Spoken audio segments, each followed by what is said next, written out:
Once Upon a Midnight, a presentation of the American Broadcasting Company dedicated to the hardy listener who favors a tale spiced with mystery and imagination. What time is it in your house? 8? 9? 10? Set the clock ahead. Make it 12. Midnight's the time for these stories. And now here's your host, the noted director and producer, an expert guide along the path of dark adventure, Mr. Alfred Hitchcock. It was not until several weeks after he had decided to murder his wife that Dr. Bickley took any active steps in the matter. Murder is a serious business. The tiniest slip may be disastrous, and Dr. Bickley had no intention of risking disaster. This was to be the most delicately perfect of all perfect crimes.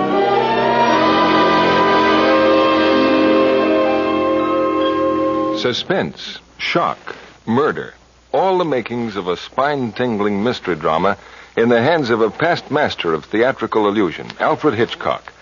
We of the American Broadcasting Company believe this new series has the opportunity of becoming the most important and distinguished of its kind in radio.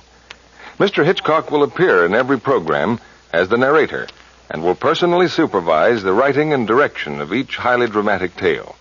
It is our good fortune that Alfred Hitchcock has an enormous interest in radio. In fact, the idea of this series originated with him. This is important because it means we have the great asset of a star with a personal enthusiasm in making the series a true milestone in radio. The musical score is handled by Felix Mills in a new and effective way. Instead of using music simply as a bridge between scenes, each episode will be especially scored for dramatic value. The music used to make plot points, to add impact to the action and sharpness to the dialogue. We feel that in every way this new radio series offers an unusual opportunity to combine broad popular appeal with truly distinguished radio treatment. We leave it to you to judge. You were saying, Mr. Hitchcock, that murder is a serious business. Oh, yes, and murderers are serious people. You know, one thing that has always fascinated me about criminals is that when you walk down a street, any passerby might be a murderer. They don't all wear black mustaches. I imagine most murderers behave just like mild, ordinary people, until suddenly one day they turn and stab you in the back, or drop a lump of cyanide in a friend's tea. I think this idea must have intrigued Francis Iles too, for the murderer in his story, Malice Aforethought, the Dr. Bickley I mentioned, was certainly an ordinary person. A little fellow, lightly built, around 38 I imagine, sandy hair, a bit thin on top, small sandy mustache.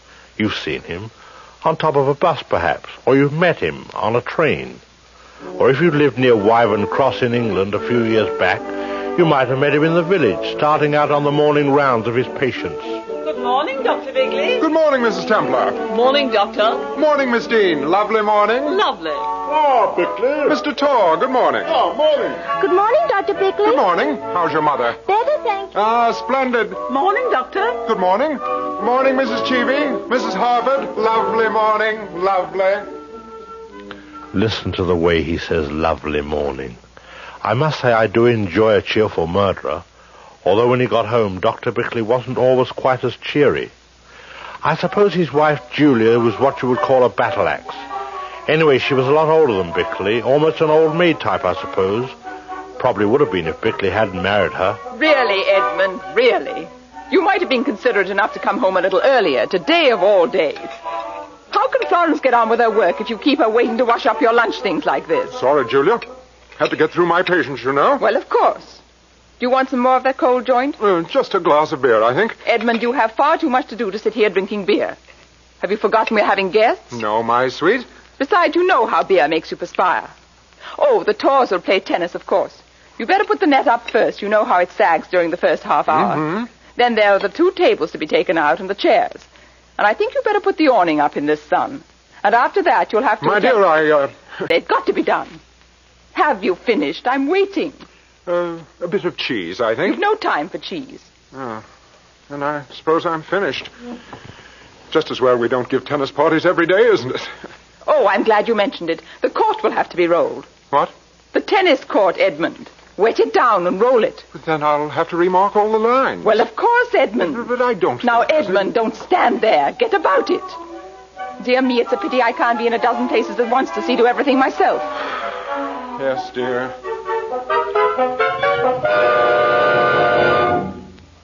Well, that was a typical day at the Bickleys. Except on this particular day, the weather and tempers were hotter than usual. 40 love. Game, isn't it? Edmund, Mr. Tor has nothing to eat. Oh, here we are. Sandwich, Mr. Tor? Oh, I believe I will. And how is old Mrs. Parrott these days, Doctor? I guess she's been ailing, eh? Well, Mrs. Parrott, I might say. Edmund, Miss Rattery will have a sandwich. Of course. Miss Rattray. Thank you, Doctor. You were asking about Mrs. Parrott. Oh, yes. As a physician, it's my opinion... that Edmund, not there, please. Don't sit there. That's Winfred's seat. She'll be back in a moment. Oh. Game set, Matt. Try another. Edmund, they're a ball short. Benji's hit one into the gooseberry bushes. Oh, did he? Well, go and look for it, Edmund. Don't let your guests It's do all it. right. I'll get it, Mrs. Bickley. No, Benji. Let Edmund. Oh, hurry, dear. Yes, dear. And so Gooseberry Bush looking for a tennis ball. Just as he was about to grab it with a hot and clammy hand, he heard himself a subject of conversation. Did you hear the way she orders them about? Awful, isn't it? I'm hanged if I'd speak to a dog like that. But then I imagine a fellow like Bickley rather enjoys it, eh? Oh, Benji. Well, you know as well as I do, he didn't enjoy it, especially when people laughed. All he could do was to clench his teeth and stare down into the bush. I can't stand this. Not much longer. I can't stand it. I wish Julia were dead. I wish I could kill her. By the way, I'd like to stop a moment and tell you about a secret little weakness Bickley had. Every night he would soothe himself to sleep with what he called his visions, little extravagant pieces of imagination, in which Bickley was always a person of supreme importance. Sometimes it was Bickley the great painter, or Bickley the great composer. Regardless of the role, he was always great, always a hero. He'd pull up his knees under the blanket, snuggle his head deeper into the pillow, and then say to himself, well, what shall we do tonight? I think I'll play for England. I think I'll beat Australia. Bickley the great cricket player was his favorite vision. At bat for more than 10 hours. Amazing. Australia trying every bowler they had. No use. The man's too good. The match went on and on until Bickley had broken the world's record by scoring 501 runs. Stupendous. At the finish, he was carried from the field on the shoulders of his fellow players. The idol of the cheering thousands. The man of the hour, but always smiling and modest. When the Prime Minister said solemnly, Bickley, you have saved England.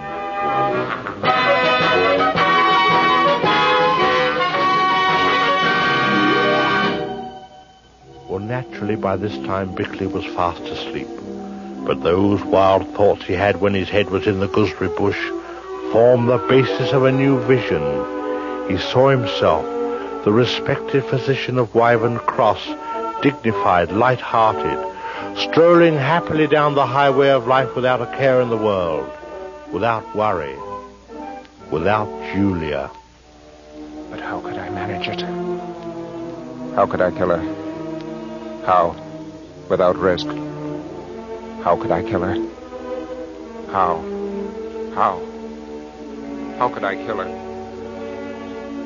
For nights and nights he did not play cricket once. Then an extraordinary thing happened. A thing that got poor old Bickley mixed up more than ever. He fell in love. She was a newcomer to Wyvern Cross, a Miss Madeline Cranmere, who'd taken up residence at the old hall, a huge castle-like affair on the hill. She was a girl of about 23, not pretty in the least, except for her blue eyes, which were quite beautiful. Bickley had never met her. Until the afternoon he was summoned to the hall professionally and very hastily. Dr. Bickley, I'm Madeline Cranmere. So sorry to keep you waiting. Not at all, Miss Cranmere. I spent a very enjoyable few minutes looking over the hall. I've never been up here before. It's beautiful, isn't it? Lovely. Perfect example of old Tudor. Oh, yes. I wouldn't know. Oh, absolutely. That carved overmantel, for instance, quite authentic. And, fortunately, not spoiled by restoration. How interesting. You seem to know a lot about that sort of thing. Oh, no. Before you leave, I must show you the whole place. That's very kind. Not really. Actually, it'll be you who'll be showing me. Will you have tea, Doctor? Tea? Well, Please do. Vera. Yes, sir? Dr. Bickley will stay for tea. Dr. Bickley stayed quite late for tea. They talked of 100 things, art mostly. It came out quite naturally that Dr. Bickley sketched a bit, or tried to.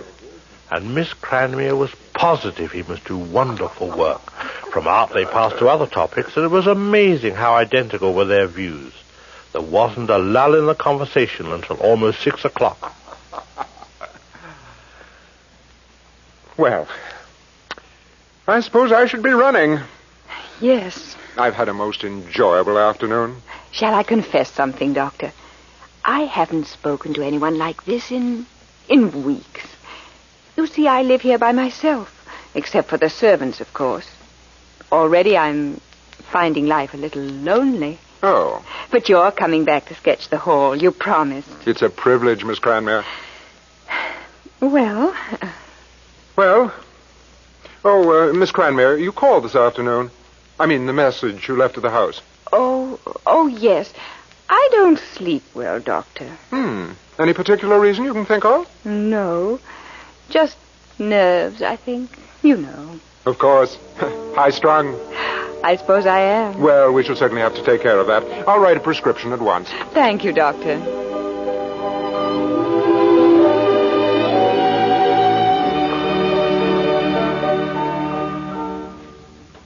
Dr. Bickley came away from the hall that evening, and other evenings too, feeling 10 years younger.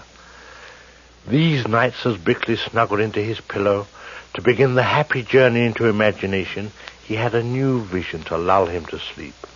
Not merely life without Julia, but life with Madeline Cranmere. Madeline Cranmere always at his side. Madeline Cranmere smiling beautifully, always helpful and understanding. Madeline Cranmere, his life companion, his soulmate. Madeline the fair, Madeline the lovable, Madeline the lily maid. That girl, Madeline Cranmere, is getting herself talked about. What's that, Julia? You must have heard me, Edmund. You weren't asleep. You were sighing. Are you in pain? No. I suppose I've been thinking. I said that Madeline Cranmere is getting herself talked about. Really? Well, people around here will talk about anyone. I don't mind them talking about her. But I don't like to see the Bourne family name dragged in the mud. Bourne? Denny Bourne. He's been seen up there several times lately. You mean they're talking about her and Denny Bourne? Don't shout at me, Edmund. What's the matter with you? Well, I think it's abominable. Just because a young man has tea once or twice with a young lady, Lord, beats me how these things get about. But they do get about, Edmund. And other things, too. Huh? So it seems. Is Miss Cranmere in good health, Edmund? Why, I imagine so. Then why do you have to see her every other day? Now, look here, Julia. If you're insinuating Keep that your voice down. I have a violent headache. You needn't bother to pretend with me, Edmund. I know you too well. Normally, I don't interfere with your amusements. But in this case, I warn you, I will not permit it. Julia, I won't stand this sort of thing, even from you. You don't know the first thing about Miss Cranmere. If you think for one moment that Edmund, do you imagine yourself in love with this girl? No, I do not. I think your beastly insinuations Thank you, I have no wish to hear. Now, will you kindly give me something for this headache? It's horrible. Julia. And in future, will you please stay away from the hall?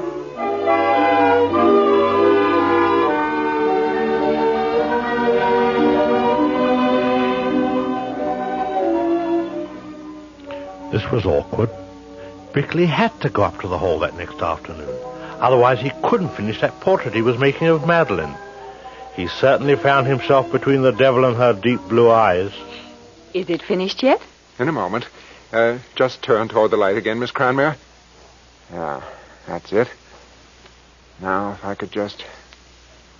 Oh, Lord. What is it? It's no good. I can't get at you. Not the real you. Here, I'll throw it in the fire. No, please. May I see it? If you want to. But it's not good, really. Clever. Do you really think so? I say that. It's wonderful to hear you say that. Very clever. Oh, I say. I don't see what you mean by not being able to get me. I think it's exactly like me. Oh, yes, it's like you, but that isn't the point. I was trying to get at you. I mean, show where you differ from everyone else. I mean, your expression, the way you hold your head, that lovely, deep look in your eyes, your wonderful... I think I understand. Madeline, I suppose you know what I'm doing? Yes, I know. I'm making love to you. Yes. Madeline. Oh, Edmund. Edmund, please go. Go at once. Not now. Oh, please. Don't you see how wrong it is? How stupidly, inalterably wrong. You have a wife, Edmund. Yes. Yes, I have a wife. That night in bed, Bickley had the most important of all his visions.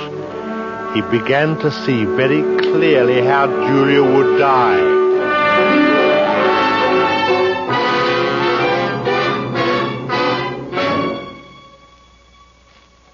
Murder is a serious business.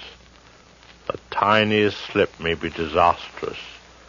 It was Julia herself who put the final plan into his mind. For the past 5 years, Julia had been subject to headaches, which the doctor sometimes treated with a mild injection of morphine. The first part of his plan was almost childlike in its simplicity. He would give Julia her headaches with the aid of a drug he had read about in a medical journal. Corrective for uric acid diathesis. Drug is no longer used, not only because of its prohibitive price, but because it tends to produce violent headaches. Next morning and every other morning at breakfast thereafter, Julia received a generous dose of this drug sprinkled lightly over her grapefruit. It was certainly a bit of luck that Julia had a passion for grapefruit. Oh, dear, dear, dear, dear, dear. Well, I'll have to get along. Lots of cases this morning. Goodbye, Julia. Oh, dear. What's the matter? Headache. Oh, bad? Blinding. The worst ever. Oh. Well, perhaps you better lie down for a while. I'll look in on you at lunch. I can't lie down. It'll only be worse. You'd better give me something before you go, Edmund. Give you what, my dear? Whatever it is you always give me. I can't stand this. Julia, I've thought for a long time that these headaches of yours were just the result of being, run down.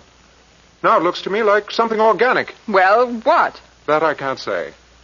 But if they go on, I shall have to take you to see a specialist. You'll do nothing of the kind, Edmund. The headaches went on and the treatment went on. Headaches, morphine, headaches, morphine. By the middle of January, Julia was getting a good 5 grains a day. So far, so good.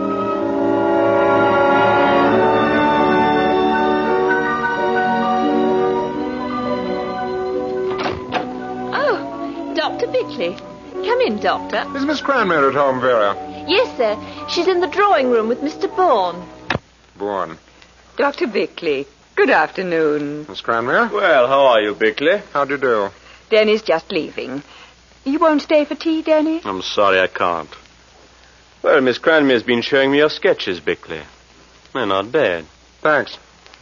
You must like the old place up here. Very interesting. Architecturally.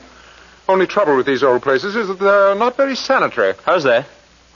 Plumbing's very bad. Oh, Dr. Bickley, really? Well, it is.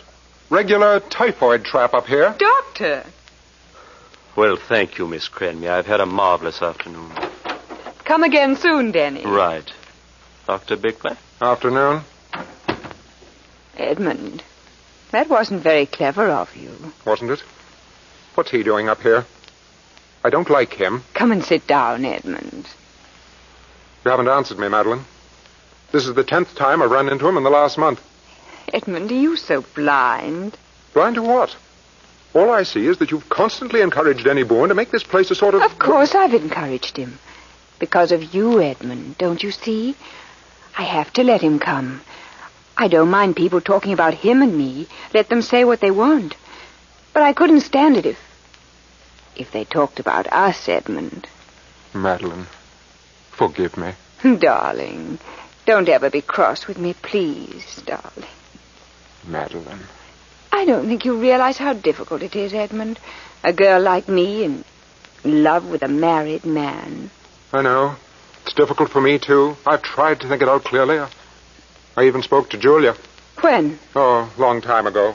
You told her about us? No, certainly not. I should hope you wouldn't. What did you say to her? I asked her for a divorce. She wouldn't give it to you. She refused absolutely. You see, Edmund, you see how hopeless it is. No, it isn't hopeless. Give me time, that's all. Time? I seem to have a great deal of time, don't I? Madeline, look at me. You love me, don't you? You know I do, Edmund. How much do you love me? Edmund, what a strange question. How can you ask? Because I've got to know. I've got to know, Madeline. I love you more than I could ever tell. Thank you, Madeline. Well, that satisfied Bickley, but he realized now he'd better get a move on. My dear, I can't do it. I just can't. I merely asked for relief, Edmund. But I gave you a grain, my dear, just before dinner. I know. Now my head's worse than ever. But it can't go on, Julia. What can't? All this morphia. Very bad for you, you know. You're coming to rely on it. Will you kindly put what you mean into plain words, Edmund? Well, to put it bluntly, it'll become a habit. If you're hinting that I'll become a drug fiend... Really, Edmund, what nonsense. Kindly come to the surgery and give me an injection at once. No. If you want any more injections, you'll have to change your doctor. I can't administer any more. For your own sake, Julia. Well, that night Julia slept very soundly. Bickley crept slowly down the stairs to the surgery. Quietly he opened the drawer which contained the morphia syringe. It had recently been used. Julia was following the course prescribed. She was now addicted to morphine, self-administered. Part 1 of the plan was complete. Now for Part 2. He sent a letter to Julia's brother and sister in a nearby town. Just what is this all about, Edmund? Is Julia ill? I'm afraid it's more serious than that, Hilda. Well, let's hear the worst and get it over with. What's the matter with Julia? Well, not easy for me to tell you this. But I felt as her brother and sister, you had a right to know. She's addicted to morphine. Morphine? But you mean Julia takes dope? While you're visiting here, make some excuse to see her forearm. You can manage it, Hilda. You'll notice that the arm's almost covered with tiny punctures. Morphine. It's incredible. A dope fiend. Well, that would be a nice thing to get around, wouldn't it? We'll have to keep this hushed up, Edmund. Naturally. But I wanted someone else to know. I feel better somehow. You must admit that Bickley had done a very neat job up to now. By the time the brother and sister left, they were ready to swear that Julia was a drug addict. As he saw them to their car, Bickley was rubbing his hands in cheerful anticipation of the next step in the murder. He called it Part 3, the overdose. A few mornings later, Julia rose from breakfast with the worst headache ever. Bickley's face was almost comic in his effort to conceal his delight. This was the time. This was the day Julia would die. He locked up the morphine carefully, then went out on his morning calls. At noon, he returned home secretly to find Julia still suffering horribly. Good.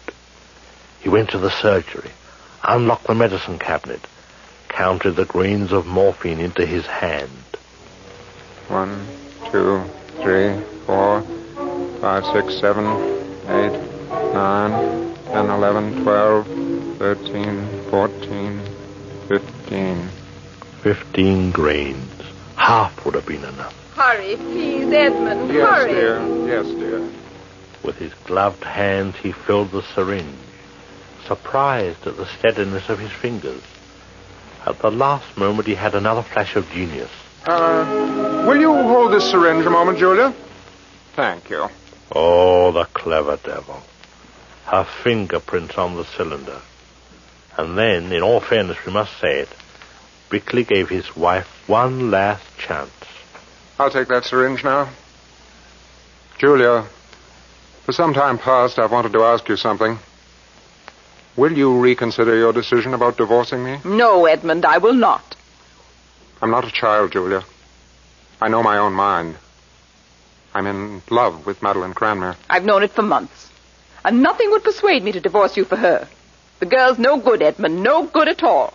That's absolutely final? Absolutely. Hold out your arm, Julia.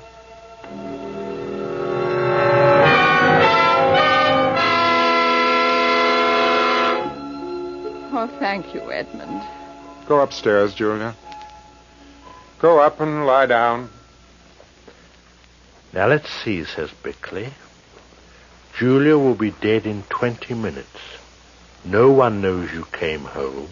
Leave the house, go on your rounds, be seen on the street, and establish that you were not here when the tragedy took place. Be seen, Dr. Bickley. She'll be dead in 20 minutes. Be seen in the village. Afternoon, Dr. Bickley. Good afternoon, Mrs. Wright. Dr. Bickley. Ah, Mrs. Templar. Lovely afternoon. Lovely. Good afternoon, Doctor. Benji, how's your leg? Oh, perfect. Good. Afternoon, Mrs. Cheevy. Mrs. Harford. Lovely day, isn't it? At the precise moment that Julia left this world, Dr. Bickley was at the other end of the village, sounding old Mr. Tracy's heart. He wished Mr. Tracy's heart didn't sound so much like a clock ticking. It made him nervous. 20 minutes from 12:30. That's 10 minutes of 1. She's dying. She's dying right now. Julia's dying. His heart is beating, living, beating. And hers is stopping, dying, stopping. What's wrong, Doctor? Is the old ticker on the blink, huh? Oh, no. No, Mr. Tracy. It's fine. You'll live, I think. Bickley didn't go home. Better let his maid make the discovery. What to do in the meantime? What about going up to the hall to see Madeline? When he arrived, he found another guest barring the doorway. It was Denny Bourne. I don't understand this, Danny. Where is Madeline? Isn't she here? Well, she isn't feeling well, that's all. She's up in her room, lying down. Well, I'll go up and see her. I don't think you should. As a matter of fact, old boy, I think you'd better not come up here at all from now on. Really? And why not? Well, it's only decent, you know. After all, with Madeline and I just becoming engaged. Engaged? You and Matt... engaged? Well, then she didn't tell you. Oh, she promised she would. I don't believe it. Why, you young fool. Now, let's not, after all. Get out of my way. Now, see here, Bickley. Get out of my way.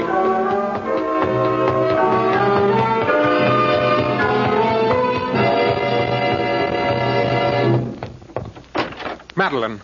Edmund, you shouldn't have tried to see me. Madeline, look here. This is all nonsense, of course. No, Edmund, it isn't. I've thought it all out. We couldn't go on. You don't love Denny Bourne. You couldn't. Edmund. Listen to me. This is what you're going to do. Edmund, my shoulder. You're hurting me. Listen. You're going downstairs this minute and break this thing off. Tomorrow I'm going to London to buy a special license. You come with me. We'll be married. In 3 days, we'll be married. Let me go. Are you mad, Edmund? You have a wife. A wife. My wife is dead. Dead. Danny? Danny? Danny? Shut up. Danny! Shut up, do you hear? Danny! Dr. Bickley! Dr. Bickley! Sir. Vera, Miss Cranmer's hysterical. Get me some cold water. Yes, sir, but the telephone, sir. You're wanted at once. It's Mrs. Bickley, sir. She's... Oh, it's very bad news, sir. I'll take the call.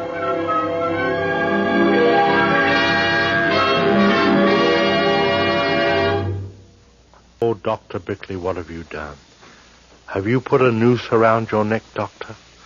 You were not supposed to know your wife was dead. You hadn't been home. Are those nights and nights of wonderful visions to be wasted? Thrown away by one careless word? Dr. Bickley, oh, how could you?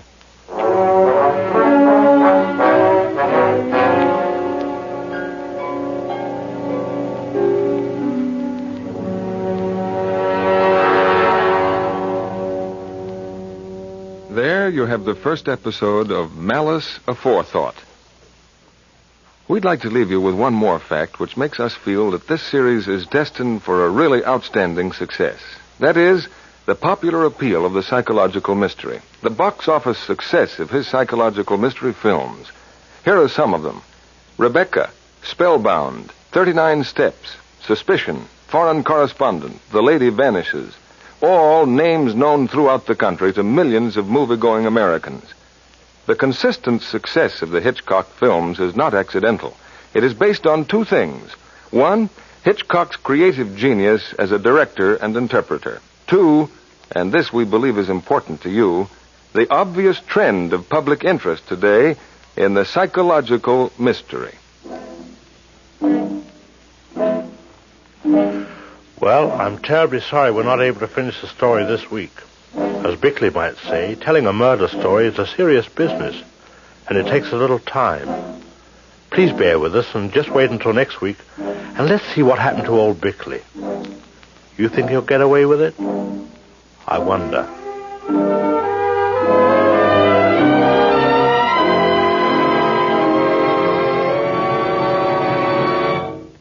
This is the Blue Network of the American Broadcasting Company.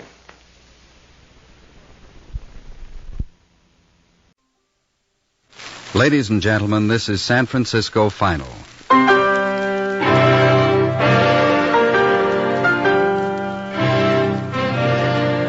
This is the story of a newspaper. This is the story of the daily record of a city, of people and events, and a search for truth.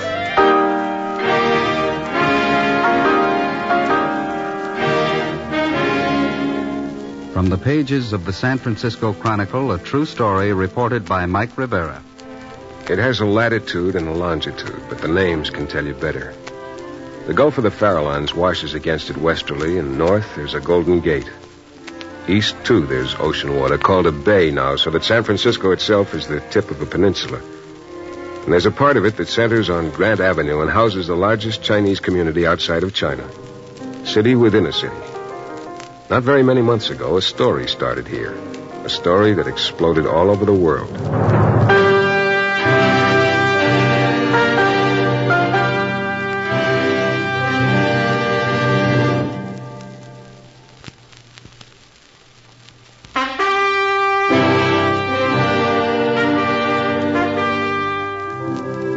The fog tumbles over Twin Peaks from the ocean before it rolls up Mission Street. When it touches Fifth, any Chronicle reporter working cityside can look out of the window and see the edge of town turn gray.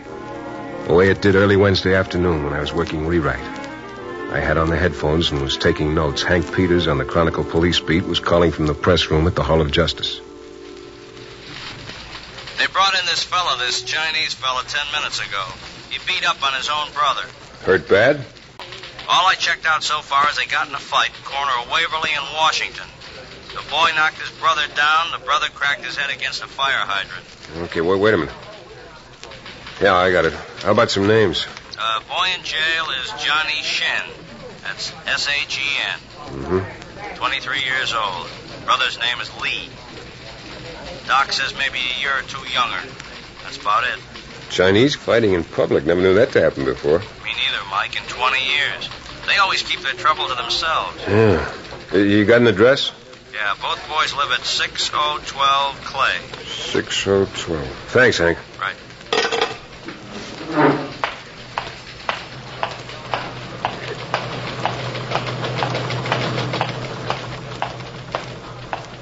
Thelma, give me the clips on a John Shen or Lee. Just a minute. What do you want, Mike?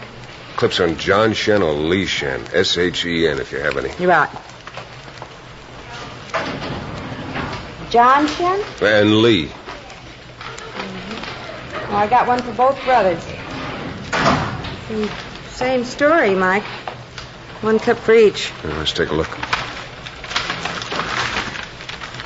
Sign me out for these, will you? Yeah, sure.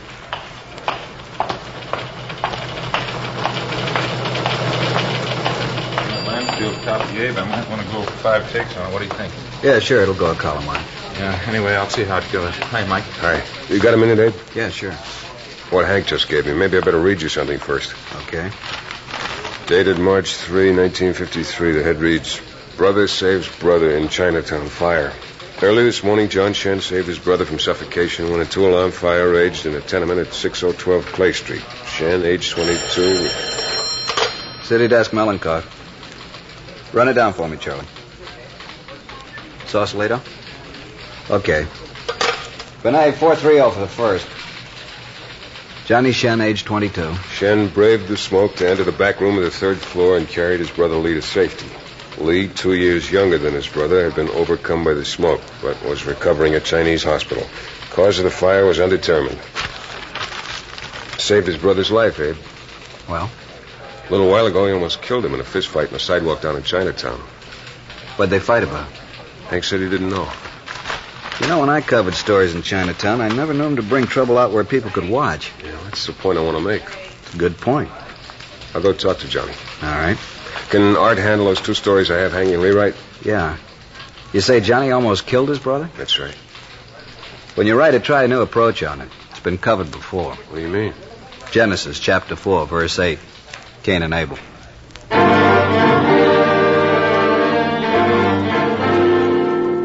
I took the elevator down to the street floor, stopped at the cigarette stand in the lobby, then walked out into the fog. I grabbed a cab and took the 10-minute ride up Stockton Street to Washington and down to Kearny to the Hall of Justice. At the end of the 2nd-floor corridor is a room marked Chinatown detail. I went in. Sergeant Lou Morrissey was at his desk. I told him I wanted to talk to the Shen boy. McKelvey will bring him right down. Thanks. You hear anything more on his brother? Doc says critical. Why'd they fight? Who knows? You talk to him? I brought him in. He hasn't done anything but sneer since I picked him up. She got any record? No, he's got a job. His boss says he's a fine boy. Show you something, though.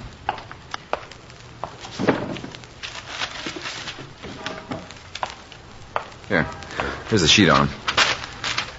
Look, right here. $2,000? Mm-hmm. 2 $1,000 bills. I didn't find them when I shook him down. They were taped to his body when they took him to the shower room. Where'd he get all that money? Bank of America in Chinatown. Did he tell you he did? After a while, yeah. After we told him we'd throw a robbery charge at him on top of everything else. He said Bank of America and which branch. It checked out. John and Lee Shen, joint account. Up to last Monday, $2,016.23. Now, $16.23. Ask him about it and you get a stare. This is... Oh, thanks, McKelvey. Sit down, Johnny, over there. Mr. Rivera here's a reporter from the Chronicle. Hello, Johnny. How do you feel? Look, downstairs I told them that... Look, I've got nothing to say to you. Don't have to tell you a thing. That's right. So tell the sergeant we're all finished. Or just one thing. I read something about you before I came up here. What? About the fire, how you saved your brother's life. It's a brave thing to do. You think so? No, on account of you, he might die. You're in a lot of trouble, Johnny. Go write about it. All right, what do you want me to say? What are you talking about? Well, there are 2 ways I can write it. I can say you're a thief, you were taking off with your brother's money. What other way would you write about it? I could start from the beginning. Like what? Your story and your brother's. You live on Clay Street, don't you? Yeah. How long have you lived there? As long as we've lived in San Francisco. How long's that? 22 years. I was born in Beiping, China. Came here when I was a year old. And your brother was born in this country? Uh-huh. Just a wild guess, Johnny. This fight, this hassle you had with Lee. Anything political about it? Political? Yeah, you know, Red China, nationalist. No. Where'd you go to school? Chinatown. Nam-Q school? Lee did, not me. Just plain public school. Tell me about the 2 $1,000... Get out of here. I want to go back to my cell. Okay, Johnny, let's go. Why all of a sudden, Johnny? We were getting along fine. Get me out of here, Sergeant. Oh, wait a minute. Maybe I can help. Maybe... Johnny, if your brother dies, you might be charged with murder. I want to go back to my cell. Mike? Now, you just want me to write it any way I want to. Is that right, Johnny? Any way you want. McKelvey. Take him upstairs. Well, now, much of a story, huh, Mike? Grief's always a story. Thanks a lot, Lou.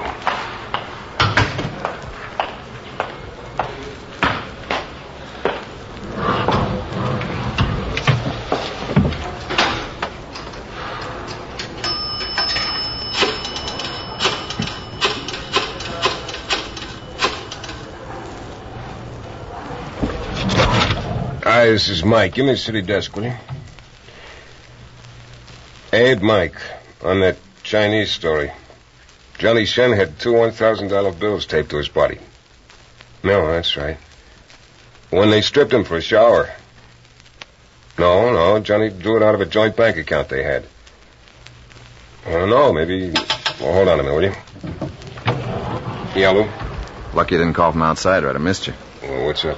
Just had a call from emergency hospital. Lee Shen's dead. Now it's murder, huh? Now it's suicide.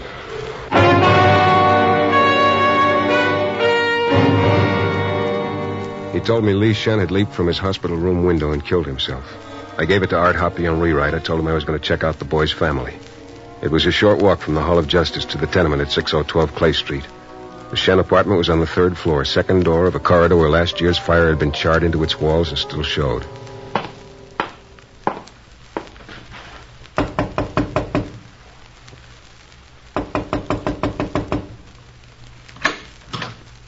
Yes? I'm Mike Rivera from the Chronicle. Yes? This is where Johnny and Lee Shen... Yes. I'd like to talk with you about them. Come in, please.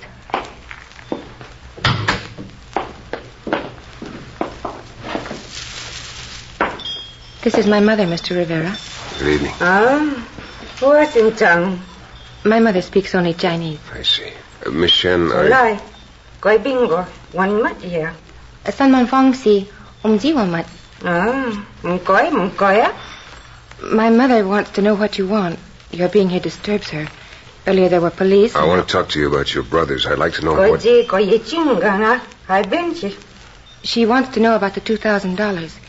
If you have it, she wants you to give it to us. I told you as a newspaperman, the police have... Mama, John King, police.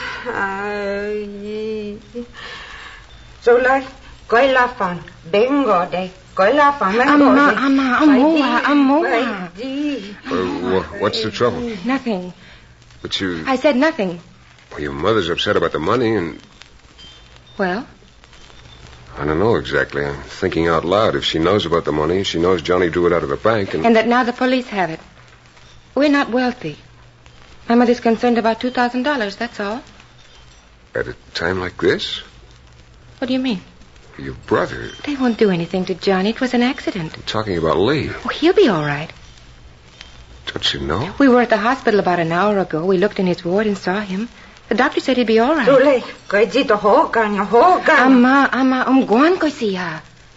was that about? Between my mother and me, Mr. Rivera, it doesn't concern you. Listen, Lee is dead. What? Just a half hour ago, Miss Shen, he jumped out of the window. Mama. Yeah. Ali. Si Allah. Si man. Si Allah. Yeah. Leah.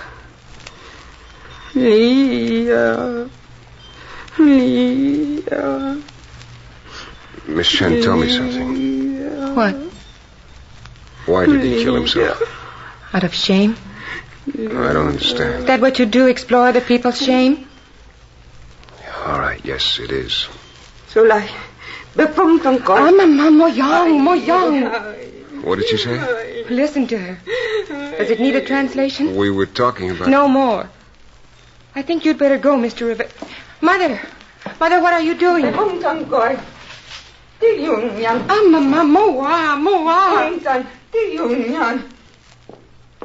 Take it. Take the letter, Mr. Rivera. Perhaps my mother is right. I don't know. Take it.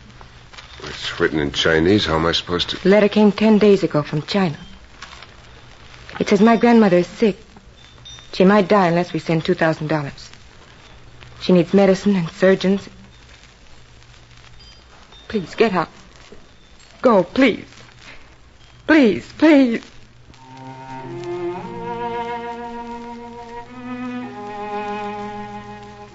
She went to her mother, took her hand.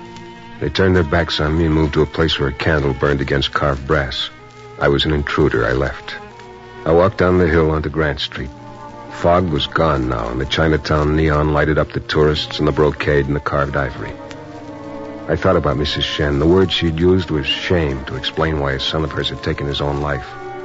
And then about the letter from China, then the two $1,000 bills, and Johnny Shen's defiance. But mostly the letter from China. I felt I hadn't got a story at all, but only incidents, and the story was still going on even while I was thinking about it. Next morning, I checked with Abe Melenkoff. Now, on the Shen story we had this morning, we need a good, strong follow. It's not cleaned up by any means. What have you got? Here. I'm waiting for you to come in to show it to you. Financial gave it to me a little while ago. Chinatown bank reports minor run. The period of 60 days, over $2 million. Withdrawals from 500 to 3,000. What do you think? I'd say Johnny Shen had company. If you take pencil and paper, you can figure he had practically all of Chinatown for company. How come all those people need all that money all at once? That's a good question. I got another one. What? Wonder if it's happening in other Chinatowns. I'll call down to L.A., talk to Cassell, ask him. I'll have it put on the Times Wire, find out what's going on in New York. Westfall's in Baltimore. He can check out Chinatown there. We'll get a reading on Chicago and Boston and Philly. Starts with a street corner fight, and we call all over the country. If this keeps rolling, it can be quite a thing. Already is. Her mother's been told her son's dead.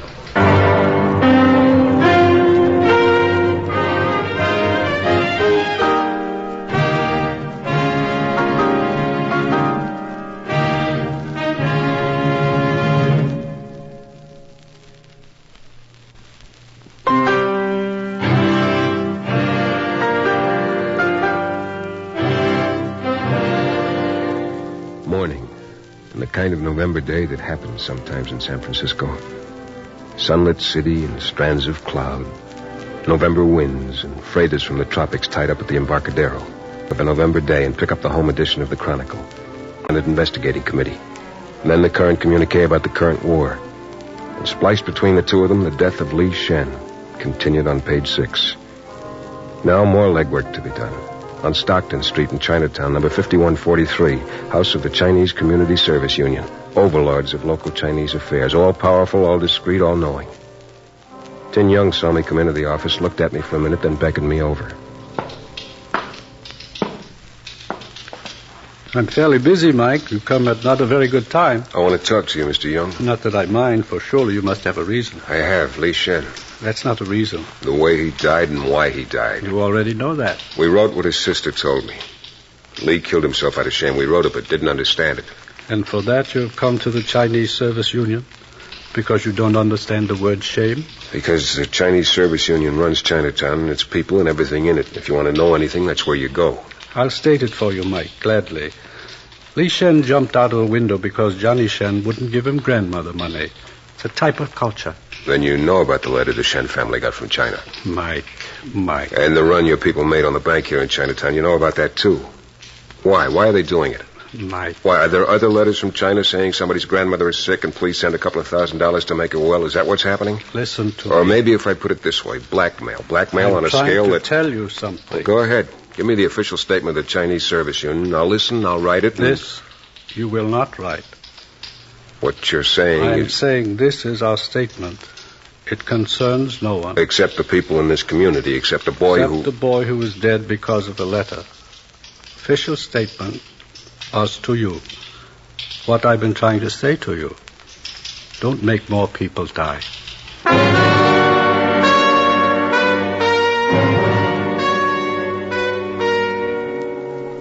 I left. Follow-up now. I walked down to Grand Avenue to the 900 block. The Chinatown branch of the Bank of America said they'd cooperate and furnish me with a list of the people who'd made sizable withdrawals during the bank run. I started to check it out. Alka Chuen, 412 Jason Street. And be told that Mr. Chuen was away on a business trip, couldn't be reached. Then 2 doors down, Tom Shu, too busy to talk to anyone now. Next, around the corner to see Yu Ching, 108 Spofford Street, and a child on the sidewalk said no one was at home. And it went like that. It was mid-afternoon when I walked into Sam Shank's curio shop.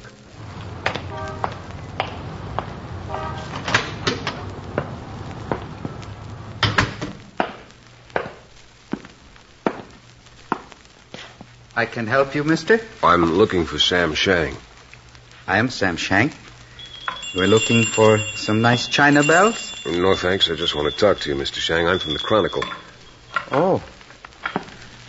You want good Chinatown story? You will mention the shop of Sam Shang? Sure I will. Thank you. Many stories of Chinatown. Many. Did you know Li Shen?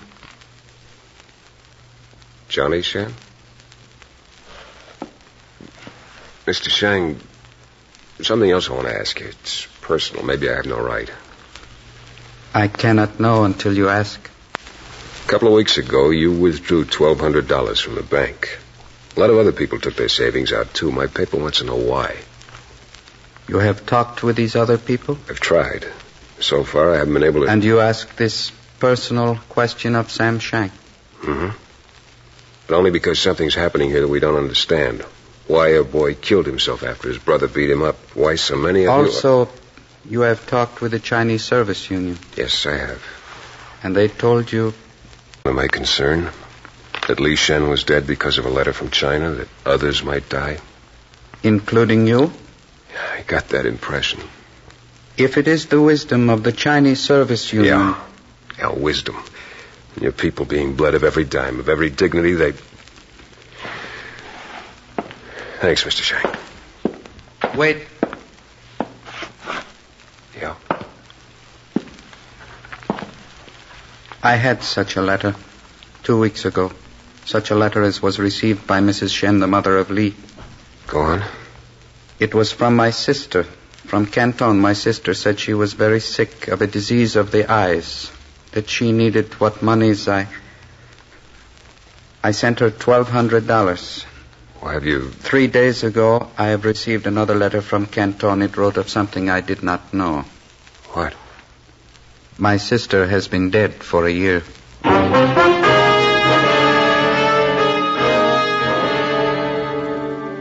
It was late afternoon when the story began to shape itself. Just about the time the first edition was being trucked down the peninsula, there was a phone call from Cassell in Los Angeles. Maybe it's nothing at all, Mike. What have you got? Just yesterday, a suicide. A Chinese named Ho Leong swallowed poison and died quietly in a restroom at Union Station. Why'd he do it? Your guess is as good as mine, but this is the first suicide down here in Chinatown in 23 years. Well, anything on why he killed himself? No suicide note, if that's what you mean. Mm-hmm. But there was a letter on him. From China? That's right, from Swat Tao asking for $500. Who would die unless the money was sent? His uncle from cancer, the letter said. How'd you know about it? We get mail here, too. Thanks a lot. Hey. Yeah? What's it all about? I don't know yet. No, I'm not writing for the papers anymore, Mike. What's it all about? It's about blackmail. Blackmail all the way from China? Not China, Red China.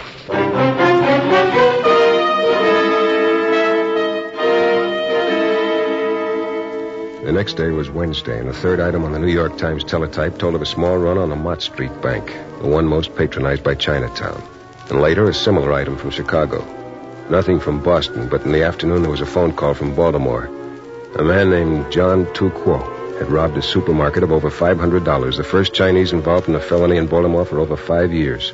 Tu Kuo gave himself up 3 hours later, but refused to say what he had done with the money. The pattern was clear. I went back to Mr. Young of the Chinese Service Union. Tea? No, thanks. You won't mind if I do. Mr. Young. The tea isn't very good. Listen, No, you listen, Mike. I enjoy making comments, so indulge me. The tea isn't very good. I'm sorry. That's better. The pleasantries have been taken care of. Now you can talk to me. These last 2 days... You've been knocking on doors and asking questions and getting no answers. Not quite. Getting answers. Some. Not very good, you understand, but not bad. I can remember... You want to hear some of the answers? You're being rude again. Oh, let's get off it now, Mr. Young. I'll stop bowing my head and you stop being so colorful. It is time for that, isn't it? I would say so. Tell me what you know. There was a run on the Chinatown Bank here in San Francisco. There was one in New York and Chicago. In Boston, too? We got no word from there. It probably wasn't noticed. It's not a very big colony. In Baltimore, a man named Tu Kuo committed grand theft. He sent the money to China and ended his life by going to jail. True. I've heard. Down the street, Sam shot 2 weeks ago, supposedly from his sister in China, except she's been dead for over a year. Also true. And where it all started, as far as I'm concerned, the Shen family. Lee killed himself because his brother wouldn't let him send money to China. He died because he believed he was forsaking his grandmother. What do you want from us? All over every Chinatown in the country, people are getting letters from China. I asked you, what do you want from us? Tell me I'm not just guessing. About what? Your people are being blackmailed by Red China, is that it? Communist China, Soviet China. The money you send gives the enemy comfort. You're an American, Mr. Young. As much as you. Then... An American as much as you. Believe it and try to understand what I'm going to tell you. We Americans here have ties to an old country, ties of blood and tradition. Because America is what it is, the end of a search, it has roots all over the world. The roots of us here are in China. Yes. How does a man forsake his home? How does a man forsake his sister, his grandmother, his father? How do you turn your back on your own blood's anguish? Listen, there's a proverb. Fire burns worse when it burns your own flesh. Listen to me. They have come to us with this burden. What shall we do, they ask. We must send the money, they say, or this one will die or that one. What shall we do, they ask. Give us time, we say to them, and we will think of something. But we must send money, they say, or there will be dying. So we tell them to send the money. And when will it end? Now.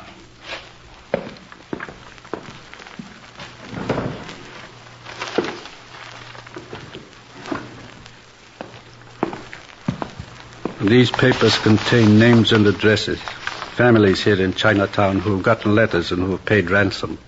The blackmail is more than $2 million, Mike. It's this list and any help we can give you, ask it of us. Thanks. Now permit me a question. What will happen now? The story will be printed, it'll be read, and the world will know about it. How the communists hold their people hostage and demand ransom from America. That's the story. But now it'll be in the papers and out in the open. That's right. And the ransom will stop. Take it out of darkness, and evil dies. You just coined a proverb.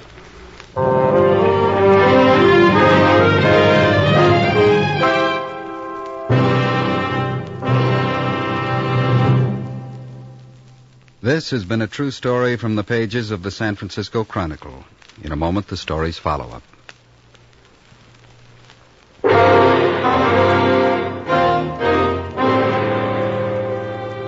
The story was headlined Red China Ransom and run on the front page. The wires picked it up and printed it all over the world.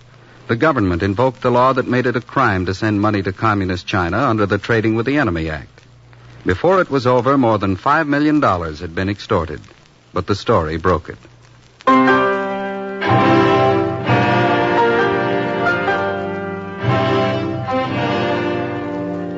San Francisco Final stars Jeff Chandler as Mike Rivera. It is written and directed by David Friedkin and Morton Fine and produced by Michael Meshikoff. Music is composed and conducted by Walter Schumann and arranged by Nathan Scott.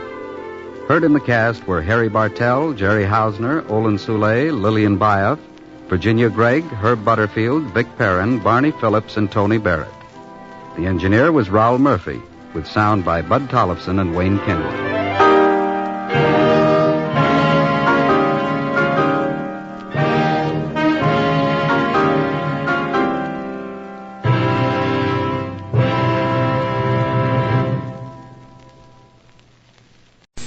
Good evening. This is Otto Kruger, welcoming you to the Screen Mystery Club.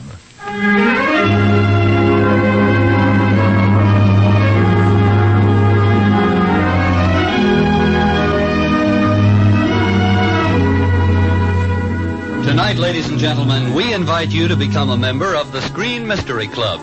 Each week, a famous motion picture mystery story will be presented especially for club members. Tonight, we present When Strangers Marry, a superb blend of mystery and suspense. And now, here is your host and narrator of the Screen Mystery Club, the distinguished actor of both stage and screen, Mr. Otto Kruger. Hello. Well, pull up your chairs and make yourselves comfortable as we unfold the peculiar events in this week's prize screenplay, When Strangers Marry. Our story really begins quite innocently on a streamlined train speeding toward New York City. It is late, past midnight, and standing before the door of a private drawing room is an attractive girl in her early 20s, simply dressed. She seems to be having difficulty making up her mind to knock. But finally... Pardon me, but the porter is making up the berths in my car, and I wonder if I could sit here for a few minutes. All right. Thank you. This is my first trip to New York. Is that so? Yes, I'm going to meet my husband. How nice. We're newlyweds. Oh. Well, child, go on. Tell me all about it. What's he like? Well, he's tall and handsome and has the nicest smile. Strange kind of smile. Just like him. I mean, a smile is kind of strange. How'd you meet him? Well, you see, I was working in a little restaurant in Grantsville. That's where I live. And one day he just came in. Love at first sight? No, I didn't pay much attention to him, really. I remember our first date. I didn't want to go. But somehow that night I found myself waiting for him. We just walked. He didn't say much. How long did you know him before you were married? Well, I only saw him 3 times, but I'm terribly in love with him. And he sent me a telegram to come to New York. Oh, here, I'll read it to you. August 11th, Philadelphia, Pennsylvania. Mildred Baxter. That's our name now. Have reserved room at Sherwin Hotel, New York. We'll meet you there tomorrow morning. Paul. What's his business? Well, he sells something or other. I really don't know. Well, it's almost as if you'd married a stranger, isn't it? Stranger? Well, you see, we...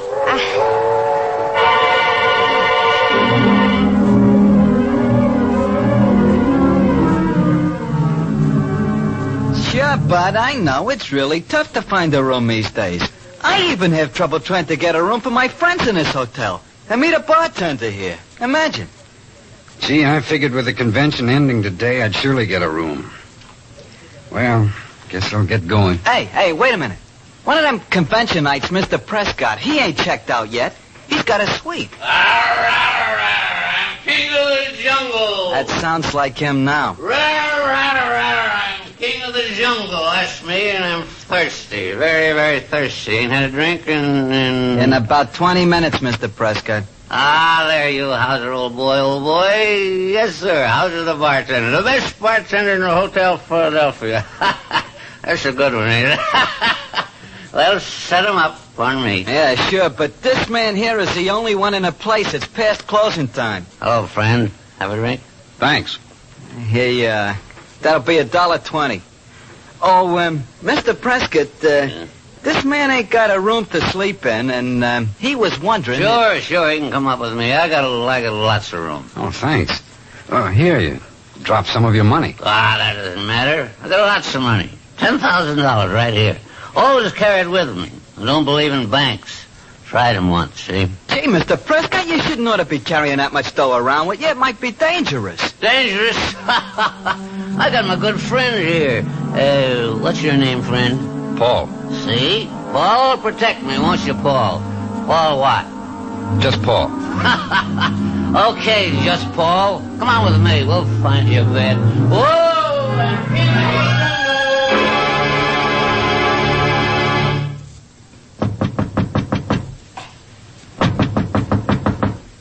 Mr. Prescott. Mr. Prescott, I got 26 rooms to clean, and I can't take all day at it. I gotta come in and clean your place. Mr. Prescott.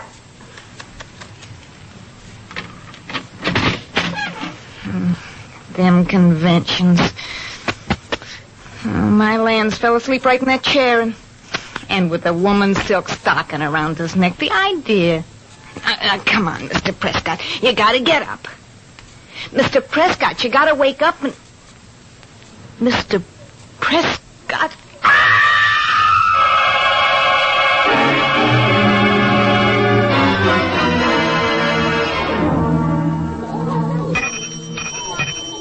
Front boy, ice water up to 421 and then go to 926 and pick up bags. That old dame's checking out. Hey, Harry, seen the papers? That silk stocking murder over in Philly was sure gruesome. Glad nothing like that ever happens here at the Sherwin. Oh, clerk. Yes, ma'am? I'm Mrs. Baxter. Mrs. Baxter? My husband reserved a room. Let's see. Oh, yes, he phoned in yesterday afternoon. Paul Baxter. Yes, that's right. Run. Here, boy. Take Mrs. Baxter's things up to room 1410. Well, my husband didn't get here yet? No, not yet. Well, that's funny. He wired me that... Millie! Fred! What a break! I didn't think you'd come to New York. Oh, no, Fred, please don't. What, these people? What, they're just a bunch of tired salesmen. They've seen a kiss before. No, it's not that, Fred. Well, then what? You got my letter, didn't you? What letter?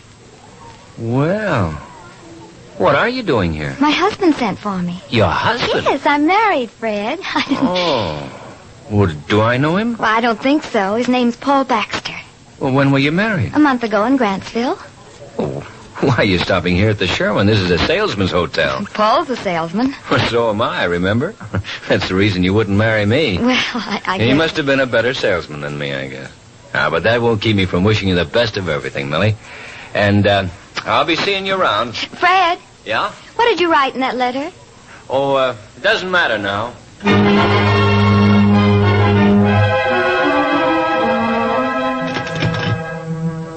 Desk clerk, this is Mrs. Baxter. Have you heard from Mr. Baxter yet? Oh, you'll let me know, won't you? Yes, I'll be right here waiting. Thank you.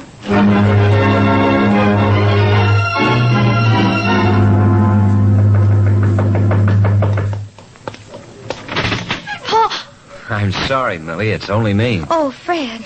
I've been waiting and waiting. I understand, Millie. Sit down, Fred. Thanks. I don't know what to think.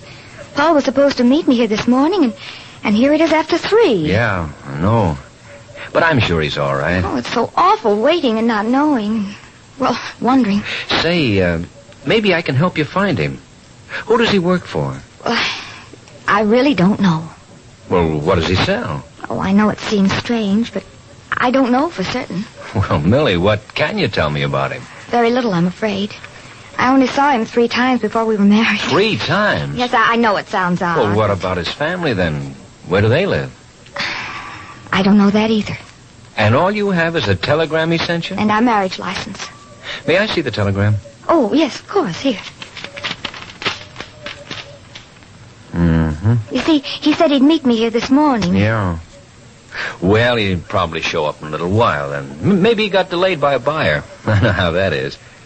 But it sure looks like you married a stranger. A stranger? Yes, doesn't it?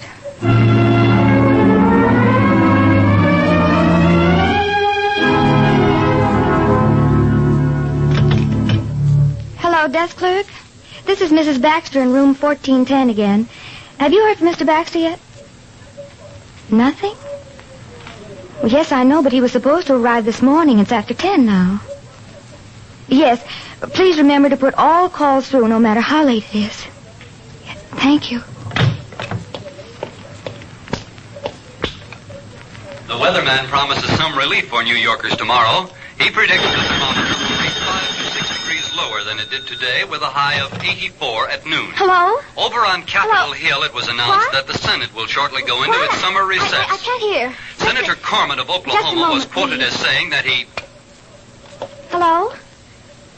Oh, hello, I can hear you now. I turned the radio off. Hello? Hello? Hello, operator? Operator, hello, this is Mrs. Baxter again. Someone telephoned me just a second ago, and I went to turn my radio off, and when I got back, the line was dead. Well, what? Didn't he give his name? You sure? I see. Thank you. And the Philadelphia police have flatly stated that the silk stocking killer has left Philadelphia for New York City. The New York police have summoned Jacob Hauser, the bartender at the Hotel Philadelphia, who saw the killer and his victim a short while before the killing. Hauser has stated that the killer's first name is... Paul? Hello, Paul? Oh, hello, Fred. No, I haven't heard a thing. The what? Missing Persons Bureau in the morning. Oh, yes, I suppose you're right. I'll be ready at 8. Yes, thank you, Fred. Good night.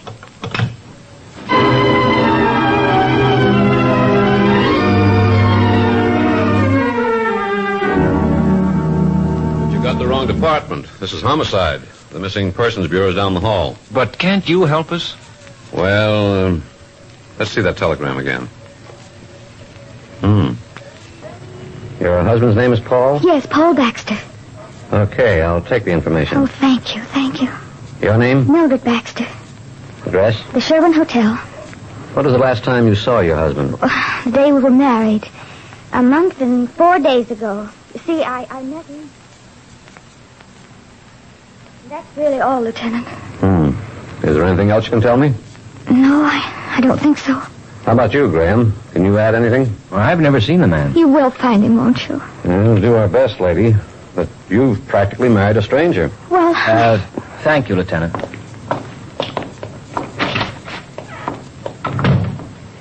Maloney, send up Hauser, that bartender from Philadelphia. I think I've got a lead. I want to talk to him.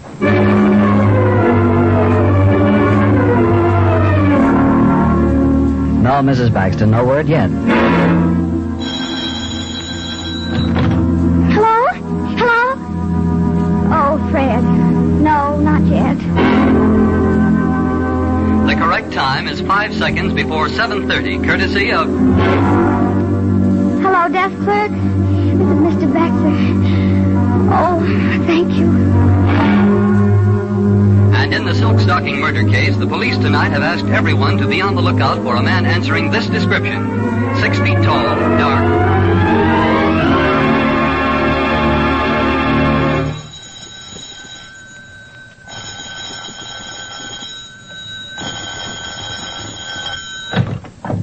Hello?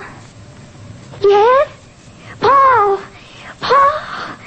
Oh, yes, darling. Oh, it's so good to hear your voice. Darling, where are you? What's happened? Yeah. Well, come right over. Hurry. But why? Why? Tomorrow? No, I'll come to you. No, just tell me where. Yes. Yes, darling, yes. I'm leaving right now.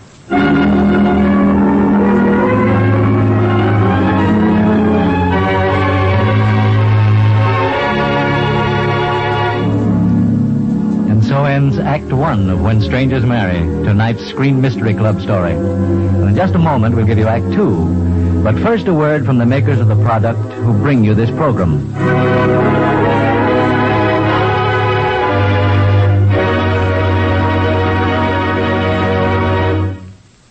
And now, back to Otto Kruger and Act 2 of When Strangers Marry. Millie has at last heard from Paul. Small, nagging suspicions have been crushed down by the knowledge that Paul has called her. 2 frantic, wearisome days of waiting have been rewarded, and she hurries to meet the man she loves, completely unaware that murder stalks her every footstep.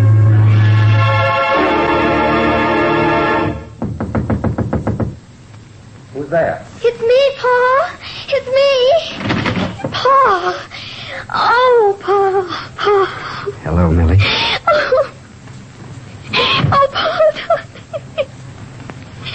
Oh, it's so good to find you. Is anything wrong, Paul? You look so... Oh, no, it's nothing. I'm just tired. Oh, I'm so glad. I'm so relieved. I waited and I imagined all sorts of things. You didn't phone or wire. I couldn't. It was impossible. Well, I don't care what the reason was. We're together now. That's all I care about. Paul? Yes, dear? Last night someone telephoned me at the hotel. But they hung up before... Oh, that was me, Millie. Well, why did you hang up? Why didn't you call back? Well, I heard someone else in the room. I wanted to talk to you alone. Oh, it was just the radio. But it doesn't matter now. That's right. Oh, I was so worried. On the way over here, I couldn't imagine why you... Millie, do you love me? Oh, what a question. If I never knew it before, waiting and worrying the way I have for 2 days has proved it. Forever. Do you love me enough to... Do what, Paul? Oh, nothing. Come here. I'm here. That's good. I've waited so long for you to kiss me again.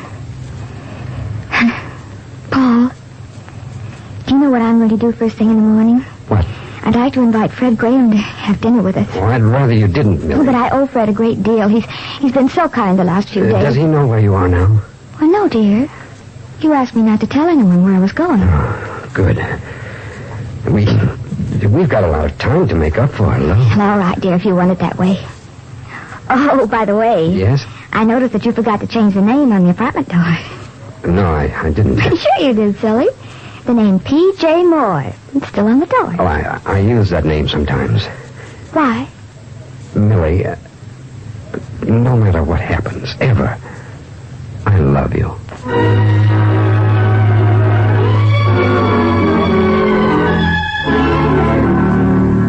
Yeah, he tried to kill me, Lieutenant. He tried to run me down. If I hadn't have seen his car coming, I would... Did you get a look at the man who was driving the car? No, I didn't, but why should anyone want to murder me? Maybe you know too much, Hauser. You mean... You told the Philadelphia police that the killer's name is Paul. Can't you remember his last name? I tell you, I don't know. Like I said, Mr. Prescott asked the man his name, and this man, the killer, said Paul, just Paul. You're sure of that? Yeah, I'm sure. All right. Now, what is the name of the hotel on the killer's suitcase? I can't remember. I can't. Your life may depend on it, Hauser. Yeah, I know, but I can't. I tried and tried, I tell you. That's it. What? Sherwin. Hotel Sherwin. I can see it now. Yeah, that's it. Hotel Sherwin, New York City. You're sure? Absolutely sure? Yeah, Hotel Sherwin. Good. What should I do now? Go back to your room and stay there until you hear from me. Look, Graham, I'll have to know everything you know about Paul Baxter. I've told you everything I know. Well, we think we know who committed the silk stocking murder. We know that a man by the name of Paul did it. We know that he carried a suitcase with the label of the Hotel Sherwin on it. And we know that on the night of the murder, Paul Baxter sent a wire to his wife to meet him at the Hotel Sherwin. Odd coincidence, isn't it? I suppose so. It certainly is. And I'm sure that when we find Paul Baxter, we'll have the killer. What do you want me to do, Lieutenant? Where's Mrs. Baxter now? I don't know. That's what I came to see you about. What do you mean you don't know? You're a friend of hers, aren't you? Well, sure. That's why I'm here. She checked out of the hotel late last night and left no forwarding address. I'm afraid something may have happened to her. Like what? Like what? Well, I don't know. Well, okay, Graham. But just remember, a man who has murdered for money once will murder again. So if you're holding out... Goodbye, Lieutenant.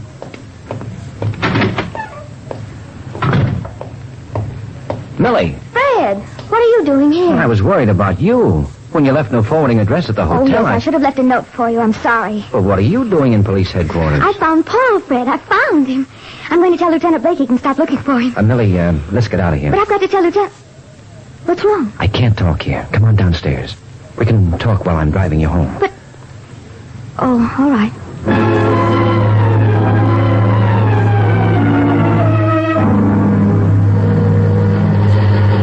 And that's the story, Millie. The police seem pretty certain. But I can't believe it. Paul just isn't like that. Well, it's possible that a lot of little things that can easily be explained have added up in Lieutenant Blake's mind, just as they're doing in ours. He really has no proof. Paul changed his name. Why should he do that? There may be 100 reasons. You think he's the murderer, don't you? Well, I'm going to find out. Say, let me have your phone number. I'll call in half an hour to see if everything's all right. It's Parkview 34608. It's the Windsor Apartments on 12th Street, Apartment C. Millie. Yes, Fred? That letter I sent you. What letter? The one I mailed to Grantsville. The one I wrote before I knew you were married. Yes, Fred? I'll call you in half an hour. Thank you, Fred. And I understand what you're trying to say. I'll let you out here. It's only a block or so from your apartment. I don't think it'd be wise if Paul saw me driving you home. No, thanks so much. I'll never forget your kindness. Millie. Yes? Be careful.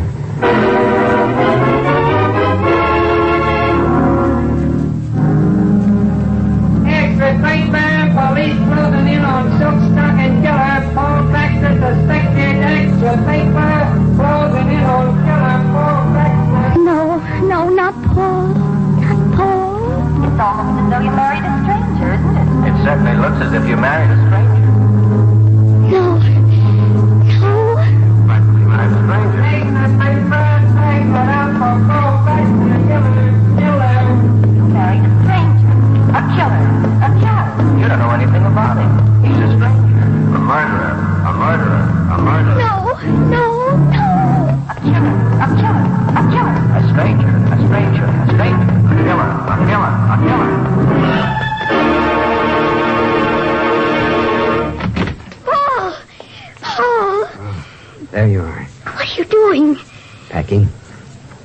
going? Why don't you answer me? Where have you been? I saw Fred. There's an extra out on the streets. Paul, they're looking for you. You told Fred where we live? Paul, they're accusing you of murder. Aren't you going to say anything? I'm leaving. Did you do it, Paul? Did you kill that man? What's the use? I should never have got in touch with you. It's true, then. It's true, is it? Do you want to hear the story, Millie? Oh, You know, it's funny how things work out. How everything can change in a single night. You go along on a job for years, beating your brains out for $50 a week. And that 50 seems the most important thing in the world. And then you meet a man who carries $10,000 with him. No, Paul. I was worried about you coming to New York. Worried about how we'd make out together. If we'd have enough to live on. It didn't seem right that a man like that should have all that money. I went with him up to his room. Sure, I wanted his money. But I didn't take it, Millie. I didn't kill him either. Oh, darling. Then why did you hide? Why didn't you go to the police? Would they have believed me? No. But it was wrong to run away. No, Millie. It's only wrong to drag you into it. That's why I'm going away now. Where are you going? What difference does it make? I wouldn't ask you if I didn't care. You said that like you meant it. I do. I'm going with you. Oh, I can't let you in for anything I'm like that. going with you. No, you... Who's that? I don't know. Open up in there. The place is surrounded. What are we going to do? Let them in, Millie.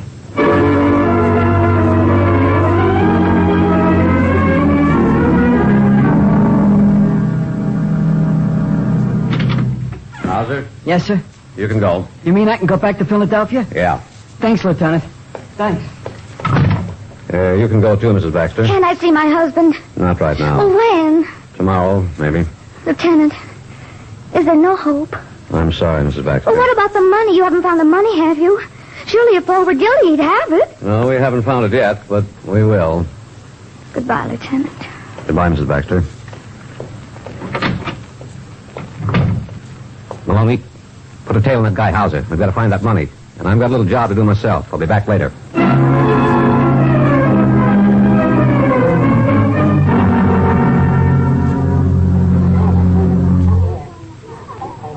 Oh, Mrs. Baxter, here's a letter came for you. A letter? It was forwarded from Grantsville. Oh, Fred's letter. Put Mr. Graham in. He's on the roof garden, Mrs. Baxter. Shall I connect you? No, I'll go up.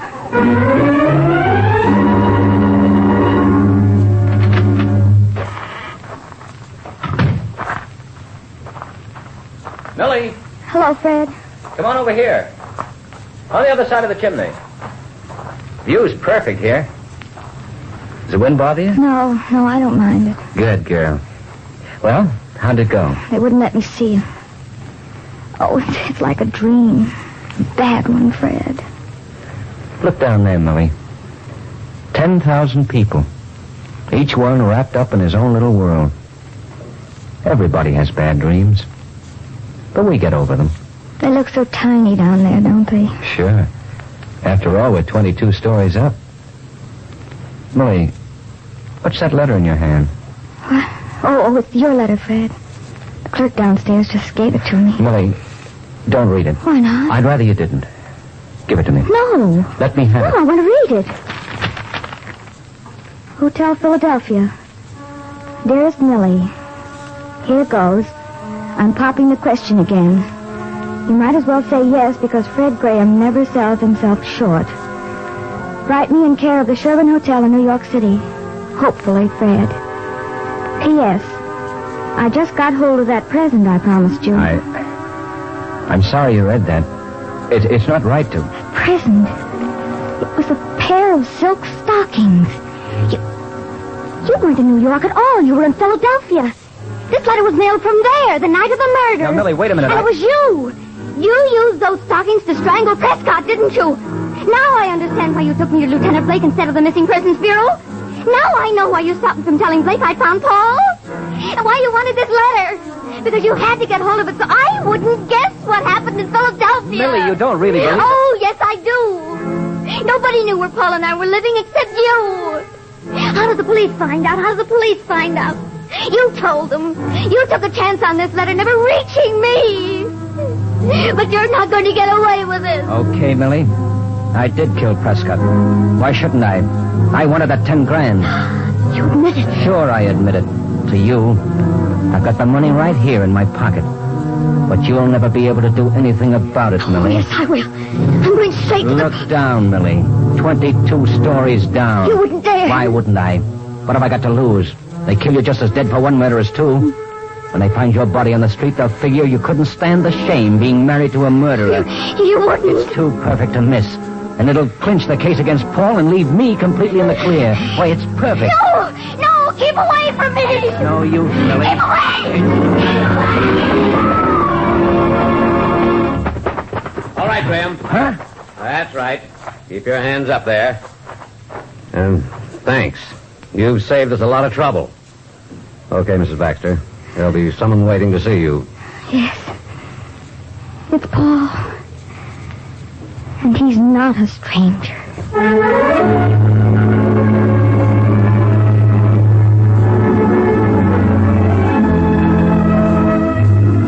And so ends tonight's story of When Strangers Marry. In just a moment, I'll be back with a word about next week's story. But first...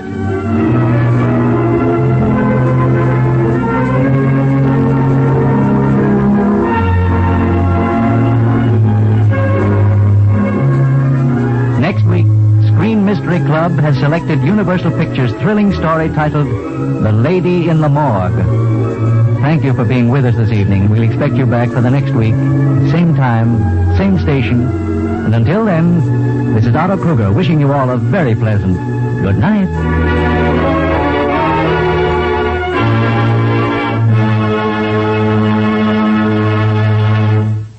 Tonight's story has been presented through courtesy of Monogram Pictures, makers of Dillinger, and was adapted for radio by Selig Lester and Merwin Gerard.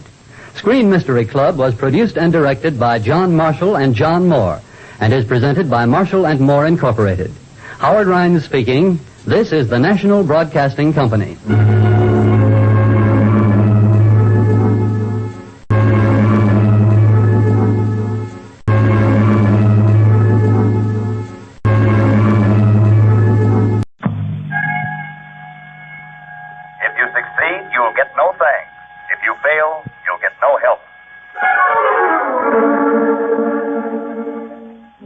I do solemnly swear that I will defend the United States against all its enemies whomsoever. And I further swear that I will never reveal to any living person any information I may acquire in the service of American counter-espionage. So help me God.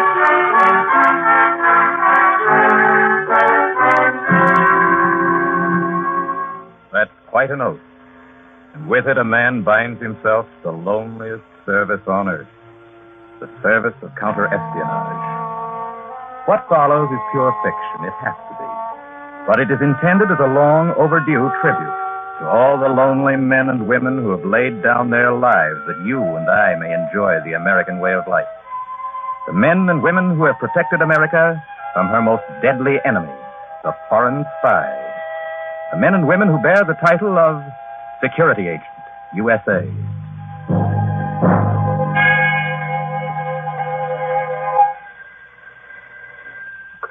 This is Bennett. Hello, Tom.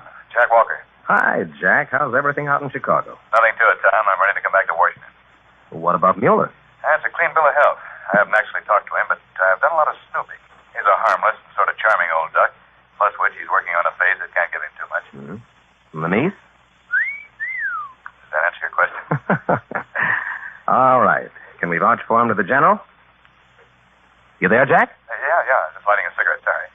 I think we can clear them, Tom. I went through their apartment while they were at the lab, and I really went through it. Nothing there, but nothing. Okay, that jives with the other information. You can come home, Jack. All's forgiven. Wish the niece could... Sorry, friend. I'm using this... Hey! Hey, Jack. Jack, what's wrong? Hey, Jack, what is this, a gag? Jack!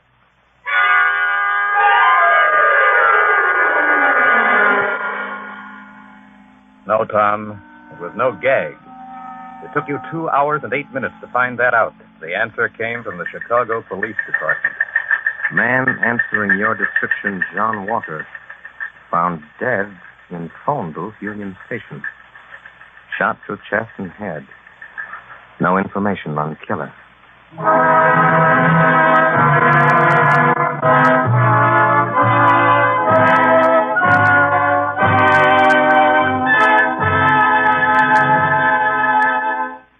As far as you're concerned, that's where it all started. You're Tom Bennett, Special Agent, American Counterespionage.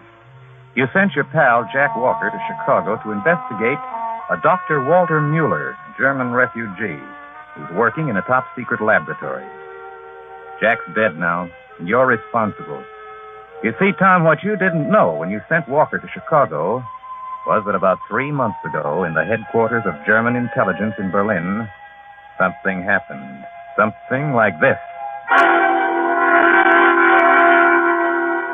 I have sent for you to give you your orders. You are to proceed to the United States. You will travel by submarine. Very good, Herr Admiral. Reports indicate the Americans are experimenting with atomic energy at a spot called Oak Ridge in the state of Tennessee. They also have a laboratory in Chicago where much of the research is probably conducted. I understand. We will have to pass over Oak Ridge. It is at this time impenetrable. But in Chicago, you should be able to get the information we must have. We must know what progress the Americans are making, and if they are successful, how they are proceeding. This is a race between their scientists and ours, which may well decide the war. Understand, Herr Niemann?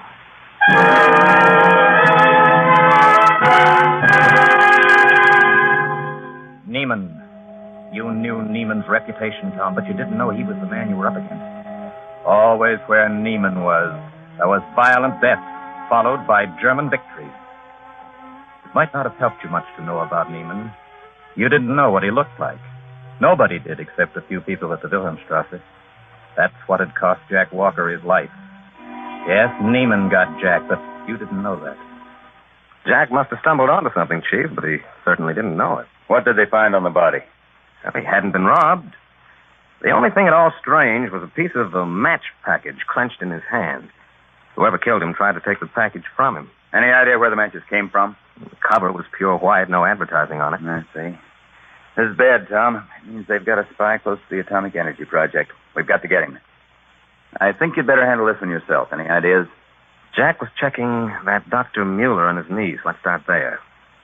How about getting the Atom people to put me in with Mueller as his assistant? Can it be arranged? I'll see. This is Coleman. Get me General Grove. Call me when you get him. They'll spot me, of course, just like they spotted Jack. But then whoever it is will have to do something about me before I can go on. He'll try something. I'll be waiting. You know what you're doing, Bennett. Play it any way you want. That's the hard way, but I guess there isn't any easy way. No, there isn't any easy way. If you want to catch a spy, you've got to set a trap. And a trap needs bait. And so you use the only bait you can, Tom. Yourself. But you don't know it's Neiman you're up against, and Neiman is deadly. Coleman arranges things with the powers that be, and you find yourself one fine morning in a closely guarded laboratory, meeting Dr. Mueller and his niece, Kathy. When you look at Kathy, you understand why Jack Walker went... She's a brown-eyed blonde with a figure. She can't be over 23. Dr. Mueller, on the other hand, is a wizened gnome of a man with laughter wrinkles around his little eyes. Only right now, he isn't laughing. But why should they send me a laboratory assistant? Why? An assistant I don't need. Go away, young man. I'm sorry, Dr. Mueller. The director said I was to be your assistant. You're doing a lot of work for one man. Enough work to tax a child I'm not doing. Kathy, make him go away. Now, Uncle Walter, don't get yourself all worked up. Mr. Bennett's just doing as he's told. I think it'll be nice to have someone around to talk to. Then to him you talk. Me, I go about my work. I have no time. Don't mind him, Mr. Bennett. He's really an old dear. In a day or so, he'll be eating out of your hand. He acted more like he was going to chew it off. It's almost lunchtime. Why don't we go down to the cafeteria? It'll give Uncle Walter a chance to cool off.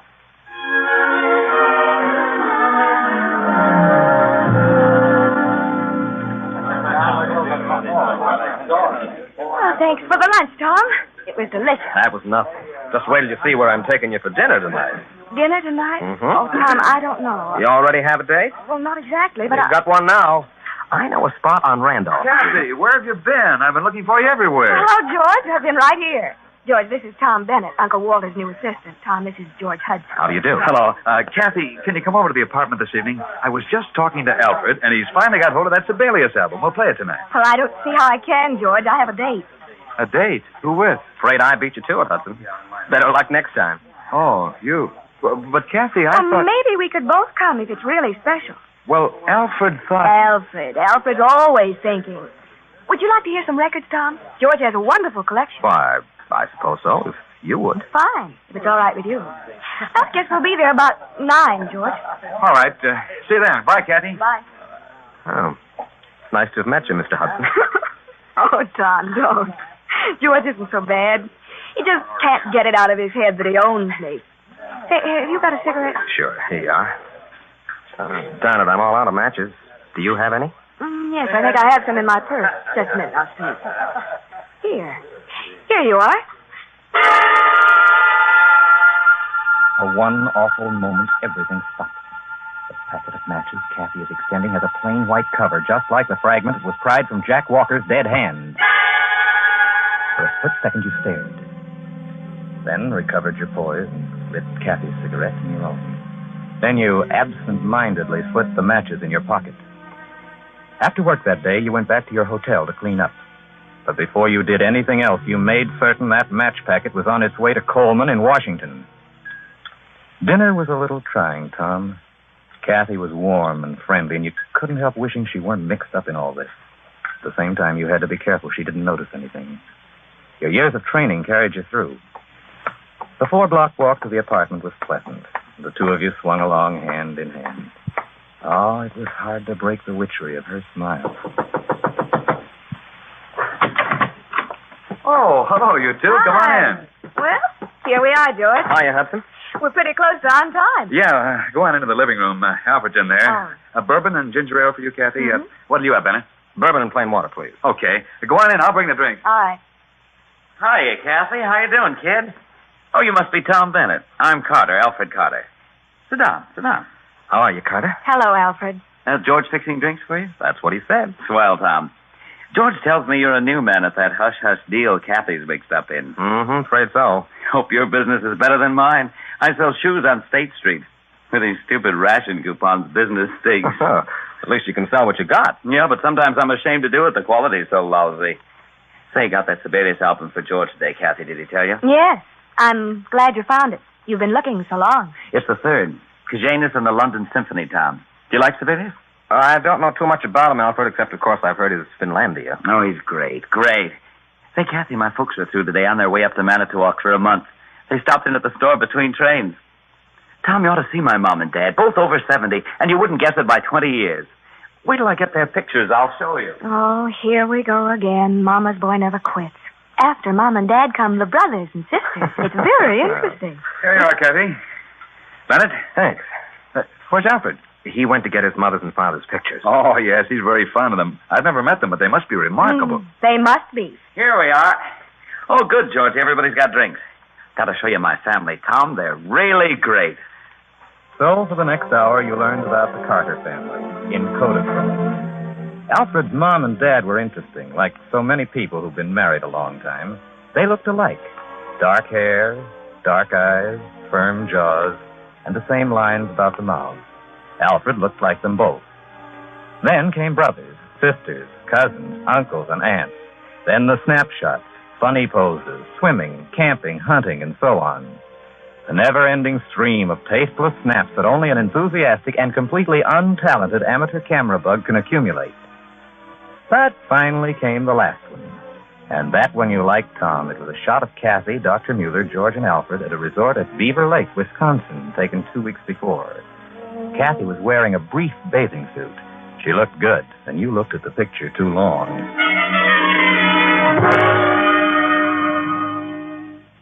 There were more drinks. George may not have been the pleasantest person in the world, but he had a lavish touch with the bourbon. Then came the music. Kathy'd been right. George and Alfred had a magnificent collection. As the deeply moving strains of the fourth movement of Brahms first filled the apartment, you studied the others covertly. Kathy's eyes were half closed and filmy as she leaned back in her chair. George's head was down, the eyes squeezed shut as though in pain, while Alfred sat erect and stared at the wall. His blue eyes popped and glazed. No one spoke.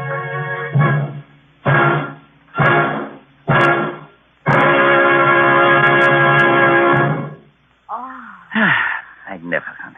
Wonderful. How about another drink, George? Huh? Oh, sure. Not for me, thanks. I've got to be getting home. It's almost 12. Well, one more won't hurt, kid. I've still got some. I think I'll smoke a cigarette while I finish this. Allow me. I've got everything right here, Alfred. Oh, at least allow me to strike the match for you. There. Thanks. Hold that light, Alfred. Oh, sorry it went out. Here, take the matches. Nightcap, Tom? Okay. Oh, make it short, though, will you?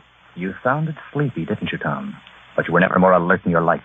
Alfred had lit Kathy's cigarette with her matches, another packet with a plain white cover. And George, after lighting his cigarette, had slipped them into his pocket. Unconscious habit? Or had you spotted a method of communicating? You finished your nightcap, Kathy finished her cigarette, and you took her home. At the door, you kissed her goodnight. Tom, darling. There was a pain just below the breastbone. It felt lousy as you went back to your hotel. When you got there, a message was waiting to call Washington, operator number 38. Ready with Chicago. Go ahead. Hello, Bennett? Yeah, what's up? Plenty. Can you talk? I'm in a hotel room on a switchboard. Have to take a chance. And reports from abroad they're getting stuff. I think I know how. How serious is it? If you know how, stop it. This is top priority. That bad, huh? That bad. And I found out who you're up against. Who? Neiman. The pit of your stomach does some cartwheels. You, Tom Bennett, are matching wits with Neiman, Admiral Canaris, top operative. You sure? Positive. Get him if you can, Tom, and plug that leak. Those are orders, Tom. Get Neiman and plug the leak. The only thing Coleman didn't tell you was how. That's your job.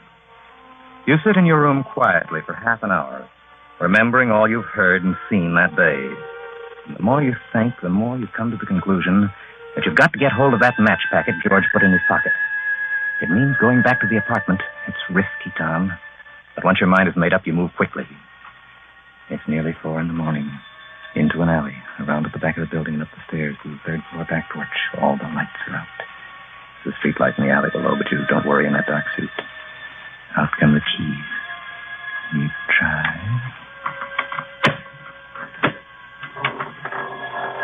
You're inside. Gently you close the door. It's the kitchen. You know your way around. You memorized it earlier in the evening. Quietly you move through the kitchen, the dinette, into the living room. And then...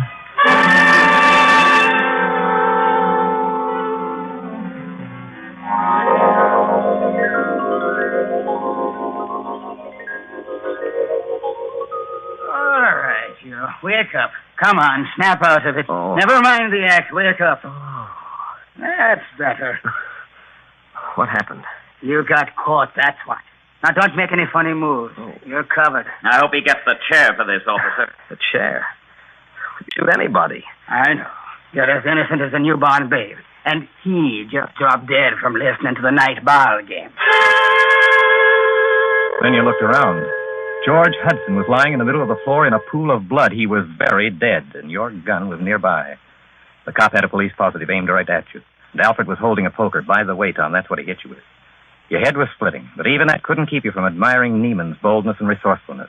Oh, yes, you knew who Neiman was then. And you began to appreciate how good he really was. You couldn't have done better yourself. Framed for murder. You could get out of it in time, probably, but time was the one thing you didn't have. If Neiman was pulling stunts like this, he must be near the end of his job. Probably in a matter of hours he'd be gone, and it looked like you'd be spending those precious hours communing with the Chicago Homicide Squad. Think fast, Tom. Give me a hand up, will you? Just stay put, pal. You got no reason to get up. I'm going to be sick. Where's the bathroom? Oh, here. Up you come. Come on, in here. And don't try anything funny. The funny part of it is that it wouldn't be hard for you to be sick, Tom. Alfred has a heavy hand with a poker. As you reel across the living room, the policeman takes your arm so you won't fall. Deep inside, you gather all your strength. If this doesn't work, it's curtains. Then suddenly you straighten up and shout. Hey! He nicked you, Tom. Even a crease in the forearm doesn't feel so good when it comes from a .38. But you can't stop. Down the stairs, onto the sidewalk, and run. Run like the devil. Around corners, through alleys, over fences for miles and miles and miles, it seemed. And then when your heart was about to pop the buttons on your shirt, you stopped and took stock. You'd done the one thing Neiman hadn't expected. You'd made a break for it, instead of stopping to explain that you were a counter-espionage agent, etc., etc., etc. You were free. But you had the whole Chicago police force after you, and you were wounded. Gingerly, you took off your coat and shirt, ripped the sleeve out of the shirt, and tore it into strips. Using that as a bandage, you staunched the bleeding. The rip in the coat wasn't too noticeable if you held your arm against your side. Now, before you do anything, Tom, think. Alfred is Neiman. I was crazy not to spot it earlier, but I was thinking of George. Kathy's been picking up information at the lab and passing it on by means of those match packets. Probably in secret ink. I wonder if Dr. Mueller's in on this. Oh, it doesn't matter now. George was killed. Why? What would Neiman have done if I hadn't come back?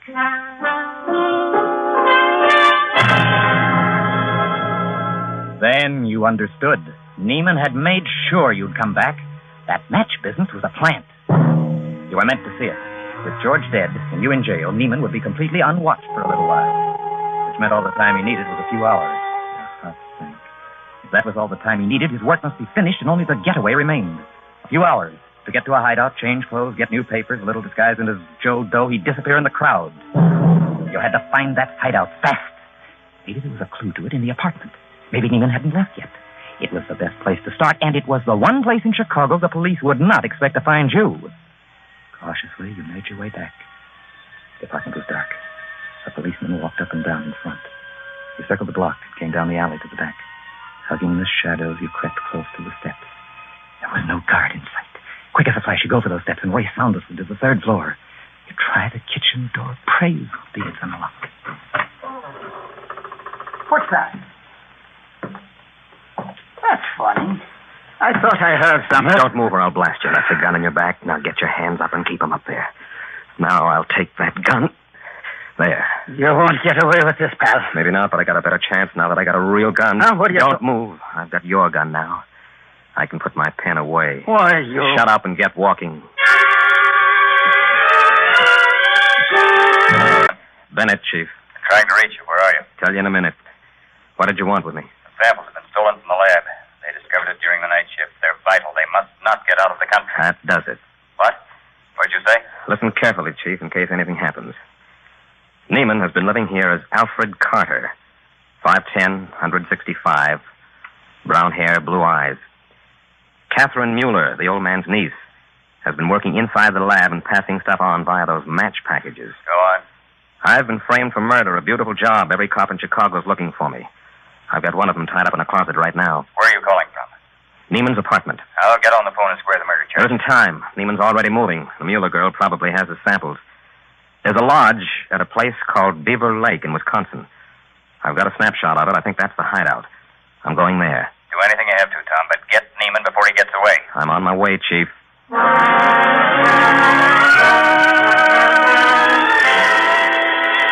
Up to the roof, wearing one of George's suits and carrying an empty suitcase. It was tricky going from roof to roof, Tom, but you made it unobserved as dawn was breaking. Then a cab in Union Station. Carry your bag, sir? Yeah, here. Would you bring it into the restroom? I want to change my shirt before I go. Certainly, sir.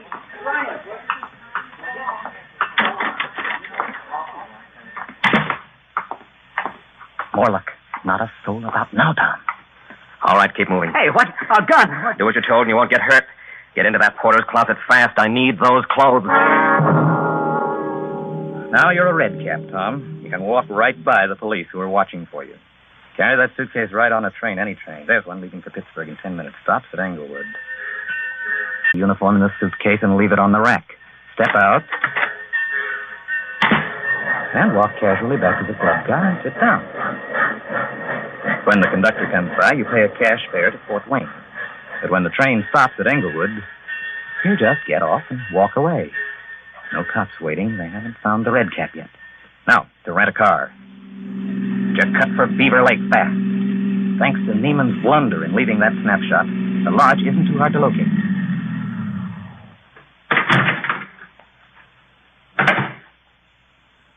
place looks deserted. Hey, wait a minute. Fresh tire tracks. They've been here. If they're gone, I'm sunk. Try the house.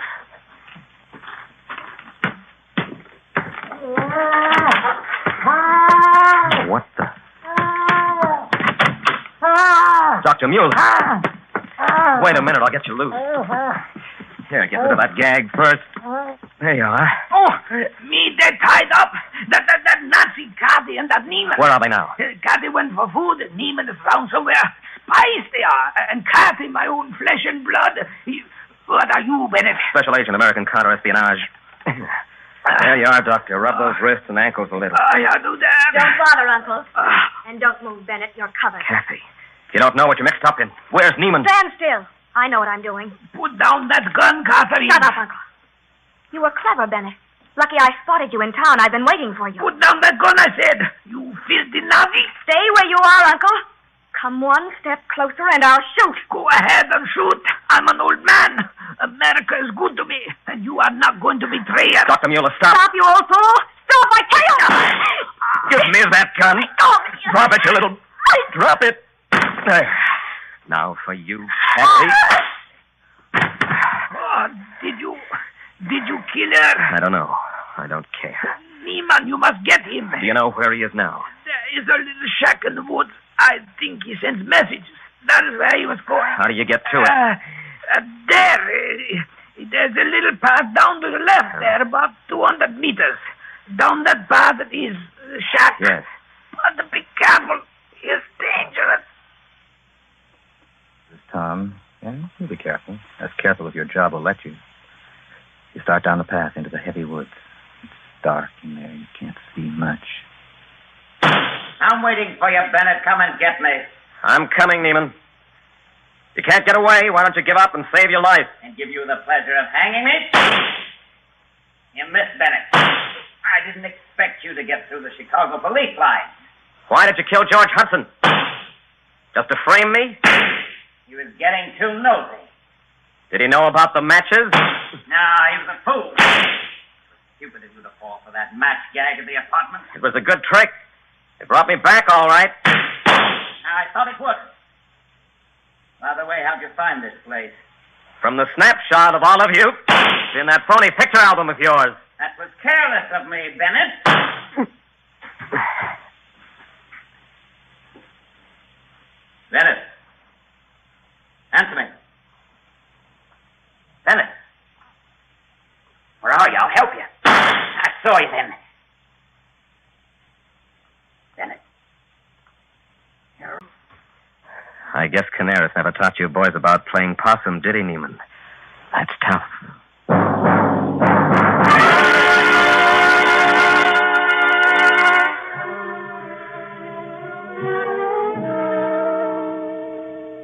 And that was the story of Tom Bennett.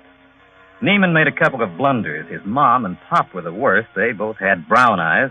The phony Alfreds were blue. That almost never happens. Poor George Hudson was an innocent bystander. Kathy planted Neiman on him as a roommate, then slipped the matches with secret ink messages into his pocket for Neiman to recover at night and read. Jack Walker had picked up the wrong matches when he searched Kathy's room, and Neiman had got them back, killing Walker in the process. Complicated, you say? Maybe so, but it's all in a day's work for a security agent, USA.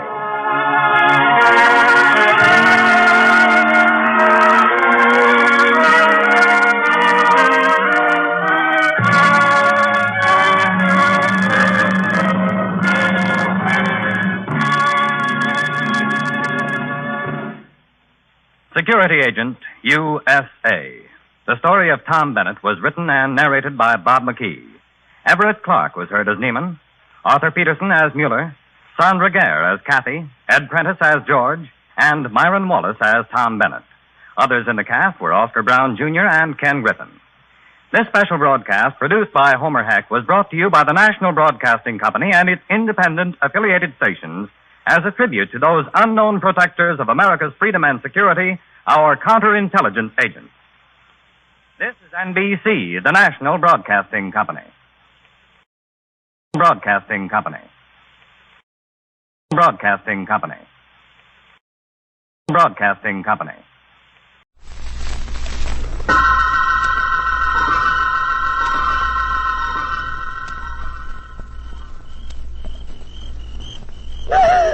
Stop it! Stop it! Special Assignment. Thrilling drama from the world of news. Adventures of the men who make these stories live. Men whose lives are dedicated to covering the news on Special Assignment.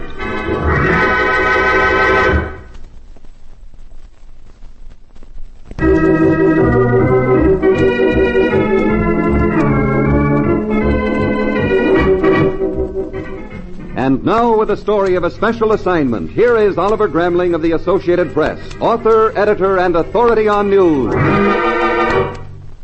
The special assignment I have in mind is based on the true experience of ace reporter Leo Dolan, an experience in which he learned that a dead man can talk. It began some years ago. It began with a chilling scream of a dying woman. A scream that echoed over the bleak hills of a small Missouri town.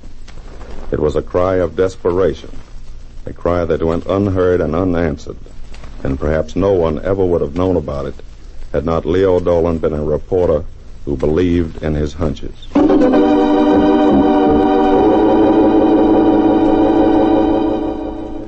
Mr. Dolan, I've told you everything I know, from the time the poor girl left to when I tried to check on Lang's general delivery address. And there's nothing else. Did you say general delivery? Yes, but I don't see... You never told me Lang's address was a general delivery box. Well, where are you going, Mr. Dolan? To see a postmaster about a dog, or should I say wolf.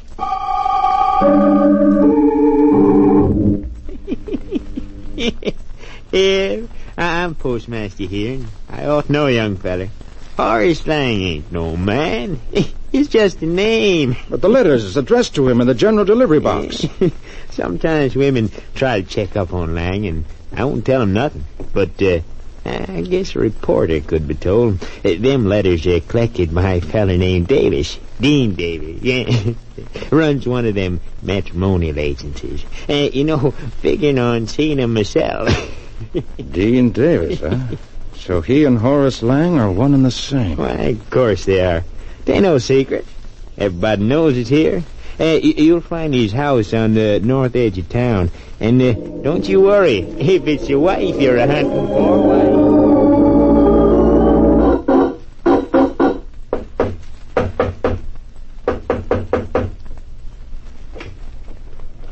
What do you want? How do you do? My name's Dolan. I'd like to speak to Mr. Dean Davis. Mr. Davis is in Kansas City on business. Well, then perhaps you could help me, Mrs. Davis. I'm not Mrs. Davis. I'm his housekeeper, and no woman ever comes to see Mr. Davis here. Now listen, miss. You listen to me, Mr. whatever your name is. If you want to talk about Mr. Davis, you see Mr. Davis. Good day.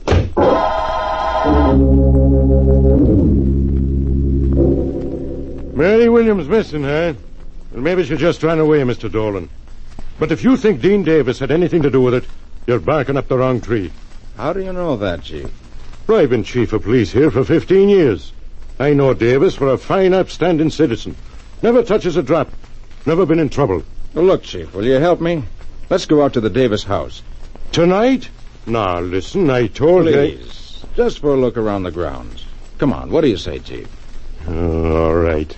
But you reporters won't do for a story.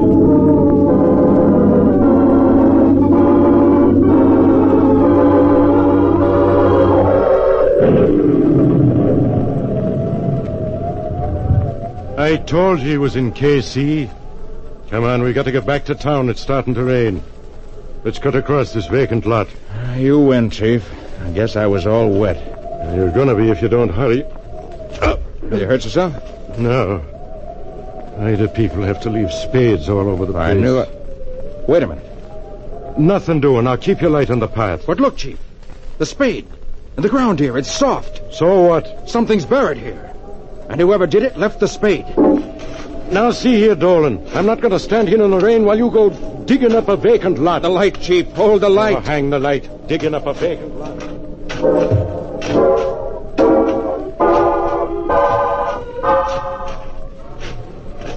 Come on, Dolan. I've had enough. You're almost down to your waist now. Just a little more. Still soft, Chief. Got this far. I might as well. If you ask me, you've gone too far. It'll only take a little... Chief. Come on, Dolan. Look. Down here. Where? Here. Right by my foot. I still don't... Glory be. It looks like...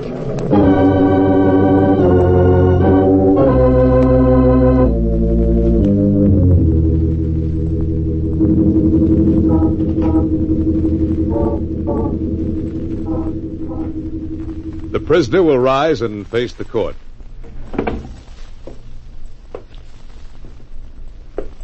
Dean Davis, have you anything to say before the sentence of this court is pronounced? I have, Your Honor. I want to thank my friends who believe in me and testified in my defense. And to Mr. Dolan, who testified against me, I want to say that I bear him no ill will. But before God, sir, I am innocent. Dean Davis, the jury has found you guilty as charged. It is the judgment of this court that you be taken to the state prison, where you will be hanged by the neck until you are dead. And may God have mercy on your soul.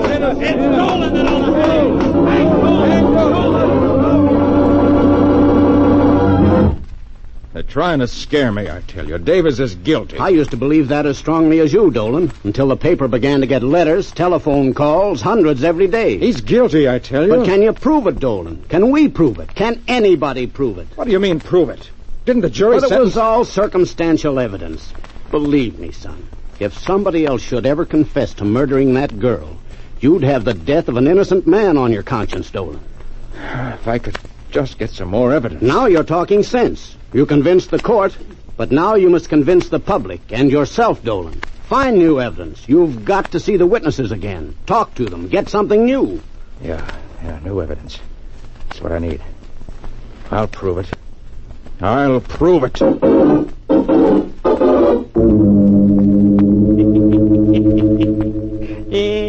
No, I ain't got nothing to add to what I told you when you first came snooping around this post office here. But I'm telling you this. You're sending an innocent man to his death. Sure, Dolan. I was with you when you dug up the body. But I never said Davis did it. No, sirree. My conscience is clear as a bell. Why come to me, Mr. Dolan? I was only Mr. Davis's housekeeper. Why don't you ask the man you're sending to his death? Why don't you ask the man you're going to murder? Hello, Davis. Warden says I can have 1 minute with you. Why are you here, Dolan? Are you going to hound me right up to the last step on the scaffold? Davis, I came for the truth. If you're here for my forgiveness, you have it, Dolan. I believe you did only what you thought was right. I just didn't get the breaks. Circumstantial evidence. Davis, this is your last chance. I want the truth. Did you or did you not? Wait. In 24 hours, I will find death and peace. But will you find peace, Dolan? Will you find peace, or will you find torment? The torment of knowing you sent an innocent man to his death. Did you or did you not? Please, Dolan, haven't you done enough? Honest, Davis, I've tried everything. Goodbye, Dolan.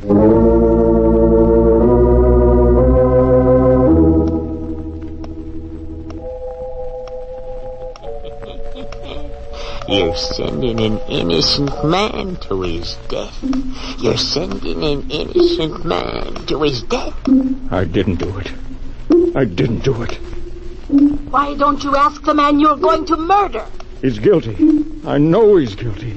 I never said Davis did it. No, sirree. My conscience is clear as a bell. I didn't do it. I didn't do it. But can you prove it, Dolan? Can we prove it? Can anybody prove it? Prove it. Prove it. Prove it. I don't have to prove it. He murdered Mary Williams. He's guilty, I tell you. He's guilty. Will you find peace or will you find torment? The torment of knowing you sent an innocent man to his death. Stop it! Stop it! I can't stand it. Got to do something. I'll call the warden. That's it. I'll call the warden. It isn't too late. There's still time, I know. Hello? Long distance? Emergency call. Get me the warden at state prison and hurry. Still time. He can't die. I'll save him. That's what I'll do. I'll save him. Hello. Hello. Is that you, Warden? This is Leo Dolan. Listen, Warden, you gotta hold up this execution. You got... What's that? 3 minutes ago. No. No, thanks, Warden. Too late. He's dead. Davis is dead.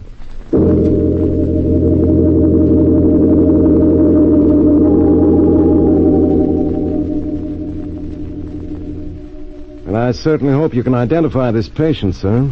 Yes, that's Dolan, all right. One of the best reporters I ever had. Been looking for him for weeks. He's a sick man. He keeps muttering about someone named Davis. May I go over now, Doctor? Of course, but don't stay too long. Dolan, my boy. It's Riley, your editor. Can you hear me? Davis is dead. Davis is dead. Listen to me, Dolan. Can you hear me? I can hear. Davis is dead. Sure, he's dead, all right. He's executed right the night you disappeared. We've been looking for you high and low to give you a note Davis left you. Note? Davis is dead. He gave it to the warden just before he... Here, let me open it for you. There you are. What does it say? Dear Mr. Dolan, you win. Davis, he wrote me, boss. I said he was guilty. I said he was guilty. Get hold of yourself, Dolan. What did he say? Here, let me read that. Dear Mr. Dolan, you win. I murdered Mary Williams. What? Signed, Dean Davis. I said he was guilty.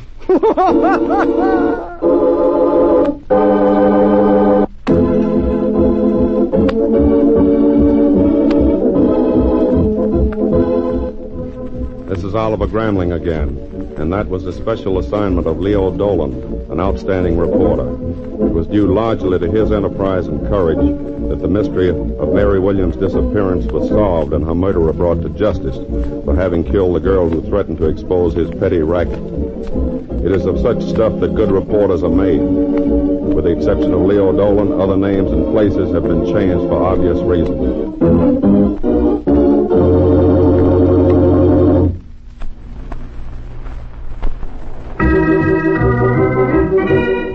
The next special assignment is one we know you'll want to hear, so be sure to be with us when Oliver Gramling, author, editor, and authority on news, will tell about another reporter and another special assignment.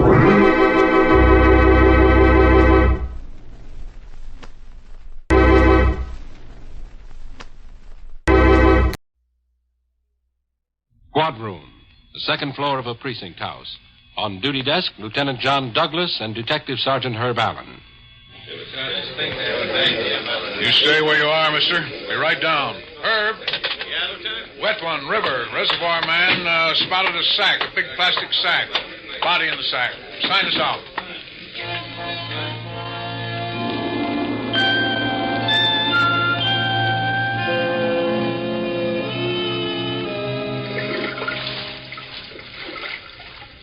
All I did? All officers, honest. That's my job here. To fish this... Fish in a reservoir? Keep it clear. Big items float in from the aqueduct. Big items in the inlet have to be careful. They clog the screens. Fishing with that long pole? You caught this? This bag? Yes, sir, this big plastic bag. All my years here, I never hooked in anything like this. I pulled at it, got a hook, pulled it in. Pull a lot of items in. Huh. Well, what more? You untied it. Sure, I untied it. That's an extra source of income, officer. Well, what was the bag tied with? This copper wire hooked into the bag? Rope. Tossed it right behind. When I see anything in the current that could be salvaged, well, half my house was furnished with salvage when I used to work out at the waterfront. How'd I know? How'd I know there was a stiff in it? You radio the coroner? 10 minutes. Tech goes on its Parts way. of a man all cut up in pieces and without the head. Till they get here, Herb, take the left bank. I'll take the right. See what we can find on the canal banks along the way. Right. Just a minute. Stay right here. But I'm off now. I tagged the stiff right at the end of my shift. Go ahead, Herb. You hide, Lieutenant. Say, I'm a city employee, too. Find you something. Is that the thanks? I take pills for my stomach. These pieces in the bag, they got me all upset. You live right here, don't you? At the waterworks? I want to take a look inside, where you bunk.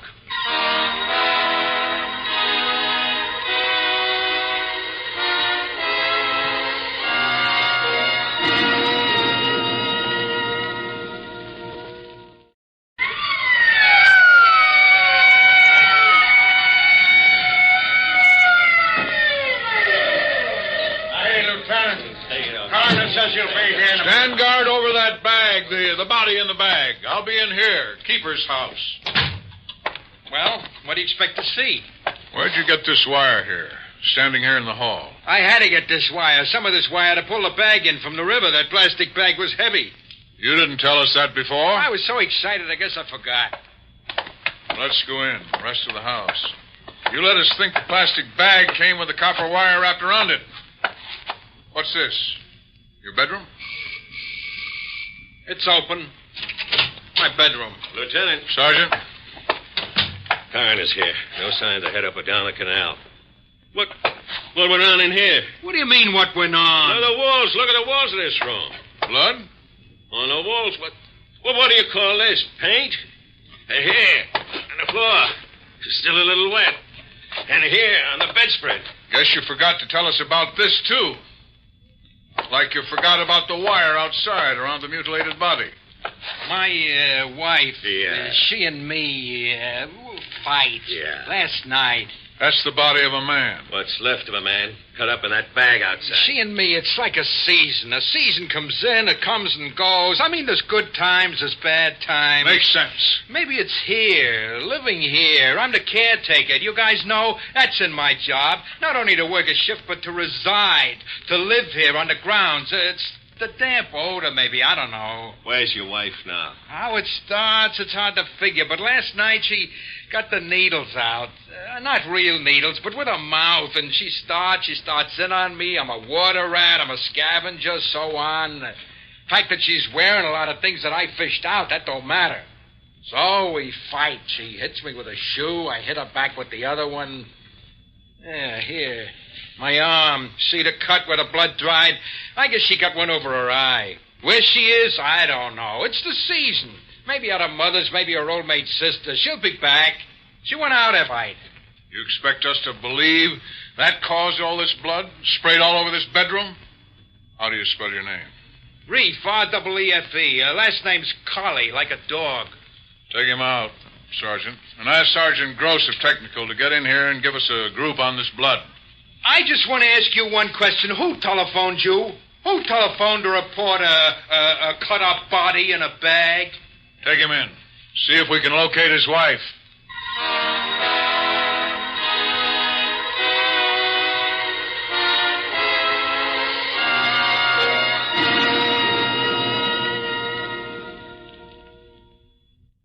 Let's take a moment to think of the world we live in, of just how small it really is. Today's transportation makes it possible to see much of the world. So, let's say that you are about to visit the fascinating island of New Caledonia for the first time. This small subtropical island of the French Republic, roughly 250 miles long by about 30 wide, is in many respects a paradise, located only 750 miles across the Coral Sea from Australia. New Caledonia has been the home of Frenchmen for more than a century, but few Americans had been there prior to World War II.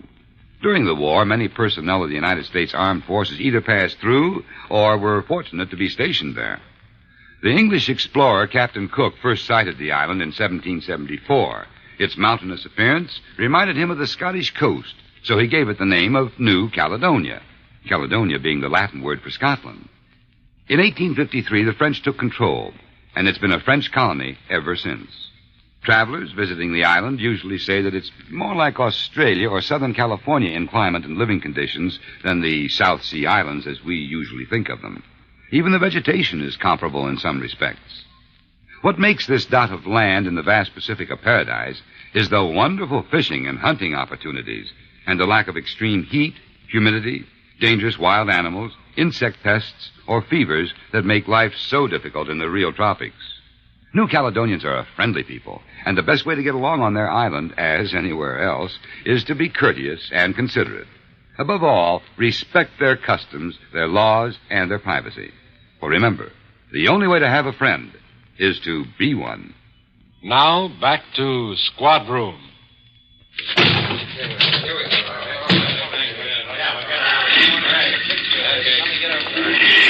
All right. There's nothing more here till daylight. I want a two-man guard on the canal till the divers get here in the morning. The rest of you, knock it off. Get back to the house. Yes, Herb. Coroner will give you a service. Promises a preliminary by morning. Concentrate on picking up the waterkeeper's wife.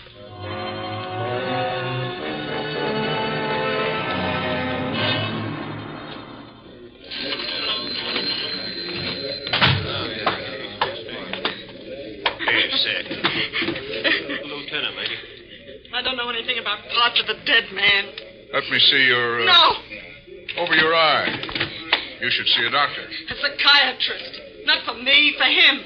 The lady's unhappy in her marriage. Oh, The lady substantiates his story. but I wasn't hiding out, you know, or anything like that. I was just taking a vacation from him at my mother's. We did go at each other. We have these fights regular. I suppose he told you it's me, it's my fault, because of his job. Well, it isn't. It's what the job did to him. It's not that I object to the water, the location. The city gives us free rent, it's an honest living, but when Reef and me got married, he had plans, ambition. Now all he does, he lies awake nights dreaming of what he might find tomorrow in the inlet. You see this watch, this pin, this earring, they all come out of the water. Blood on your bedroom walls, on your bedspread, on the bedroom floor. The fight, yes, sir. The blood's being tested and typed. Honest, I gave it to Reef and he gave it back, that's all. T.S., a matron, a call downtown women's detention. She's got a bad cut over her eye. Just one, yes, for overnight. All right, lady. Till the blood group tests. I'm being locked up. Any of those chairs in the back till the matron comes for you, please. Bad, it's bad, Herb. Sun up, I'm putting 50 men out on those reservoir banks. The diver's going down. We've got to identify that murdered man. There isn't much you can do without a head. Living or dead.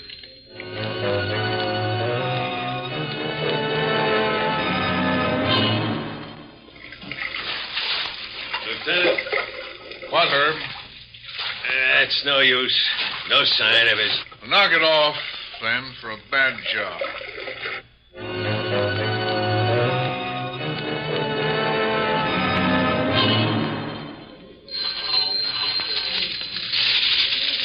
Forrester! Forrester! Answer the... Busy. Only 1 foot away. Yeah, always busy when there's a case we can't cinch. Reports. We got the greatest collection of writers, report writers on this squad. I'm going to get you guys out on our bricks. Hello, Sergeant Allen. Oh, why do you bring me all the way back here? You know I get all this cooperation in the room. Send the coroner's report up. But does the great Stoneface know it's in? Good. I heard that. Lock me up, Lieutenant. Finally got the coroner's report. Sergeant Harris just called. That was his call. Do you want to hear this report? From the coroner? I know that. Torso of a man weighing 155 to 165 pounds. Mm-hmm. Sergeant Allen. Who? Hurry that up. Well, send a man up. A man 155 to 165 pounds. His left arm extremely brown, indicating he drove truck or a car and kept his arm out the window. He should have been about 5'9", had a big black mole on right shoulder. Anything about blood type? Type O. His coloring was probably blonde or brown. In the water, 30 to 36 hours. What about the prints? Lieutenant, can I see the lieutenant? Fingers too shriveled from the water. They're going to try blowing air in or wax buildup in special spoon. Over here. The desk here. This man wants to see us. I'm Sergeant Al. This is the lieutenant. I'm Chris Wilson. I have a boy, Gerald. He's 30. He's missing. Yes? In the papers over the radio, I heard about that case where you can't tell for sure because the body was... I'm afraid it might be... Sergeant. Yeah, sit. Gerald is married. He and his wife, they've been living in Glenwood. They decided a week ago to come back here. He should have been here 4 days ago. Describe your boy. How much did he weigh? Along about 160. Was he dark, fair? Blonde. I found a large dark stain in the dirt in my driveway. I don't know how it got there. It looks like blood. It disturbs me, that stain. I'm afraid my boy was killed there at night as he was arriving to come home, and maybe the killers, they took away his wife. What do you think, Herb? General description fits. Let him draw. Envelope? Here. Come on, Mr. Wilson. Show me your house. Well, nothing else. It seems out of place. I don't know how it got there, and it does look like blood. Mm-hmm. We'll have the blood checked. Yes? There's no other signs of violence, inside or outside. You were all over my place. When will you know on the blood? We're anxious too, Mr. Wilson. Sit tight.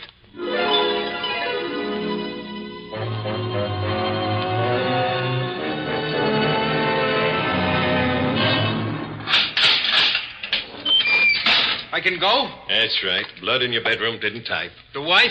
Just released. Woman detention downtown. Sending her home? Come on, out. I gotta lock this cage. She's gonna go home? Yes, Mr. Collie, home. Oh. Come on, out.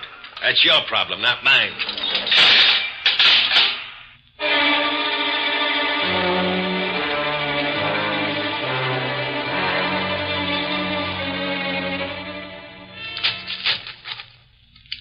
Dirt from the driveway shows blood.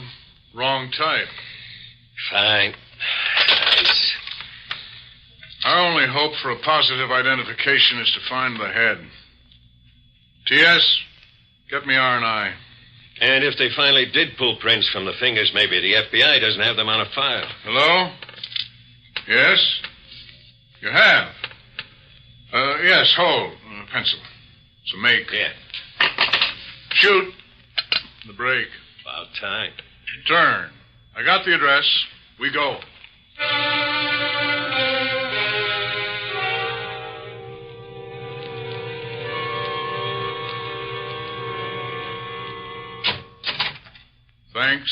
Thanks very much, Mr. Stern. Yeah, Lieutenant? The address the FBI had in the fingerprint file is this address. That's his father inside.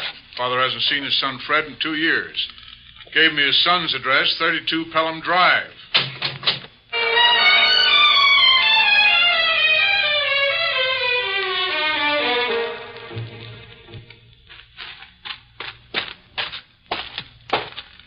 Police officers.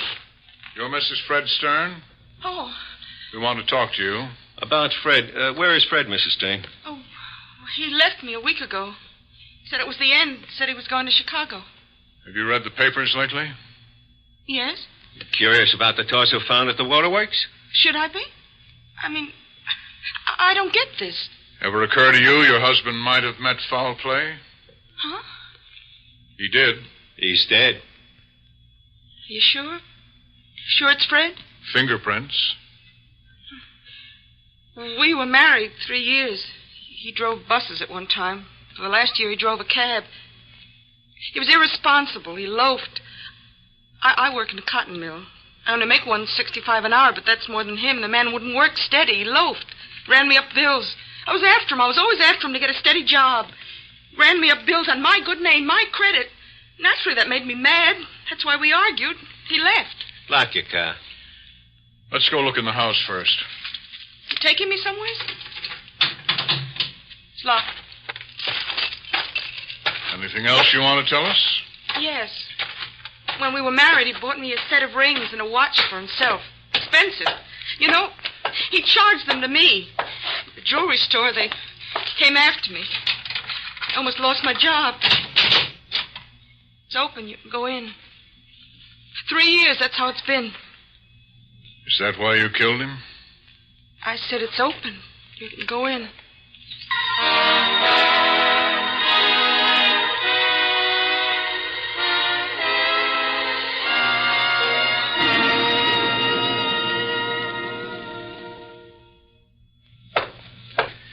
Just this cot and this saw and this hammer. They're out on the back porch. Clean, but they look like they got traces. Well? I'll start at the beginning. I came home from work Wednesday night. He's wearing more new clothes. Charged them, he said, but he kept hollering for me to go to sleep. At midnight we did, but he got up in the middle of the night, goes down to the basement, and starts working his power tools. I couldn't sleep. I got up and called down. He started to hammer things. I yelled. He came charging upstairs and abused me. I couldn't stand it. I'd paid for all those fancy tools. He never built anything. He put the hammer down on the sink. I picked it up, went behind him. I hit him and he fell down. Oh, if there was any chance of saving him, but I listened. There was no heartbeat. He was dead. I went down. I got the sword. You have a boyfriend? No. You did it yourself? Separate packages in the heavy plastics. They were heavy, but I made it out to the car trunk. Yourself? Dumped all by yourself? The big one I threw in the reservoir. A car came, frightened me away. I drove around looking for another place. I don't believe it. Well, you have to. Where'd you dispose of the other one? Off West Bridge. I could show you. Take her downtown. Book her. I want to look over the house and her car again. I cleaned up thorough when I came back, and then it was time again to go to work. 3 years, mister. I tried. I worked. I paid. Hope for 3 years that he'd leave. Just leave on his own 2 feet and go away. It's my house. I pay. Am I happy? Am I proud? Did I need a man in good health who don't pay his way? Well, you didn't need to kill. Did I mean to kill? It happened. It just happened that way. When I knew life was gone from him, all I could think was out. I wanted him out. He was too heavy to lift. I had to get him out. That's when I went to get the saw. I had to get him out. Booker, get going. Some way. Squad Room, the true-to-life enactment. Today on duty desk as Lieutenant John Douglas, Win Wright. As Sergeant Allen, Dan Ocko. As Cully, Eric Dressler. As Mrs. Stern, Bryna Rayburn. Squad Room is produced and directed by Win Wright, written by Peter Irving. All names are fictitious. Any resemblance to persons living or dead is purely coincidental.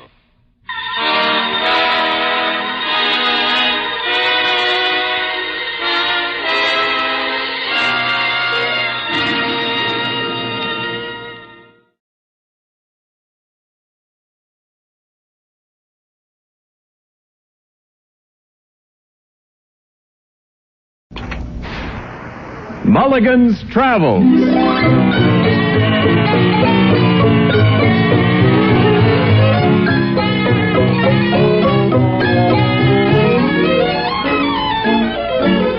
The makers of this audition record present Mulligan's Travels, starring Sheldon Leonard.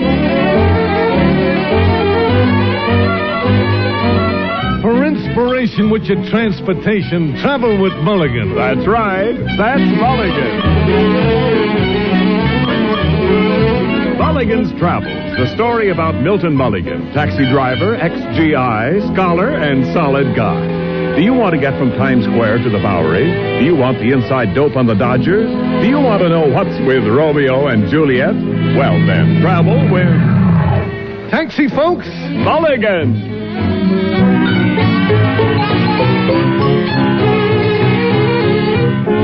Hop in, folks. Where to? Stuyvesant High? Okay. High school. It brings back memories. I remember when I'm a boy in high school, although before I graduate, I'm kind of old for a boy at that. My teachers are all the time bemoaning that I don't have ambition. Unless maybe I got ambition to be a juvenile delinquent. They're right that I don't have ambition on account of a hereditary trait which I have inherited from my old man by way of chromosomes, see? This you'll understand if you know the theory of genetics. You'll understand it better if you know my old man. But time passed. I went out to the world, and lo and behold, I discovered some of the smartest characters that I meet turn out to be educated. Even my pal Whitey, who was the best soldier a soldier ever buddied with. And this is something to think about. So I think about it. And then since they fixed it so that Mr. Whiskers has to pay part of the freight with this GI Bill of Rights, I enrolled myself in Metropolitan College here in New York City, New York, although I can only attend part-time because I got into business for myself and I operate this fleet of one taxi cab. And this is also how one day when I go into Mandelbaum's, which is on 46th Street, just west of Broadway, for Sinkers and Java, my mind is so full of the midterm exam in English Literature 1, which is happening the next day, that I don't hear Eloise when she says to me, Hello, Milton. What will it be today? Alas, 'tis true, I have gone here and there and made myself a motley to the view. What's that? Huh? Milt. Mr. Mulligan, I'm speaking to you. Oh, yeah. Hello, kitten. Hello yourself. And what is this you just said? That. Well, I just said, alas, 'tis true, I gone here and there, I made myself a motley to the view, that's all. Oh. And just how many did you have while you were going here and there? No, look, kitten, you don't understand. That's something by Mr. William Shakespeare. I'm studying it on account of there is an examination in English Literature 1 tomorrow. Well, that's a relief. You know, Milton, about Shakespeare, I admit I'm not very bright. Oh, now, kitten, don't you say that. When it comes to smart brains, you got just as many as the next person. Yeah, but in a joint like this, the next person is always a dope. Except you. Thanks, kitten. I think it's wonderful the way you're determined to get an education. Oh, it's not. You're so different from most of the jakes around here. Yeah, I guess I am. A very different kind of a jake at that. Mm-hmm. That's not what I said. What? I just said you're different. Uh-huh. You are. And I think it's wonderful. Oh. And I don't usually let my hair down like that. Now, what do you have? Hey, you know something? I think that you're wonderful, too. And don't tell me that you're not quite bright in the head, either, just because you don't always understand that what Mr. William Shakespeare says. Very complex show, this William Shakespeare, yeah. Sometimes even I can't understand what he says. Sinkers and Java. What? Well, that's what I'll have, Sinkers and Java. Oh, yeah. Of course. Come right up. And as for your brightness, look, you can take it from me, one of the first things which attracts me about you is your brains. Mm-hmm. But not the very first. Well, kitten, I'm not that different. Uh-oh. Look what's coming. Oh, yeah. Are you good looking? How is the most gorgeous babe this side of Canarsie, huh? Hiya, Milton. Hello, Stitch. Hiya, Fingers. Don't disturb Milton, boys. He has an examination tomorrow, and he has to study. Oh, excuse us for living. Oh, the wise guy. Oh, babe, make with the menno. Me and Fingers is as hungry as a couple of horses. What would you recommend? Oats. Funny girl. No privacy here. I will have a bologna on rye, French fries, apple pie a la mud, coffee, and 2 toothpicks. Coffee. Okay, what'll you have, Fingers? A banana. A banana? A banana. That's all? A banana? That's all, a banana. Okay, 1 banana coming up. I'll go peel it for you. Gee, thank you. What kind of meal is this, I ask? Hey, look, can it, will you, Stitch? I'm trying to study. This examination I gotta take tomorrow. It's of the utmost imperativeness. If you wish quiet, go to the public library. Uh-huh. What I want to know, how is anybody going to make a meal out of a banana? I'm going to have seconds. Hey, look, Stitch, instead of this yakety-yaketa, would you be so kind as to assist me in my studies? What do you want I should do? Well, here, this is a list of quotations by Mr. William Shakespeare. If you read them to me, I will try to identify the source. Okay. Shall I start at the top or pick them at random? Well, just start anywhere at all. Don't matter. Who steals my purse steals trash. Gee, Stitch, I was going to give it back. Honest, I was just practicing. Huh? Give me that. How did you know I took it? I was so careful. I didn't know you took it. I was reading here on the paper. Who steals my purse steals trash. Oh. Oh, here, you see, this is something by Mr. William Shakespeare. It goes, 'tis something, nothing. Do me this again. Who steals my purse steals trash. 'Tis something, nothing. 'Twas mine, 'tis his. I don't get it. Uh-huh. Look, don't you see, Stitch, it means it's something, except that it's nothing. Now, this makes very good sense. If this is what they are teaching in college these days, I am happy all I ever learned is in reform school. Stitch, maybe he means... Shut up, Fingers. Mulligan, believe me, you can learn better sense than this by talking to Albert, who is a chimpanzee I happen to know in the zoo. Uh-huh. Look, let's try another one, huh? Okay. Good night. Good night. Pardon is such sweet sorrow that I shall say good night to Lippy Murray. This is beautiful. Shut up, Fink. It is very beautiful. Beautiful. What do you know about beautiful? It is the most beautiful thing I ever hear. Except maybe dear father, come home with me now. Okay, so it's beautiful. So what does it mean? I don't know what it means. It just sounds beautiful. It's what this Juliet says to Romeo. Tell us about it, Milton. All right, I'll tell you. It seems this character, this Romeo, he meets this Juliet at a party, see? Now, right away, he gets very bad besmitten love by her. This Romeo, he sounds like a Jake. No, you don't understand, Stitch. Juliet is a very luscious tomato, ain't she, Milt? Shut up, Fingers. Ain't she, Milt? Yeah, very, very luscious tomato indeed, yeah. I knew it. See, so this Romeo, now get this, he hands her a fast pitch.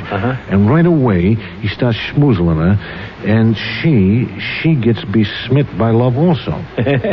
This Romeo's a fast worker. Oh, yeah. Romeo, very fast worker, yeah. Now, everything is hotsy-totsy except... Oh, the tragedy of it. You see, he is a Montague and she is a Capulet. This is bad? Yeah, that's very bad. Very bad on account of these are the two families that have got a bad beef on, see? If there is one thing that a Capulet will not be found dead with, mind you, it's a Montague. And vice versa. Yeah, didn't I say this Romeo is a Jake?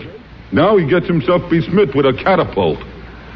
Look, he can't help himself, Stitch. And Juliet, she can't help herself. Now, on this particular night, she can't sleep, see? So she walks out onto the balcony. She's sleeping in a theater? No. This is a balcony in a house. Get it? It's like a back porch, only it's upstairs. Oh, yeah. Now, so she bemoans to the moon. She says, "Oh, Romeo, Romeo, wherefore art thou, Romeo?" Gee. And then old Romeo, he all leaps the wall. He comes to her. They pitched themselves some very fine wool. And then Juliet, she says, good night. Parting is such sweet sorrow that I shall say good night till it be morrow. What does this mean? What does this mean? Yeah. It means she likes to say good night. See, but she don't like to go, so she's going to say good night, but she won't go. What does she do when she says this? She goes. Oh, fine. Well, there she is. She's in her nightie. Perchance it's a little chilly out there on the balcony. Not with Romeo. If you ask me, this is all a very dumb story. It is beautiful. Shut up, Fingers. Stitch, you do not have a soul. I'll show you who has a soul. Wait a minute. Take your hands off him. Says who? Says me. Who else? Yeah, this is for you, smart boy. If thou hast struck me for this, I'll kick thy teeth in. Leave us be faithful. Sunday. I'll hit you in the head. Oh, brother. Gentlemen. Hello, Mr. Mandelbaum. Gentlemen, please. Gentlemen, cease and desist. Gentlemen. Hello, Mr. Mandelbaum. Gentlemen, throughout the world, believe me, strife, assaulting with battery, with mayhem. Please, not in Mandelbaum. Well, I'm sorry, Mr. Mandelbaum. Broken dishes, soup on the floor, everything is shambles. Could somebody explain maybe what is happening? They're discussing Shakespeare. A discussion? Yeah, that's right, Mr. Mandelbaum. That's the sum and substance of our alteration. In that case, gentlemen, forgive the interruption. Please continue. It may give the joint a little class. If this joint gets much more class, we'll run out of dishes. I like an intellectual atmosphere. Personally, I will settle for an earthquake. Yeah, I'm sorry, Mr. Mandelbaum, if we make your place into a shambles. Seem to be wearing your blue plate special. Don't look now, Milt, but I think you have also lemon meringue pie in your hair. Oh, yeah? Don't you boys know pie doesn't go with the blue plate dinner? Gentlemen, may I inquire which facet of Shakespeare's genius precipitated the controversy? Oh, it wasn't no faucet, Mr. Mandelbaum. Milton was telling about Romeo and Juliet. Ah, yes. The tragic fruit of the clash between the Montagues and the Capulets. I still say it is a dumb story. Stitch, the only way you will ever have a soul is for somebody to beat your brains in good. You know, that's right. And I'm sorry that I can't do this from now, Fingers, but I haven't finished studying for the exam tomorrow. Maybe some other time. Okay. Only could you maybe explain one thing first? Well, yeah. Why do those Montebanks hate them catapults so bad? Why do they? Well, Fingers, this is very obvious. Is it? Well, sure. Well, tell me. It's like this. You see, the Montagues and the Capulets, they're... Yeah? They're, well... Hey, look, I gotta study. You tell them, will you, Mr. Mandelbaum? You're an educated character. Gladly. Why do the Montagues hate the Capulets? Why does anybody hate anybody? Why? Lots of people hate lots of people. Yeah. Isn't this a scientific fact? True. So why shouldn't the Montagues and the Capulets, see? Yeah.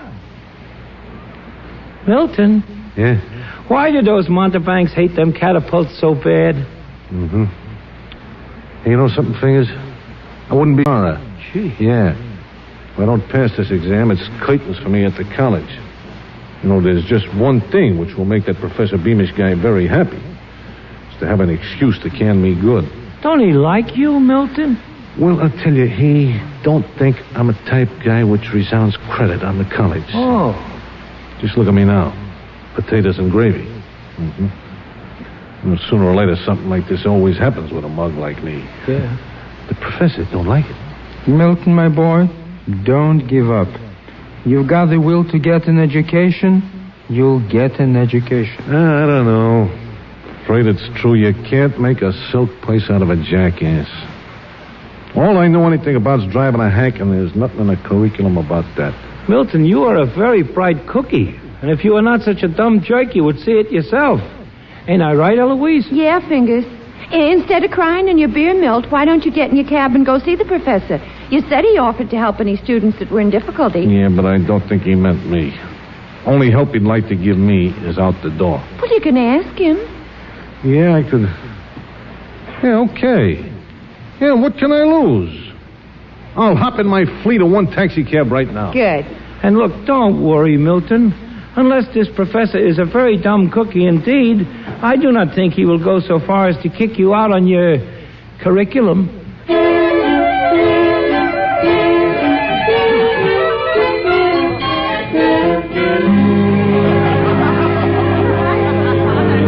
Oh, dear Miss Wimbley, I wonder if we did right by inviting Mrs. Oberdorf to the faculty tea. Oh. I really do.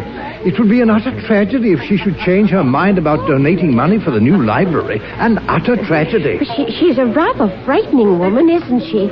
So difficult to entertain. I do wish the students would come. That might help. Students? Yes, I invited some of our Phi Beta Kappa students to meet Mrs. Oberdorf. Oh. I want her to see the caliber of our undergraduates. Oh, that's an excellent thought. An excellent, Professor Beamish. Oh, I do hope they come soon. I know she'll be impressed. Well, I must get the plans for the new library to show Mrs. Oberdorf. You get back to her, my dear. Keep her in stimulating conversation. Keep her in cake. Keep her in tea. Remember, Metropolitan is counting on you. Yes, Professor Beamish. Oh, that must be the students now. Let them in, will you, my dear? I'll be right back. All right, Professor Beamish. Hello, I'm one of Professor Beamish's students. I'd like to... Oh, good. We've been expecting you. Come in. Huh? Yes, come right in. I want you to meet Mrs. Oberdorf. Oh. Hey, look, I didn't know the professor was having a party. Maybe I should come back later. Oh, no, dear. No, I want you to meet Mrs. Oberdorf, and please do try to impress her. It's very important to the college. Now, come along. Well, Oh, sure, okay, if you say so. Incidentally, what is your name, young man? Milton Mulligan. I see. Mrs. Oberdorf, I have a treat for you. Well, Miss Wimbley, what's at this time? It's one of our students. Mrs. Oberdorf, I'm delighted to present Mr. Milton Mulligan. How do you do, Mr. Mulligan? Charming, I'm sure. Sit down, Mr. Mulligan. Well, thanks. Well, isn't this cozy? Do you know, Mrs. Oberdorf, Mr. Mulligan is one of our outstanding students? Oh, no, I wouldn't say that. Oh, now don't be modest, Mr. Mulligan.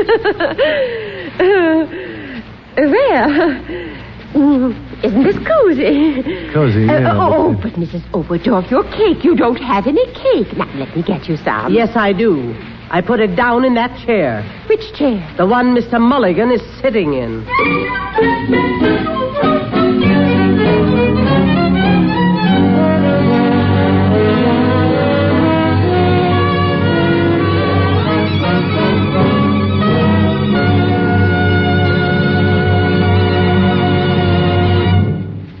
Mulligan will continue his travels in just a moment. But first, a word from our sponsor. Ordinarily, that's what we'd say at this time, but right now, let's get back to Mulligan and see how he's making out.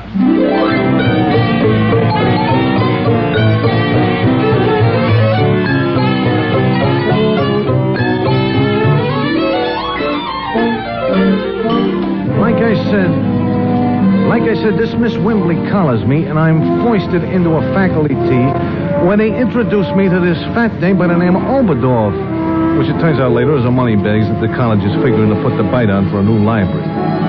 Now, I'm supposed to impress this babe with what I've learned in the college, so after I scrape the cake off my pants, I begin some very hard impressing.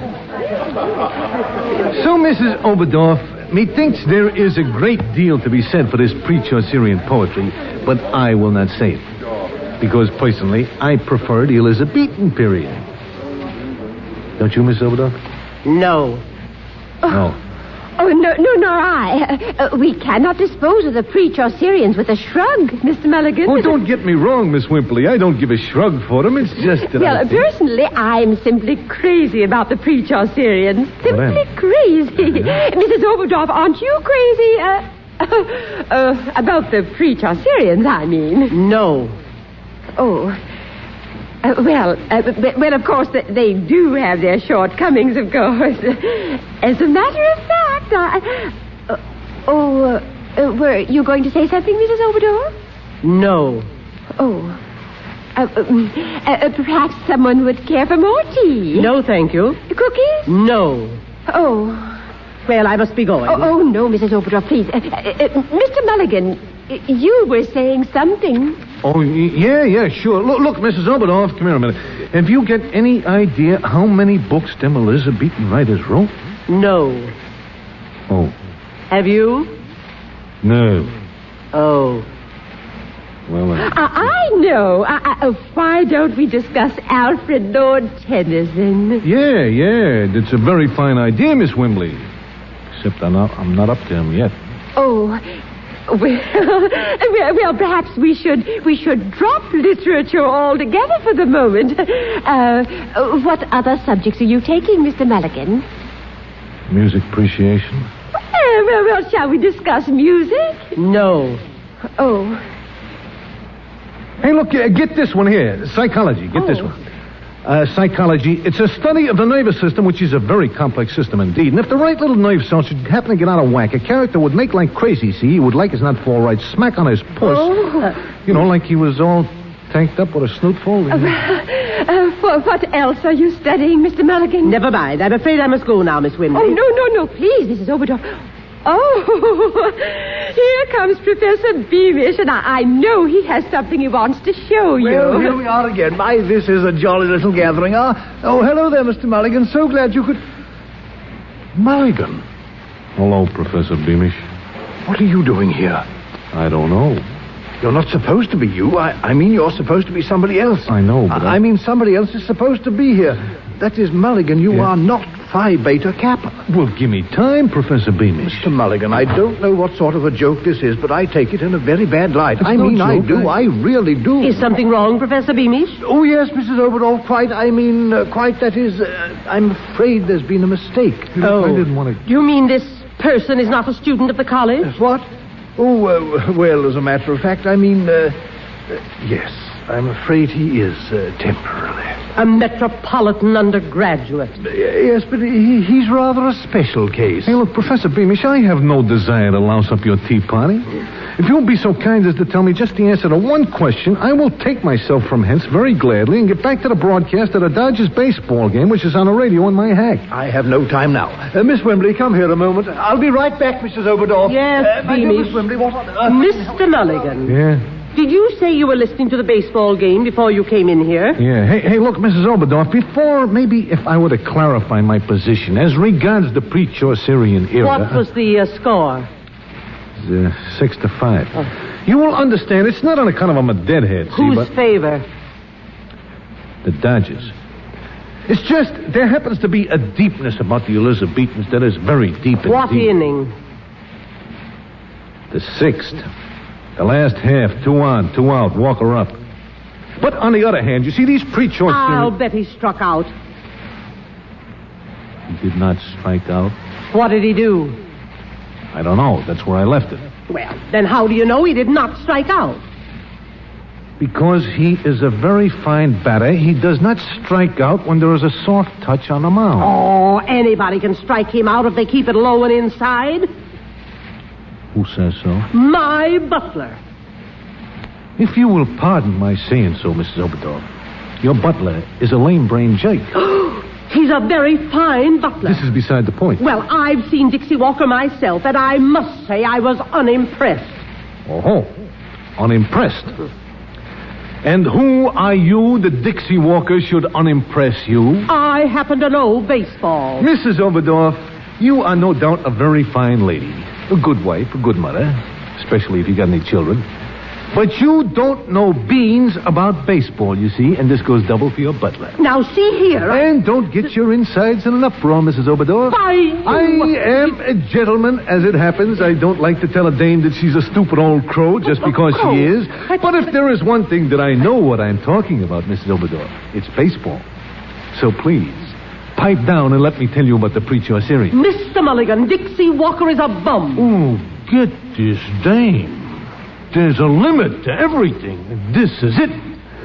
Mrs. Oberdorf, you know about as much about what you were talking about as a half-witted idiot which is punch drunk. And naturally not very bright to begin with. Doesn't mean that you know the answers when it comes to baseball. Trying to tell me what Dixie Walker can do what Dixie Walker can't. Mr. Mulligan, please. Oh, dear, oh, my goodness. Mr. Mulligan, that's enough. Get out of my house. Out.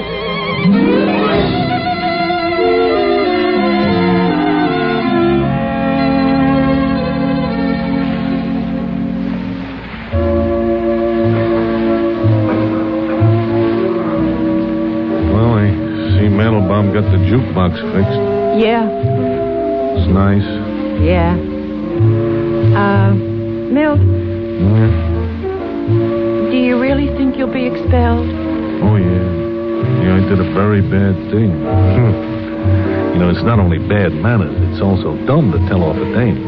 Especially if she's a money bag. Uh-huh, you can say that again. I suppose I should have known better. She got me sore, though, and every time I get sore, I lose my temper. Oh, now, Milton, it takes a lot to make you blow your top. I know you. And if you blew... Wait, kid, that's no use. Guess I'm just not cut out for culture. I try to put my best foot forward, and every time I do, somebody gets kicked in the teeth. Guess I'm just a blockhead in a round hole. I think you're wonderful. Well, yeah. Yeah, but you like me. Of course I do. I think it's wonderful the way you're determined to better yourself. I've been so proud of you. Oh, yeah. I was kind of proud of myself. A mulligan in college. Oh, that's something, eh? If my mother only knew. Oh, I can see how her face would light up. She'd say, "You showed him, Milton, my son. You showed those people who called you no good." Who called you no good, Milt? She did. Oh, well... Ah, Mulligan, there you are. Oh, I called your home and they told me I could find you here. Yeah, hello, Professor Beamish. Look, Mulligan, about this afternoon. Oh, I know, Professor Beamish. I'm sorry if... It was inexcusable. I know, A person should never allow himself to be carried away by emotion. Yeah, I guess you're right, only It was really disgraceful behavior. Disgraceful, really. Well... In the face of such behavior, there's really only one thing I can say. I know, Professor Beamish. Mulligan, will you forgive me? Huh? Will you forgive me for being so rude as to order you out of my home? Come again? Yes, do. Well, no, I mean... I don't know what I mean. But you won't resign from the college? Won't I? No, I mean, no, I won't. Oh, I'd never. Thank you, Mr. Mulligan. I was It's all afraid right. you might. Afraid you might. Well, No. I'm so glad it's cleared up. Yeah. You see, Mrs. Oberdorf explained that you and she were merely indulging in what she insists was a friendly discussion. Yeah, that's right. I'm terribly sorry. I didn't realize. I had no idea that friendship could reach such proportion. Oh, yes. Well, you see, Mrs. Oberdorf's a very proportionate woman. That is... I understand. After all, when one is vitally interested in a subject, discussions can be stimulating and quite exciting. They really can. Excuse me, but that's right, Professor.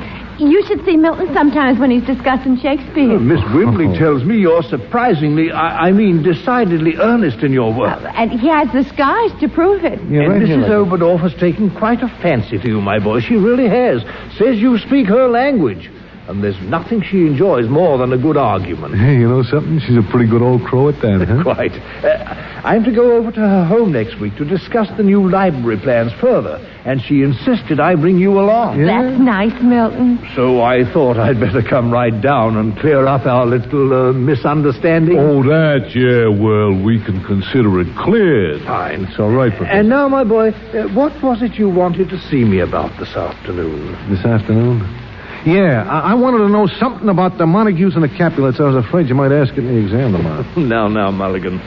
Anyone who could impress Mrs. Oberdorf the way you did will certainly have no trouble with a mere examination. Well, it's nice of you to say that, but I didn't impress her with Montagues and Capulets. Whatever it was, Mulligan, it did the trick. Yeah. Well, Professor Beamish just goes to show you. You know, I'm all for education, but there are times when it's better to know something.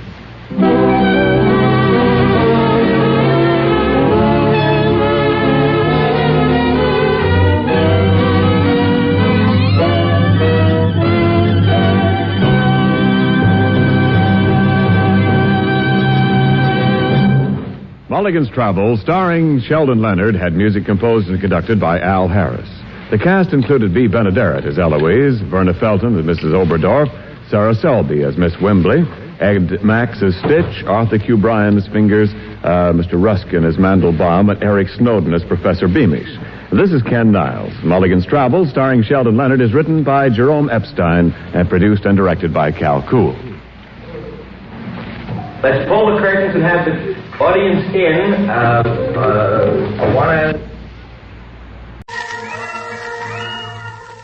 Presenting Noreen Gamil in The Old Hag's Hourglass. Miss Gamil plays all female characters.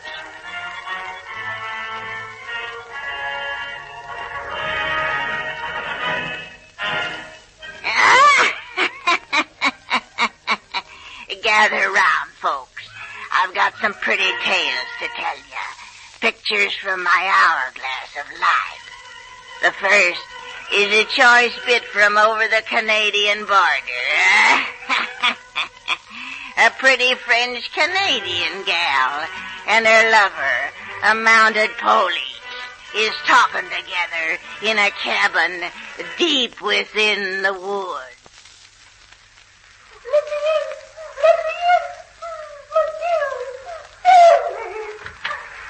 You, Andre.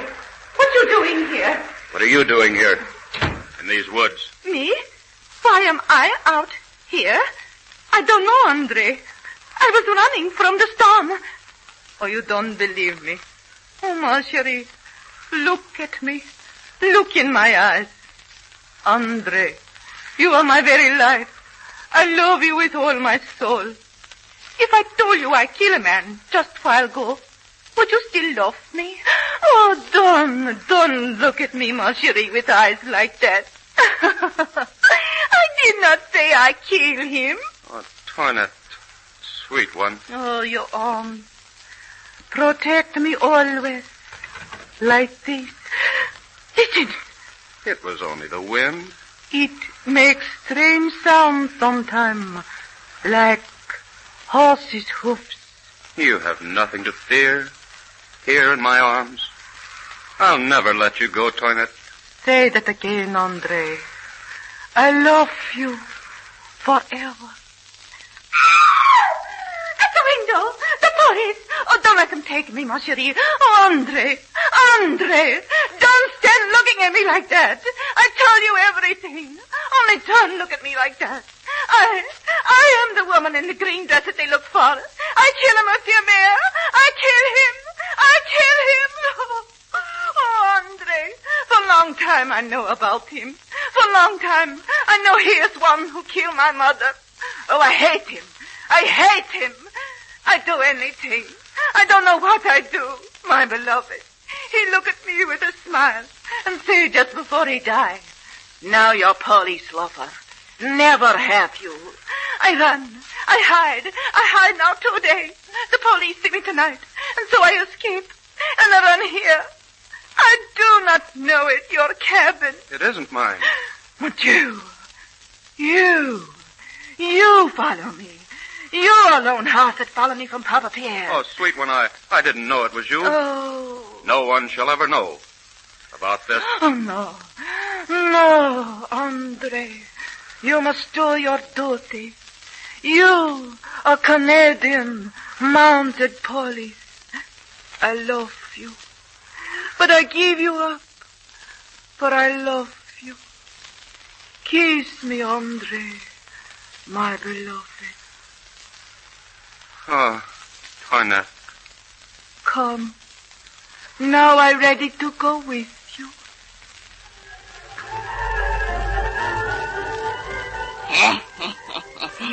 Now my next little story is going to be about a poor woman on a railway coach with 4 children and a baby.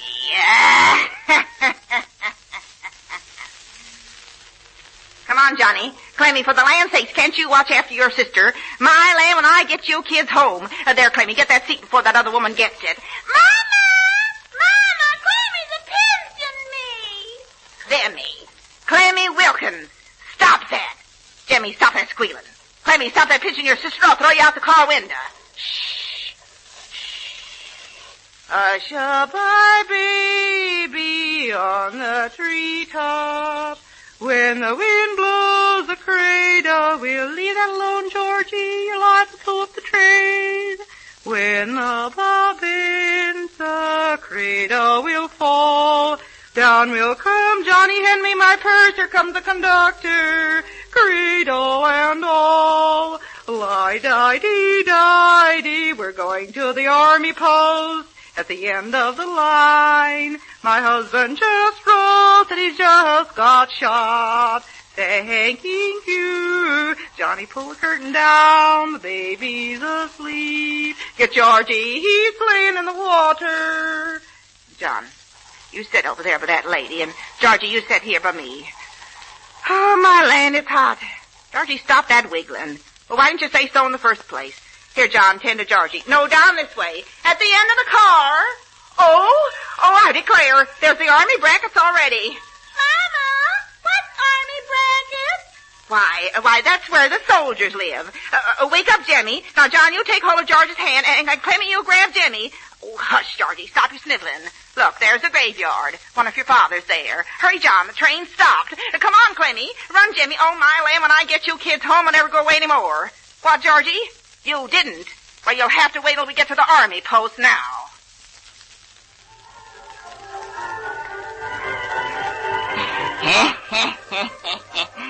My next story is a scene in a courtroom during a murder trial.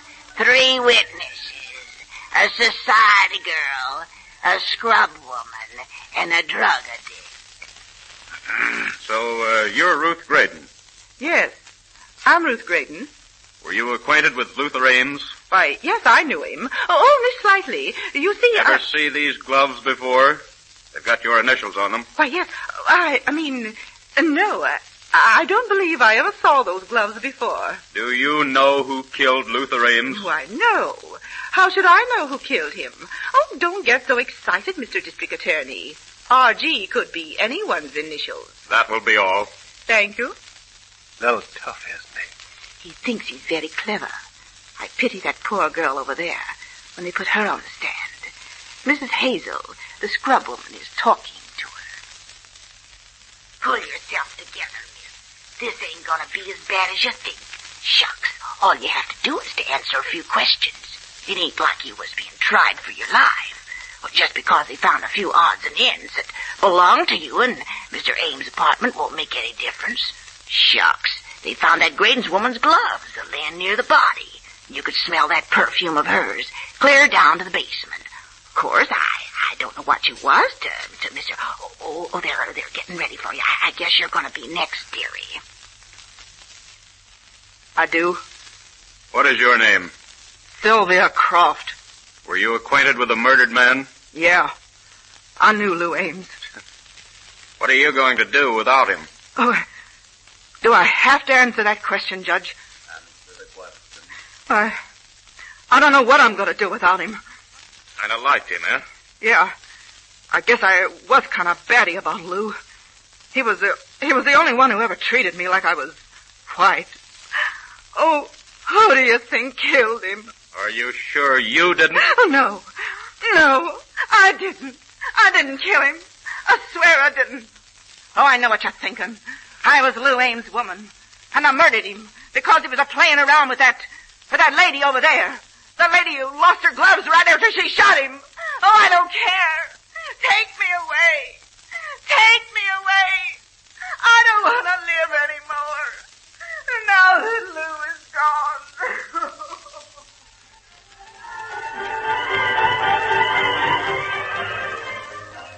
How'd you like to visit a gymnasium where some ladies are taking some setting up exercises? Ladies, will you please stop talking now and get into your gym suits? This is a class in air for the boys, not boys' culture.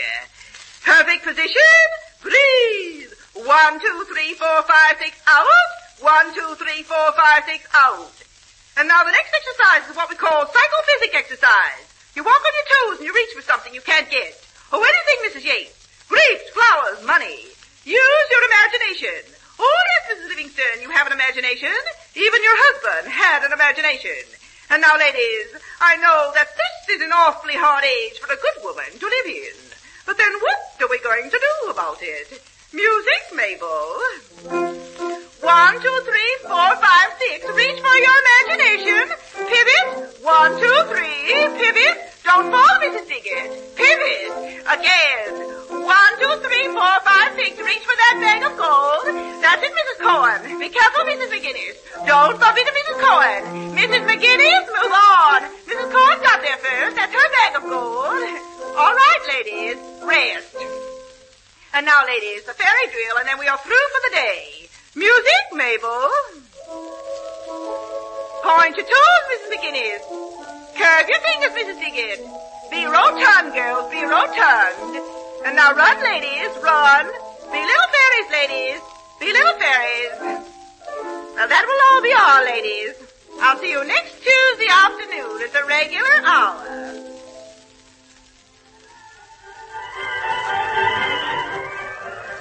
And now we're going up into the Carolina mountains, where dim light is burning in a cabin. Come in. Howdy, Sheriff. Come in and find yourself a chair. You're up mighty late. What you looking for? Moonshiners? I come by to see Lance. Well, you'll never find trouble round this here gap in the mountain. We-uns ain't calculating to give you-uns any trouble. Since Pap died. Poor Pap. He always reckoned he was doing right when he made his moonshine. But I brung Lance up different. He's a good boy. Supports me plenty with his crops. I'll just wait for him. Is it business, Sheriff? What? Why don't you answer me? Lance ain't done nothing wrong here, Sheriff. Howdy, son. Howdy, Ma. Did you get the corn hoe down on the south slope? I reckon maybe you water. Looks like rain full morning. Oh, hello, Sheriff. Yeah? He's just stepped in to talk to you, son. Better speak your mind, Sheriff. Lance wants to eat his supper. I reckon Lance and me'd better walk down the road a bit, Ma Judson. You ain't keeping him long, Sheriff? Reckon won't be more than 5 or 10 minutes. Reckon that won't be long. Don't worry, Ma. I'll be back before you can say. Take good care of him, Sheriff. I think a sight of Lance. They go.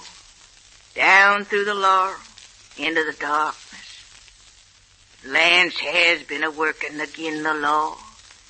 He won't be back tonight, 'cause that's how they acted with Pap. But Lance is a good boy. I knowed he is. And if he ain't been making moonshine, he'll be back pretty soon.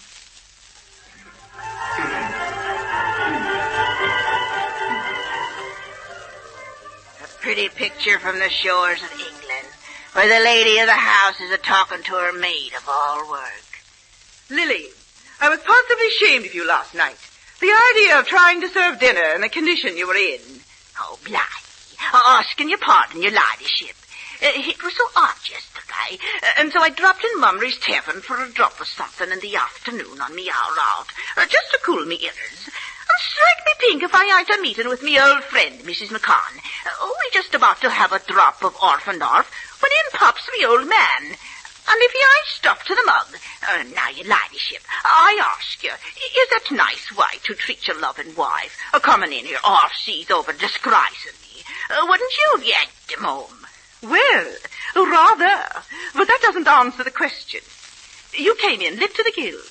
Oh, your ladyship, this here eat wife just about lied me out.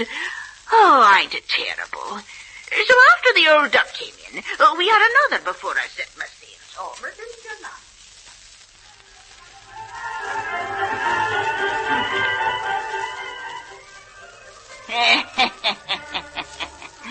How'd you like 'em?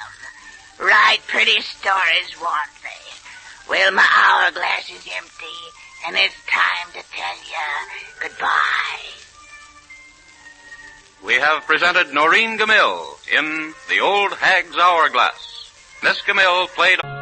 You know, it's amazing how a man can go through school with his ears wide open and enjoy the best educational opportunities in the world and still learn so little. I thought I was normal all my life and that I learned as much as anyone else in school, but suddenly one day I woke up to the fact that I'd gone through grammar school and high school and missed so much of the history with which our country is enriched. I spent 3 years in Europe during the war and was finally transferred to the Philippines after the war was over. Going over on the plane from Pearl to Manila to report, I run into this professor. You know, Sergeant, I'm impressed by your curiosity. How's that, sir? You want to know things about the countries, customs, people, and history. You see, curiosity brings knowledge, and knowledge, well handled, produces progress. And progress is the one thing that is needed all over this war-ravaged world. You mean I like to ask questions? That's it, exactly. Well, it certainly helps when you seem to know all the answers. Well, the answers, as you put it, won't do the Philippines any good unless a lot more of you soldiers know about them. Now, you, as a representative of these soldiers, can help a lot by helping to educate them about the Philippines. You've never been to the Philippines, have you? No, this is my first trip. But I learned about them at school.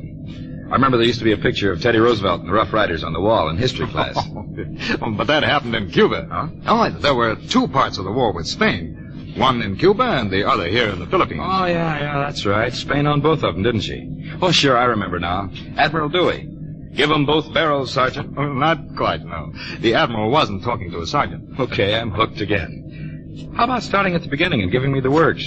We have 3 hours before we get in, and I have some questions. You may fire when ready, Sergeant. Okay. Well, first, who discovered the place? Oh, Oh, the Chinese were trading with the Philippines before the discovery of America. But if you mean who was the first Westerner to discover the Philippines, well, now let me go back. Because the entire story will give you an insight into the turbulent history of the islands and may shed some light on the situation of the Filipino people today. It is the year 1493. The place is Rome. And in a side room of the Pope's quarters, two statesmen, one representing Portugal and the other Spain, are waiting. Pope Alexander will decide wisely, and in our favor, you can be sure of that. Portugal has every right to the privileges of exploration. We were first on the seas. Simply because you Portuguese were the first to trade with India does not mean that you must have the exclusive right to the sea routes around the Cape of Good Hope. There are other countries in this world besides Portugal. The courage and blood of Portuguese sailors was not shed for the Spanish king to enrich himself. Spain will not stand idly by while Portugal ensnares the earth. Sir, your attitude is... Your Holiness. Your voices carry far, my sons. Down a long corridor where the cardinals sit. I beg your forgiveness. Come now. I do believe there is no need for temples to be so high. I have given long thought to the problem, and the solution seems to be at hand. Here, look carefully at this map on the wall. So, if a line is drawn thus, in the middle of the Atlantic Ocean, then Spain will have the claim to all lands discovered west of that line, and Portugal to the lands east of that line. But sir, to the west there is nothing but the end of the world. Do you forget, sir, that your Columbus says the world is round, and that he has just returned from a voyage to the Indies by sailing westward? Columbus is a liar. The men of his crew have sworn they sailed into the west. This is my decision as it shows on the map. Return now to your kings and advise them. God go with you, my sons.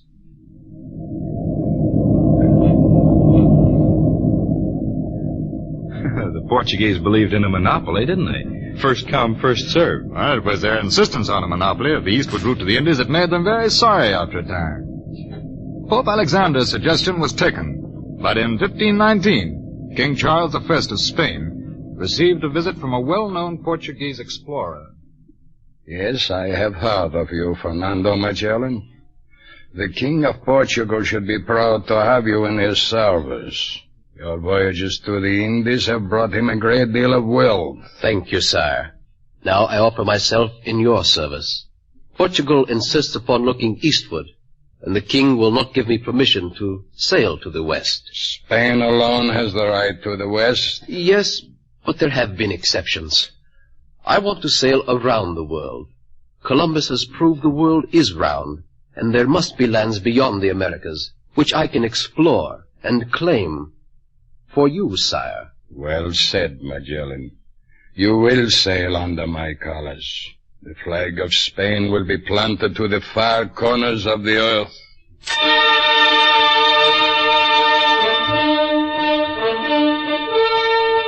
Land! Land ho!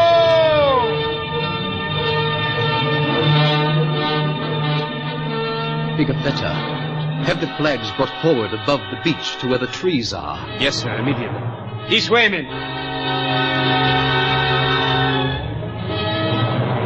Now, in the name of His Majesty, Charles I of Spain, I take possession of these lands, upon which I bestow the name of San Lazaro Islands.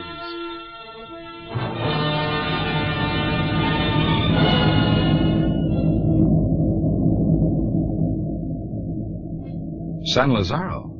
But I thought Magellan discovered the Philippines. Well, San Lazaro was the original name, Sergeant. It wasn't until Villalobos, a Spanish explorer, arrived that he named the islands Philippines. That was in 1543. Then, in 1565, Don Miguel de Legazpi, who had made quite a reputation for himself in Mexico because of his reliance on peaceful words instead of the sword, established a settlement on the island of Cebu.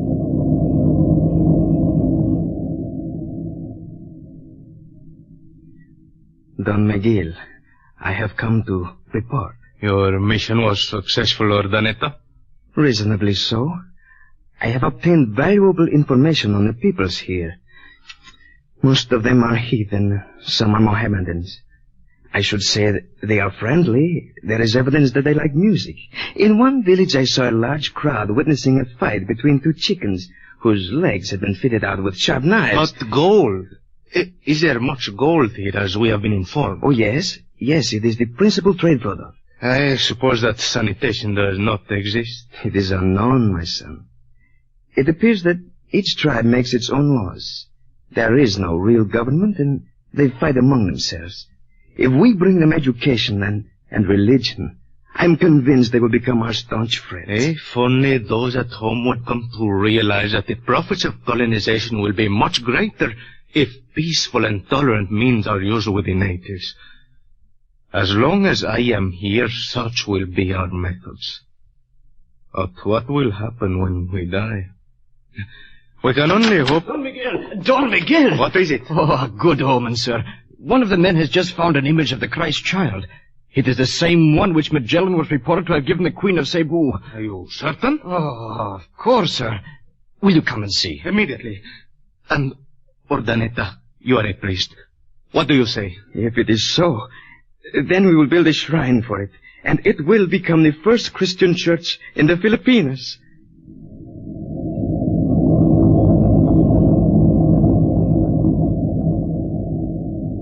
This Don Miguel seemed like a good Joe. Well, compared to the Spaniards who came later, he was. Eventually, he established Manila as capital and laid out the plans for the city.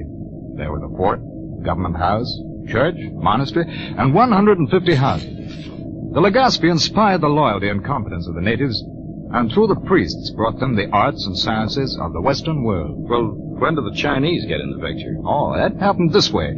It was about 1575 when word came to the Spanish governor that...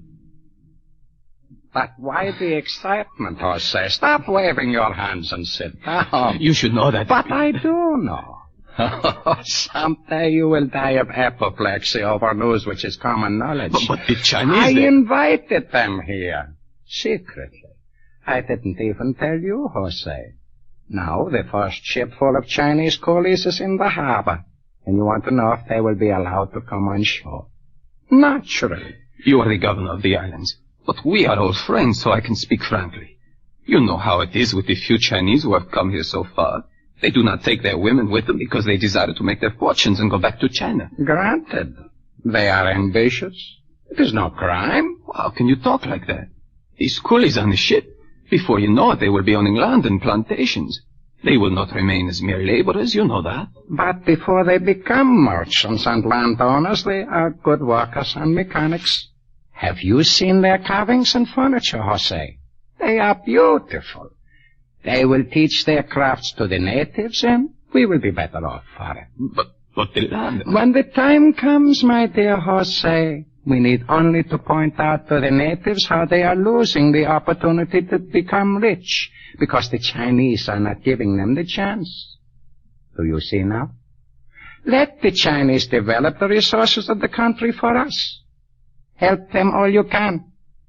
And when the time comes, we will have the fruit of their labors, and they will either return to China peacefully or spend their time in the islands under a few feet of earth.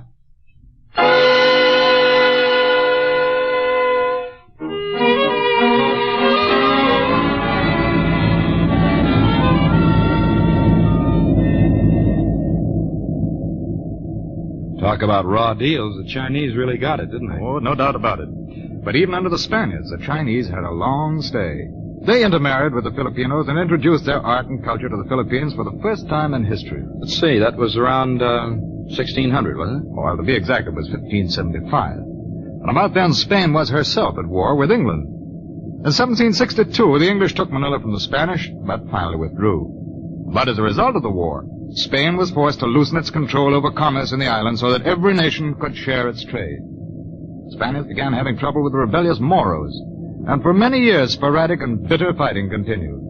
But despite the bloodshed, Spain did make progress in the Philippines, and that progress can be defined in several fields. The many tribes were welded together, and although they did not adopt one language, they did become fairly devout Christians. French explorer La Perouse told the world that the Filipinos were in no way inferior to the people of Europe. Dr. John Crawford, who visited the Philippines in 1820, said he was surprised that although the islands were dominated by Spain, regarded as a backward European country, The civilization, wealth, and populousness of the people was amazingly well developed. To Spain belongs the glory of having raised to a relatively high grade of civilization a people which she found on a lower stage of culture, distracted by petty wars and despotic... And Jaeger, a German traveler in 1860, predicted that in time, American influence would make itself felt and eventually become dominant in the Philippine Islands. He said, as conquerors of the modern age, as representatives of materialism in place of the romanticism of the Spanish cavaliers, the American pioneers pursue their course, wielding the axe and guiding the plow, a contrast to the Spanish method of colonizing, the outstanding features of which were raising the cross and thrusting with the sword.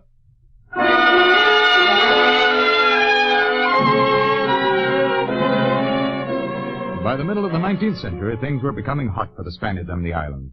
They had the Moros on their hands. But more than that, there was a rising movement for self-government. The Filipinos had come in contact with other peoples and resented the high-handed methods of their Spanish rulers. There were rebellions and subsequent executions. Blood flowed in copious quantities. Perhaps the most important revolutionary was Dr. Jose Rizal. He was to the Filipinos what George Washington is to us. Jose Rizal was a brilliant man, a fact which his friends knew and posted about. A letter from Jose! A letter from Jose! Here in my hand. It comes to me, his friend, since we are children together. See, there is my name. Hey, what do you say about that, huh? I know him too, Manuel. All of us know him. But does he write to you, huh? Read what is in the letter. Is he coming back at last? Where is he now, Germany or France? How can I read if you make so much noise? Besides, come closer, or the Spaniards will know what something is happening. Then you know what will happen. Now, I will sit here and tell you what Jose says. And you do not stand there, but make believe you are resting from the heat. Quickly, see, what did I tell you? One of their soldiers is coming. You, why are you gathering? Senor, it is hot and the shade from this tree is cool. Oh, it must be bad for you with that hot suit you must wear and the gun you must carry. Oh, see, such weather. Yes. Ahora I will go, but remember, no trouble. Oh, no, senor. Listen closely, friend. Jose is coming home. He says he's been away too long, that there is work to be done here, and now he feels that he is ready to do it. Also, he can now speak the German language. Hear that? Now Jose can speak Spanish, French, German, Japanese, English, Greek, Hebrew. Who knows what else? Oh, these Spaniards had better watch out when Jose comes back. And I, Manuel, he writes to me. Do you hear that? A genius writes to me. Oh, that makes me pretty smart, no?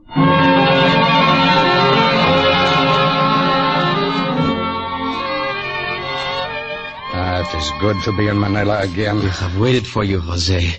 But it's a very dangerous time. Ramon Blanco is Governor General, and it would give him great pleasure to see you dead. Then we will not give him an excuse. He already has one. But I have just arrived. While you were on the ship, the Katipunan said you were their president. But I hardly know them except for Andres Bonifacio. It's absurd. I'm not even a member of the Katipunan, much less their president. Anyway, I don't believe in violence. I know. They want to get rid of the Spanish priests, confiscate their estates, and be completely independent. I believe we can prosper under Spain. But it must be done with education of the people. We must make of them a political force, not a group of murderers. But understand, Jose, the Governor General does not care for the truth. If you are not careful, there will be a knock on the door. Maybe not even a knock. The next thing you know, you will be in a dungeon. I believe you are right, Manuel. But my book, I must publish my book. That can be done. What is it called? When I showed it to the Americans in Europe, they said it was like their own Uncle Tom's Cabin. I call it Noli Me Tangere. Touch me not, huh? The Governor General will surely try to stop it from being read. Manuel, that is what I hope he does. But it will be read more thoroughly and gain greater circulation than if it were to be shown in all of the shops. Oh. You will see.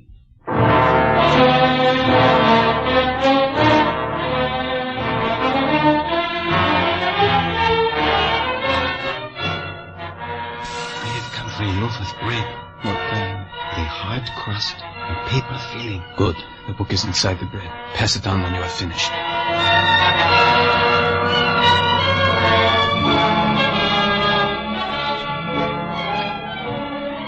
Here is the second chapter. By the time you have finished with it, I will have the next one. Is it true that the soldiers have destroyed the printing press? Yes. Then I will copy each word of this chapter by hand and the authors too. Rizal's book would live in spite of them.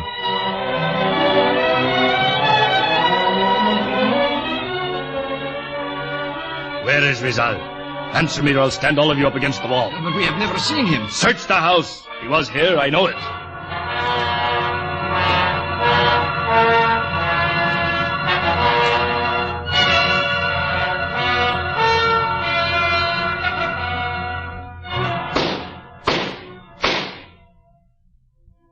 Senor Rizal, I have waited 4 years for this moment.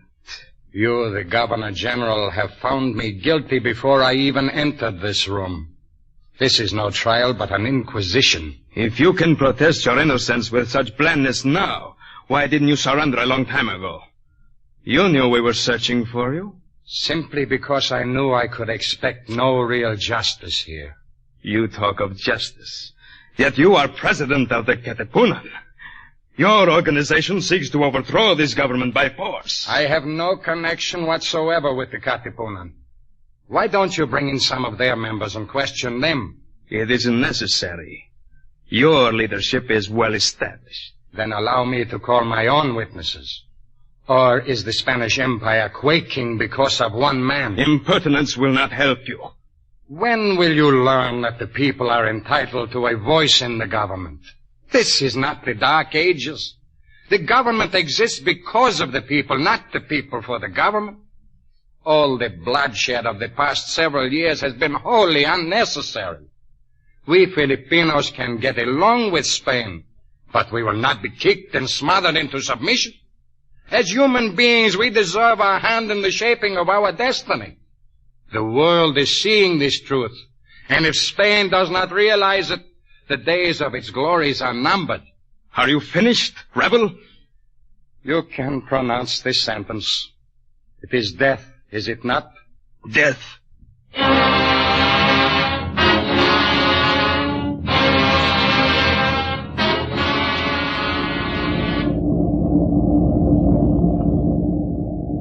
Rizal was executed, but the anniversary of his death was later made a day of observance by the American administration.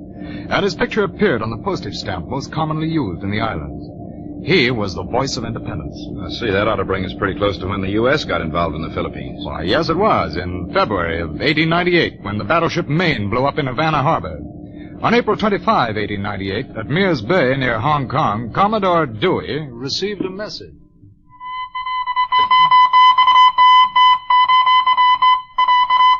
Hey, Sparks, you look like you just saw a ghost. Important message. Get out of my way, will you? I gotta find the Commodore. Sure.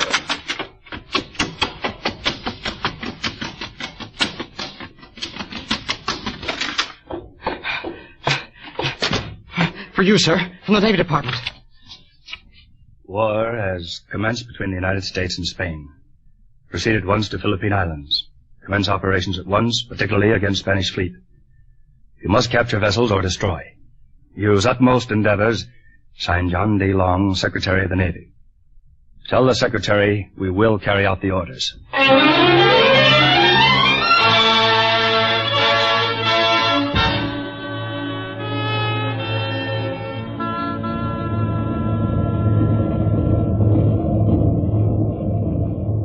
Manila straight ahead, sir. Full speed ahead. It's getting dark, sir, and they say the waters of the bay are mine. Our objective is not Manila, but Cavite, where the Spanish squadrons are. We'll circle Manila Bay and come into Cavite. But the mines, sir, and the land... It will be dark, Lieutenant. As for the mines, forget them. Make believe they aren't there. Now signal the squadron to form a column and follow us through.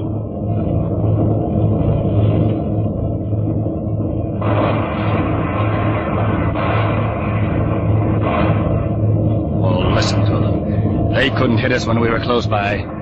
They're wasting their ammunition when we're out of range. Full speed for Cavite.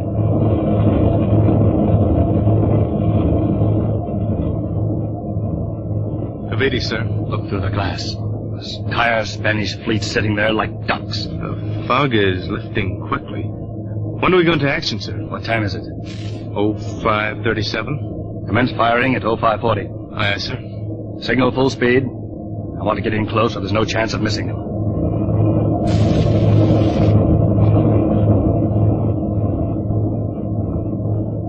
Oh, 05:39:30. 053945. 053955. 0540, sir.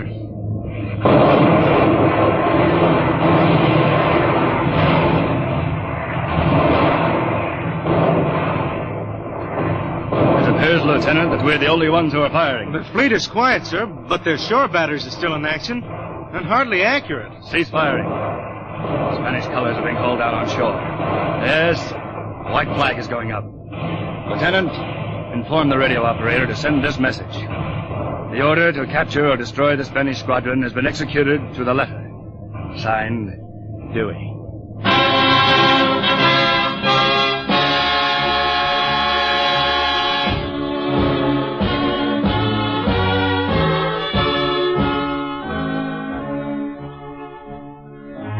You kept saying Commodore Dewey, Professor. I thought he was an admiral. Oh, he received that promotion after the victory, and what a victory it was. There were no Americans killed and only 7 men slightly wounded. And so that's how we came to be in the Philippines? Just about. Of course, it took about 6 weeks for Army troops to get to Manila and begin operations against the land forces, but Dewey's victory clearly stole the show. Yet his greatest triumph came as a diplomat just after the naval action. Dewey was in his office in Manila when... Come in.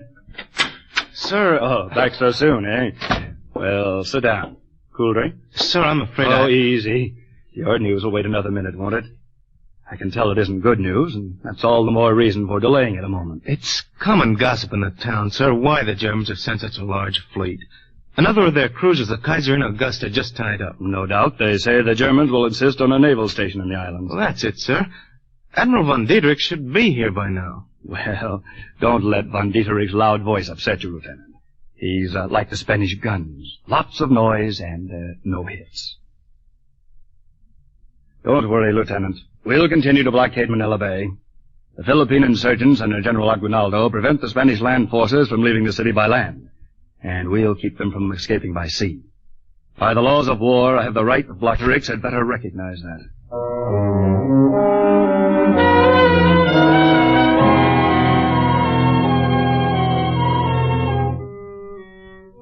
And I tell you, once again, I am here by the order of my Kaiser, sir. And I, through the wishes of the people of the United States. I consider that I am free to come and go as I please. You forget, sir, that we are at war. It would be unfortunate should any of your ships get in the way of, shall we say, a stray shell or two. Are you threatening me, sir? Remember that you're outnumbered. Admiral, there are also 2 British warships here, in addition to a French and Japanese cruiser. They have acknowledged my right of blockade. They are weaklings. Your boats have been taking soundings off the mouth of the Pasig River. Your men have been seen drilling at Mariveles Harbor. Your cruiser Irene even visited the Spanish garrison at Subic Bay and interfered with the Filipino insurgent operations there. Sir, if you are inviting a war... If I am, do you think your exhausted fleet will remain afloat for long? Sir, my fleet is ready to fight. We destroyed the Spanish fleet without losing a man. We have also replenished our ammunition. Oh, you cannot fool me. You have no more shells. So that is it. Lieutenant. Yes, sir? Pass the word to fire a salute of 21 guns in honor of our victory. Aye, sir. But there, my information, they said your stores were exhausted. You can't believe everything you hear, Admiral. Perhaps there's been a mistake. Naturally, if the English and the others have recognized your right to blockade Manila, so will the Kaiser. That is nice of you. Good day, Admiral. Good day.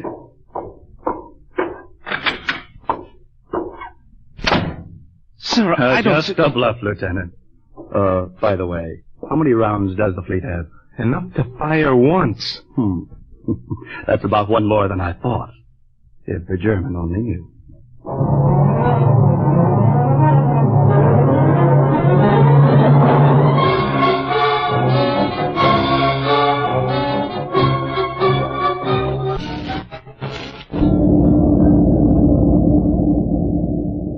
Professor, I don't believe I ever heard any of this in history class. Yes, it seems that many of these facts have a habit of not appearing there at all. Fasten your belts, please. Fasten your belts. Oh, so soon? Just when I was really catching up on my history lessons. Say, how does the Philippine story end, anyway? Briefly, when the American troops arrived from home, General Arthur MacArthur was appointed Provost Marshal General, and civil governor of the city. Oh, was that the father of Douglas MacArthur? Oh, yes. And the rest of the story is current history. Why, you know now that we granted the Philippines their independence on July 4, 1946. Their job is not easy. The Philippines have a long, tough fight ahead to make their country strong again. I guess so.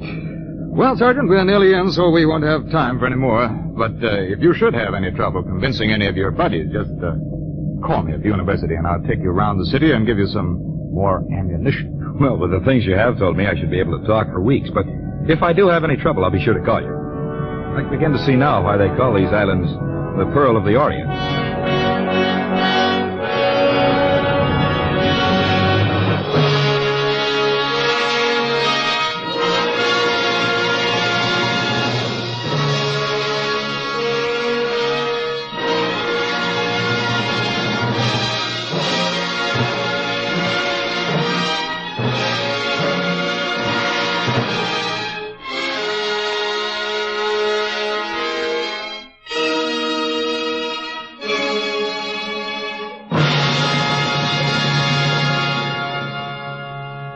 Pearl of the Orient was written by Steve Allen and adapted and produced by James W. Talbot. In the cast were Dawes Butler, Howard Culver, Don Diamond, Eddie Fields, Jerry Loren, Clayton Post, Gil Sumner, and Bob Young. This is the United States Armed Forces Radio Service, the voice of information and education.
Carter's Pills present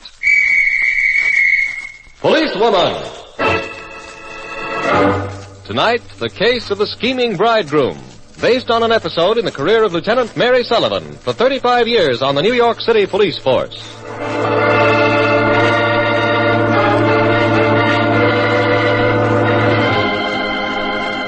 Lieutenant Sullivan? Yes? They told me to speak to you. Oh, who are you? Bianca Riazzo. And what's on your mind?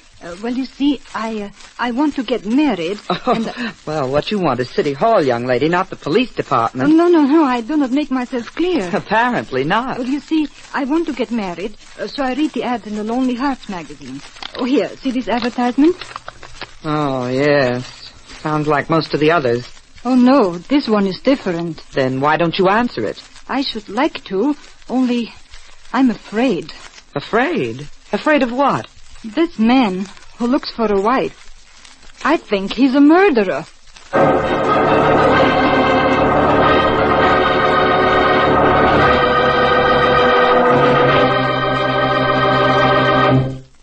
Before we continue with tonight's policewoman adventure, here is something we feel you should know about. If you're out driving and see a train coming, would you try to beat it to the crossing? Of course not. Then, friends, listen. Stop dosing your stomach with soda or alkalizers for indigestion if your trouble is irregularity. Instead, unblock your digestive tract for the real relief you want. For your real trouble is not in the stomach, but in the rest of the digestive tract, where 80% of your food is digested. And when the lower part gets blocked, food may fail to digest easily. Thus, for real relief, don't take soda or an alkalizer. You want something to unblock your lower digestive tract. Something to clean it out gently but effectively. Help nature get back on her feet. Get Carter's Pills right now, because taken as directed, Carter's Pills gently and effectively unblock your digestive tract. This permits all 5 of nature's own digestive juices to mix better with your food. You get genuine relief from indigestion so you can feel really good again. Buy Carter's Pills at any drugstore, And let Carter's pills unblock your digestive tract for real relief from indigestion due to irregularity. Now back to Policewoman, the case of the scheming bridegroom.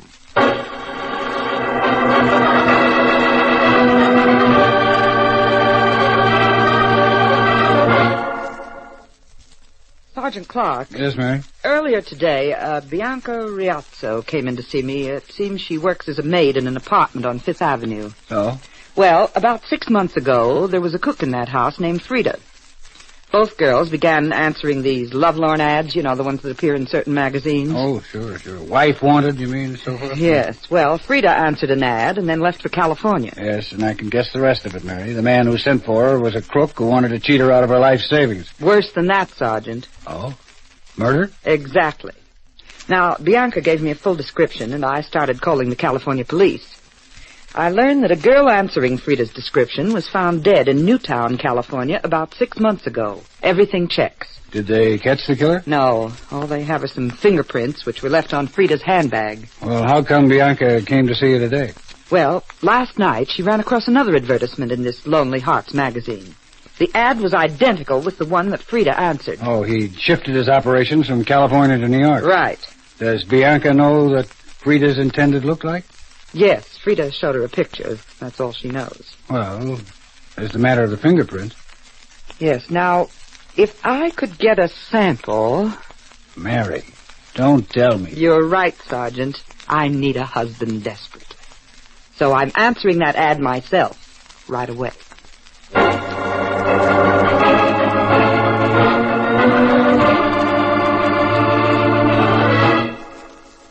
Hello, Bianca. This is Lieutenant Mary Sullivan.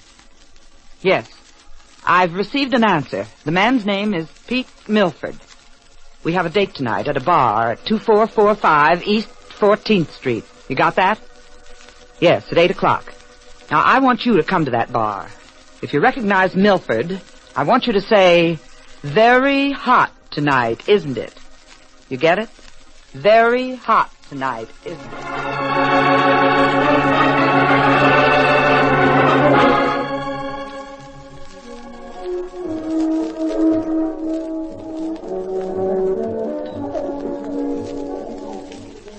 I tell you, Murray, you kind of surprised me.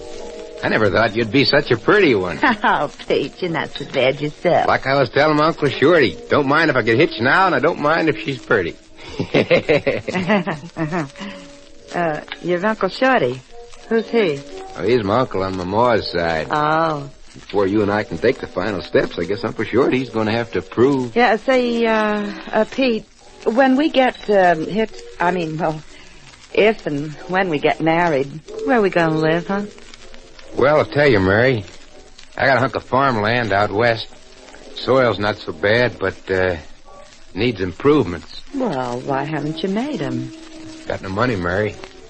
Do you expect to get any? Well, I thought maybe, the gal that I married, she'd have the money. Oh. You mind if I ask you, Mary, you gonna contribute something? When we get, if and when we get hitched, huh? Why, yeah, sure I will. Oh, I knew you were sweet, Mary. Hey, you know, I don't even have no picture of you. Well, I got a little one here, Pete, if you'd like it. Oh. Yeah, I'll get an enlargement made, huh? Swell. Let me see, it's in my bag somewhere. Oh, yeah, here it is. Oh, that's mighty pretty, Mary. Yeah, looks just like you. Now give it back to me. Okay, but don't forget I want that enlargement. Sure. Oh, look, Pete, there's a friend of mine, a girlfriend. Hey, Bianca. Bianca, come here. Oh, Mary, imagine meeting you here. I want you should meet a friend of mine. Sure. In fact, you might say he's almost my fiancé. Oh, I'm so glad. Bianca, this here's Pete Milford. Pete Milford, glad to meet you. Likewise, I'm sure. Can you sit down with us? No, I must be going right away. Oh, come on, sit a while, huh? No, I can't. I'm not feeling too well. Very hot tonight, isn't it?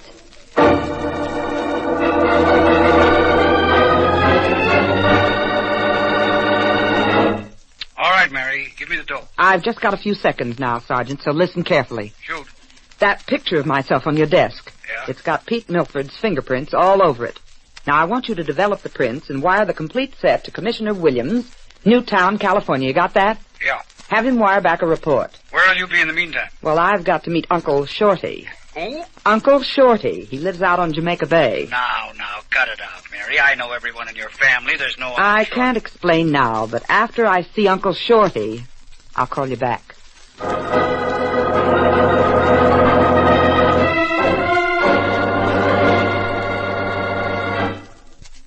Mighty likable gal there, Pete. I told you I can pick him, Uncle Shorty. Oh, now, will you two stop that man talk? Well, I'm happy for both you, Pete. If you want my blessing, you have it. Gee, thanks, Uncle Shorty. Say, when you planning to tie up? Oh, pretty soon, maybe in a couple of days. Well, then why wait? How about eloping tonight? Yeah, never thought of that. Listen, Pete, you're heading back to the farm after the wedding, aren't you? Uh-huh. Well, then why don't you head out west tonight? I know Justice the Peace crossed the state line. He'd marry you in a minute. Then you go on the farm. Oh, Pete, that sounds so romantic. Yeah, I guess I like that idea. Only, how do we do our traveling? I got a station wagon, ain't I? Look, Mary, you head back to your house and get ready. Then come out here to Jamaica Bay. Around 8 tonight, I'll get the car in condition, take you and Pete the parson. Well, that sounds fine, only I think we'd better make it tomorrow night. You see, Pete here, he's going to need some money for his farm, and, well, I got the money for him, but except it's in the bank, and that's closed now. Oh, I get you. Yeah, in the morning I'll draw the money out. What do you got to say to that, Pete? Mary, all I gotta say is that things are working out mighty fine.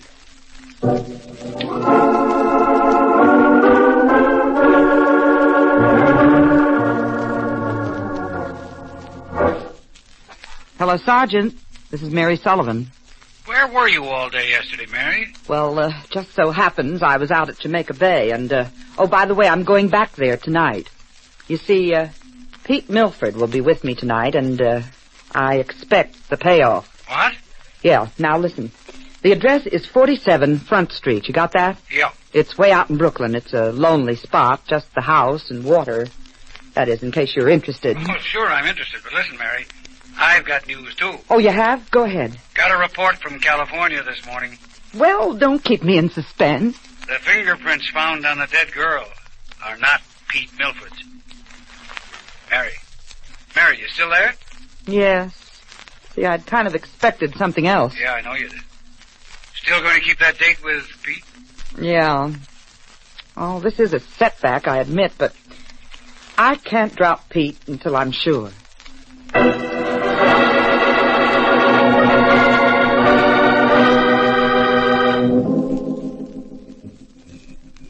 It's nice out here, near the bay in the twilight, ain't it, Mary?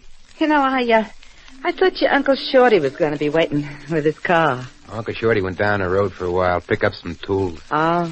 I'm, kind of glad we're alone. Yeah? Because we're going to be married. And I think there's something you ought to know, Mary. Oh, what's that, Pete? Well, you see, I'm not much for book learning, Mary. In fact, I can hardly read and write. Well, I wouldn't hold that against the man. Wait a minute. You say you can hardly read or write? Yeah. I hope it makes no difference. Then who put that ad in the magazine and answered my letter, huh?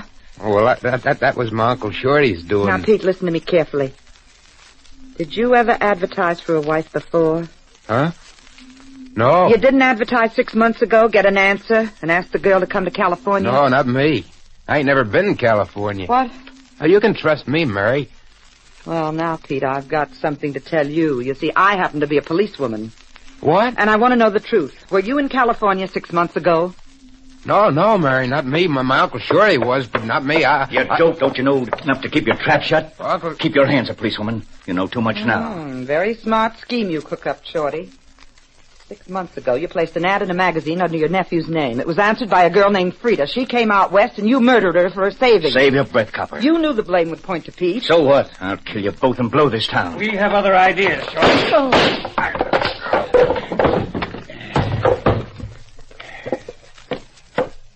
He's out cold, Sergeant. Yeah. Lucky I didn't forget the address of this place. I was right outside. I saw and heard it all. Hey, is that the guy who's been courting her?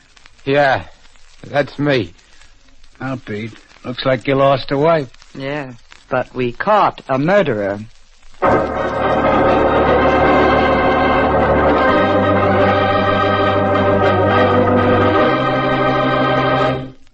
In just a moment, Mary Sullivan in person will tell you more about tonight's policewoman case. In the meantime, does your underarm deodorant really protect you and your clothes from offending others? Or are you half safe? Or are you half safe? Don't be half safe. Be Arid safe. Use Arid to be sure. No other deodorant tested. Only Arid stops your perspiration and deodorizes you so completely yet so safely. Only new wonderful Arid protects you these 3 ways. 1, Arid really protects you from offending. 2, Arid really protects your clothes from offending and from stains by stopping perspiration. 3, Creamy Arid is safe for your skin and clothes. Gentle, antiseptic.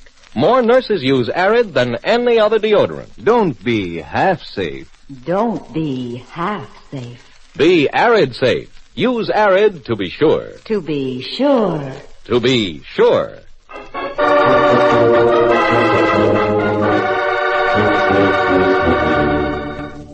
And now, here is Mary Sullivan. Pete Milford was found to be the innocent dupe of his uncle and released. Uncle Shorty was executed for the vicious murder he committed.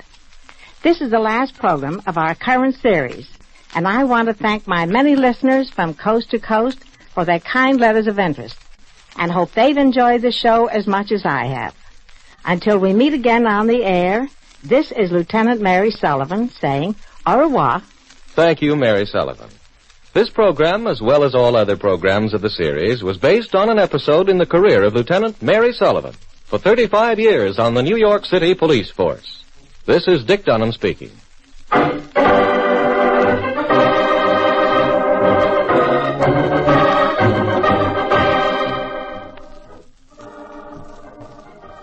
In the dramatic portion of tonight's policewoman case, leading roles were played by Betty Gard and Walter Vaughan. Policewoman is a Phillips H. Lord production.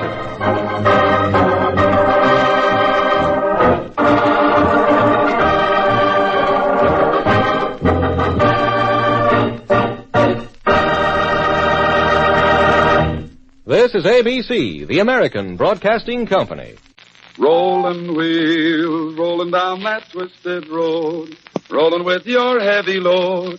Keep on rolling, rolling wheels. Stumpy, what in the name of tarnation we waiting on now? Not a darn thing I can see. Cottonseed, let's go.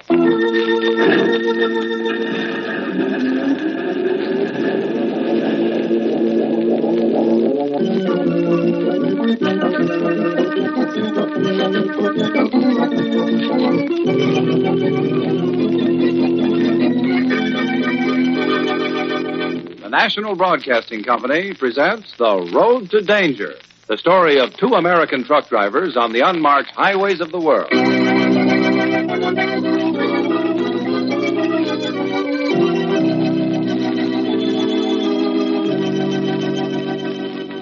Today, we find Stumpy and Cottonseed at an American post, not many miles behind the front lines in Italy.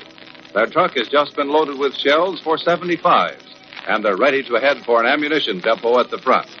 Right this minute, they're all set to shake, rattle, and roll up to the lines where the air is filled with flying steel. They're set for another long haul along the highway that is the road to danger.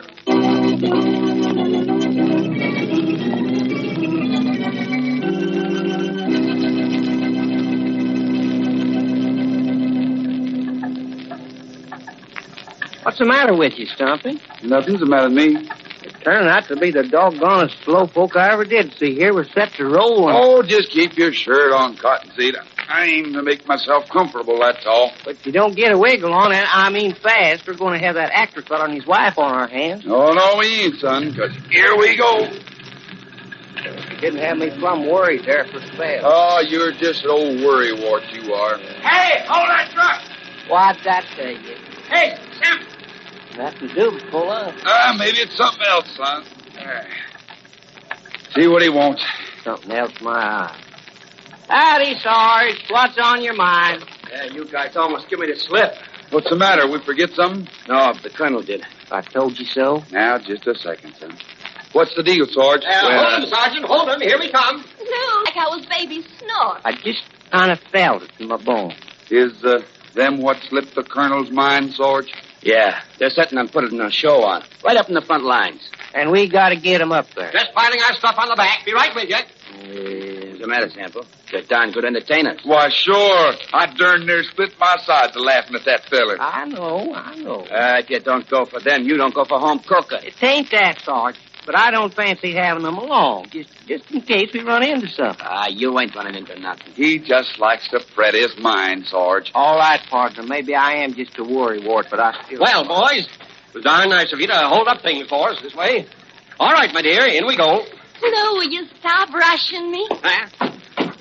That's the way we're built. The neatest little song and dance team that ever... Hey, what is this? The freeze? Looky here, Adams. Maybe we better go back and come in again. I reckon you got us all wrong, mister. I hope I have. It ain't no play action. Not up where we're heading for. But we've been through the mill, see?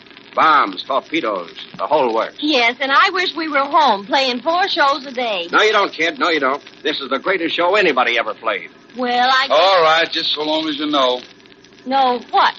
Man, up where we're going, well, anything can happen, to put it mild. That's telling them, son, straight from the shoulder. No, sir. There ain't no telling what might pop up. Saboteurs, spies, Lord knows what.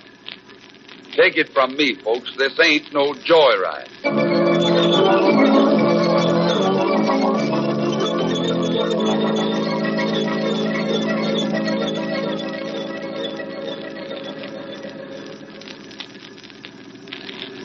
You say you folks put on a show right in the middle of an air raid in Sicily? Sure. Honestly, I thought I'd die. You and everybody else. Well, that takes plenty of crust, all right.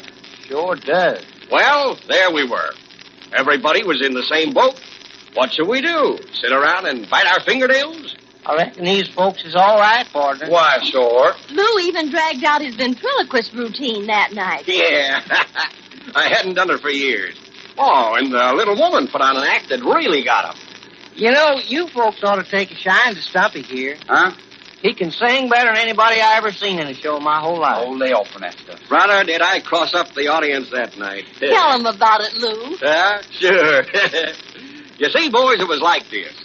Well, sir, I was handing out a line about me going to sing something from Grand Opera, you see? Yeah. You should have seen him. Yeah. Then all of a sudden, somebody yells out, "You can't sing Grand Opera." Hey, that sounded like it come from the back of the truck, Stumpy. Well, it did. Sure. I did that. Now, just a minute. I know you can do tricks with your voice, but I'm doggone if that didn't sound like the real McCoy. Oh, I expect it's just that Adams was pretty doggone good, son. That's all. Why, sure I'm good. I tell you, it was a riot. I kept throwing my voice all over the place for the guy that kept on trying to bust up the act. And that same guy tried to bust me up. Oh, now, sweetheart, I was just trying to keep their minds off those bombs. What was it you was doing, ma'am? Yeah, go ahead and show 'em, honey. Oh, I was serious. Yeah? She was acting the part of an old woman. And at my age, well, that's real acting. How about letting us have a sample, ma'am? I don't care for myself. I'm just an old woman. She's doing it now, fellas. My life is over. That boy must not be allowed to throw his life away. Pretty good, eh? I tell you, the whole world lies before him. Real feeling, Mary. Yes, his... Lord have mercy. Blow a tire? Truck don't act like it.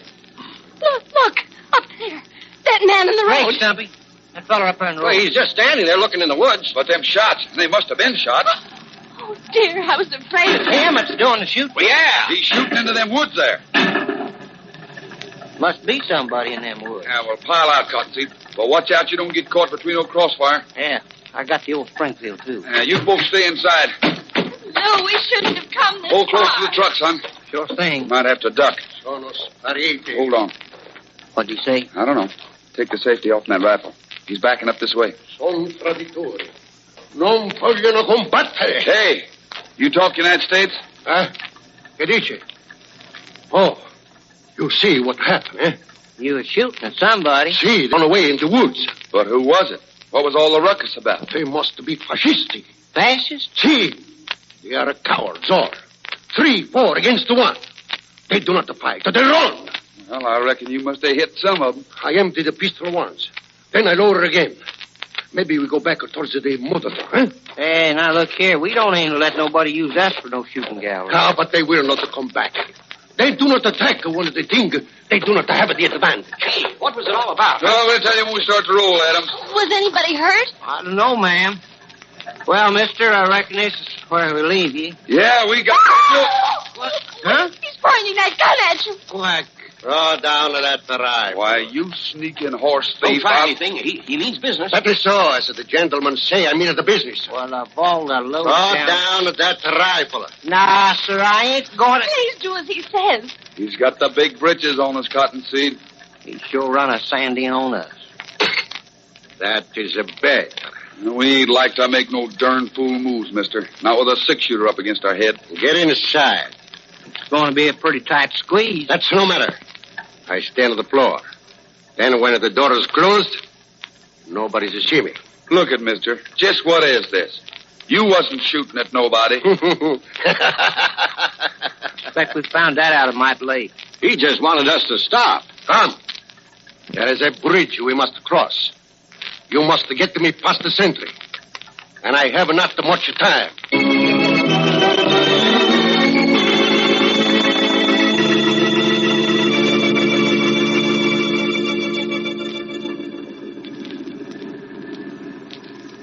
There she is, you see? The bridge.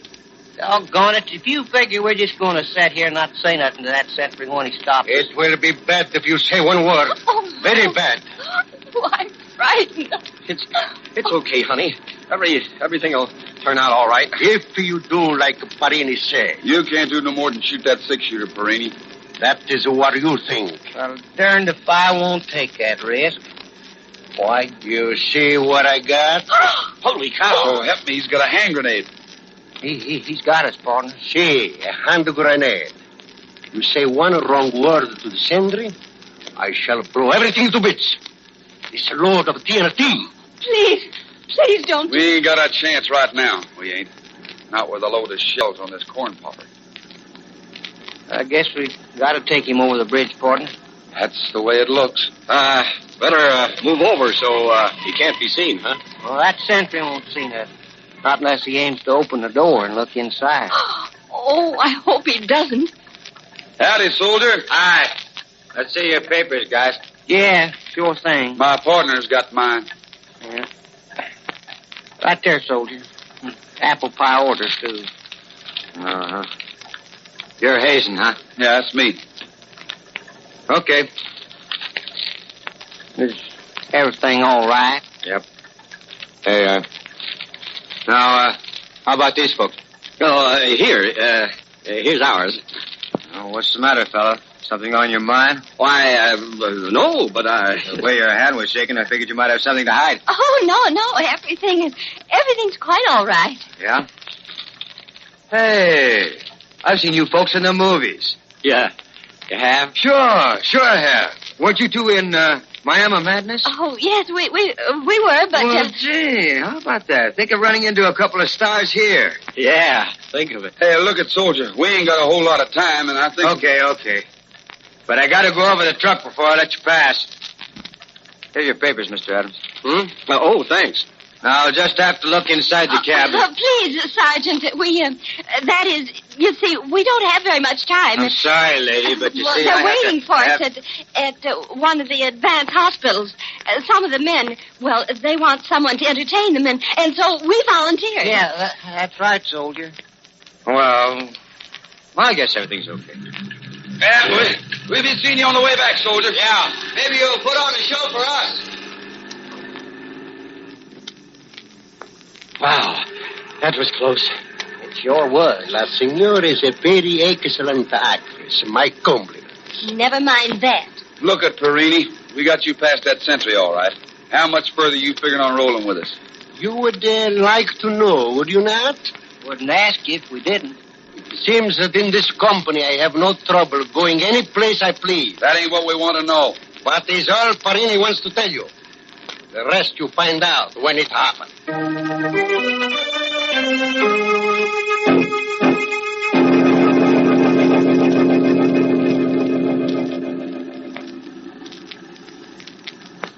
Oh, Lou, what's he going to do with us? Why, I wish I knew. Well, is he a spy or what? Well, he might be almost anything. The lady wishes to know too much. Well, how about it, Perini? You've been climbing up this mountain rope for the last hour. Yes, sir. We ain't no more than halfway up either. You ask all of the questions you want. Porini do not have to answer. What's this hut we're coming to now? You will find out. Meaning that's where we're heading first? It's no more than a shack. Maybe that's to the good, dear. Very curious, eh? Oh, you beast! You just want to torture people. If the woman has got the spirit of Parini like that, huh? You will drive around to the back. What for? Nobody ever comes around here. No, sir. This is the doggonest lonesomest place ever I seen. That is no matter. Parini take only those chance he must. The rest of the time he's very careful. Okay, you're the boss. Right now you are. Americanos, they never lose the hope, huh? They always think their foolishness will get them out of trouble. Go ahead and laugh, you sick baboon. Yeah, sure. Go ahead. It's that last laugh we're shooting for. You will stop there, by the rear door. All right. So, you think it's just a hut, huh? A shack, you say? It sure don't look like no palace to me, Perini. I get out first. Now, the rest of you. But remember... Sure, we know. Don't try nothing or you'll blow us higher than a kite faster than we can say Casablanca. Come, be quick. Cipolla, cosa sei? Sono qui, Perini. Tutto in ordine? Sì.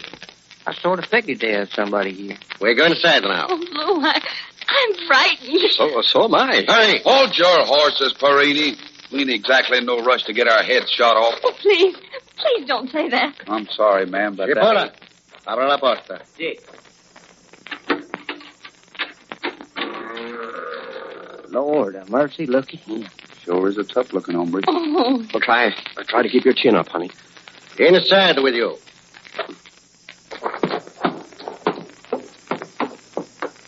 That feller's let us in sure looks like he slit a feller's gullet for just about a dime. 2 for a dime. Well, Perini, here we are. What's next on the program? You don't figure, do you, that you can keep a couple of fellers like us in a cheese box like this? Oh, no. We have the, guest rooms for you. Guest rooms? What do you mean? You shall see. Cipolla, apra la porta al battamento. Subito. And that reminds me, Signor Adams, I will take your papers from you. My papers? But you... Give them to me. Please, Lou, do as he says. So that's what he meant. A trapdoor leading underground. Did I not say we had the guest rooms for you, eh? They are cut deep into the mountain. And there are bars on the door. Oh, Lou, I can't go in there. You Americanos will have to be very clever to break out from here. Come on. He say you should start to walk down the steps. Well, partner, this looks like Katie barred the door. Maybe, but I ain't yelling calf rope yet, son. No, sir. There is something the Signora she does not like. A rat! It just went... Signora, you must not be the snob. The rats, there are so many of them. They are guests, too. Well, we ain't so used to rats as you fellas is, Perini. Silencio. Continue down the stairs. There is still much I must do.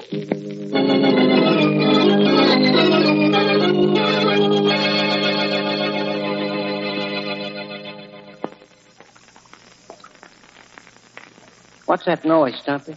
I told you once was water dripping down. Oh, sure, I plumb forgot. Get all kind of mixed up down here like this. Yes, so darn damp. Cold goes right through a feller's bones. Yeah. I wonder what time it is. Seems like we've been here in this cell for darn near a week. Well, we ain't. I know it. Still the first day. Must be night by now. Can't tell. Get out your turnip. I'm going to light a match. All right. I'll get a look before... Hey, what's that? Just lighting a match. Oh, it seems so weird. See what time it is? No, I went out before I could have a look. Partner, we can't just sit here on our hands without doing nothing. You got any ideas, son? Well, no. But... Reckon you better shut up then if you can't put up. Now, hold still this time. 5 minutes to 12. Just about midnight.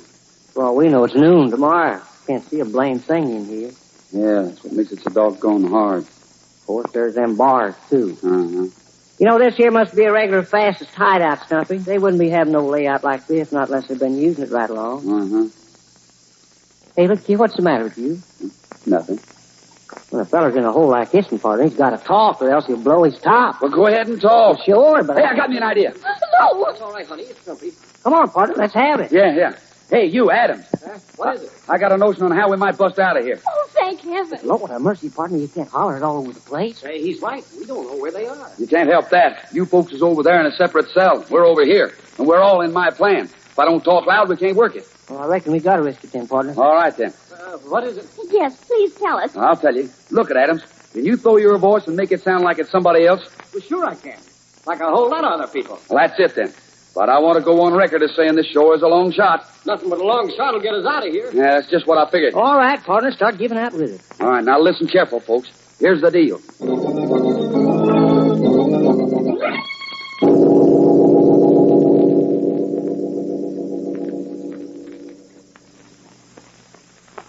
How much longer it will take, Chipola? Yeah, this is a slow work, but you will be ready to leave by morning. Good. Let me see what you've finished.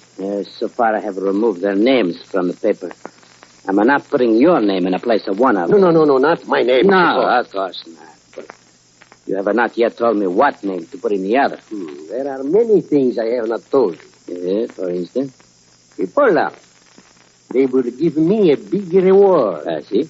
I know all about the Americanos, the number of your troops, how many guns, tanks, planes. If I could have crossed to the German lines 10 days ago, I should have warned them of the Americans landing near Rome. Yeah. That is too late now. See? But there are other plans I know. I have much to tell them. Yeah, you must get there first. I shall do it. Yeah. But how? Cipolla, once the papers are in order, when you have made them over so they are for you and me. Me? Yes. Then we shall be able to get to the lines. It will be a simple thing to slip across the lines at night. But I cannot go along. One of these is for a woman. I must change the name to a woman. Exactly. They do not know this Adams and his wife where they are going, or where they were going, but a woman is expected. Where? Cipolla, you will be that woman. These Americanos, they are fools. They will not know.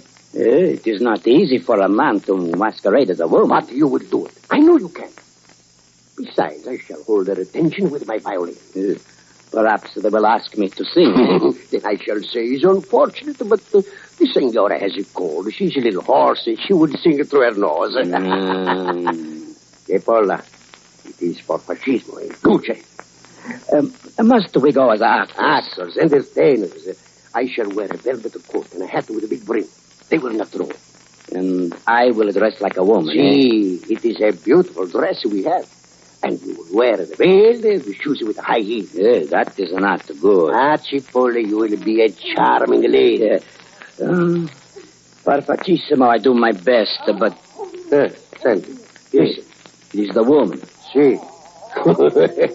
She have seen another rat, maybe. She has been taken ill. As no matter if she dies, so we save a bullet. Yeah, but you take the truck drivers along. Only so far I need it. After that... of course. Paula, she sounds very bad. See, I think we should make her stop. The noises make you nervous, Cipolla? This work I'm doing takes a great deal of care. We shall see. If she does not stop in a few minutes, then we shall see that the Senor Adams, well, she will stop.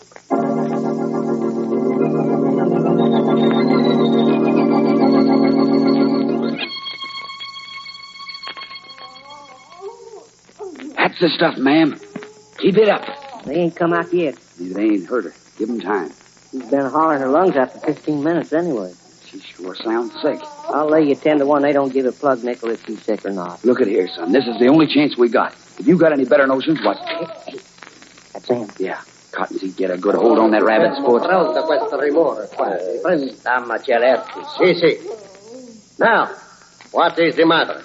She's sick, can't you see? Yeah, a woman ain't like a man. Can't stand being put in a place like this. That is too bad. Chipola, la luz. Wait. Don't shine that flashlight right in her face. Guarda male. Si, Chipola, vera, guarda male. She looks bad. Yeah, she looks very bad. Well, ain't you going to do nothing about it? You could at least take her someplace where it's warm and water ain't dripping all over the place. There is nothing we can do. Well, you gotta do something, I tell you. Vengo, Chipola, vengo. Si, pari. It's too bad. Don't move, or I'll shoot. Huh? What? We're trapped. Hey, that's one of our fellas. It sure is. Drop those pistols and let them out of those cells. Oh, but perhaps you do not understand. Open the cell doors. Si. Drop those pistols first. Chipola, drop your pistol. Si. Let the lady out first. Si, at once. Stumpy, there's a gun. Keep him covered while I let you out. Got it, Adams. Is everything all right? It sure is, ma'am. Okay, Ben. Out you come. Yes, we sure put one over that time. Pretty smart fella, ain't you, Perry? Oh, what do you mean? I don't understand. Now it's your turn in them cells, Farini. No, I will not. Get in that cell before we bust you wide open. Go on. All right. There do you say. But yeah, that's better.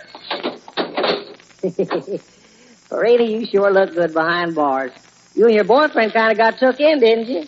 You just had the wool pulled right plumb over your face. How do you mean? Just that there ain't nobody out there in that passageway at all. No, I do not believe you. And the little lady's feeling first rate, all things considered. You mean we built a trick? And how? Look, sucker, I'll do it again. Hey, Irene, I can get out of where you are now. That's me. You wait. I show you. You ain't showing nobody nothing. Oh, sir. We're rolling out of here the first thing in the morning, and by noon, you'll be in a regular jail.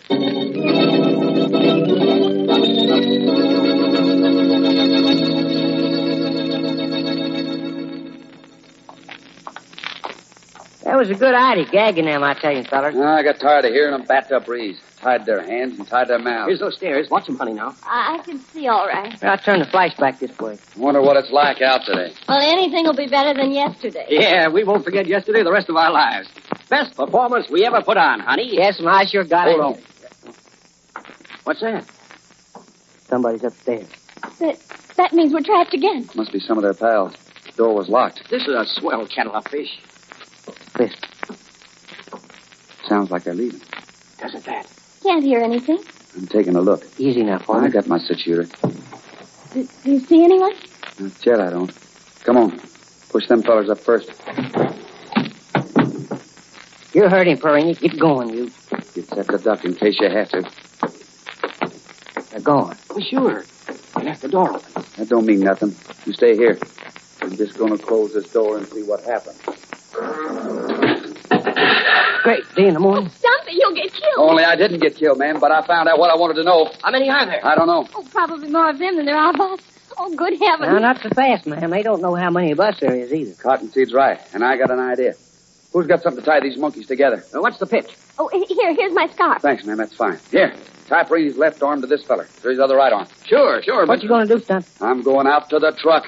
The truck? Why, you'll get killed. Them two fellas is going to shield me. Well, that's a big risk. What ain't? Then I'll come around with the truck and they'll start going for me. Yeah? It's simple, son. If it works, you and Adams then pop out with the six-shooters and get them. Well. All right, you monkeys. Get a wiggle on. Here goes nothing. After you, fellas. It's working. Nobody shot. Yeah. Now, if we can only get your fingers crossed. If we can only get the truck started before they start to shoot. He's got to come around in front first. Yeah. There it is. He started it all right. You and me better get set, Adam. Yeah, here he comes.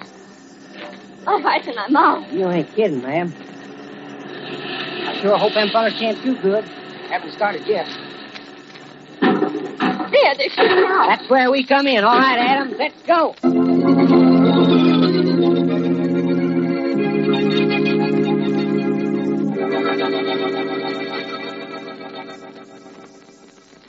And that's the way it was, Captain. We wouldn't be here now if them fascists was real good shots. Sort of ran the gauntlet, didn't you, Hazen? Of course, Stumpy, you don't want to forget about them Adams folks. I ain't forgetting. Sure, but if it wasn't for them, nobody had a chance to take a shot at you, not when they did. I ain't denying that, son. Oh, by the way, whatever become of them actors? Seems to me we lost them during there as soon as we got here. Why, they've got half the men in stitches already. Well, what do you know? Yes, they're fine people, all right. But, Was you aiming to ask us something, Captain? Well, I was just wondering... Something special? Yes, there is. I was thinking that when you men return south... Yeah? I got a number of prisoners on my hands that have to be sent further back at the line. Well, Captain, we're the fellas to haul them for you. Yes, sir. Cottonseed's right. Ain't nobody takes greater pleasure than us in toting them Nazi fellers back out of harm's way. Yeah, sure enough, if you leave the poor fellas up here, why, doggone, they might get themselves hurt.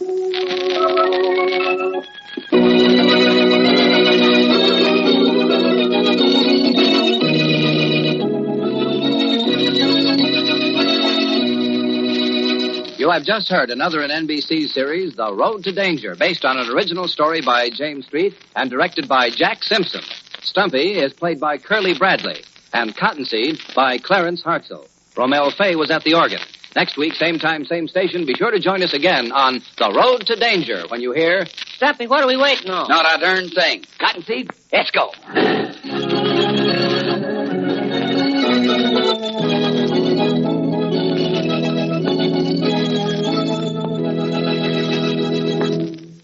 This is the National Broadcasting Company.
Clark as Robin and Alan Reed as Little John. Tonight's adventure, the Gallows of Nottingham. It is England of the 13th century. Henry II rules the land. In Sherwood Forest near Nottingham town, Robin Hood and his band of outlaws are sharpening their marksmanship in an archery contest. Now there's a shot, Robin. My arrow still quivers in that oak branch 100 paces away. Aye, Little John, it was a shot indeed. Your eyesight is improved, or is it that luck has guided your arrow, eh? Luck! Match it if you can. That's a shot I cannot match. Then say it, Robin. Say it. Who draws the keeper's bow in Sherwood Forest? Robin Hood! You see, Master Little John, my men answer for me. Their tongues are swifter than your arrow. You think so? Aye. It is true. I cannot match your shot, but I can mar it. Then fit a shaft into your bow and let's see it done. Aye, an arrow will, Scarlet. Give me one smooth and well feathered. Here. And now, Master Little John, you spoke of sharp tongues. You shall swallow your own. See how I fit the arrow into the stoutest bow, Little John? Aye. And draw it to my cheek. Take aim at the oak branch and...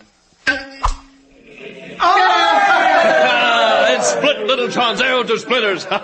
What do you say now, Little John, eh? That no one draws a bow like Robin Hood. And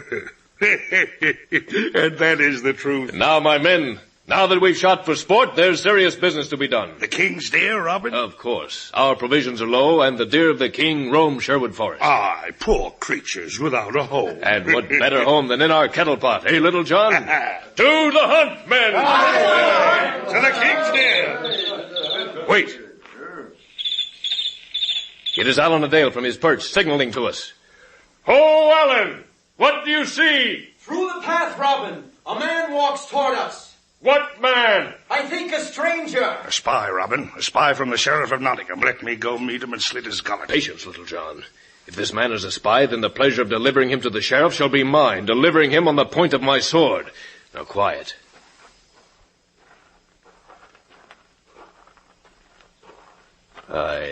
I can see him now through the trees.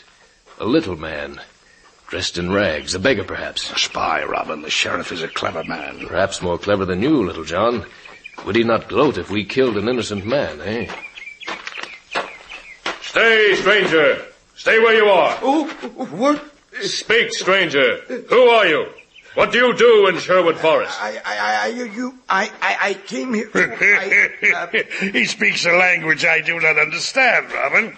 Perhaps if I wave my broadsword beneath his nose, his tongue will become educated. Aye, that's a fine idea. Or perhaps my men should quilt this man with arrows. What do you say to that, stranger? No, please. It's just that, you see, I am Thomas the Cobbler of Nottingham Town. Thomas the Cobbler of Nottingham Town.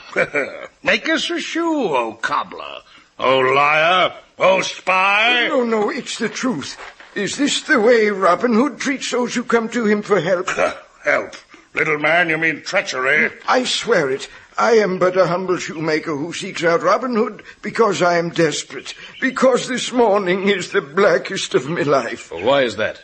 Tell me, stranger, and you shall see that all who come to Robin Hood in honest need will never go away with empty hands. It was the Earl of Fensley who blackened this day. Aha! So you were sent to spy on us by that name, that blackguard, the Earl of Fensley, eh? Is that not so, little man? Does Little John speak the truth, stranger? He speaks like one who has pebbles in his empty head. And you will have no head at all. Oh, wait. Did you eat pepper this morning to make you so brave? Mud. That's what I've eaten. Mud from the boots of the Earl. How? This very morning he came to me with a paper signed by the Sheriff of Nottingham. He gave me the paper, and for this he took my house, my poor piece of land, everything. Well, perhaps you owed him a great deal of money, huh? Taxes, Robin Hood. You live here in Sherwood Forest outside of the law, and you do not know the word. But we poor townspeople, taxed till we must live in such rags as these. Aye, the Sheriff of Nottingham and the Earl. Two thieves who live by the law and grow rich by feasting on the poor. In the town they said Robin Hood will help me. And so he will. Stay here with us, stranger. I will restore all that belongs to you. Meanwhile, eat with us. Hunt with us. But I cannot hunt. I am only a poor cobbler. Well, then you shall mend our shoes. I, Thomas the Cobbler, shoemaker to Robin Hood and his men. That has a fine sound indeed. Quiet, Robin. What is it, Little John? I thought I heard the distant sound of horns. Shh. There. Did you hear that, Robin? Aye. You have sharp ears. And dainty. Many a lass has said to me, Little John, your ears are dainty and sharp. Aye, dainty and sharp as the elephant ears of a gossiping old woman. Oh, Robin, you wound me. These horns have a sweet melodious sound, do they not? That they do, Robin. A gentle golden sound, like the sound of lovely golden coins tinkling musically one upon the other. Where there is such golden music, there must be a great many golden coins. Would you not say so, Little John? I would think so, Master Robin. What do you see, Alan Adale? A coach, Robin. A handsome, gilded coach. A fat and saucy coach on the winding road. Does it look rich or poor, Alan? Rich. Its jeweled crest gleams in the sunlight. Even the harness is studded with jewels. Oh, Robin, Alan Adale's beautiful and soulful words make the mouth water. Well, don't stand there like an overripe melon waiting to be squeezed by a woman at market. Well, that's a lovely thought, too, Robin. Gather a group of men and become shadows in Sherwood Forest. Do not stir unless a leaf stirs. Do not breathe unless with the sigh of the wind. This bejeweled coach must believe our forest is as pure and innocent and guileless as a sweet, defenseless maid. Oh, Robin, if you were not such an honest man, I would think you a thief. Go, quickly. Aye, Robin, all defenseless maidens to me! To me! Men, you heard my orders to Little John. They are yours as well. We will relieve this coach of its heavy gold. That will be an act of kindness. For then, being lighter by many pounds, it can pursue its journey through Sherwood Forest so much more swiftly. Remember, you're to wait until I give the signal. Then you will appear with drawn bows. Aye, and what will the signal be, Robin? When the coachman doffs his cap. Doffs his cap to you? I will, Scarlet. If the coachman is slow and impolite, then one of my arrows will doff his cap for him. To your hiding places, men. Will, you stay with me. Master Robin, what shall I do? Thomas, don't be frightened. Hide in that glen there. And be careful that the flying arrows don't bend your breeches. Yes, Master Robin, I'll be very careful, very careful. What is your plan, Robin? Very simple. I shall step out on the road and ask them in my most noble manner to halt. And my bow will be drawn should they misunderstand your noble request. Here, hide, Will. Hide. Halt! Halt! Who are you that dares bar the way, the coach of the Earl of Fensley? The Earl of Fensley? Ah, good coachman, do not offend my innocent ears with the black name of that bitter knave. Your mouth is quicker than your wit, yeoman. Stand away or the Earl's horses will run you down. Your tongue has great courage. Doff your cap, coachman. We'll speak to one another as nobleman and varlet. You, a nobleman? Oh, that makes me... Quite. Now, doff your cap. I will not. Then I'll do it for you. Oh, you could have killed me. Why, that arrow could have made a hole in my brain instead of my cap. Ah, now there's a riddle. How could it make a hole where there's already so much empty space? Well said, yeoman. Well said. You have a lean wit. And you have a fat stomach, my Earl of Fensley. The gold of the poor is a nourishing food, is it not? All gold is delicious, yeoman. It's obviously your intention to relieve me of whatever paltry sum I may have on my person. Obviously. By what right, may I ask? The right conferred upon me by the poor from whom you've stolen it. For the right of my name, Robin Hood. Ah, Robin Hood. A notorious and wicked name. One must be worthy of it. Is it indeed yours? Look about you, my sleek and sly Earl of Fensley. Oh, all those men with drawn bows and arrows on the leash. These are your men? They are. And their arrows thirst for the blood of my Earl of Fensley. I never doubted you, Robin. It's only that a nobleman of my exalted lineage must make certain of the identity of the thieves and brigands who fleece him of his golden feathers. We are so humble before your nobility, my craven Earl, that perhaps we shall fleece you of more than your feathers. Your head on Robin's sword would be an inspiring sight. Draw, man. Draw your sword. Robin, we've been tricked. It's an ambush. The sheriff's men are approaching on horseback. What? It was Thomas the cobbler. He tricked us into this. It was a trap, Robin, a trap. No, Will. I think we must thank the Earl for this. You are perceptive, Sir Robin. It was indeed I who planned it. They say you're ingenious. Let us see how you will save your soft throat from the harsh gallows of Nottingham. Shall we wager on it, noblemen? Men of Robin Hood! Men of Sherwood Forest, to me! To me!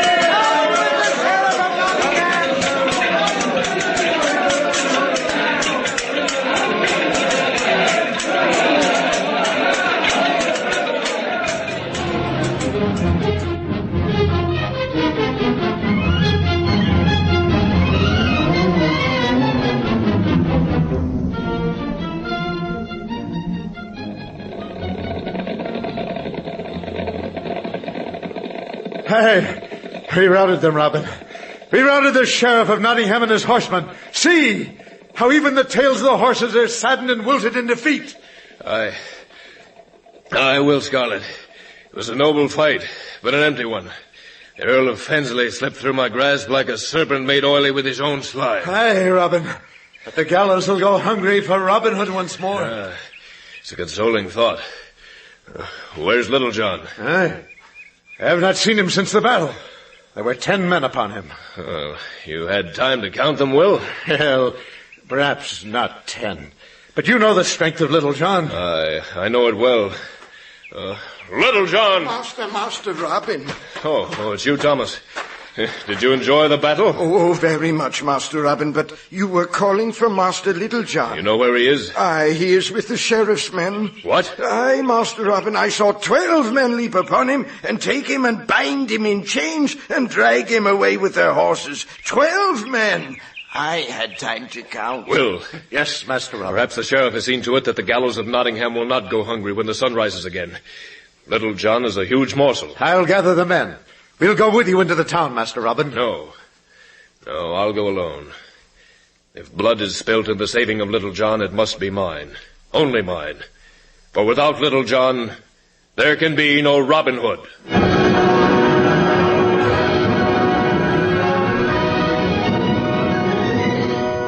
James Schwartz Productions is bringing you The Adventures of Robin Hood, starring Robert Clark as Robin and Alan Reed as Little John.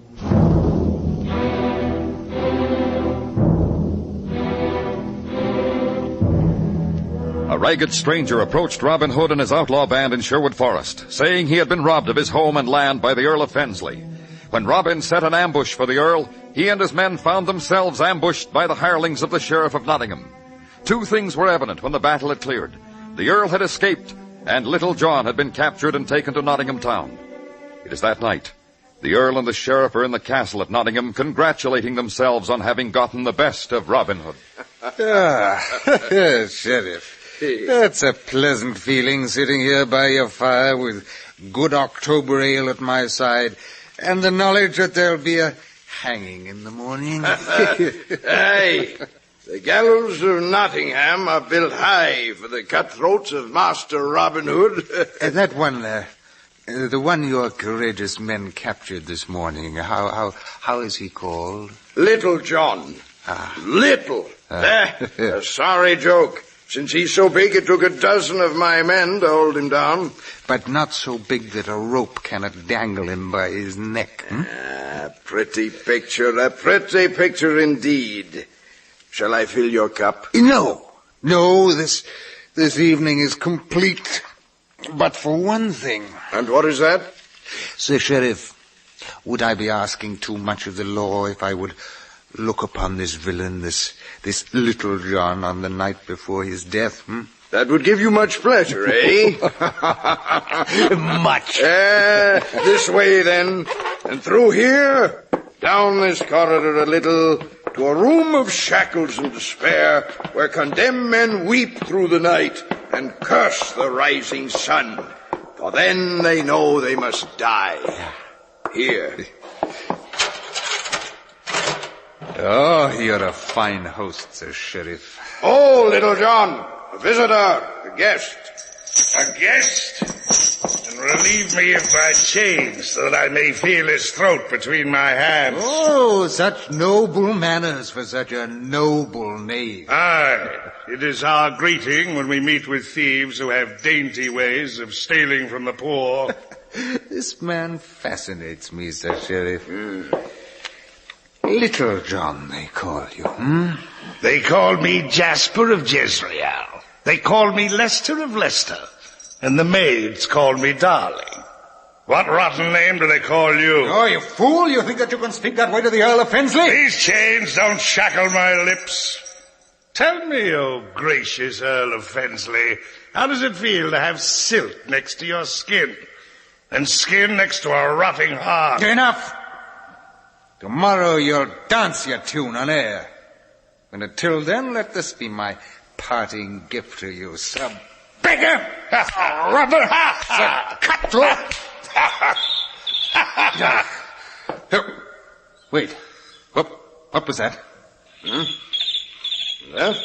That? A thrush. A thrush from Sherwood Forest begging crumbs from the kitchen of Nottingham Castle. A thrush.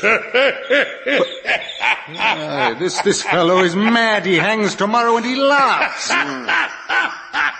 A thrush come to talk to Little John and perhaps fly away with him. This fellow is mad. He talks to birds. Come, Earl, let us get out of this dingy place.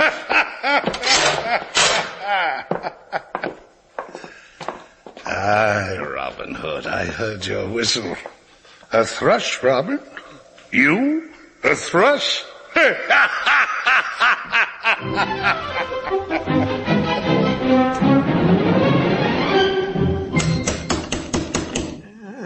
Wait a minute. The inn is closed for the night, but perhaps... what a ragged fellow are you? Pity on a poor beggar. Hey? Charity, a crust of bread for an old and hungry beggar. Aye, you are a beggar, all right. Such a ragged one I've never seen. Well, come in. Perhaps there's a pot in the kitchen you can scrape. Thank you, old man. Old man? You call such as me old man? Aye, because you are that. An old man. You come to the light. Let me see what manner of beggar you are. This manner of beggar. You see, I removed the rags from around my head. It'll look you well. Does my face frighten you? A blessing on your face, Robin Hood. We were afraid something had happened and you could not get to Nottingham. We? Aye, me and Maid Marian. She is here. The whole town knows of the fight this day in Sherwood Forest. She knew you'd come to my inn for news of Little John. Take me to her quickly. Oh, come, Master Robin. She waits for you in here. Robin. I'll watch at the window to see that no one comes. Oh, Robin, I was frightened. I was seeing you lying there in Sherwood Forest, bloody and... Oh, Robin. Do I look as if I've been trampled upon by the sheriff's men? Aye, that you do. And worse, with those rags tied beneath your chin and the dirt smeared upon your face. And my disguise. The rags to blend with the poverty of Nottingham town, and the dirt to blend with the night. Do you think any disguise could hide you from such as me? Could it? Tell me, Maid Marian. Could it? Never, Robin. Never? Why? You want me to tell you of your proud carriage and your stance? Or perhaps a line or two of your flashing eyes? Well, it's not for that at all. No? Then how would you pierce my disguise? What beggar would have your gentle manner? Well, what beggar indeed, Marian? But there's more, Robin. More? I would know you in a crowd dressed alike as clowns, even if they all were masked. And how would you know me then? By the air of danger that hangs over you. Danger sits upon your shoulder and grins at the world.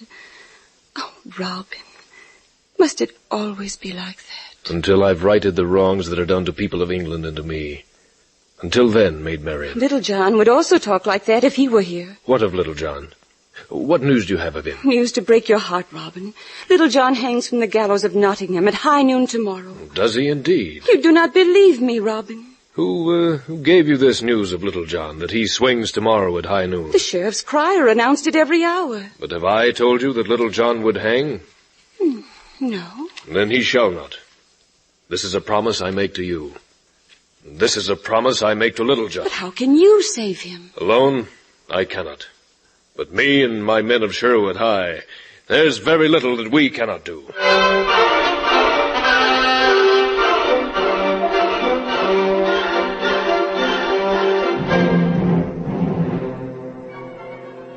So, that is the news, my men. Little John goes to the gibbet at high noon. That is, according to the sheriff. And according to Robin Hood? That's a riddle to which you already know the answer, Master Scarlet. Little John lives tomorrow and for 1,000 tomorrows. And your plan will work, Robin. The sheriff's men and those of the Earl will swarm over Nottingham town. Perhaps they expect us, eh, Will? Aye. That they do. And it would be impolite to keep them waiting until high noon. We'll go down to Nottingham town at sun up. Gently, Robin, gently. The plan is risky enough. Risky? And what is your life here in Sherwood, O Master Scarlet? An outlaw's neck is always a friend of the hangman's noose. Aye, and how will we go, Robin? As beggars, as merchants, as princes, with a bow and the quiver of ours beneath our rags and cloaks, mingle with the crowd in the square. Then a blast from my hunting horn, that will be the signal. And you'll know what to do. And I pray the powers the horn blast comes before the sheriff's men think my beggar's dress seems too beggarly. We'll go in pairs. You, Will Scarlet, will go with me. And, Alan Adale? Aye, Robin. You'll go with Stutley. Guy Tanner, you will go with Red Raven. Cook, Edward Tuck.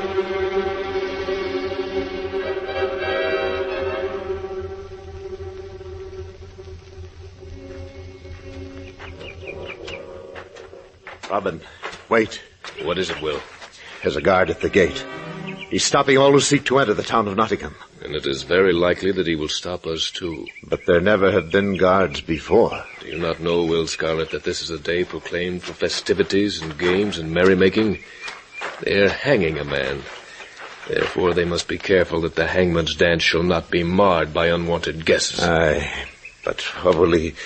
But if he will not give us entry? He will. Let me talk when he accosts us.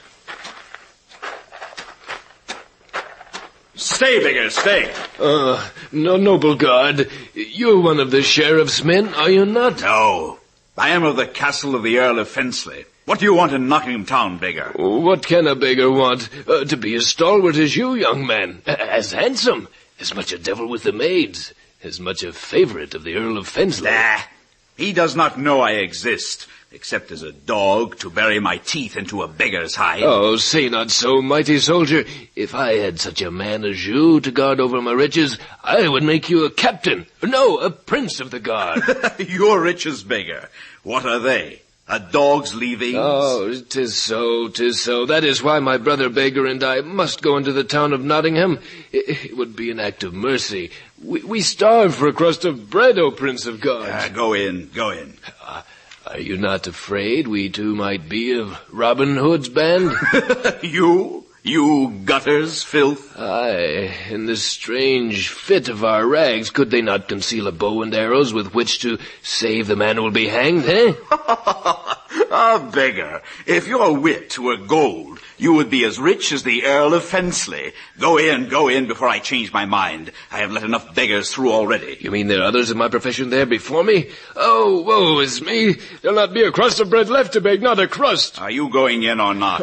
Aye, we are, come will. And thank this mighty captain. Thank this emperor of all watchdogs. Huh? Thank him, Will. Oh, I thank thee, mighty emperor of watchdogs.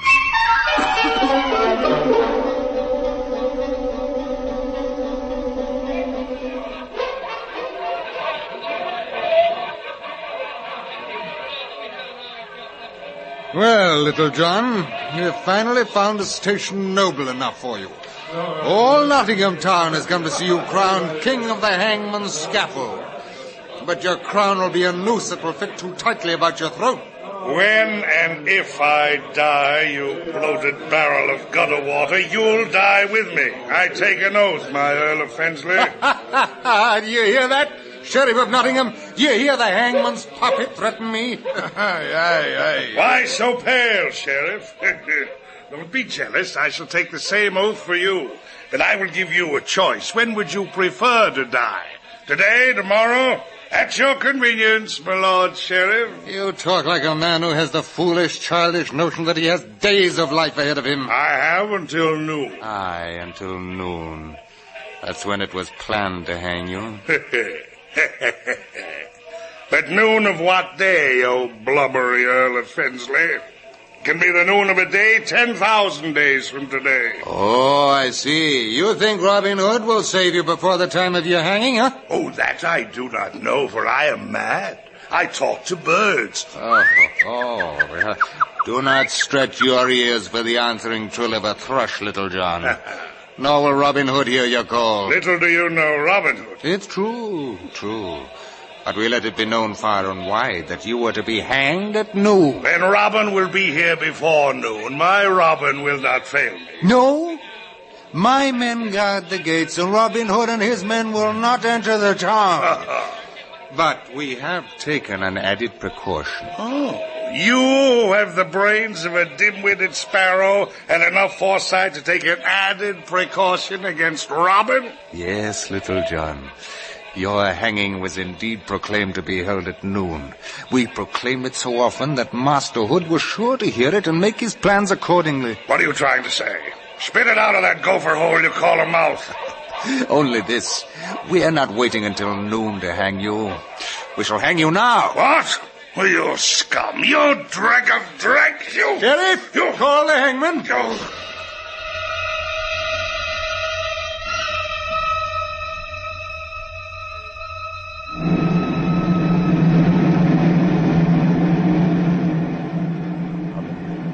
Sounding the drums, that means... I do. I felt it in my bones. It was a trick to throw us off. They were planning to hang Little John at sunrise. They thought we would wait until noon. People of Nottingham Town, feast and be merry, for today witnesses the shameful death of an evil outlaw, Little John. When his neck is broken and his hulk hangs in the wind, you will rejoice in the name of the King and the Earl of Fensley. Robin, the hangman has put the noose on Little John's neck. The hangman stretches the rope taut. The signal, Robin, the signal. Aye.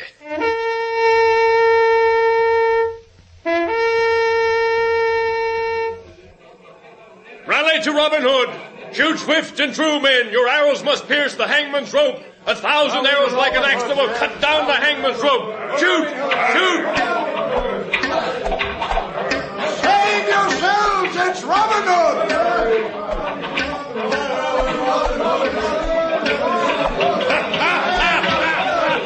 Robin, you're late!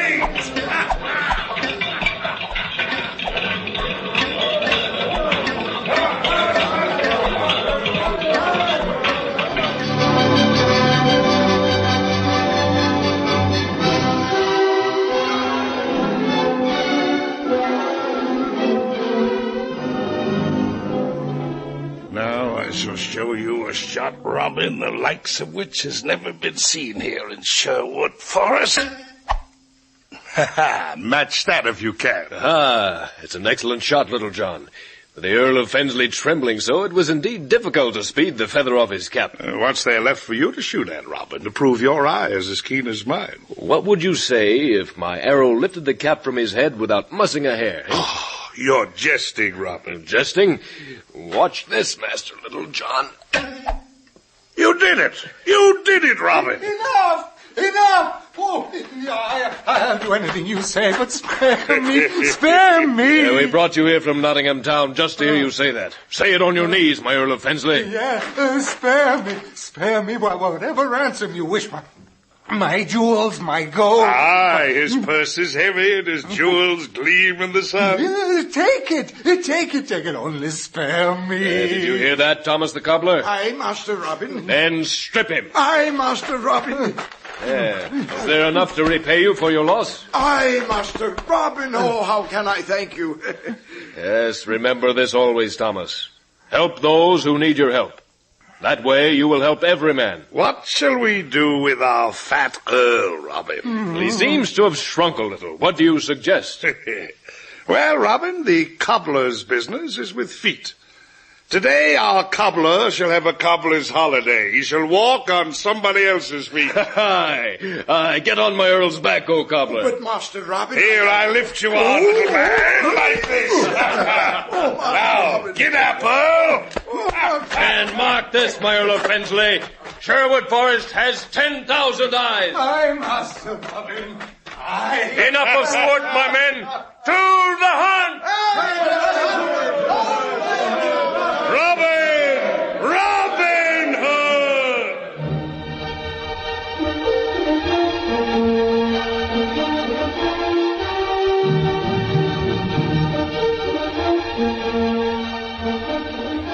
You've just heard the first in a series entitled The Adventures of Robin Hood, transcribed in Hollywood. The Adventures of Robin Hood is a James Schwartz production starring Robert Clark as Robin Hood and Alan Reed as Little John. It was written by Mort Fine and Dave Friedkin, produced and directed by James Schwartz. Included in the cast were Ruth Swanson, Stanley Farrar, Ben Wright, Stephen Chase, Stanley Glenn, and Jack Smite. Your announcer, Larry Thor.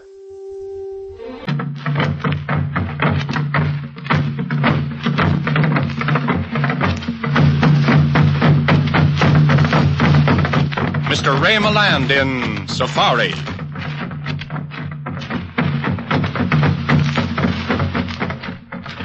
You're listening to the sound of Africa, her strange tribes, her turbulent waterways,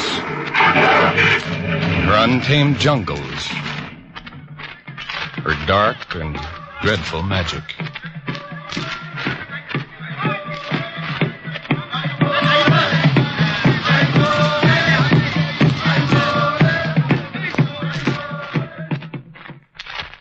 This is Ray Milland.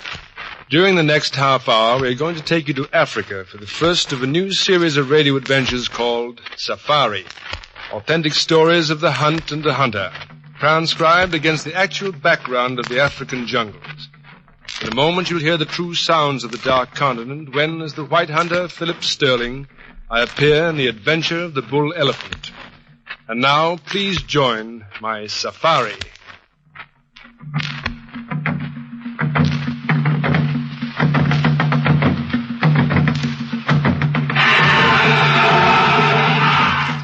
Hear that?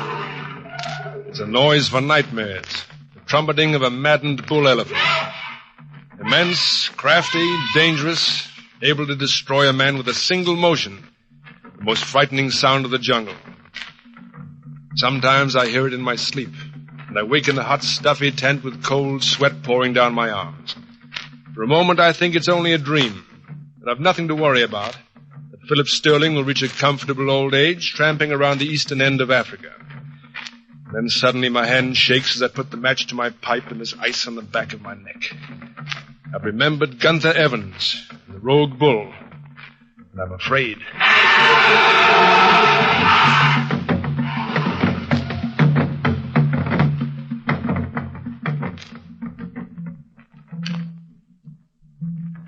To come on it out of the jungle after a long trek through the bush, Nairobi is almost unbelievable. A bright, neon-lit piece of civilization completely surrounded by the primeval darkness of the blue-green jungle that stretches from the Great Rift Valley to the slopes of Kilimanjaro. To the white hunter, it's the city, the place of beginnings and endings, of the sunrise-lit departures and the payoff at the end of the trek, of the continual futile drinking to forget. Officially, it's my home. Philip Sterling, Safaris to Order, Box 1020, Nairobi, Kenya Colony, British East Africa. I live there, but I don't like it.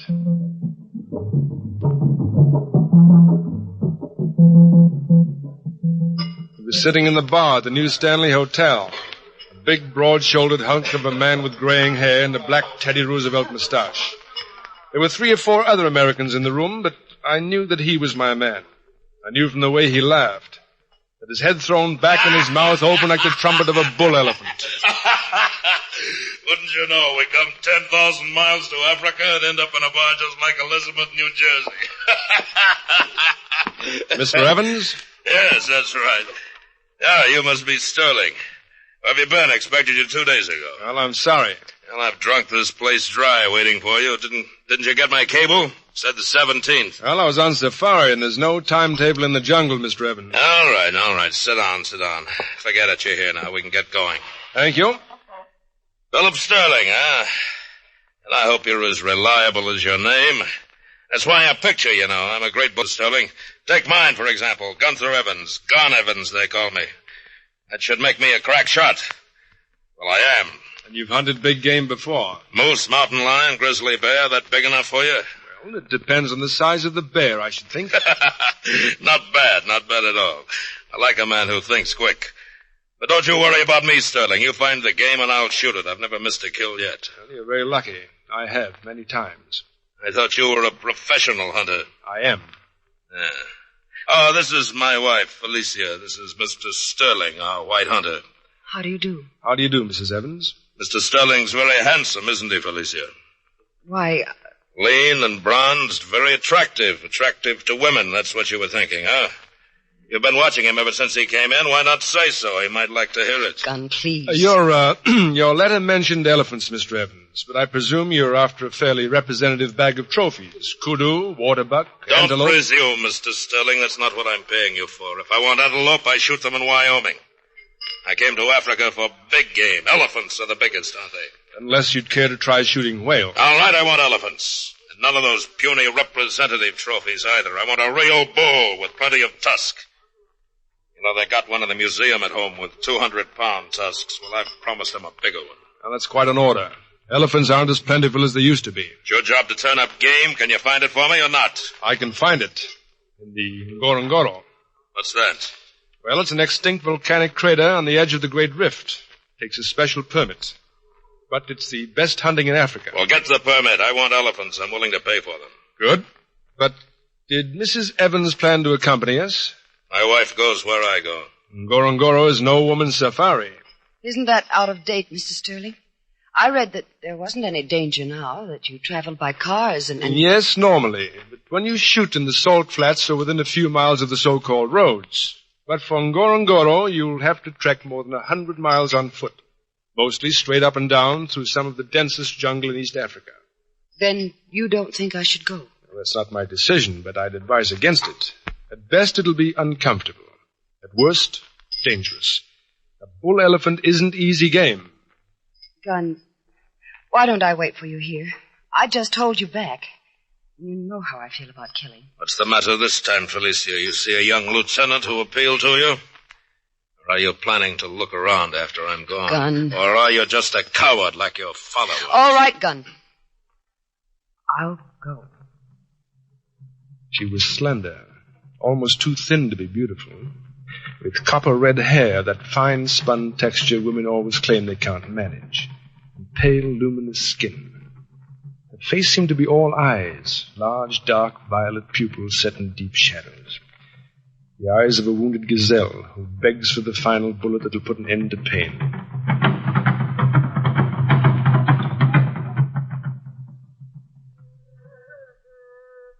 Since the dry season was almost over, I had no trouble getting bearers. I picked an even 24. Coastal Swahilis for 10 boys, and the rest Bantus and Wambulus from the Victoria Nyanza region. For elephant trackers, 2 Maasai warriors. Once or twice I thought I noticed Felicia Evans staring at them as they stood by the campfire, leaning on their long-bladed spears, but it may have been my imagination. At any rate, she and Gun Evans seemed to have lapsed into a sullen truce. One of the gun boys had found a baby colobus monkey abandoned by the trail and had given it to her for a pet. And she spent most of her time with it, feeding it with an eyedropper and crooning over it as though the thumbless black and white creature were a child. Evans drank and oiled his elephant guns and didn't speak to her until the 5th night. We were camped by a Wambula village on the edge of the Great Rift. There were drums in the village and the black native bear, and our bearers made friends easily. They seem to be having quite a time. Well, it's the Ngomo of Thanksgiving, a dance of gratitude for having lived through the dry season. Why aren't those 2 there, the tall ones with the spears? Well, they're Maasai warriors. They don't mix with these tribes. Felicia, stirs your blood, doesn't it? Animal and primitive. It excites you, doesn't it, Felicia?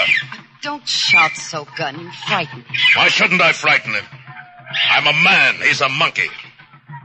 You'd better let me get rid of him before he's old enough to bite. I'll have him made into a purse when we get back to Nairobi, huh? Or maybe a muff. You're always complaining about cold hands. You could use a muff. No, thank you. The idea sickens you, doesn't it? Well, that's the trouble with you, Felicia. That's why you'll never make a good hunter.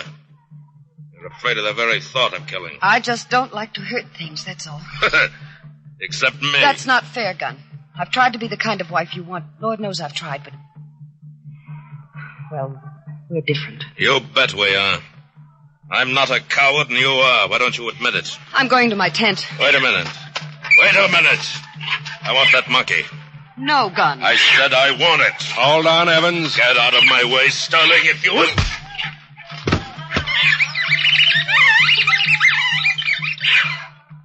Thank you, Mr. Sterling. Good night. I thought you were smarter than this, Sterling. I hired you to find elephants. Why didn't you stick to your job? It's my job to keep order in this camp. You're forgetting something, Sterling. This is my safari. I'm paying for it. You pay the bills, Mr. Evans, but I run it. We'll see about that. And while I run it, it'll be no violence. It's enough that we shoot game without cause. Another one, huh? All right. Have it your way. How about a little gin rummy? Shilling a point. No, thanks. Scared you'll lose? Last time I played with a client, I wound up owing him for the safari. So I swore off. Which makes you a kind of coward, too. It seems to me, Evans, that most of us are. One way or another. Now, if you don't mind, I think I'll turn in. Go ahead. I'm sticking for a while. I want to keep an eye on those Maasai warriors of yours. They look pretty shifty. That's Felicia. Come on. So it's Felicia now. I wondered why you were in such a hurry to start throwing punches. Come on! The canvas side of the sleeping tent had been ripped from top to bottom. Black left in the aperture, silhouetted against the night, his green eyes motionless, watching. Felicia was about 6 feet from him in the center of the tent. She'd snatched up a small caliber Winchester 70, but she was paralyzed with terror, her hands frozen to the rifle, unable to fire. And above her head, the frightened monkey screeched in panic. Suddenly, the leopard sprang. Evans threw up his gun and fired. The shot was high, dropping the little monkey from the guy rope. The leopard knocked Felicia to the ground and began to worry her with his paws as a cat toys with a mouse. I knew I had time for only one shot. I bent down and pulled the carcass off her motionless body. Is she all right? Yes. She's all right. Just fainted. Hardly even scratched. A lucky shot, though. Yeah, wasn't it? I guess she'll be upset about the monkey. She'll get over it. It's funny. I thought you had a clear target when he sprang. You know how it is, Sterling. Time like that, man gets confused. Yes. Yes, I know. Only I thought you never missed. What makes you so sure I missed?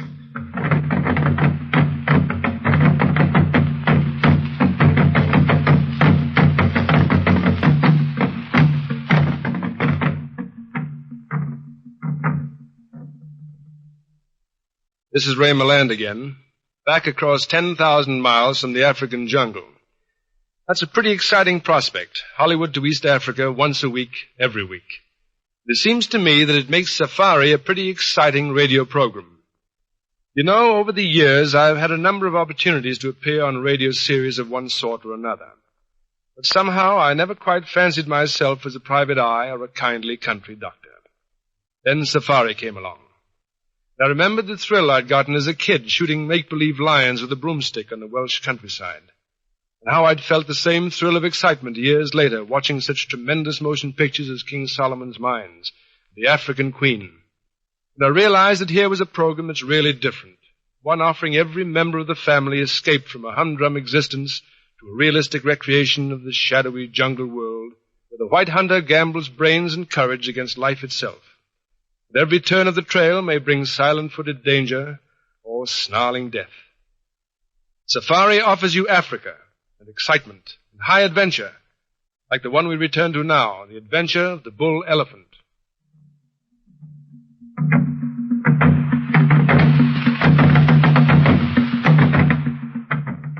By the next evening, we'd reached the end of the cart track that passes for the government road to Tanganyika, and we're ready to begin the long, tortuous climb through the trackless jungle that lines the 9,000-foot-high escarpment of Ngorongoro.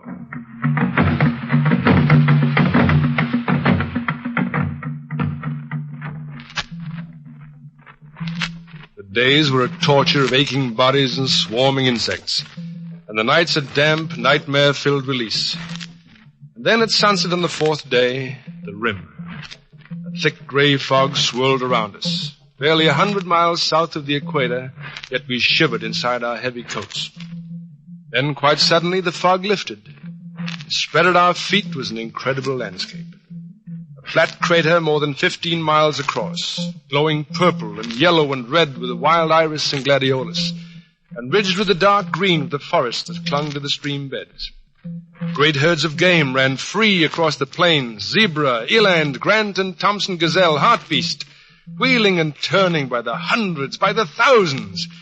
This was Ngorongoro, fantastic jewels set in the heart of Africa.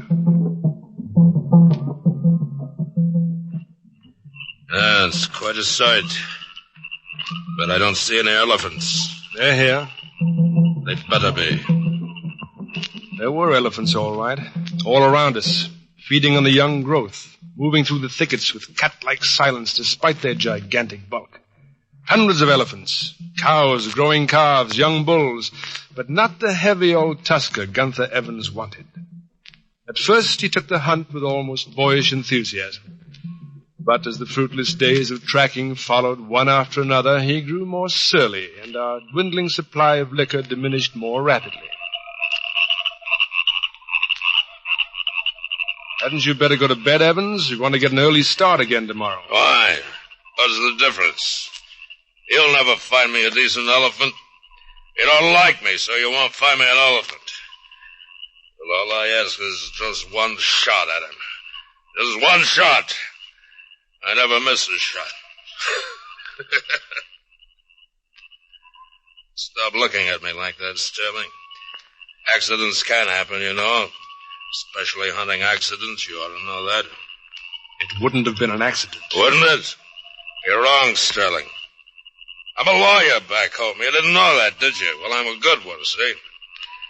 Let me tell you, no decent DA would even try to take it to court. Would have been her fault. She had a gun, only she was too scared to shoot. It's not my fault. She's a coward. You don't much like your wife, do you, Evans? No. No, I don't. I don't like her one little bit. Why not? Because I don't like cowards and I don't like cheats. Does that answer your question? Are you so sure she's either one? She's my wife, isn't she? Is that why you brought her here? Is that why you came on the safari? So there'd be an accident? A fatal one? You ask too many questions, Sterling. That's why you don't find me an elephant. You're too busy asking questions. But I'll tell you, I've nothing to hide. I'm a decent, law-abiding husband. I've spent a lot of money on this joint, a lot of money bringing Felicia along. Now, I ask you, would I go to all this trouble just to get rid of her? Huh? Would I? Huh? Would I?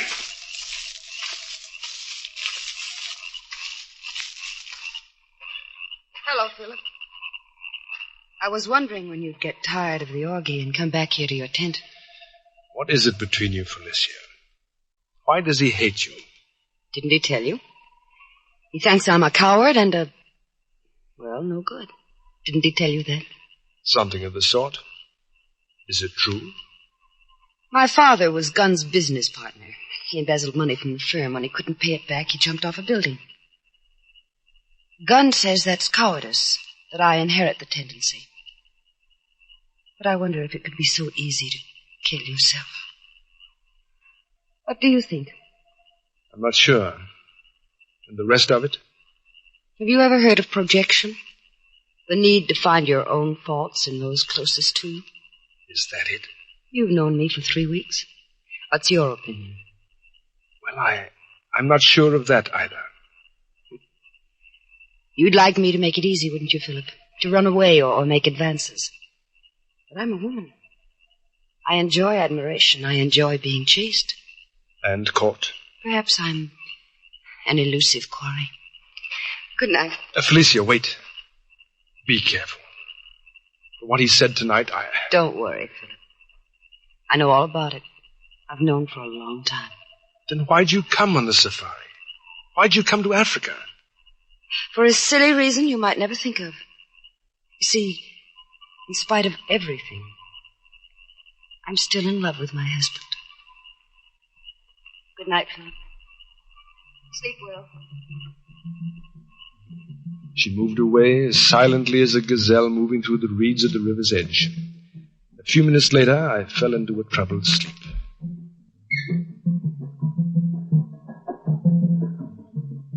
The sun streaming through my tent opening awakened me, but for a moment I thought I was still dreaming.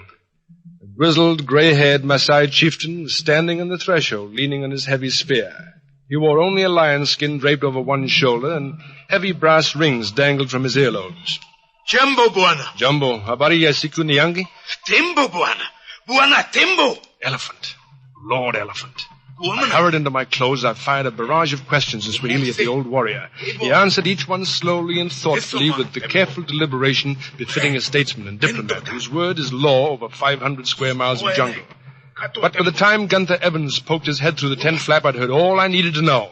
What's the old guy after? A handout? I'm not paying good money to support half the natives in Tanganyika. Last night an elephant destroyed a Maasai village, a Bwana elephant, a rogue bull. Huh? A big one? He says that the tusks drag on the ground when he feeds 250 pounds of ivory at the very least. Well, where is this village? On the outer rim, a half-day's trek. Well, what are we waiting for? Fetch the bearers. I'll wake Felicia. Wait. Why don't let us stay here, Evans? It'll be a tough trek. You may be running the safari, Mr. Sterling, but I'll ask you to remember that Felicia's still my wife. But elephants aren't like other animals, Evans, who run from the guns and fight only when they're cornered. There are hunters among them who kill for sport, and their quarry is a man. And this one's a rogue bull, an old, experienced killer. My wife goes where I go. You'll take a chance with the rest of us. Oh, I get it. You were worried about last night. Sure. I was baiting you. Didn't mean a thing. Didn't it? All right, I'll make you a deal. I'll take the trackers, you stick with Felicia. If she needs protection, you can give it to her. That's fair enough, isn't it? I guess so. Remember, Sterling, she's your responsibility. Look out for her.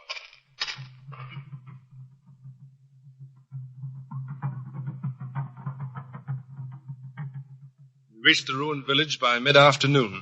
The spoor led into the thick jungle, following a path worn smooth as marble by the lumbering feet of the thousands of elephants who had come by this route into the Ngorongoro since the beginning of history. Evans and the Maasai beat the woods on one side of the trail, and Felicia and I took the other. And then, without warning, the rain came. Sudden darkness, a peal of thunder, followed by a steady, drenching downpour. We slogged on for nearly a mile, sinking up to our ankles in the mud.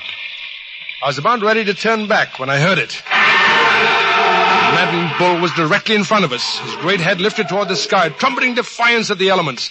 I signaled Felicia to back away before he saw us and unleashed my rifle. She nodded and stepped backward, crashing into a dead branch. I had a clear, head-on shot. I aimed, squeezed the trigger carefully, and... my gun useless. Empty. Tampered with empty. Behind me I heard Felicia's rifle. Empty. Then the elephant came toward us. I threw myself in front of her, knowing full well that there's no shield against that crushing weight. I remember having time to think that Gun Evans had chosen his weapon well. It wasn't every killer who could wield an elephant. And then the brute was there. I threw the useless rifle in his face. It caught him full across the mouth. He paused, immobile, as his giant 10-foot ears heard another alien sound. Evans had a box seat for the show, atop a neighboring gum tree. My thrown gun had served as comedy relief.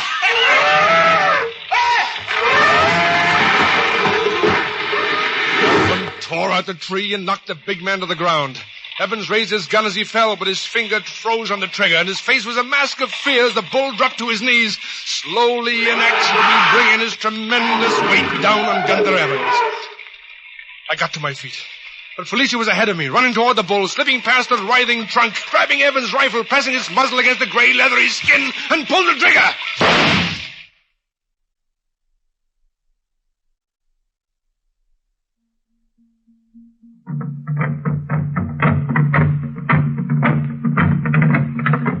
We carried Gun Evans back to the base camp. The journey that had taken half a day took 3, picking a careful route through mud and mire. Felicia stayed beside the litter without sleep, but he only regained consciousness once. To moan for water, to press her hand tightly like a wayward child that begs forgiveness. It's all right, Gun. Everything's all right now.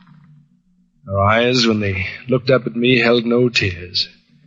They moved to the gigantic ivory tusks the Maasai trackers were carrying. Then back to Gun's face. Their expression wasn't the gazelle's anymore, but the cool, firm look of the huntress who returns with trophies from the chase. Felicia Evans wore it proudly.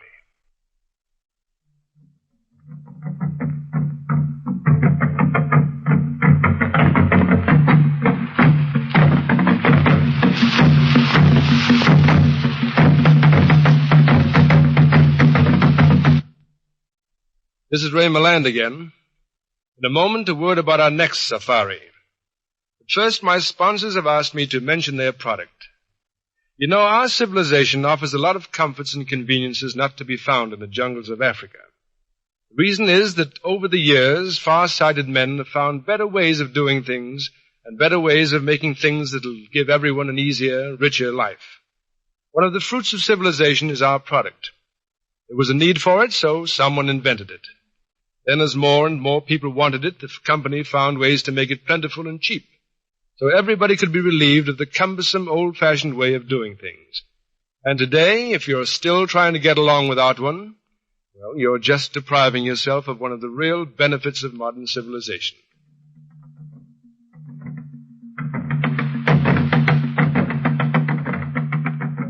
Ray Milland will be back in a moment. Portions of the program you've just heard were recorded in the jungles of Africa. Featured in the adventure of the bull elephant were Joan Banks as Felicia and William Conrad as Bull Evans. The native was Paul Frees.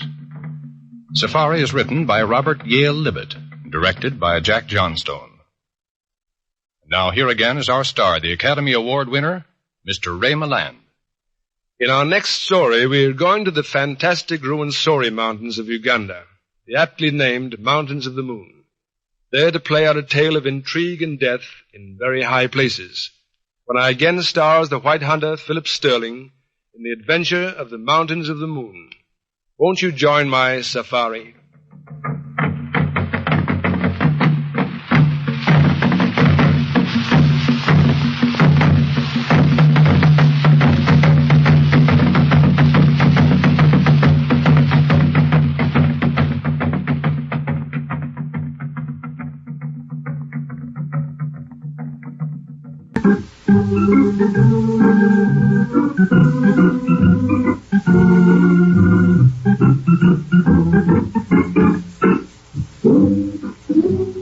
Safety Sam returns and says, if on bike you like to ride, let safety always be your guide.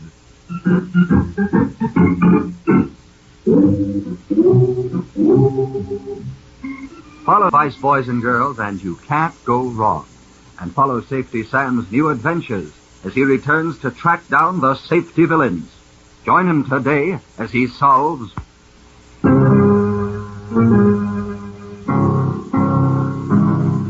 the case of Look, No Hand.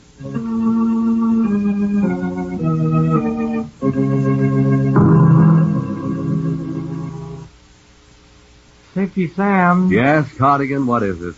I don't know. What do you mean you don't know? I just don't know. It's such a nice day and the sun's shining. Cardigan, if you're trying to tell me you have spring fever and want a day off. Yeah, Chief. That's it. No, Cardigan. Oh, but Chief. You never did get around to straightening out the files, remember? And if we wait much longer, it'll be too late for spring cleaning. Say, that's so, isn't it? Well, why don't we wait a little longer? Cardigan. Well, it's just that, this will be just the day we could go for a trip in the country. I won't argue with you on that, Cardigan. But, business before pleasure. And besides, I'm expecting Curly Miller in a few minutes for a talk on the safety situation near his school. I want to know if there's been any improvement. Hi, Safety Sam. Hi, Cardigan. Hello, Curly. I was just talking about you. You were? Yeah.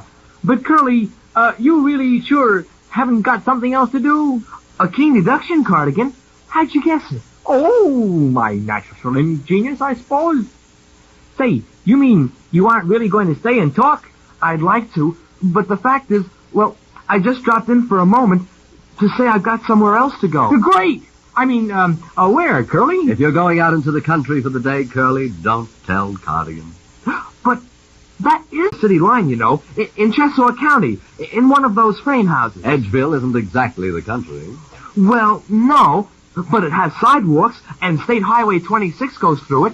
But there are lots of trees and private houses, and there's a nice park and a brook. Oh, golly, what are we waiting for? Now, Cardigan, Curly didn't ask us to come along. He's paying a visit to one of his friends, and... By the way, Curly, how are you going out there? I was thinking of taking the train, though it would be more fun by car, but my dad can't take me. Curly, I guess I'm getting like Cardigan, just a bit. Because, I'd like to drive you out to Edgeville in my car. Gee, we could all have a day away from it all. If you could, that would be great, Safety Sam. And you could meet Nicky. He just got a new red bicycle, and we can take turns riding it.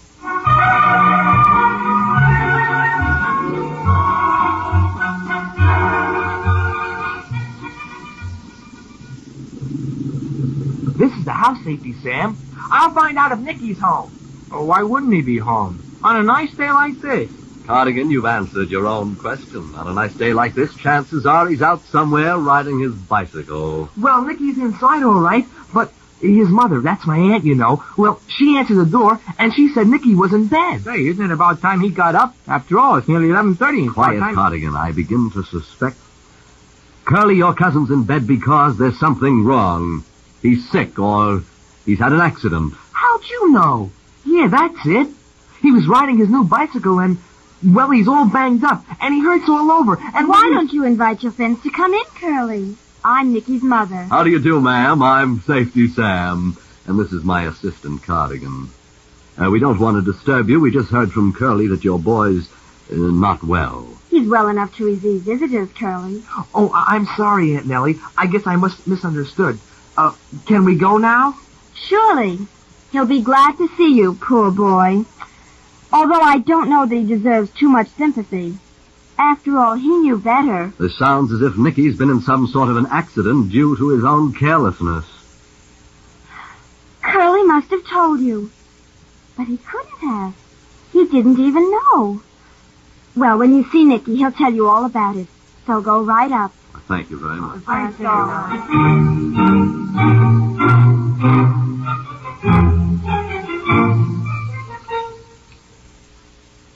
Hi, Nicky. Hi, Carolyn. Glad you could come. Safety Sam here brought me in his car. And me, too. That's right. Mustn't forget Cardigan. Yeah. But I never expected to find you flat on your Back? What happened? I don't really know exactly, Curly. 1 minute I was having fun on my bicycle, and the next minute I was out cold on the roadway. Nicky, you don't remember anything of what happened. Think back. It may be important. Chief, why don't we reconstruct the crime? So you think a crime's been committed, eh, Cardigan? Yep. A keen deduction. Well, I'm glad you think so, Safety Sam. Now, if you want to hear my theory... All right, Cardigan, get it over with. Well, this kid Nicky probably has enemies, and naturally they like to lie in wait and catch him off guard to get him alone. So then, along comes Nicky, riding his new bicycle, minding his own business, and alone, and But then... I wasn't alone, Cardigan. I had a friend with me, Brucey. Aha, that spoils my theory just a bit. No, wait a moment, I've got it.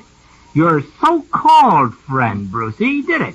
He waited until you were looking the other way. He was riding a bike, wasn't he? Yes, Well, then consider the case closed. All we have to do now is grab Brucey and then... But you're all wrong, Cardigan. In the first place, Brucey and I are good friends. And in the second place, Brucey was riding ahead of me when it happened. Cardigan, I hate to say it, but another one of your fine theories just bit the dust. Huh. I suppose you know what happened. Not yet. But if Nicky will really reconstruct the crime for us, tell us all he can remember about what took place before he blacked out. I'll try, Safety Sam. And I'll take notes and maybe get a clue. Okay, Curly. Well, it was a fine spring day, like this one, and I just got my new bike and was outside with it when Brucey Edwards came along on his bicycle. He was admiring my new bike. Hi, Nicky. That your new bike? What do you think? Doesn't it look new? Sure does. Say, that's keen. How does it ride? Slick. Looks like an English bike, is it? No, but it's made something like one. Can I ride it? I don't know. It's brand new and mine... I won't hurt it. Honest. Well, tell you what I'll let you do. I'll give you a ride on it, with me. But that's not the same thing as riding it myself. So what? You want me to give you a ride or not? Okay. Get on, then. Now, get a good grip. And away we go! Hey, she sails nice. This is some new bike, hey? Oh! Now, what did you do that fool thing for? Why'd you stick out your foot when I was making that turn? You nearly wrecked my bike. I thought you were going to take the Don't you know enough to sit still when you're being given a ride on somebody else's bike? I never rode two on a bike before, and I don't think I want to again. Well, the sure thing I won't give you a chance to very soon. I should worry. I've got my own bike. Hey, Nicky, what's the I get my bike and we go riding together on separate bikes? That's okay with me. Let's go.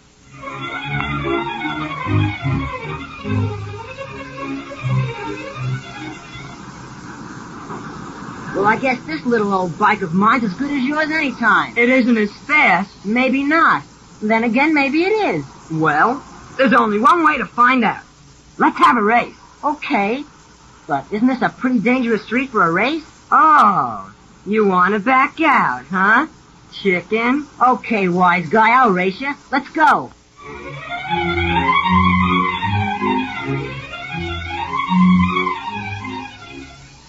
Nicky!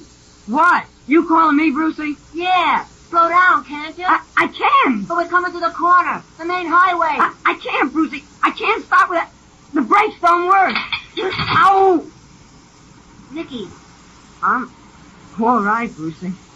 In a way, I'm glad I ran into the curb. It was the only way I could stop. Well, that does it. You better just walk that bike home. If the brake's no good... I'm not going to worry too much about that. But if I ride slowly... But you'll have to get that thing fixed. I'll get around to that. Come on, let's go around the block. Okay. Hey, say, Nick, you know that your front wheel's wobbly? You're seeing things. Maybe I am and maybe I'm not. But it seems to me that wheels... Well, maybe the nut has to be tightened. Look, Brucey, this isn't the first bike I ever had. I ought to know what You ought to know, yes. Oh, well, let's forget it. We're coming to that corner again. Let's cut across. I don't think any cars are coming. But we've got a red light. That's for cars, silly. I thought it was for bikes, too. You think too much, Brucey. Come on. Well, I'm gonna wait. Okay. Here I go.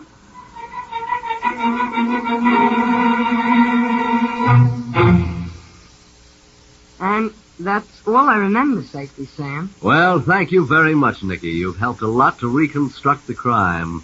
Nicky, from what you've told me, it's perfectly clear that you yourself were the safety villain. You disobeyed practically every rule of safety in bicycle riding. Yeah, he did a good job of it, didn't he? Didn't miss a one. Cardigan. Sorry, Chief. Say, while Nicky's not using his bike, maybe I can try it out. I think I'll see if I'm as good a bike rider as I used to be. Nicky, you wouldn't be lying here all banged up if... Sam, Cardigan just wandered off somewhere. Did he say where? He did say something about Nicky's bike. Then we haven't a moment to lose. Goodbye, Nicky. You have to go so soon? We have to go outside in a hurry to prevent another crime or accident. Look! No hand! Oh, my foot!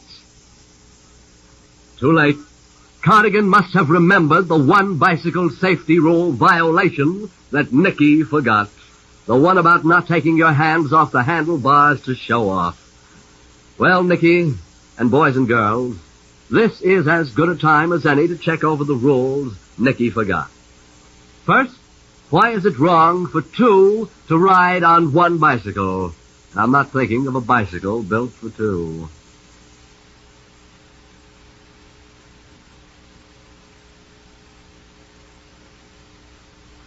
Well, most bicycles are built to hold only one person at a time. You can't see as well or control your bicycle as well if you give your friend a ride. Sam, don't you think I ought to find out how badly Cardigan's hurt? Oh, I'm all right, Curly. Only, well, I guess Nicky's bicycle needed some repairs anyway. I'll foot the bill. Oh, my foot. Let's see it, Cardigan. You're lucky, just a scrape. Safety, Sam, can I ask another question about bicycle safety? Go ahead, Curly. You can answer it, too, if you want. Thanks, Safety Sam. Boys and girls, what are some things you should check on your bike every so often?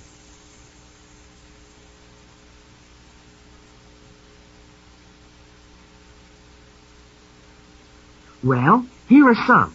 Make sure the handlebars are tight. Then the brake. It should work evenly. The air pressure on the tires should be checked. And the wheel shouldn't wobble or have a loose nut. Yeah, and take it from Cardigan. It's much safer to keep your hands on the handlebars. I said, look, no hands. I almost lost a foot. And one more word from me, boys and girls. Remember that traffic rules apply to bicycle riders just as they do to automobile drivers. So if on bikes you like to ride, let safety always be your guide.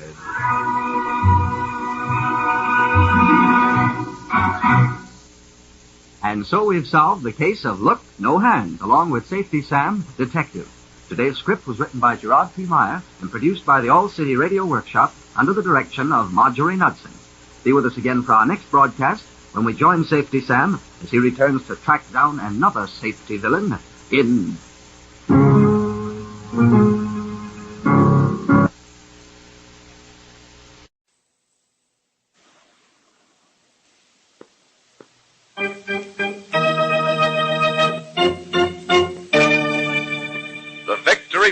Presented by the United States government, brings you Second Husband.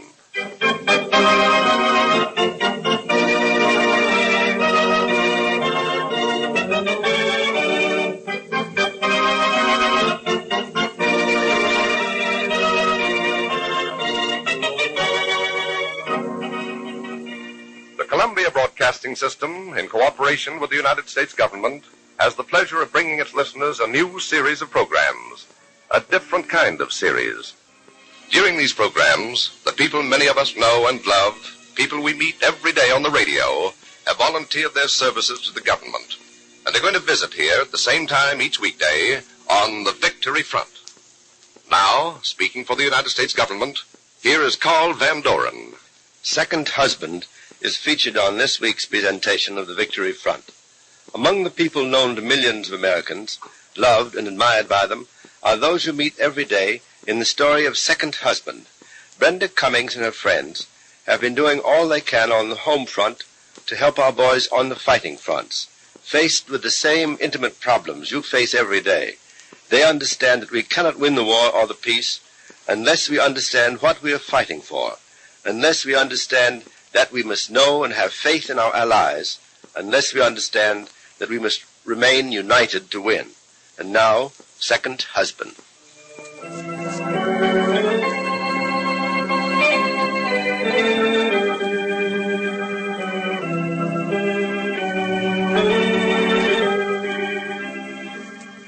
Second husband. We bring you now the story of beautiful Brenda Cummings, who was a young widow with 2 children living in Montana until she married wealthy, distinguished Grant Cummings and went to New York, where their son was born, where Grant lost his fortune, and where Brenda became a famous actress.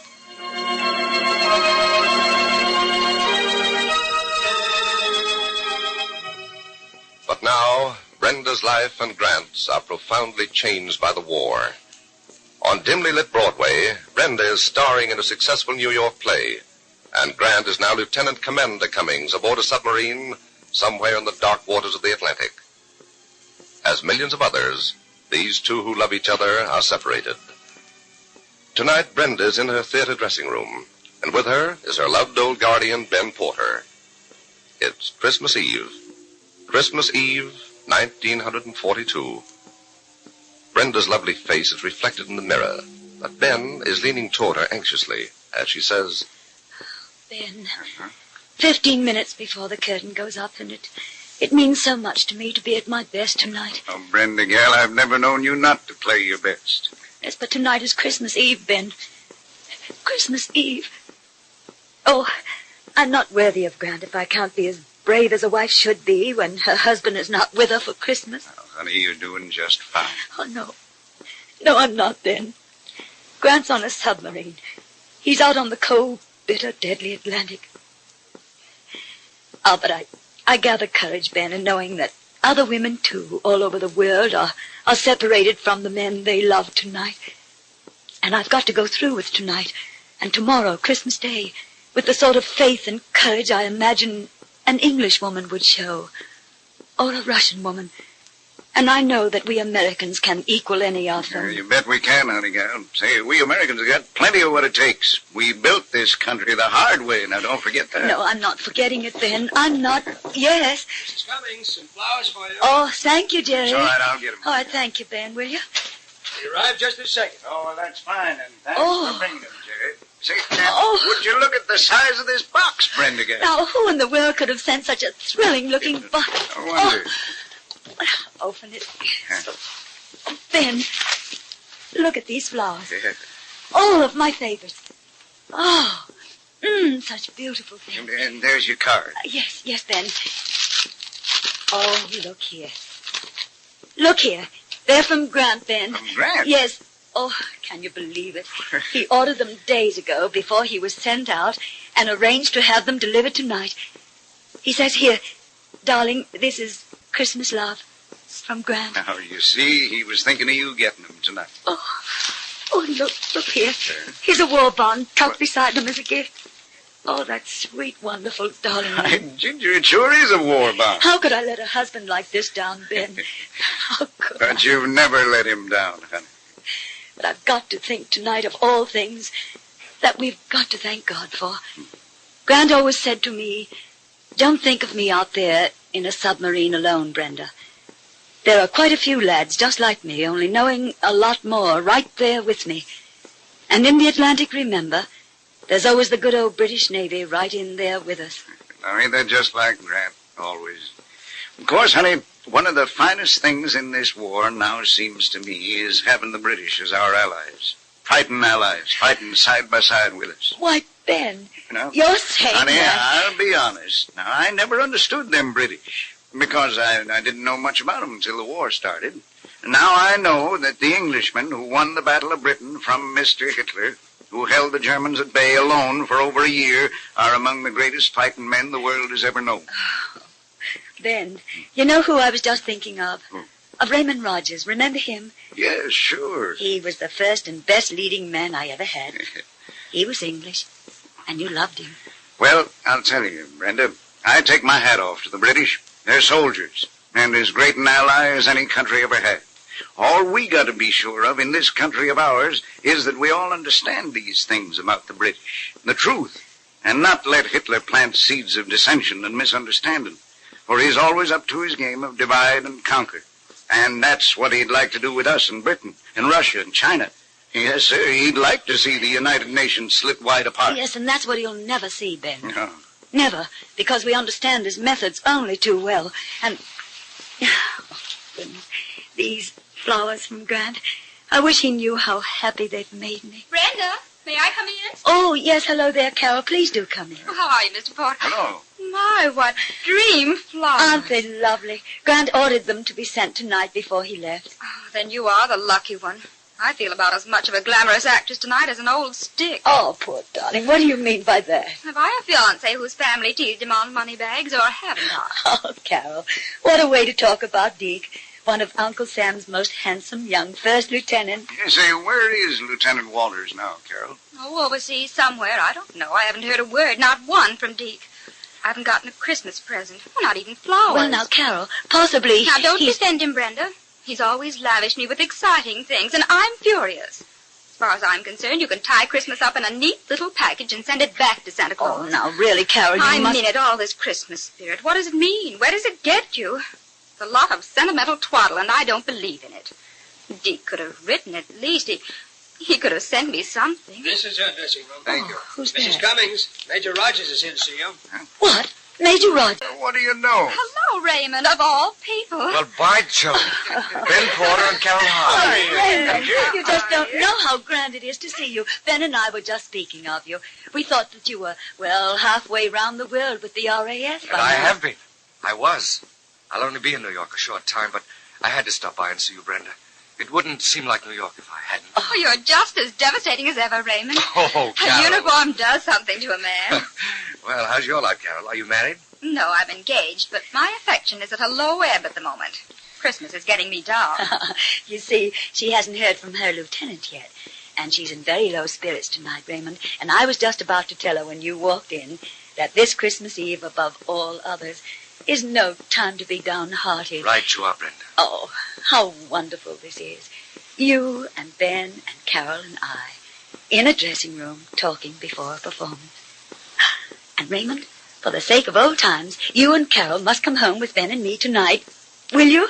And make it a real Christmas Eve? Oh, I'd love to, Brenda. It'll be a lifesaver for me. Good. I'd like to enormously, Brenda, but the thing is... What's that, Raymond? I've a friend with me, a Russian officer. Oh, but we'd love to have him, too. Of course, he must come. Well, then, thank you very much. I know Major Chubukov will enjoy a Christmas Eve in your home as much as I shall. Fine. Then it's settled. And we'll all meet after the performance and go home. Why, it'll be a sort of symbol for us all to be together on Christmas Eve. Britain, America, Russia, all together in a little white house in Connecticut, welcoming in Christmas, the day of peace on earth, goodwill toward men. First act, please. Yes, all right. I'm being called for the first act. First act, Mrs. Cummings, and places at once a little later. Yes, I'm ready. I'm coming. Oh, there's so much I want to talk to you about, Raymond. Well, we'll have time later. Good luck for tonight, Brenda. Thank you, Raymond. And, Raymond, dear, I must hear all about your family. Your wife, Eileen, and your darling little son, Robin. But I haven't got any more time to talk now. Goodbye for now. What is it, Raymond? What's the matter, son? What's the matter? My wife. My baby. Oh, what's wrong, son? What? Simply can't tell you, Ben. Simply can't.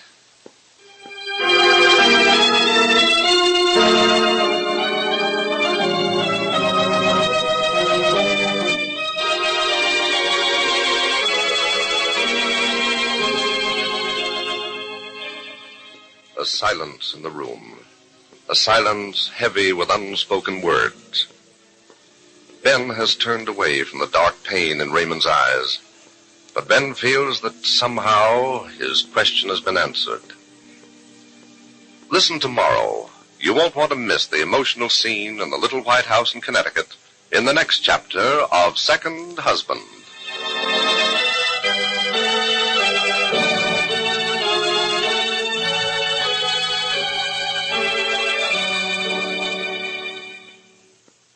Now, once again, speaking for the United States government, here is Carl Van Doren.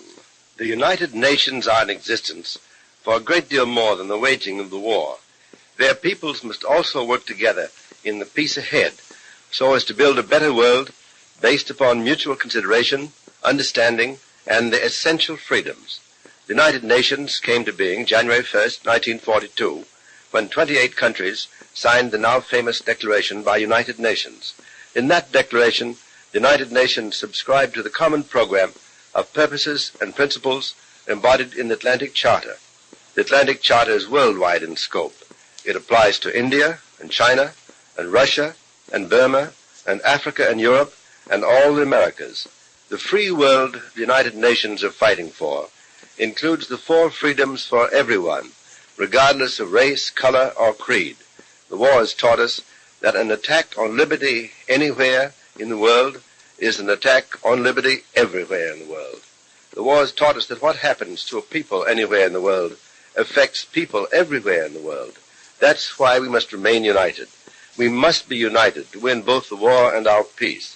We must be united to build the new free world of the 4 freedoms, where there can be freedom from want and fear, freedom of religion and speech for everyone, everywhere. Alone, no nation can guarantee the benefits of the principles outlined in the Atlantic Charter. Together, the United Nations can guarantee the fruits of victory to all countries and to all peoples.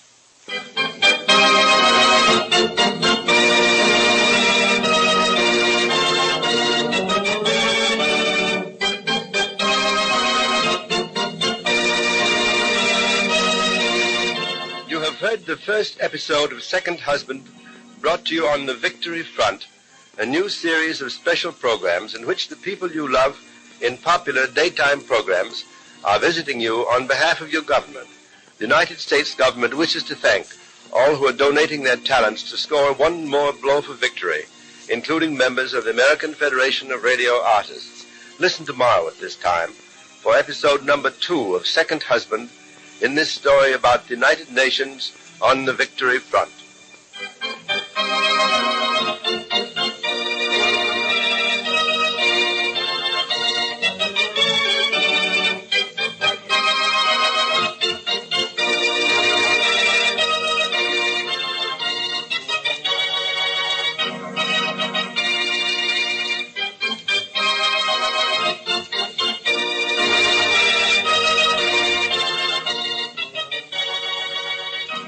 This is the Columbia Broadcasting System.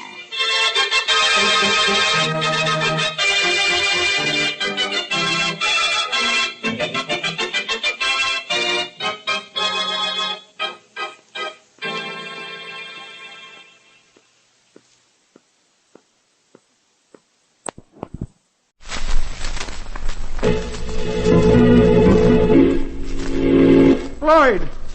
Floyd! Where are you? This is Homer. Homer, I'm trapped down here. My leg is caught. Get help. Quick! Special Assignment. Thrilling drama from the world of news. Adventures of the men who make these stories live. Men whose lives are dedicated to covering the news on Special Assignment.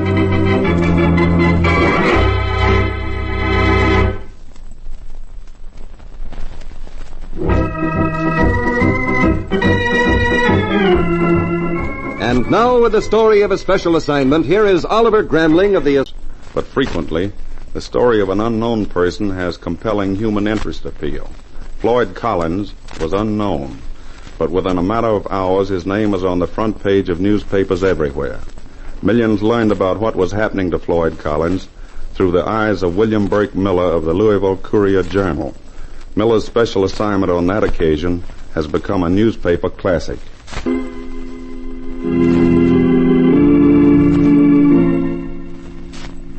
His name was Floyd Collins. I didn't know him before it happened, but I'll never forget him.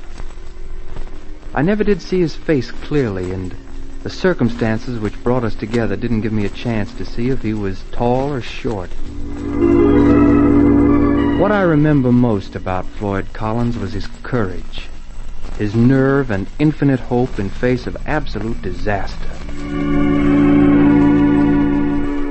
There was strange fascination for Collins in the caverns near his native cave city, Kentucky. He loved to explore the twisting labyrinths in search of new wonders. It was during one of these excursions that he crawled through a narrow, pinching passageway. Gosh, this tunnel goes on and on. Hey, loose rocks. Better move out of here fast. Oh, my leg is caught. Oh, that boulder. I can't move it. I can't move it nohow. Help! Help! Help! Help! Help!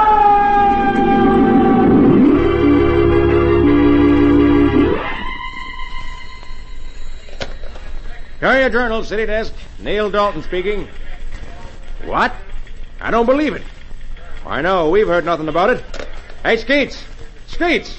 Where's Skeets Miller? Here I am, Neil. What's up? There's a rumor that Floyd Collins has been freed. I want you to hop over there. Right, Neil. Find out what's going on. And Skeets. Yeah? Just because you're small, don't get any ideas about going into that cave.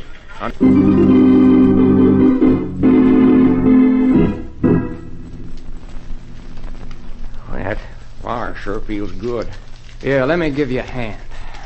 Take it easy. You're tired. Thanks, stranger. My name's Miller, Burke Miller, from the Louisville Courier Journal. Boys call me Skeets. Well, I'm Homer Collins. Yes, I know. Just come out of the cave? Yeah, he just came up to get warm and dry out. How's your brother? Oh, he's stuck down there awful bad, Skeets. He's alive, but that's about all. Is there a chance of getting him out? Oh, I don't know. He's been down there 3 days now. Can't last much longer. We could only get somebody small enough who can... What's the matter, Homer? It's you, Skeets. You're smaller than me, or anyone else who's been down to help Floyd. I bet you could make it to his side easy. Then what are we waiting for? You mean you'd do it? Let's go. Hey, Andy, Jim, get some overalls for Mr. Miller here. He's going in for Floyd. Now, look, Skeets. I got a harness we can slip around his shoulders. Try and pull him out. Now, you go in first. I'll follow you, and there'll be others behind you.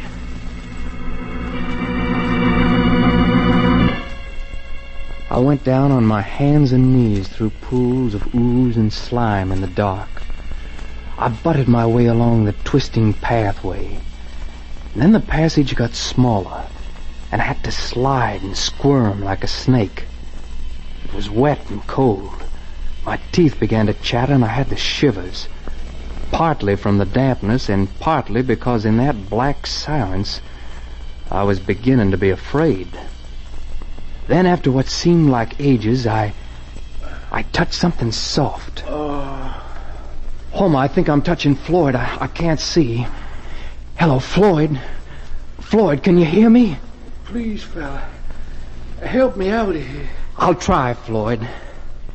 Homer, let's have that harness. Floyd, this may hurt a little, but we have to get this around you. This side's all right. Now, if I can slip my leg under you to lift you a little.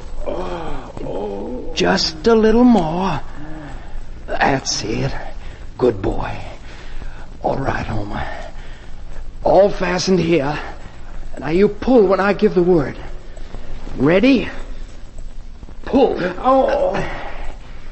Ready? Pull. No, don't. Ready? Pull. I can't stand this. We pulled until we were exhausted. Then we had to leave because we were numb with the cold. The next day I went down to him again. 2, 3 more times. I fed him there in that dark prison. Wires were passed down and I hung an electric lamp around his neck. The light gave him a little warmth. Through it all, he kept hoping, fighting for freedom. He was an inspiration to us. Then late that afternoon, I tried a new plan. Got that crowbar into the rock, Floyd? Just a little more. There. That's it. Now, let me get this screw jack up against the crowbar. Sorry, Floyd. I can't help it. That's all right, fella. You go ahead. Hold it now. Okay. Let's hope it doesn't slip this time. Easy. Easy. It's coming, Floyd. Steady now, fella. Steady. The rock's moving. Just when we had it to. Oh, don't you worry about it. But we were so close. You better go out now and get yourself warm. You've been in here a long time. All right, Floyd, I'll go. I got faith in you, fella. You and everybody outside that's trying to help me. Thanks. I'll tell him how you feel. And say, listen. Yes, Floyd? I sort of want to say a prayer. Will you stay here with me while I say it? Sure I will. Thanks. Oh, Lord, dear Lord, gracious Lord, all-powerful, if it be thy will, get me out of here. But thy will be done.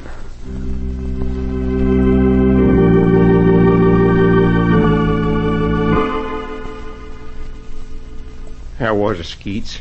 Not so good, Homer. It wouldn't work. Jack kept slipping. Have to try again later. Oh, no more for you today, Skeets.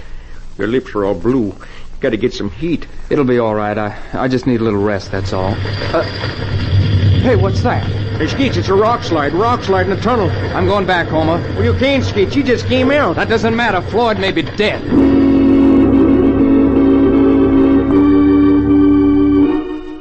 I never got back to Floyd.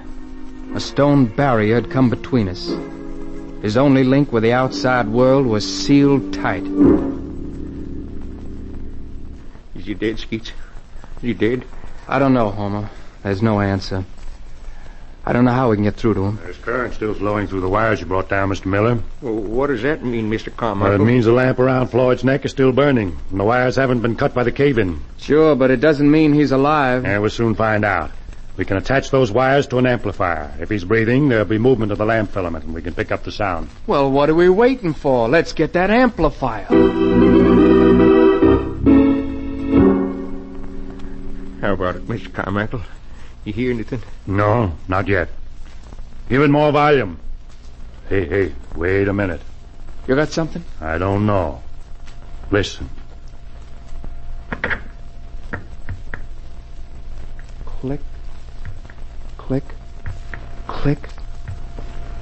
Click. The same rhythm as breathing. He's alive. Floyd's alive. He must be.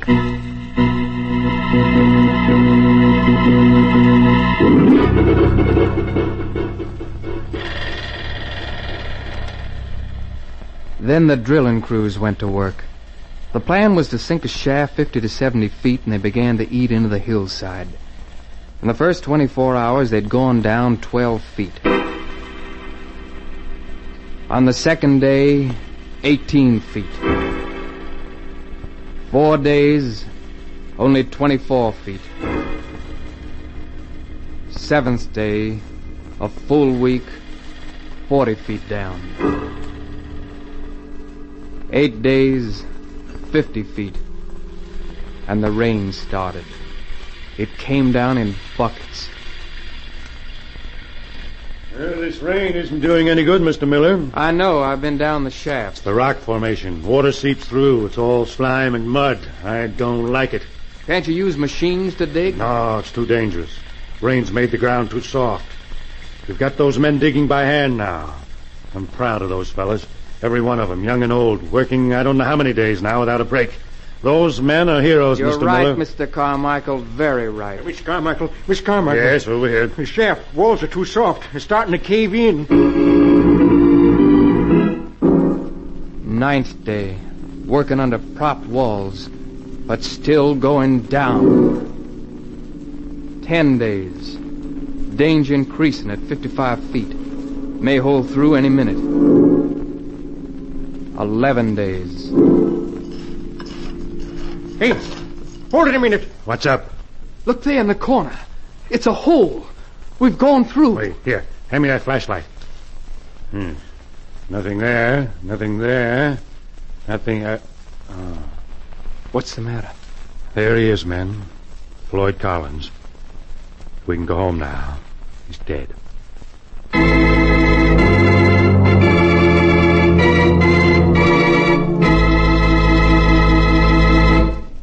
Months later, the body of Floyd Collins was removed. and it lies today in a casket in Silver Cave, which he discovered. And for his graphic stories in the Louisville Courier-Journal, William Burke Miller received the most coveted of newspaper awards, the Pulitzer Prize for reporting.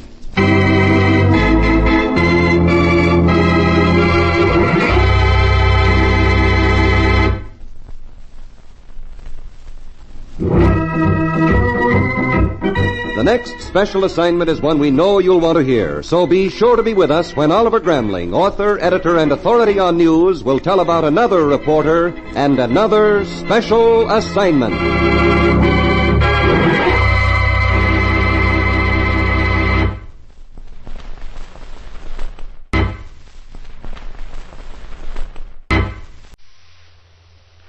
Okay, clear number 3 engine.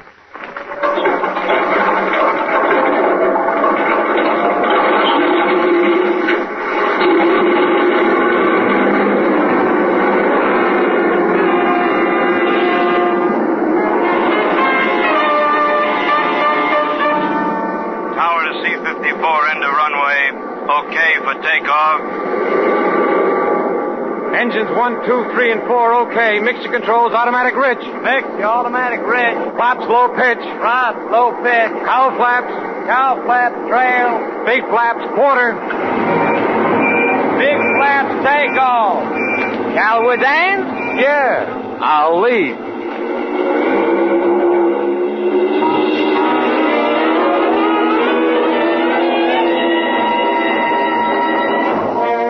Takeoff time for Steve Canyon, colorful hero of Milton Caniff's exciting newspaper adventure strip. Brought to the air by Canyon's wartime flying buddy, the gallant leader of America's first flying commando unit in Burma, the original Flip Corkin himself, Colonel Philip G. Cochran.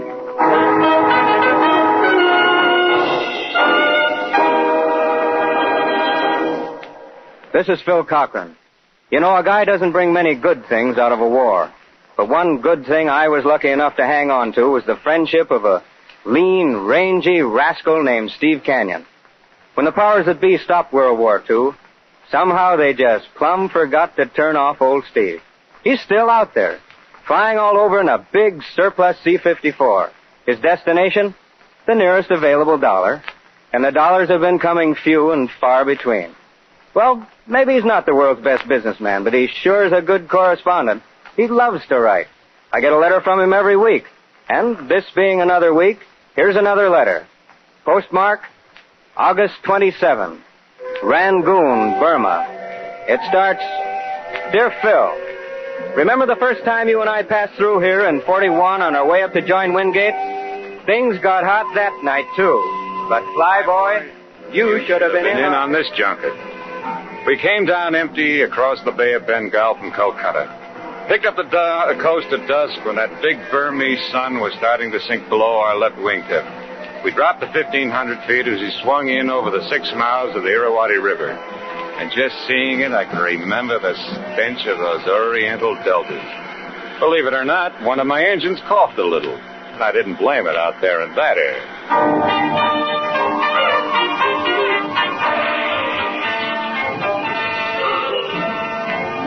And the city was still the same, crowded and bustling with movement, most of it concerned with lugging some load on some back from some place to some other. I spent the first evening with my co-pilot, Breck Nazaire, in a joint called the Bloody Mary, and the natives went all out in giving us a rousing welcome.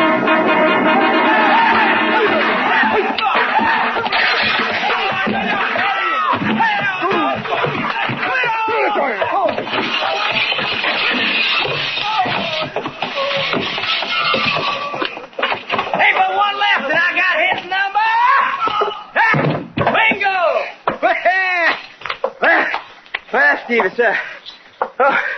this place looks about pulled out. Yeah. Kick a path to the door and let's get out of here before they start licking our hands. Certainly. And by the way, why did I have to pick a co-pilot like you? You get into more saloon fights than a bouncer. In Shanghai, Hong Kong, Singapore, Darwin, Penang. And now you're acting like the Robert E. Lee of Rangoon. Now, Steve, so you cut that out. It's downright sacrilegious. Anyway, I was in here working. Nice work. But I swear I was. Uh-huh. I was standing at the bar alone talking to a little old girl on my right, and this here other little old girl, she come up on my left and just tapped me on the shoulder. Uh-huh. So little old girls are chasing you for a change. She was looking for you, son. She got a payload for Horizons Unlimited. Well, sir, we were talking just as nice as you could please, and some big fat scoundrel without any nose to his face at all come up and started pushing her around. So you opened up, huh? Well, certainly I did. I gave him a burst where that visa should have been, and then it turned out he brought some friends with him, and, well, bless you, old true-in-law. I certainly am glad you showed up. Yeah. And what happened to Miss Payload of 1948? Did she fade out with your fat friend? I wish I knew. Well, I sure could have used that money. Mm-mm. I sure could have used that honey. Here we go again. Breck, you're the doggone... Breck, huh? Hold it. What? Unidentified craft doorway, 2 o'clock. Huh? Why, looky! Hey, Breck! It's us, Stevie. Come in. Well, miss, it certainly is good to see you again. You, my dear, are about to preserve the honor of a son of the old South. Please get in here out of the light. Well, this is cozy. Breck, I'm surprised at you. Big boys don't cuddle in hallways. Quiet, you fool. Come in here, both of you. He's still following me. Well, faint heart, never won fair payload. Lead on. So this is the belle of the brawl. Breck, I think it'd be right nice if I got to meet the lady for whom my nose so recently was pummeled. Why, sure. Steve Canyon, it does me proud to be able to introduce our new business associate, Miss Honor Bright. Huh? Would you mind repeating that? Honor Bright. What's the matter? Don't you like my name? I liked it. And I liked the way she said it. I've never been so close to a woman I've known for so short a time. The hallway was that small. But don't get me wrong, Phil. I didn't mind. She had everything, that gal, and a white linen dress that pointed up. Even the moon was working for her. Came sneaking in through the grill work in the door, and you should have seen how her face lit up that moonbeam. And something else I always admire in a woman, Phil.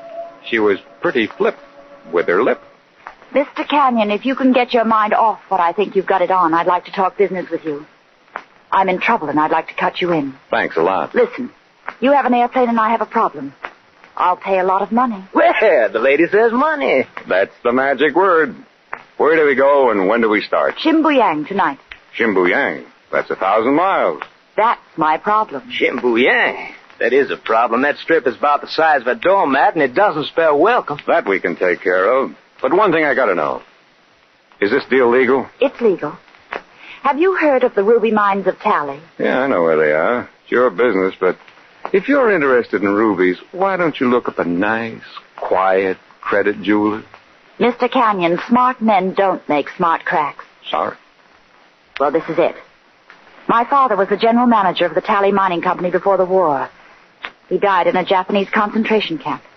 He was tortured to death and burned. Oh. Because he wouldn't give up the thing he loved most, rubies. By the time he was captured by the Japanese, he'd collected a fortune in rubies. That's what they were after. But he died before he'd tell them where they were. And, ma'am, you do know? No, not yet. But there's a man in Shimbuyang waiting to tell me. He was my father's best friend, Robert Chandler. Uh-huh. Mr. Chandler buried my father's ashes at the entrance of the Tally mine. I just received another letter from him telling me to come and get the rubies. Well, that sounds simple enough. Yes, it was. Until I went back to my hotel room after dinner tonight. My room had been torn to pieces and Robert Chandler's letter had been stolen. That's when I came looking for you. Well, never let it be said that a canyon was found and found wanting. Breck, where's the crew? Well, Mother's probably somewhere playing the horses. Two-Way is probably somewhere playing the radio, and Rugg and the rest are certainly at that boarding house just playing. Get 'em. Miss Bright and I will meet you at the ship. Oh, Captain, my Captain, the assignments you do give me.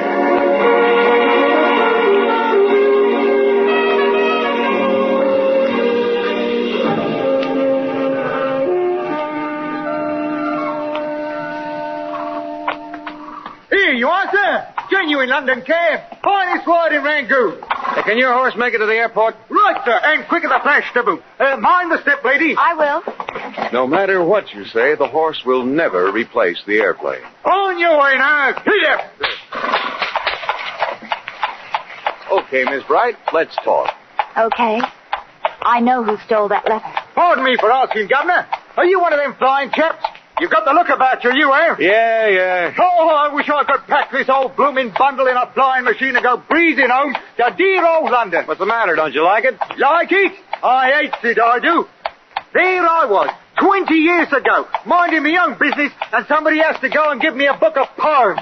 Rudyard Kipling. I'd like to have him here right now. I'd Rudyard him, I would. Yeah. Now, Miss Where Bright... the dawn comes up like thunder out of China, cause what bay? Come on, get up, Kipling, you and your blooming poems. Now, Miss Bright, as you were saying, about that letter. Well, I know who stole it. The same man who told the Japs about my father's rubies. And now he's trying to keep me from getting the fortune that's rightfully mine. Well, I'm a guy who thinks that every dame should have a fortune. Which reminds me, do you know how much a trip like this costs? I don't care. I'd better tell you. We've got a lot of engines and a lot of men. We charge $4 American per mile. That includes our flying, our feeding, and our fighting. I said I don't care. In advance. I've got the money with me if you don't mind traveler's checks. Love 'em. Fine. Now, can we please hurry? What are we waiting for? Cabby, give it the gun. What's that, Governor? Keep 'em moving. Turn on more speed. Speed! Speed! Everybody who goes to the aerodrome wants speed. First it's that other fella, and now it's you. This ain't no blooming flying machine. Did I hear you say other fella? What other fella? Me last fare, just before I picked up you two. He was ugly little chap. Looked like a fat frog, he did. Here, you won't believe this. He didn't have a speck of a nose on his face.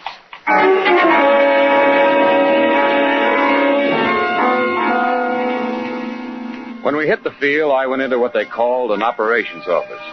They said they didn't know whether any plane had checked out for Shimbuyang, so I didn't bother telling them that we were.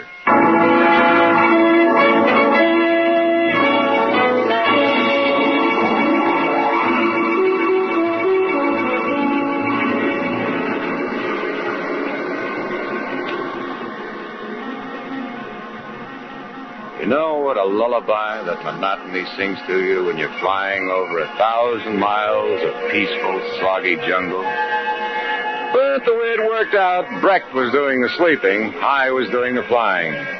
We made Michinaw and dawn at about the same time. And an hour later, we dropped over the hills that hide Shimbuyang.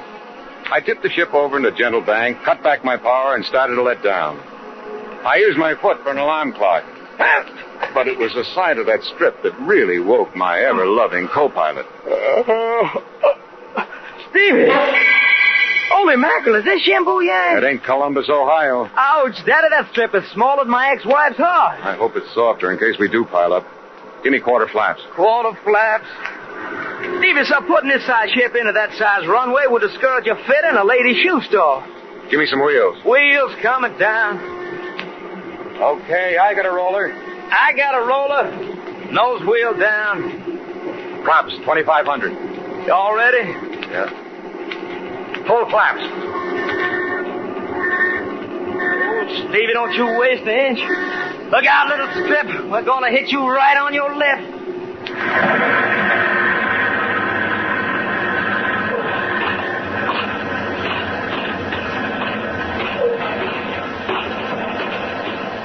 And we did. I hope we didn't scare the pants off our lady passenger. I'm going back to see if she needs any first aid. All right. Pappy, I always say there's a better place for women than airplanes. Hope she didn't get too sick. Good Lord, she fainted. Well, how do you like that? Hey, Sleeping Beauty, wake up.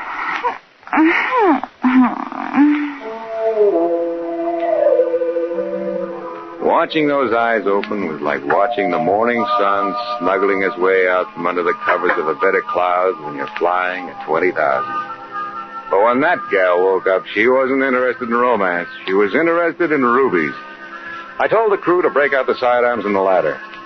Phil, what would you think if you landed on a jungle strip and were not immediately surrounded by a swarm of natives? That's what we thought. So Breck and I left the crew to guard the ship. We knew something was wrong. we found out just how wrong when we walked through the door of Mr. Chandler's office at the Tally Mining Company. He was sitting at his desk, but he didn't give us a cordial greeting. He couldn't. Ooh, I wouldn't want to be alive and look that way. Oh, what did they do to him? It looks like they worked him over with a meat grinder. The natives? No, they do cleaner work. This man's been tortured. You know what that means. Means somebody want to know something he knew. They must have wanted it awful bad. Steve, what am I going to do? This is the only man who could tell me where I can find my rubies. The only man who knew. I'll interrupt your mourning for the late Mr. Chandler just long enough to tell you you're probably wrong. From the looks of things, I'd say by now, somebody else knows.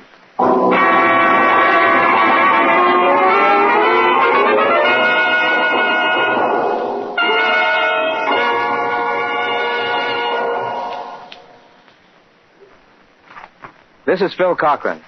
We're about halfway through a letter from that rambunctious old rascal, Steve Canyon. You know, that boy hasn't changed a bit. With him, finding trouble is doing what comes naturally. So, naturally, this letter finds Steve in trouble.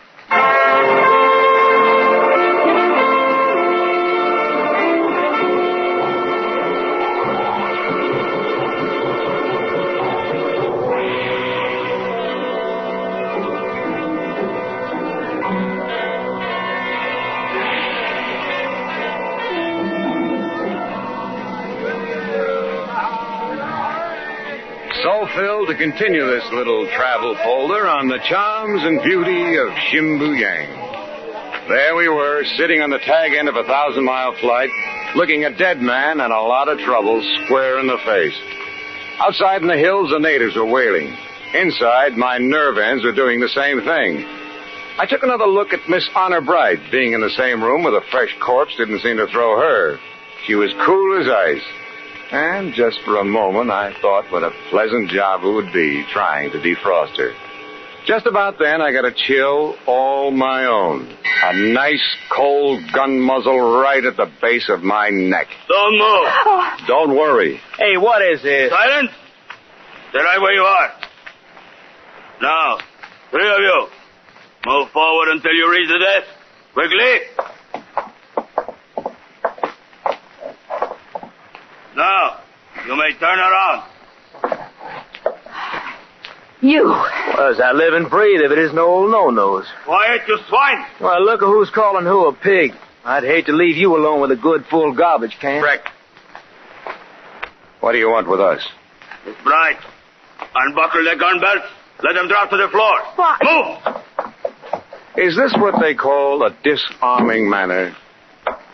No. You ask me what I want. Miss Bright knows what I want from her. You will fly me out of here when I get it. Oh? Well, if I'm a-going flying, let's go. Hey, Stevie, tight turn, Mayday. Check. Loud and clear. Now listen, Miss Honor Bright. Me? What have I done? I'll show you what you've done. Hey, stop! Stop, you two! I know what you're up to, you... No.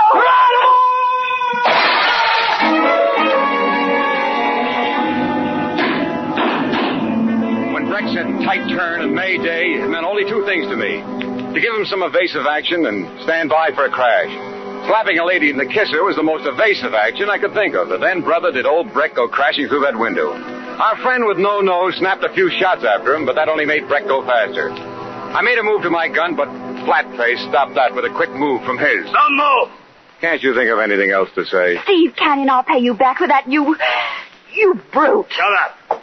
You're in a rut, you know that? Your friend thought he was smart, but he was stupid, Canyon. It might have caused me to kill you both. Pretty boy. You need us, remember? That is why you're still alive. Furthermore, your friend will do no shooting at me as long as I have you. Come, both of you, out of here. Pretty Boys 45 was directing the show, so we took our cue and trotted out like nice little people. I could hear one good reason why he wanted to pull a fast fade out. From the sound of their wails, I could tell the natives were coming down out of the hills. Unless 2 years of K rationing around these parts was steering me wrong, those Negus were on the Burmese version of a warpath. Some blood had been spilled, and they were out to mop up on the guy who spilled it. One look at Pretty Boy's face would have convinced any jury he was the guilty party. One listen to the oncoming Negus convinced him they were on their way to get him. We ran across the clearing into one of the couple of native huts near the entrance of the Tally mine.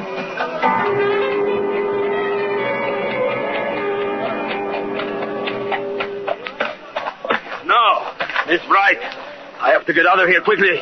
So I make you proposition. You want your rubies. I want your rubies. Neither one of us get them without the other. Don't listen to this hoghead. You stay out of this, you woman hater. Save your talk. Keep your hands up. Well, Miss Bright? What do you know that I don't know? I know this. Your rubies are buried in your father's ashes. The rubies? Buried in my father's ashes? I don't believe it. You believe Chandler? And I squeezed that much from his weak lips just before he died. Now, about what you know that I do not know. You know where your father is buried. Come now, we go, quickly. Do you think I'd take you to where he's buried? To have you paw through his ashes? I think you will if you do not want to die. I'm not going to wait long for you to make up your foolish mind. Do you know what I think, Pretty Boy? Come on. I think you'd better get your track shoes on. Take a look. Here they come. Where? Way over there, by that bulldozer. The Negus swarming all over it. They'll be here in a minute. Well, what are we going to do? We will be killed. Listen, Pretty Boy. If you let me take my hands down and give me one of your guns, we may be able to scrape out of this. Our only chance is using crossfire. If you'll hold this hut, I'll do what I can about holding the one next door. You gonna give me a gun? You will shoot me. I should, but we can't spare you right now. How about it? But the rubies. Are you out of your mind? Give him a gun. All right. If I must. Here. Come on, Honey, you're coming with me. No, she's staying here. Not while I've got a gun. Come on.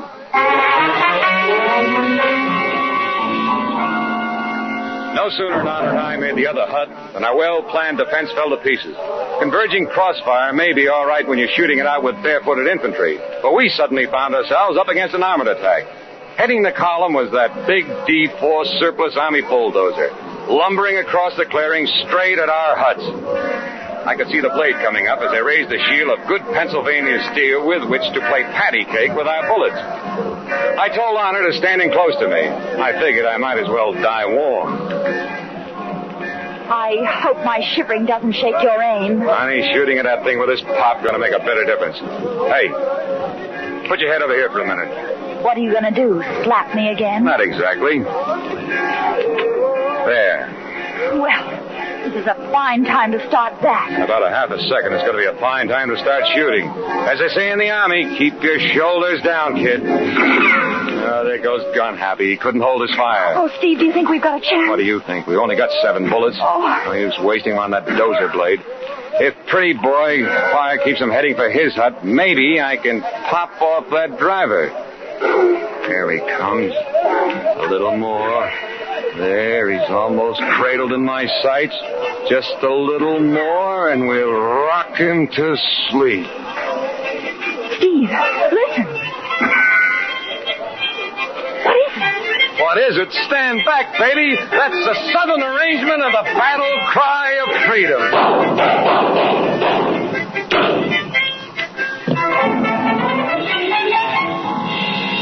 I greeted that ironclad jukebox with a 7-shot salute straight through the roof over my head. It seemed like that old bulldozer thanked me with a little more speed. She squared off and settled into a run. She went walking right into Pretty Boy's hut. And when she knocked on the door, she knocked it down, wall and all.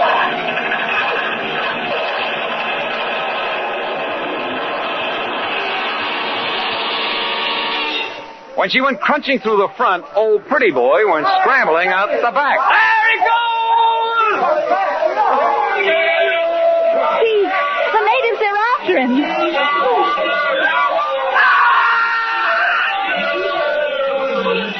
After him? They got him. Hey! Steve aside, you all right? Yeah, Brick? Oh, wait a minute before he gets here. Put your head over here for a minute. What do you want? Hey, what's the big idea? Hey, that's a good idea. Oh, Captain Canyon, you're wonderful. Thanks. Well, how do you like that? I go to all the trouble of rounding up the crew, the natives, that bulldozer, and even playing my national anthem on the harmonica to rescue the lady. And who does she thank? The innocent bystander.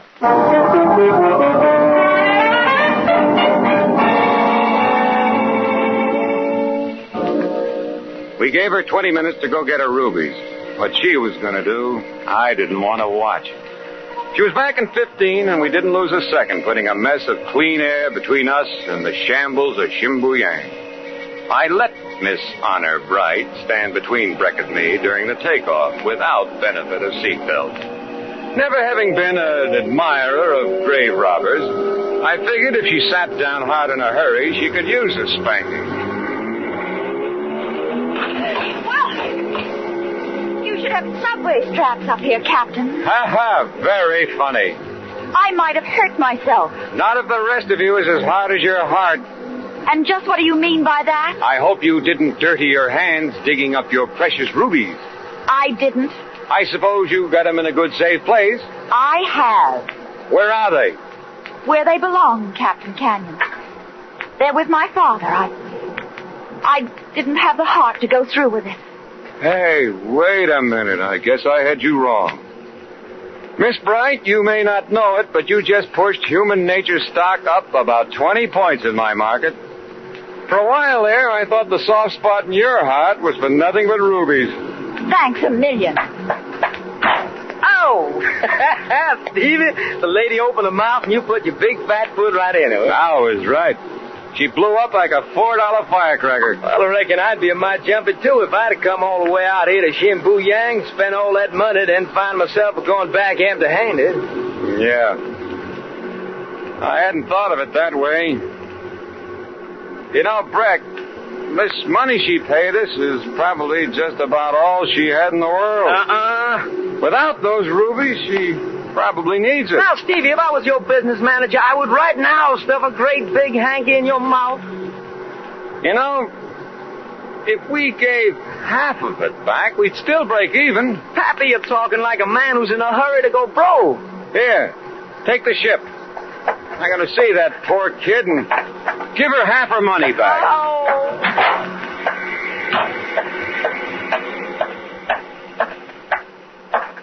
Miss Bright. Oh. I want to talk to you. Mind if I sit down? No, I suppose not. Careful! I darn near crash landed on this pretty little purse of yours. Give me that. Oh, Well, Miss Bright, I'd hate to get you wrong again. Oh. Of course, it may turn out that you're on your way to a marble tournament, and those things rolling around the floor are your pretty red Aggies. It's none of your business. Those rubies are mine. Now, what did you want to talk to me about? Only this. Breck and I were figuring things out. We find we've made a mistake in the amount of money we charge you for this trip. You owe us another $1,000.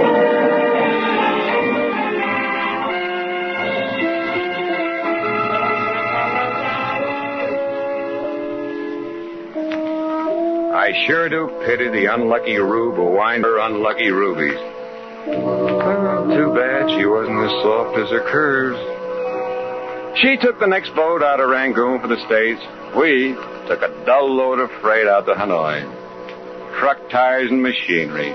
Not a kiss in a carload.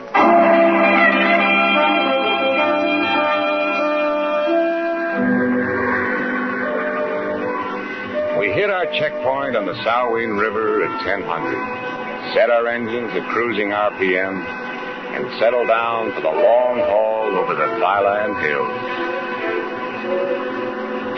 Hey, Breck, what are you doing there? Oh, I'm riding in the log. You must be writing a novel. No, just entering our last prelude. What's it say? You're gonna love this one, Steve. It's one of my best. Quote. There once was a gal from Rangoon who we flew 'neath the old Burmese moon. I hoped for romancing, but we all wound up dancing a waltz with a no-nose baboon. Unquote and out, Junior.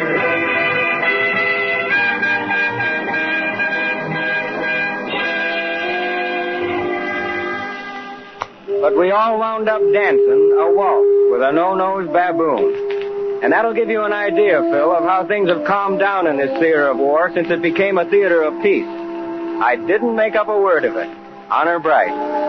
Pass this letter around to any of my friends you might bump into, and I'll be shooting you another one next week. As usual, Steve Canyon. Well, that's it. There's no telling what postmark next week's letter from Steve will be wearing. With that guy, it might be Karachi or Kansas City. One thing we do know, it'll be a half hour long. Rendezvous point for next week is this same time, this same station. Until then, this is Phil Cochran saying good night to you. And to Steve Canyon out there, wherever you are, long runways and happy landings.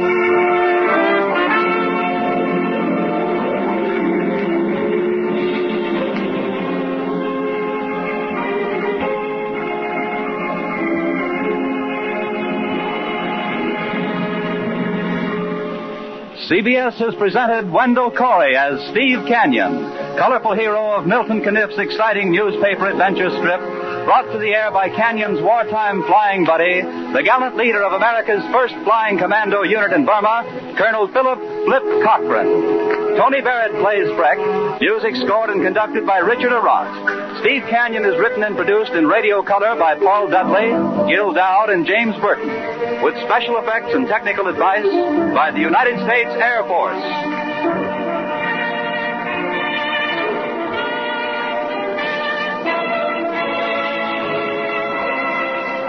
This is CBS, the Columbia Broadcasting System.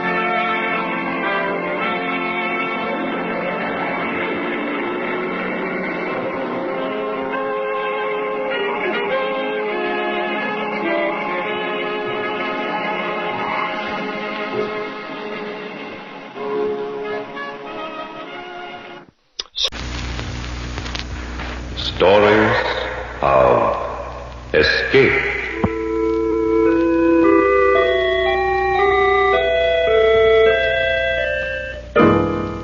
Escape.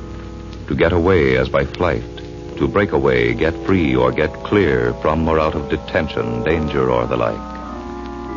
To avoid or elude a threatened ill. To miss imminent pain, punishment, or misfortune. To issue from confinement or enclosure. Escape. Each week at this time, the National Broadcasting Company presents Escape. Stories of deliverance from evil. Drama of both fiction and real life. Stories of men and women who, by their own actions, thoughts, and deeds, win their fight to escape. Tonight, Escape from Autumn.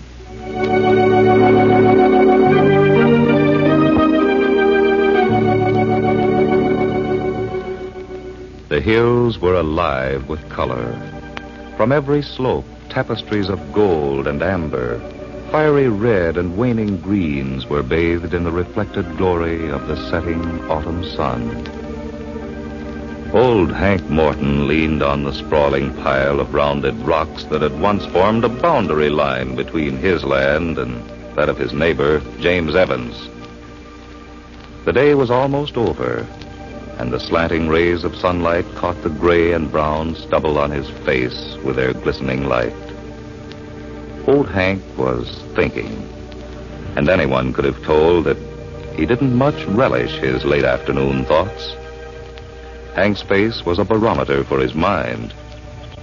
Today, he was worried. Worried as he sensed the end of summer. Thinking, well, it ain't right, that's all.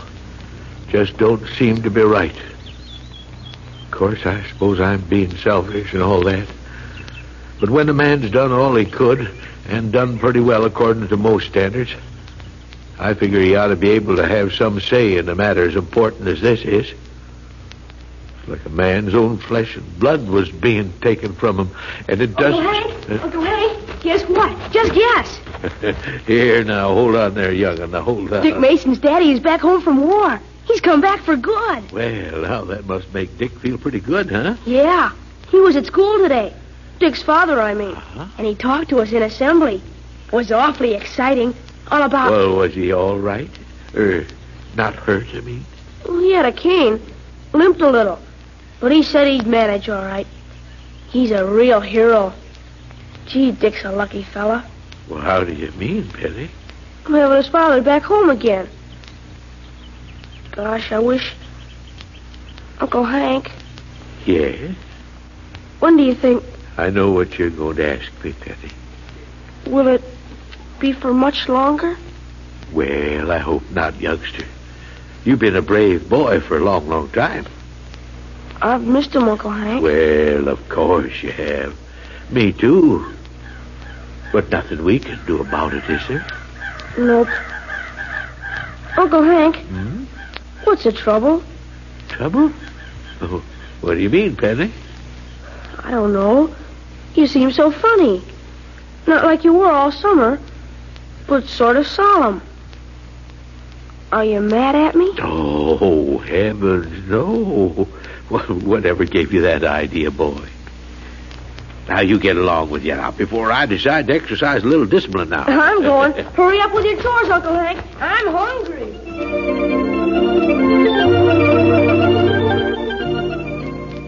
That night, there was much animated conversation. Penny's first day at school provided more than enough after-supper talk until bedtime came along. And Hank was careful to listen with more than his usual attentiveness, careful to laugh and be gay when the occasion demanded. For Penny was aptly named, bright, alert, and the very echo of Hank's own moods. He had sensed the older man's preoccupation that afternoon, in spite of his own excited gaiety.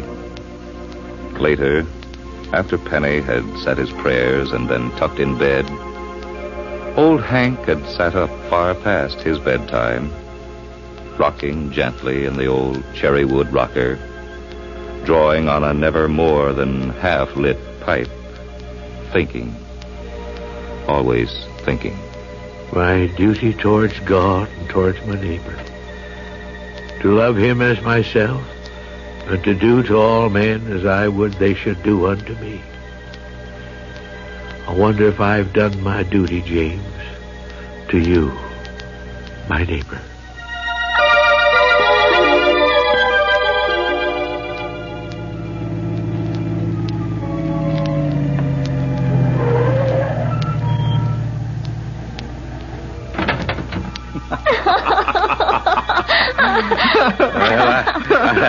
I guess you're James and Ellen Evans, huh? Well, I'm your neighbor, Hank Morton. Oh, we're glad to meet you, sir. Yes. Here now. None of that sure stuff. We're going to be neighbors, not distant acquaintances. Oh, well, sorry. I didn't mean You to. see, Hank, we're newlyweds. Yeah, I know you are. And I don't aim to butt in neither. But I just had to say hello and welcome you to our hills. I'm a bachelor myself, but if there's anything you need or want, just ask me. I've lived all my life here, and I love it. And I want you folks to love your new home as much as I do. That's all. Thank you, Hank. I know we shall.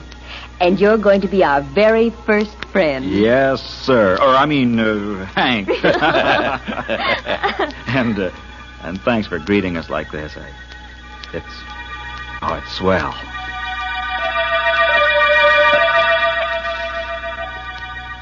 But, Hank, darling, you shouldn't have done that. Why not? You've been keeping me in butter and eggs for weeks. What's a few logs of wood? A back-breaking chore. Oh, not for me. That's how I keep limber these days. When the time comes that I can't split a cord of wood, well, I'll know that I'm done for. Oh, you're a dear. Tell you what, first fire we make, you're going to share it with us. I hoped you'd say that, Ellen. I was aiming for an invitation, and I'm going to accept. Oh, well, that is if you're sure James won't be too jealous. Oh, Hank, you're wonderful.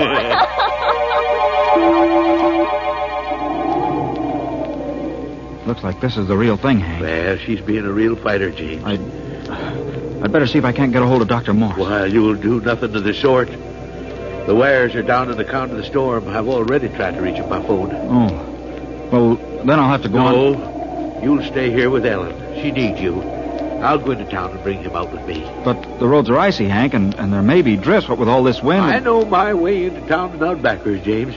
Now, you keep Ellen warm. Get some water on to boil, and I'll be back with Doc just as soon as possible. I don't know what to say, Hank, or how to thank you. Don't thank me yet.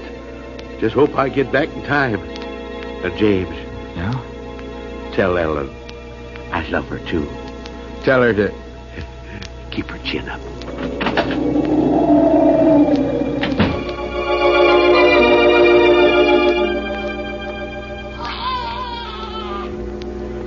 Thank God. In time.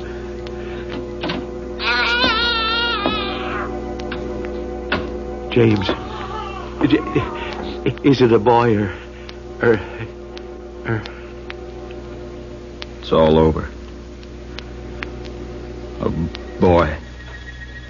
Here, sit down. You look as though you needed a doctor. A boy, huh? It's all over. A boy. And Ellen. James, is she all right? Is Ellen all right? It's all over. For Ellen. She's dead. Why, God? Tell me why. Slowly, Hank Morton tapped out his pipe, rose from the rocker, turned out the light, and carefully made his way to bed. He shivered as he quickly undressed in the chill autumn night. He was getting old, he reflected. If only he could stop thinking about James and Ellen, gone so soon, long before her time, and Penny, but mostly about James, his neighbor. Oh, sure, I could appeal it, of course, Hank, but I couldn't do that, not and stay honest with myself. Well, I know how you feel, yes. I wish I was a little younger, that's all. Oh, you did your share in the last scrap. Now, it's my turn now, and I don't mean to skip it. Well, you have to be true to yourself, James. If you believe in what you're going to do, go ahead and do it. But what about Penny? Well, if he were any older, I'd fight to stay home and bring him up right, but... Well, he's just a kid, and maybe this won't mean too much heartache now. Penny's got a lot of spring and bounce. Don't you worry about him, James. Besides, I wanted to talk to you about that, Hank. It doesn't seem right that you should be burdening yourself with bringing up a youngster while I'm in service. Oh, don't seem right, eh? And who could do it any better? Oh, whoa there. Now, I didn't mean Well, to... who's been town? Who's been giving him little odds and ends of chores so that he can make himself useful around the place, huh? Well, I'm sorry, Hank. I'm not ungrateful. I only wanted you to know You send that boy to any relatives, and I'll... Oh, heck. I don't know what I'll do. Besides, maybe I'm being presumptuous, James, but I think Ellen would want him to grow up here, right at home, where he first saw daylight. You've made me very happy, Hank. I know what Ellen would have wanted. Now that I know you want it that way, too, that's how it'll be. Thank God for you, neighbor. The dawn came all too soon, carrying in its wake a tingling scent of upstate mountaintops and a hint of frosts to come.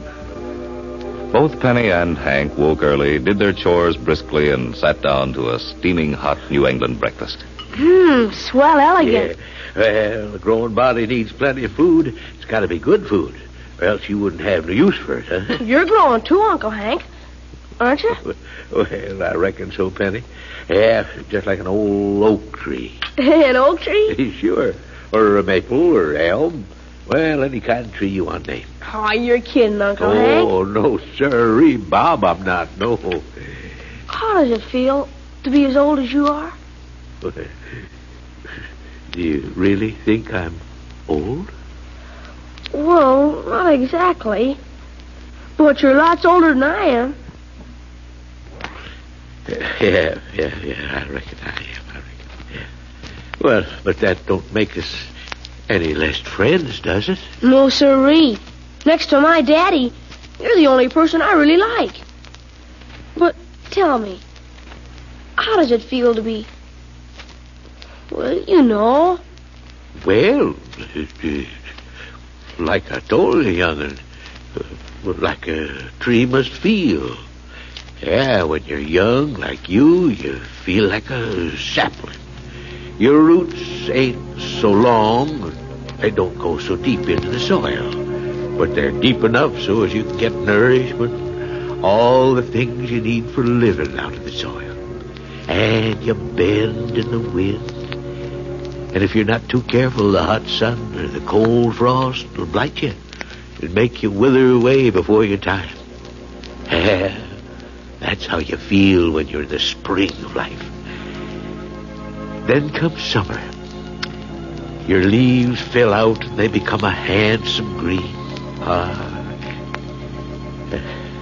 A tree in summertime is something like your Daddy James, a grown man. Gosh, Uncle Hank, I never thought... Gee. Yeah, then comes autumn, Penny.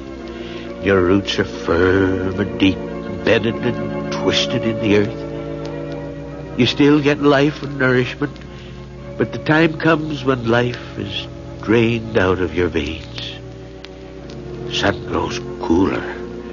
The winds are chill. And even though your bark is thick and hard, you feel the change. But trees are pretty in autumn. Oh, yeah. You're right, Penny, yes. There is a beauty that comes with age. Sort of a last-ditch fight that you put up before you know that old winter will get you. Makes a swell show for a while. And then... Yes, Uncle Hank? Then comes winter. Go on. Tell me what it feels like. No, I couldn't if I wanted to. I'm not that old. Besides, you're going to have to step brisk pace if you're intending to get to school before that old school bell rings. Go on now, along with you. Go on.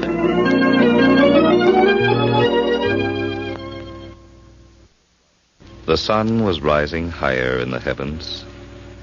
Outside was peace, contentment, and rich fulfillment in harvest.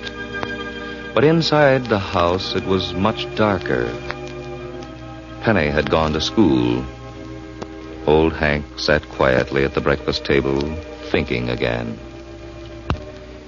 His gnarled fingers reached into one of the pockets of the tattered old vest which he seldom went without. They clutched a crumpled piece of paper, well read, only a few days old, but so well memorized he could almost hear the words coming from James' lips.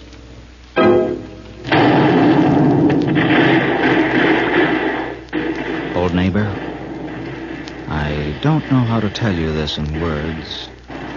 All the gratitude I've stored up for years just won't seem to flow into sentences and grammatical construction. I wish I could express all the warm things I feel in my heart for you and what you've done for Penny and me. But I can't. And that brings me to a rather painful subject, Hank. The story of me. A story that has an ending. You see, old friend, I've been banged up a bit. And I won't be coming home. The medics don't give me much longer. A week or so, that's all. Nothing I can do about it. I fought. I'm still fighting. But some things must take their course. Just like the rivers which end up in the sea. No matter how their course may be changed, they make their way to their everlasting home. It's my turn now. Promise me you'll tell Penny when the telegram comes. Maybe I've done you wrong by telling you this now, but somehow I feel that you should know first. It'll give you a chance to think over what and how to tell the youngster. Goodbye, Hank. I'll leave you with many burdens, more than your loving friend and neighbor, James.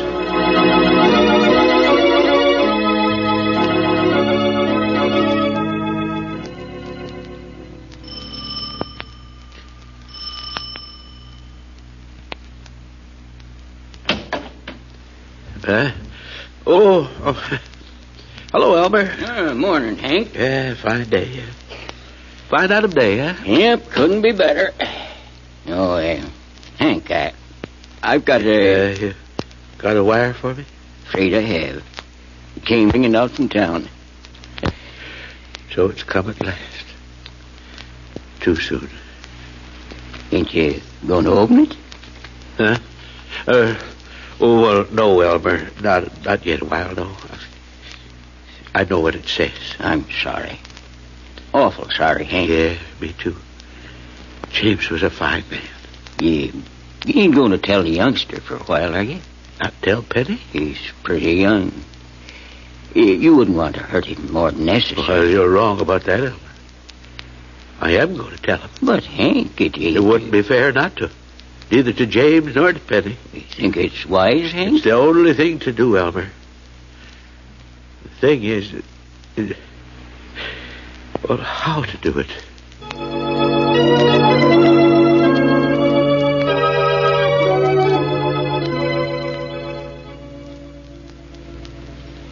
You're awful solemn again, Uncle Hank. Oh, am I, Penny? Yeah. Please. I wish there was something I could do to make you cheer up. Oh, there, now, I'm sorry, young'un. It's the coming of winter, I guess. Hey, that reminds me, too. Never did finish that story of mine about growing old like a tree, did I? Nope. Well, I guess I will now. Yeah. You see, Penny, there are times when my story don't hold good. You see, sometimes a man has more than one job to do here on Earth. Maybe 2 big jobs. He finishes one, and God says, that's enough. The man's done his share. Maybe the other job is left undone, but there's always someone else to tend to it as part of his own job. Sometimes, too, the forest gets overcrowded. Some trees die so that others can reach the light, grow, live. That's the thing about winter, Penny. Sometimes it comes in a man's prime. I understand. Do you, boy? Are you sure? Yes, Uncle Hank. A telegram came today. What? Where from? Who sent it? Here, young. I haven't opened it. Maybe you'd better do it for me. All right.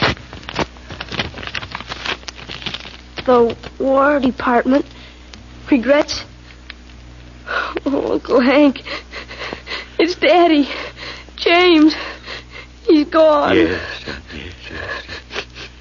You see, it's like I was telling you. Sometimes a man's job is done in his prime. Sometimes, when he goes, a little more light in the sun shines on those of us left behind. A little more life for us.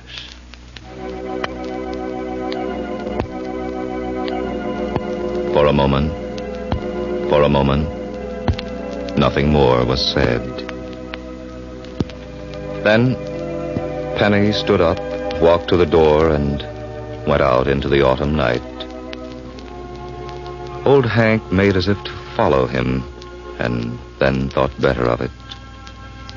A young man's grief is a solitary thing. There'd be time to share it, and to forget it. Hank busied himself about the house, tidying up the supper dishes, putting another log or two on the cheerful fire. He knew Penny would be all right. And now, for the first time in many months, he felt younger. His new burdens had overthrown the nagging load of the autumn of old age. Hank looked up at the autumn sky. Then he went inside, closed the door, and sat by the fire, waiting for Penny.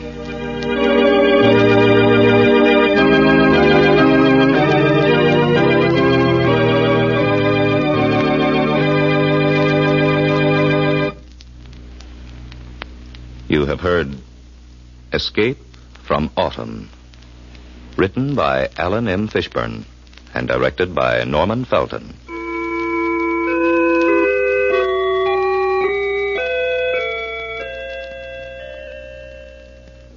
The National Broadcasting Company has presented another story of escape.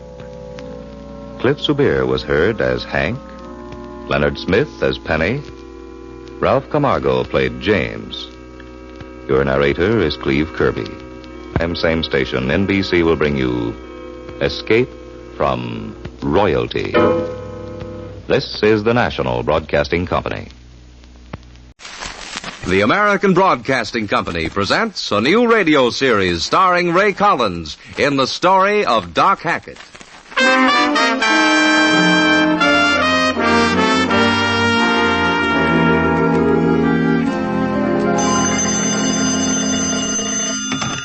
Hackett's Prescription Drugstore. Hello, this Doc Hackett? Yes, this Hackett. Ralph Nesbitt talking. Nesbitt's Cafe. Oh, hello, Ralph. You better come down here and bring a doctor with you or something. Doctor? Harry Dunlap is outside on the sidewalk. Wait a second. He was mumbling your name, so I'm calling you. You're just letting Harry lie out there like that? Well, look, Hackett, I'm only trying to tell you... Hold on. Hold on a minute, Hackett. Something's up. Hello. Nesbitt. Hello.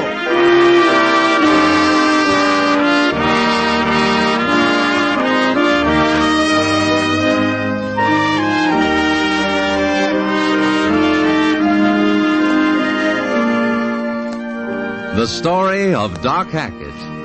Any human crisis, the deep need for wisdom and understanding. That's where druggist Doc Will Hackett of the county seat of Northbury fits in. For sympathy and understanding are his chief stock and trade, his specialty, for which the people of Northbury, USA, love and respect him. Every week at this time, we will bring you the distinguished actor Ray Collins as Doc in the story of Doc Hackett. Doc Hackett, the shrewd, kindly druggist of Northbury, dispensing his unique wares to friend and stranger alike. It's early evening in Doc Hackett's drugstore on Main Street. An ill wind is brewing in Northbury, but Jerry Whipple, Doc's irrepressible young nephew, elaborates on Northbury's latest sensation. Oh, look, Doc, listen. Are you listening? Straining every nerve for your every syllable. Doc, nothing will do, but I gotta see Professor Bullock's medicine show tonight. What? Patronize the competition? You want me to miss that good, clean, wholesome entertainment? That mighty cavalcade of mirth, drama, and culture? Well, do you? Yes. Well, don't you approve of Dr. Waldemar Bullock? Just don't let me catch you coming home with a dollar-sized bottle of Bullock's rheumatism remedy. You're prejudiced, that's all. You mean prejudice, don't you? That, too. Just because he's got a nifty line of gab and a nifty patter, you think he's a wolf in sheep's clothing. That's right, a pattering ram, so to speak. Come again? Oh, never mind, Jerry. Front. Oh, it's just Lucille Weber and Harry Dunlap. I'll fix them up in a second. Hiya, children. Fix who up in a second? We've come to spend the evening. How are you, Mr. Hackett? Oh, fair to meddling. How with you? Oh, fair to muddling. Oh. Tempest Fugits, folks. In a big hurry, Jerry? Our young patron of the arts craves to patronize Professor Waldemar Bullock's medicine show tonight. We'll go with you, Jerry. Sold to the young man with a lady on his arm. Well, first I'd like a drink. I'll have a strawberry ice cream soda. It's good. What's yours, Harry? Just plain orange juice. I'm thirsty. It's fine. Coming up, one strawberry ice cream soda, one orange juice. I'm surprised you two people haven't seen Bullock's medicine show. Everyone else has, except me. Is it fun, Doc? The show for the ages. Honest? Not if I know Professor Bullock and his kind. It's free, though. Free. That's my speed. Here you are, cash customers. Strawberry soda.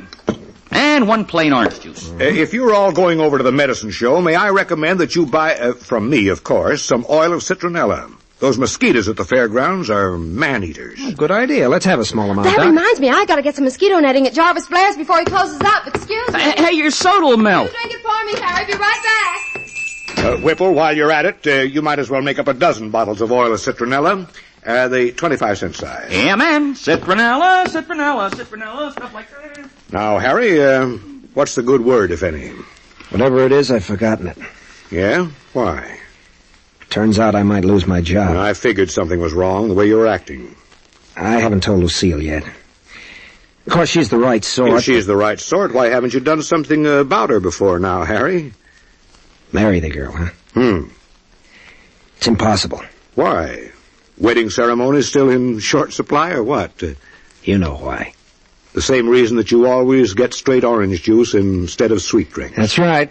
You're the only one in town who knows that I've been buying, well, syringes and needles and insulin. Well, why don't you put it even straighter than that? Why don't you say, I know you got diabetes? Is it something to be ashamed of? I just don't want anybody to know about it. You mean you don't want her to know about it? All right, have it your way. No, don't fight, boys. Keep your voice down, Doc. Well, why don't you want Lucille to know about you? The only thing she can't stand about a man is intemperance. And you don't get drunk, or do you?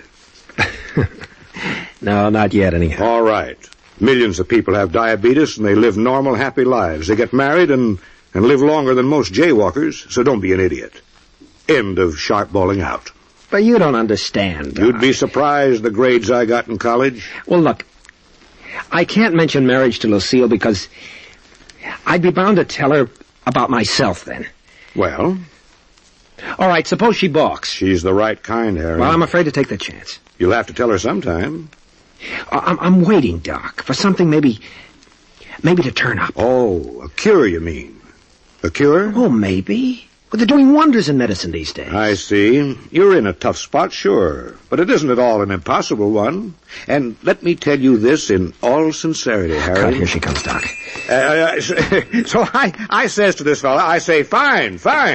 It's fine to lend a rabble-rouser an ear, but be sure you get a signed receipt for it. Hurrah! Epigrams by Doc Hackett. Yeah, Lucille, and as a graduate pharmacist, I can tell you how many grains there are in an epigram, how many grains of truth, how many grains... Oh, I see you got your mosquito netting all right. All set. Is Jerry ready? Yeah, he's getting the citronella, and you'll all be nicely oiled. Jerry, front!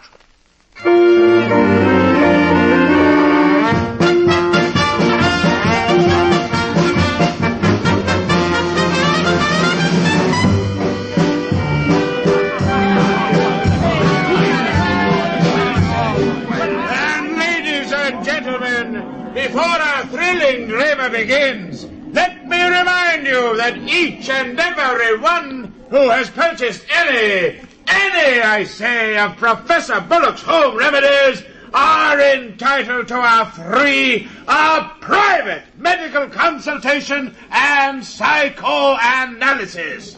And remember, I say... Boy, Harry, wait till you see that play about the mad scientist. What's he mad about? Girls, I think. Anyhow... Oh, those dreadful mosquitoes. Rub on some more of that oil of citronella, Lucille. They love it. Gotcha. Yeah. Well, anyhow, this scientist has a beautiful daughter, like all mad scientists. Oh, standard equipment. Yeah. So this Puchus maiden, she ain't really his daughter. No, she's his mother. Oh, no, Harry, cut it out. Oh, Harry, I can't stand these mosquitoes anymore. Let's go home. Oh, they're not that bad. Well, I'm very unhappy. You've got troubles. Where do you see this play? Harry. Why don't you go over there away from the lights and sit down, Lucille? Alone? Well, I want to stick around for a while. I'll be right with you. Really, I supposed you think more of my comfort than of the 10th-rate theatrical show, Harry. Well, that's all I can afford. If you're used to better things in life, well, why don't you... Excuse me, folks, but I think I see Billy Moorhead Just a minute, over there. Jerry. Let the kid go. He has the good sense to ease out when he sees there's a scene brewing. Harry, whatever's wrong with you lately? I just want to be left alone sometimes, that's all. Very well, Harry. I wanted to be sure. Jerry. Yeah? Take me home, please.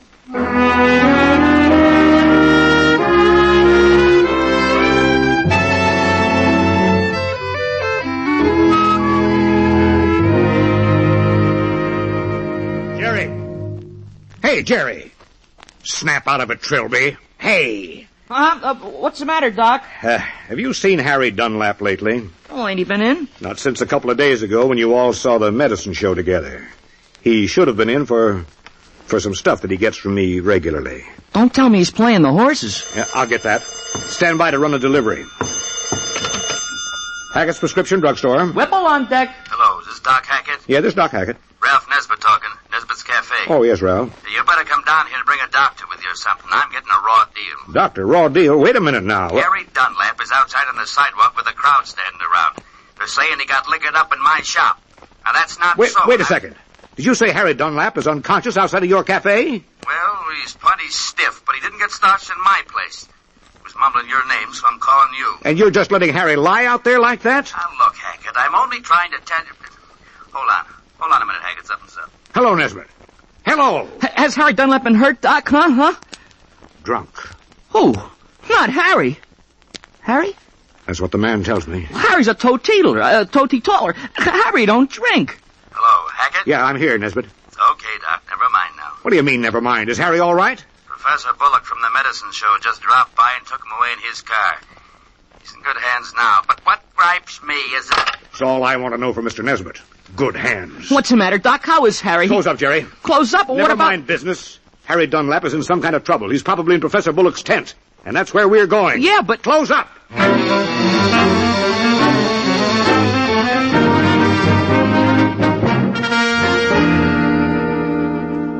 am Professor Waldemar Bullock, sir, and what can I do for you? I'd like to speak to you in private, inside your tent, Professor. And your business, sir? That young fellow you picked up in front of Nesbitt's Cafe a while back. Oh, yes. Thanks to generous drafts of aromatic spirits of ammonia, the young man is considerably sobered up. You mean Harry Dunlap was drunk? Oh, you got a mistake there, Professor. I have had infinite experience with intemperate young men, and I assure you the young man was drunk. I happen to be a particularly close friend of the boys, and... And Doc here is a druggist. He knows all about medicines. Oh, indeed. Disregard Jerry, Professor. I'm here just as a friend of Harry's, and I simply can't believe the lad was intoxicated. Unhappily, sir, the facts cannot be gainsaid. I'd like to have a word with him, Professor. He's resting now. The rest will do him infinite good. More good. Let me out. I want out. Harry. Excuse me, folks. I want out is all. Here we go. Harry! Wait! Sorry. This ain't enough as it is, so sorry. Slow, Professor. Bye. Hank Smith. Good Lord. Maybe he ain't loaded. I had deeply hoped to spare you, good friends, the experience of witnessing the lad thus.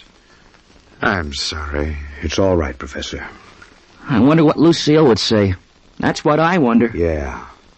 Lucille Weber, who loathes and despises a drunkard and drunkenness above all things. Yeah, Jerry. I wonder, too.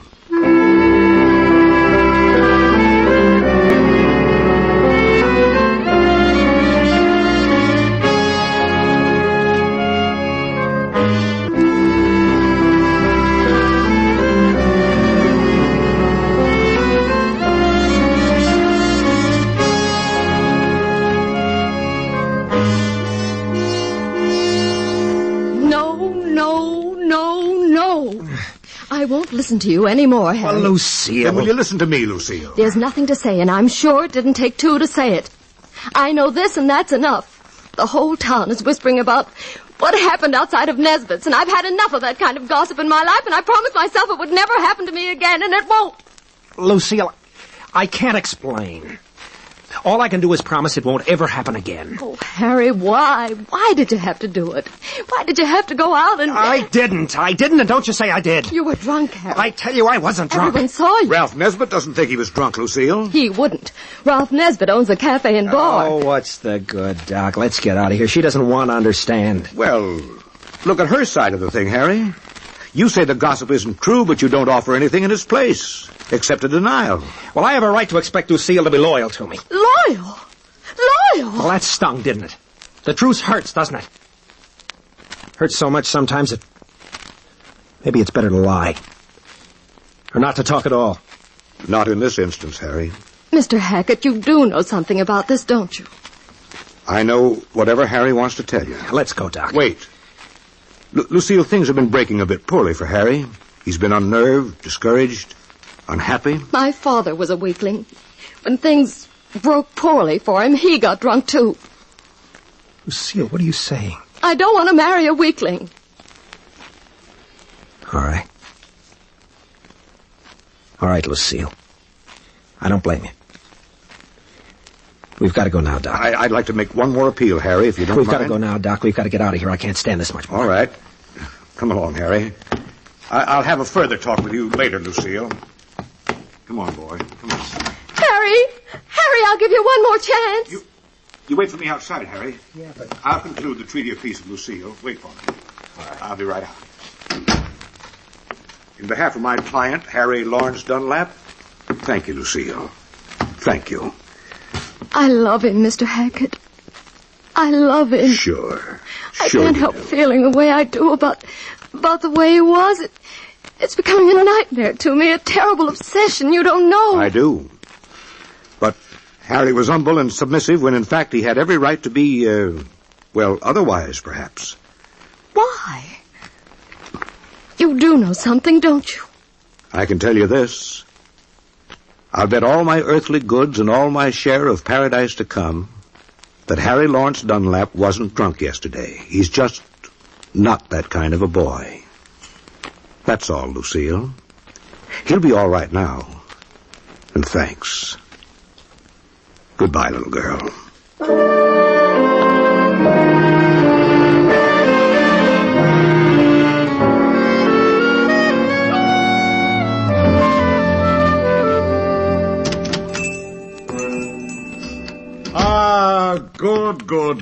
Good afternoon, Mr. Hackett. A pleasant day indeed, eh? How are you, Professor Bullen? Very well, very well indeed. And a nice establishment you have here. Thanks. Nice soda fountain. Thanks. Ship-shape. Thank you. It's a handsome pattern you have there in the linoleum. Thanks. Charming window displays. Charming. Thanks. Ship-shape. We also have a drug department. Thanks. That's precisely why I'm here. Precisely. Fine. My fountain pen, Professor? Huh? Beg pardon? And a pad of prescription blanks? Doctor? Oh, no, dear me, no. No, I merely wish to purchase a bottle of 100 tablets of buku, juniper, and potassium acetate. Nothing like the good old remedies. Nothing like good old buku. No, unless it's good fresh buku. Oh, aptly said, my dear sir, aptly said. And may I have 100 of the article in question? By all means, Professor, by all means. Buku, juniper, potassium acetate. Buku, juniper, here we are. Here you are, Professor. 100 gelatin-coated tablets in the original bottle. Fine. I get my professional discount, I presume. It's, Professor Bullock, isn't it? Correct. M.D.? I have my doctorate, Mr. Hackett. Oh, yes, but is it in medicine? we druggists can't be too careful, you know. Well, now, let me see if I can find one of my professional cards in my wallet. No. No hurry, Professor, no hurry at all. Well, now, fancy that. I am embarrassed. Are you?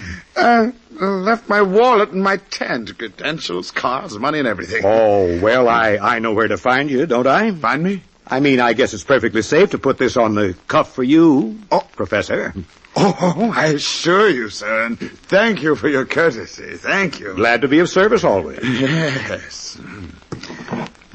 Now, let me look at this label. Mm-hmm. Those the right tablets, Professor? Oh, yes, indeed. Just looking to see if it's a good manufacturer. Oh. Can't afford to take chances with anything as serious as diabetes mellitus. No. Diabetes mellitus? Can't take chances, I say. But, Professor Bullock, you're not thinking of using those tablets in the treatment of diabetes. Always have, and with the most admirable results. Oh, but diabetes can't be cured with these tablets. Anyhow, it's a disease of the pancreas, not the kidneys. That is your honest belief and opinion, is it? Why, that's the belief of sound science and honest medicine. And far from curing anything, these tablets wrongly used can make trouble by overtaxing the kidneys. I see you subscribe to all the foibles and follies of so-called modern medicine. Medicine still in the Dark Ages, substituting alchemy and fads for sound good sense and the time-honored proven remedies. Hackett, medicine must and will find its way out of the wilderness.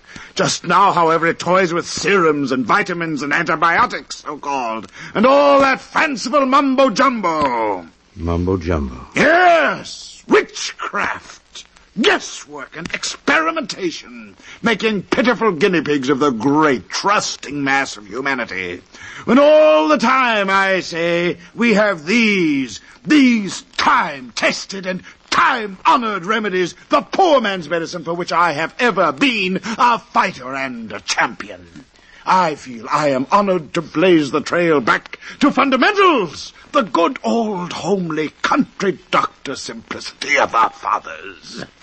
And now, Mr. Hackett, I must go. More such stimulating discussions later on, eh? Yeah. Au revoir. Yeah. Adieu. finding Professor Bullock, and I'd have changed my mind about calling the federal authorities in the city. Only you ran out of breath just 1 minute too soon, Professor.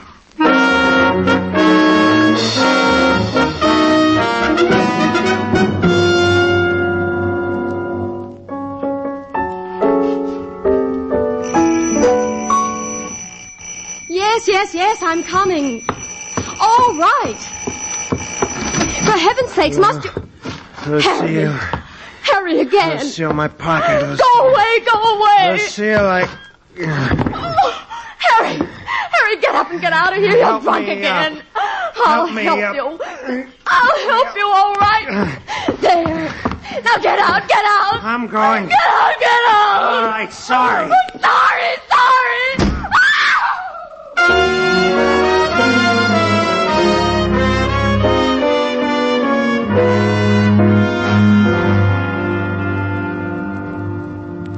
Mr. Hackett, you were just making those accusations on Professor Bullock out of professional jealousy.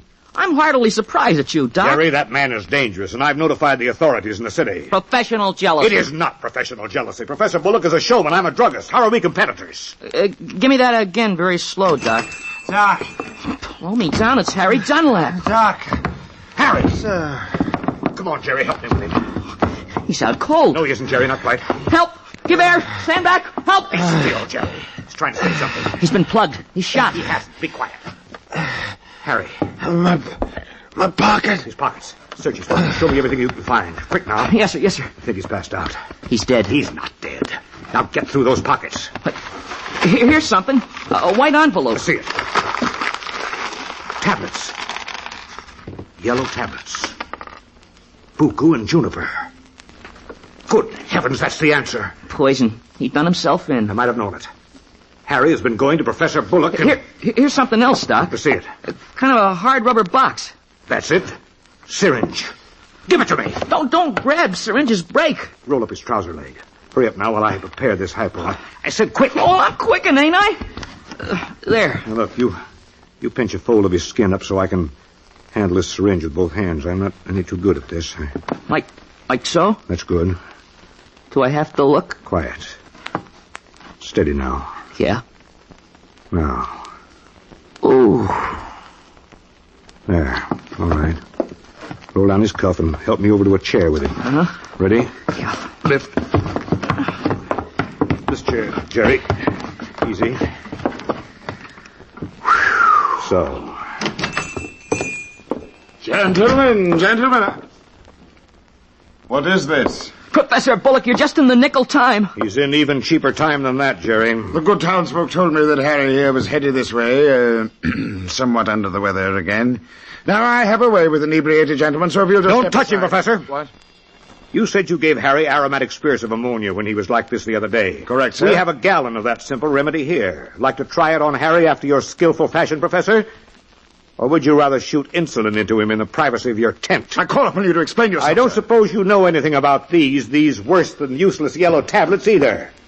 I don't suppose you'd answer to the name of charlatan, quack, fake, murderer. Do you realize, sir, what charges I say you're laying yourself open to, huh? We'll discuss the law concerning the situation in due time, Professor. The law will be interested in a scoundrel who takes fantastic sums of money away from ailing, fear-ridden people in exchange for your deadly advice. This is outrageous. I've devoted years, I say, of my life to scientific research and discovery.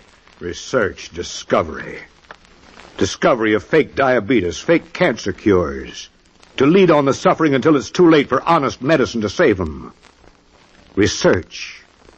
Discovery? Where? In the garbage heaps of human experience? In dirty kitchen sink and drain board laboratories? Where? Tell me, I'd like to know. You shall be brought severely to book on these scurrilous accusations and insults you've directed at me. Count on it, I say. Count on it. Doc, he's coming too.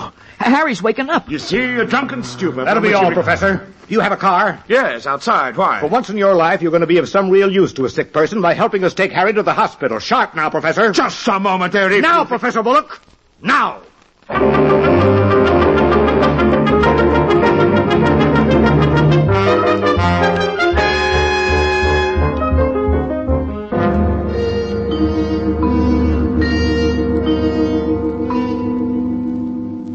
But, Harry, why didn't you tell me the truth about yourself to begin with? What? Take the chance of driving you away from me? I told him you were the right sort, Lucille, but he cared too much about you to risk it. He wanted to do it his way, so he fell into the hands of Dr. Bullock and his worthless remedies. Those drunken spells of Harry's, of course, were the symptoms of approaching diabetic coma. Every policeman in the U.S. is warned to be able to distinguish between the two. They're so similar. Oh, I'm so sorry for the way I behaved. Oh, I don't blame you, Lucille. I was a fool. I fell for Bullock right on my foolish face. Some unhappy, bewildered, desperate people fall for such fakes and never get up again. You were lucky. There's one safe, sane remedy for diabetes. Diet and insulin under a doctor's direction. Then there is no cure. Yes, Harry. There is a cure. But somewhere, sometime, perhaps tomorrow, next week, or 5 years from now, some earnest, tired man in a laboratory will find the answer. Somewhere in the mind of God, there is an answer to every human ill the flesh is heir to. And man is curious and given to mind reading. Already most of man's deadliest enemies are conquered. Smallpox, the destroyer, has almost become a medical curiosity. The fight against cancer is slowly being won. And someday, I beg of you, believe in reason, believe in sanity, and trust in the courage and the wisdom of questioning man. Fight it out. Hold the fort. You won't be sorry. My money is on people like you, Harry, and on the men in white. Don't let me down. That's about all. Well, I'll leave you two kids alone now. So long. Night.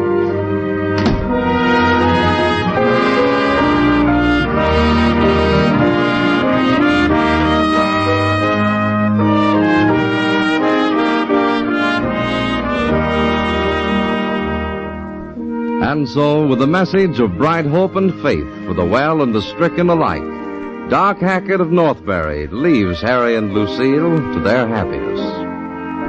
Don't fail to hear next week's stirring and moving episode in The Story of Doc Hackett, starring Ray Collins, written by Milton Geiger and directed by William P. Russo. Music was by Basil Adlam. The Story of Doc Hackett is a Don W. Sharp production.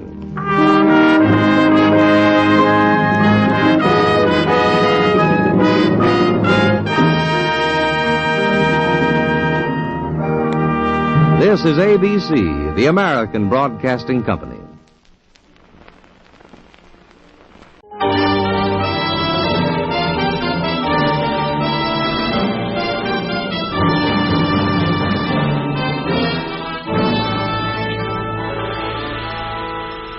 This is the story of Holiday Wilde. Tonight's adventure, Mr. Fortune and the Court of Shanghai.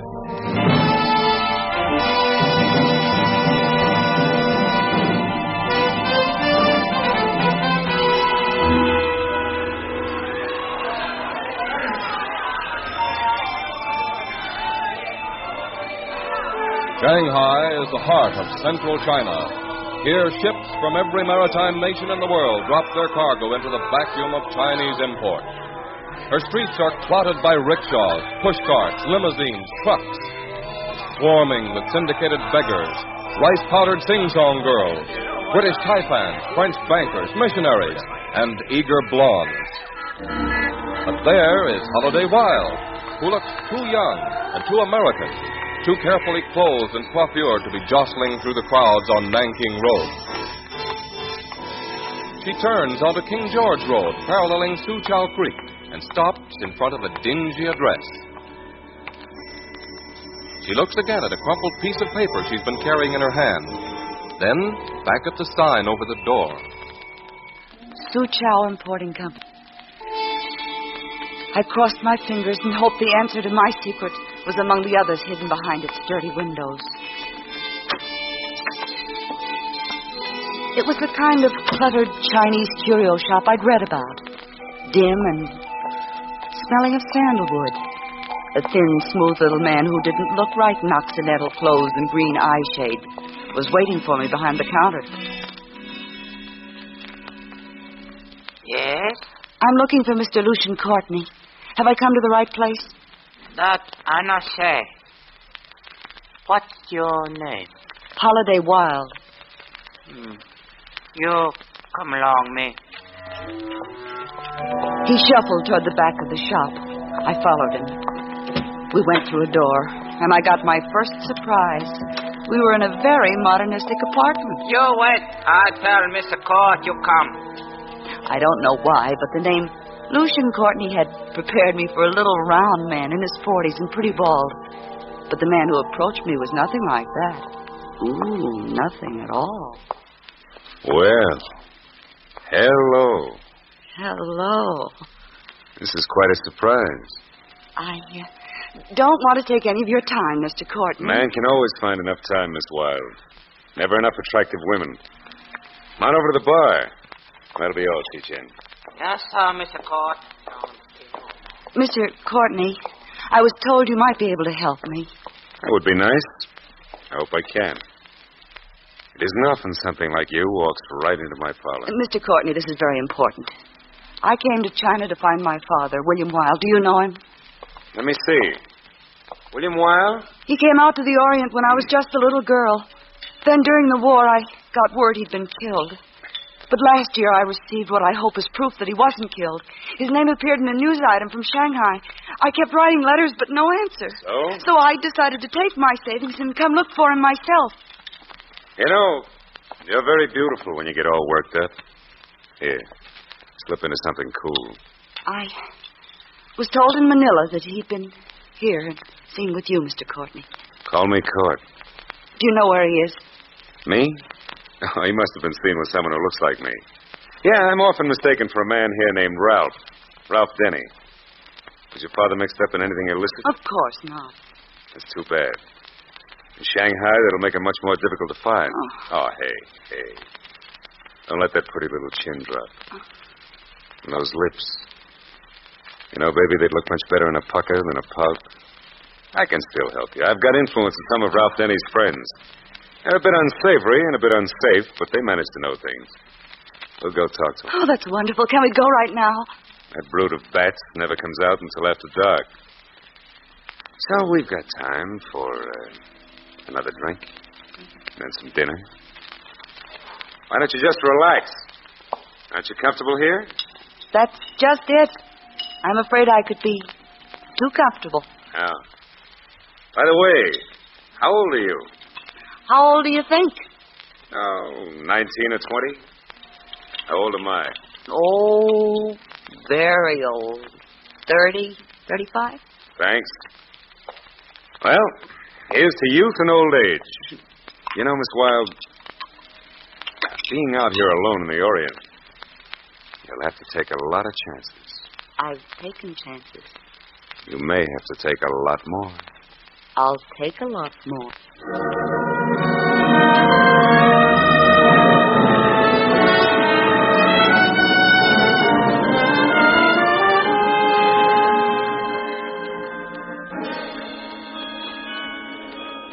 It was some time later, after dinner, that the music started. It threw me over to a door that opened onto some back steps leading down to the water. The moon had come up. Sochow Creek was jammed with Chinese boats of all sizes and descriptions, tied to the banks and to one another. Lanterns flickered in some of them, and others were dark. I suppose they're just as amazed at the way we live. Those boats are their homes, aren't they? More than that, some of them. Their whole lives. They're born on them, make love on them, die on them. Lead them to their children so they can do the same. And the music? Every night. Some people don't like it. I'm afraid I do. I'm afraid I do, too. Holly. What's that? That? Oh. Every night during the full moon, the great gong in the temple of the goddess of love, Tao Ping, sounded to call young lovers together from all corners of Shanghai. Oh, how wonderful. So are you. Everything about you. Oh, Holly. Lord. Court, it's all arranged for the shipment tomorrow night. Oh, I beg your pardon. I did not mean to interrupt. Have you forgotten how to knock on doors, Irina? You never bother to knock on mine, darling. Well, who have we here? We have a guest. Miss Wilde, this is Irina Kusova, my secretary. Yes, his secretary. We were just listening to the music from the water. Yes, I know every note of that music. But to find someone like you here, so young, so innocently dressed. Oh, but what is this? This pen? It does not seem in character with such innocence. My father gave it to me a long time ago. Of course. How protective of him. He gave you a saber-shaped pin to defend yourself. Or is it to cut out men's hearts? Skip it, Irina. Miss Wilde and I have business. We're just leaving. Suppose you stay here and tidy up the place. Me? I am no servant. Why, you can't talk to me like that, Sabaka. Holly, quick, let's get out of here before that vase starts flying. Come on. Oh, expensive vase. What about her? Expensive woman. Mr. Courtney, your little curio shop is full of surprises. Yeah. One of the most curious corners in Shanghai. But, baby, you ain't seen nothing yet. Come on, let's go looking for your daddy.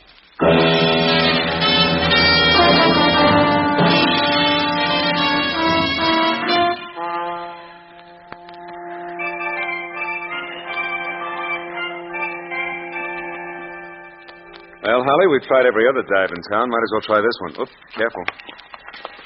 What is this place? They call these the 13 steps down to heaven. Dark. This is one of those places in Shanghai where the clouds gather underground.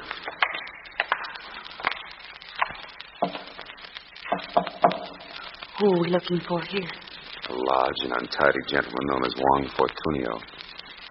Better known as Mr. Fortune. Yes? The court of Shanghai desires an audience with Mr. Fortune. You wait. Court. Hardly call Mr. Fortune a friend of anybody. Good evening, Mr. Court. Hello, Fortune. Come on in, Holly. It's all right. Welcome, my flower, and may you enjoy pleasant dreams. Thank you. This way, please. We're not here for any pleasant dreams tonight, Fortune. I'm trying to help this young lady. Of course. He brought you to the right place. They do not call me Mr. Fortune for nothing. Fortune, ever heard of William Wilde? Why do you wish to know? I've got my reasons. He's my father. I've got to find him. Your father, my little rosebud. Interesting. Do you know where he is? No. But, Mr. Court, I propose you have a word with Francine. She knows the men who pass through Shanghai, perhaps better than anyone. You will find her, of course, in the forbidden room. Think she could tell me anything? Of course. If she is not too deep in her pleasant dream. Court. No, Holly. You better wait here. And now, Passion Flower, you will come with me. The room we'd been in was bad enough, but the hallway was worse. Filled with darker shadows and still darker, sweet, sickish smell. I had a feeling that girls who walked this passage would never completely return. Oh, but other girls didn't have Lucian Courtney nearby. I knew I could call him in case of real trouble. And the real trouble began as soon as we were in Mr. Fortune's private room. Now, my flower, allow me to help you with your coat. We'll dispense with the informalities, if you don't mind. Come, let us not pretend, my blossom. I will take your coat. Stop it. No, just one little kiss. Court! I hear you. No better than to interrupt. I know too much about his business affairs. Much I could tell the authorities. You are not the first little flower he has brought into my garden of dreams. But you are the most appealing, the most exciting. You dirty, filthy asshole! Beautiful, I cannot resist you. It was a nightmare. It didn't seem real that it was me that was locked in that evil little room with that horrible big man. Here, you cannot get away from me. For a moment, I did get away from him, but part of my jacket didn't. I was sick inside and scared and mad all the same time. When I saw him coming at me again, so I fought with everything I had. My nails, my teeth, and even my feet. As you recall, I glanced around quickly for help. And the help nearest at hand was suddenly in my hand, a fat bronze Buddha. All right, my wildflower. I have had enough of your tricks. Come here. I warn you, get away, get away, get away!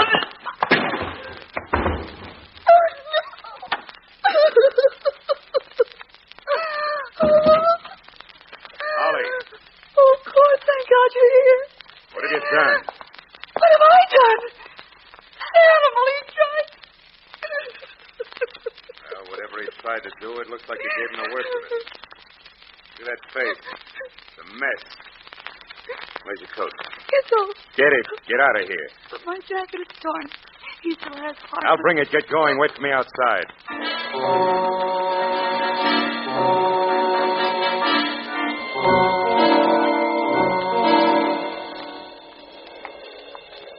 Ollie. Court, over here. Come on. Here's the rest of your jacket. Thanks. Get in.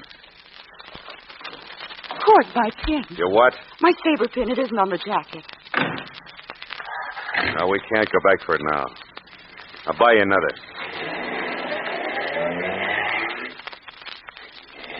You put up quite a fight for a featherweight, don't you? Why did you leave me alone with him? I had to. It was better that way. Thought I could learn more from Francine. What did you find out? She was too far gone. Sorry. Court, why did you take me there? You seem much more concerned with what happened to that horrible man than what happened to me. Ollie, believe me, I had no idea Fortune was going to make a play for you. I don't know what to believe about you. I don't know what your business is. I don't know why you take girls to Mr. Fortune. I don't know what you're trying to do with me. Baby, calm down. You want me to find your father? I'll find him for you. I don't think you will. I don't think you can. All I want you to do is drive me to my hotel and leave me there.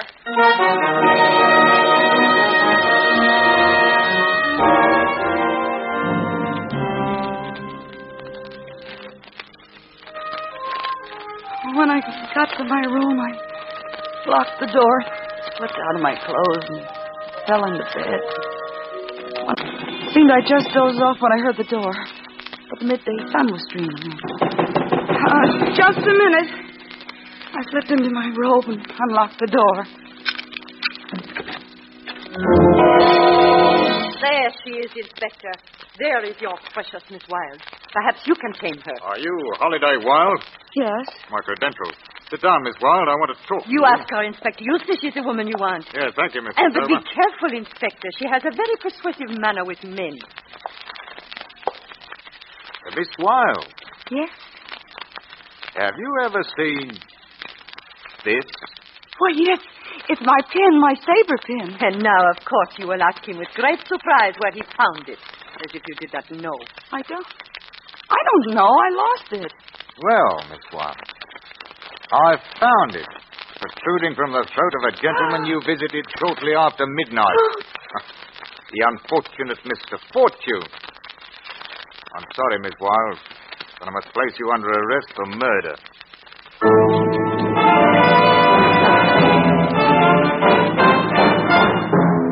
You are listening to Mr. Fortune and the Court of Shanghai, with Gerald Moore as Court and starring Gloria Blondell as Holiday Wilde.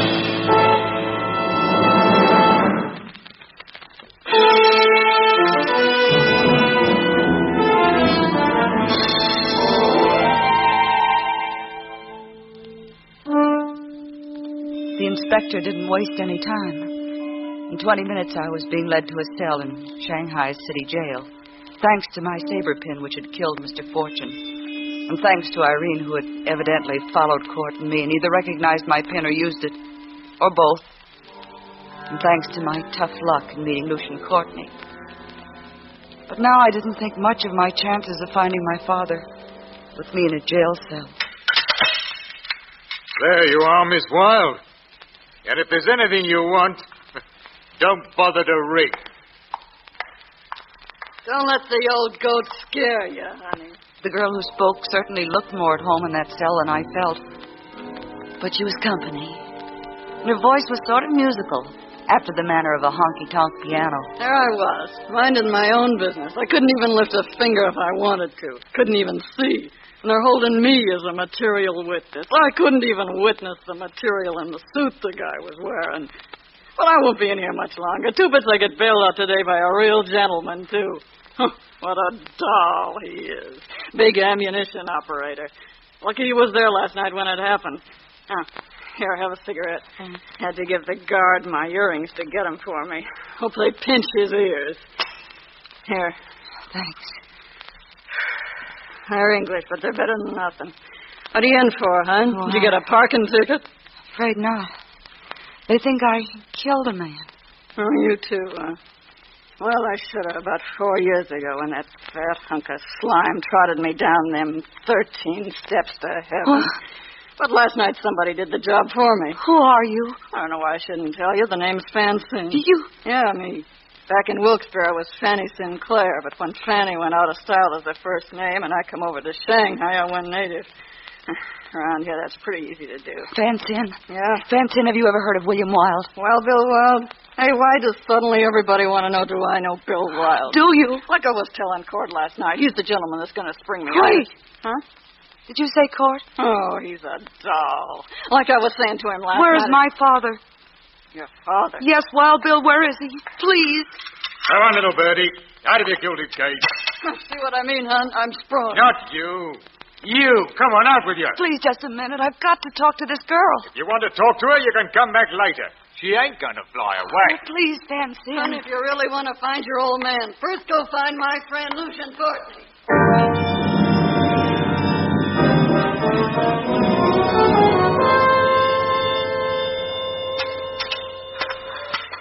Okay, Courtney. Here she is. Court. Hello, Angel. Took a little doing, but you're free. Come on, let's get out of here. But, Court, I've got influence. Happens the chief jail owed me a few favors. That plus a few dollars American can buy almost anything in this part of the world. Court. Yeah? I was in the same cell with your friend Fansin. Oh?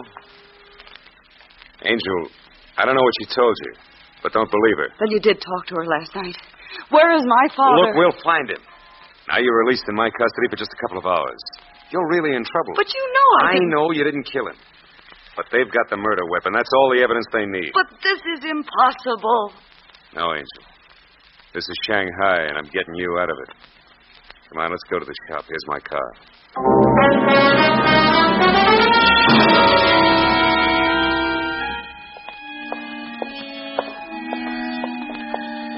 Chi-Chen, you better leave now. Go to the warehouse. I'll meet you there. Okay, Mr. Court. And lock up the shop after you. Yes, sir. Oh. We might as well go back in the apartment and be comfortable, huh? Here we are. Sit down. That couch should feel softer than your jail cot. What am I going to do, Court? Leave it to me, Angel. I left it to you before, and look what happened. I know, baby, and I want to make it right by you. But how can you help me now? All right, look. I've got a shipment of arms going north by truck tonight. I should be going with it. But I'll send Irina. Then I'll get you out of town. I hear that Ralph Denny is in Putong up the river. We'll go find him and see what he knows about your father. We'll take my boat and go up tonight. You'll be safe, Angel. Okay, Holly? Oh, Court, I don't know. They're playing that music again. You will let me help you, won't you? You mean let you take me away with you tonight? I'll get you out of Shanghai. You'll be safe on the boat. Well? We don't have much time, do we? Now, this is how we'll do it. You go back to your hotel and pack, and then catch a rickshaw down here. But what about the police? Am I free to go about like that? You'll be followed. They'll follow you to the front door of the shop. And they'll wait for you out there. They'll have a nice long wait, because you're going out this back door right here. At exactly 10, Chi-Chen will bring my boat to the steps. Where will you be? Now, you and Chi-Chen will pick me up at a wharf just north of the city. Okay? Okay. Oh, Court. Here I am trusting you again. Holly, baby. Oh. You better go. We haven't much time. But we will, Angel. We will.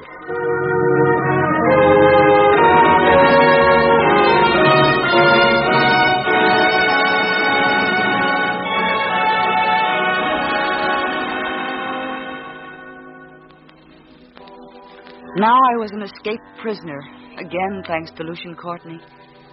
But I had nowhere else to turn, so I followed Court's instructions. They were simple enough. But what I didn't know was that Chi Chen had not left the shop when we'd come in. He'd stayed to overhear our conversation. And while I was busy at the hotel packing, some other plans were being made by Irina. She'd joined Chi Chen in one of those little houseboats tied up in the canal behind Court's place.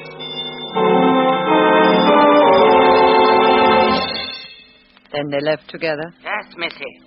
Where did they go? He drive her to hotel. Then he is going to warehouse to load guns in trucks. So he planned to load me into the truck, too, while he takes that little American pigeon. After all these years, he throws me away like a cur dog. I'd do something about that. Here, I pay you for coming to tell me. Oh. No, go, she, no. Oh, well, I'm surprised. You pay more than our bargain. Yes, and there is more. This time I pay you so you don't talk. Chichen. Yeah? You go do everything like they say. You get the boat, you go to the back door of the shop. Only I be on the boat, too. With this. Oh, you have Mr. Court's gun. What better gun to kill his fine, tender American pigeon? When she comes out that door, she does not come farther. But you and I, we go pick up Court and tell him the police find her and send her back to America with the information about Court and the guns. And who would even notice one more body floating here in Sucha Creek?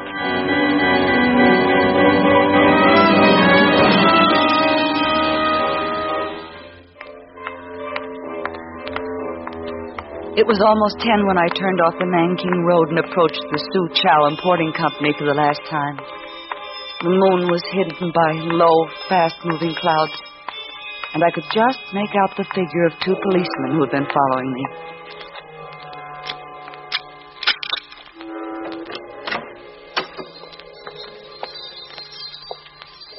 I felt my way through the darkened curio shop, with its smell of sandalwood and herbs, the apartment in the rear.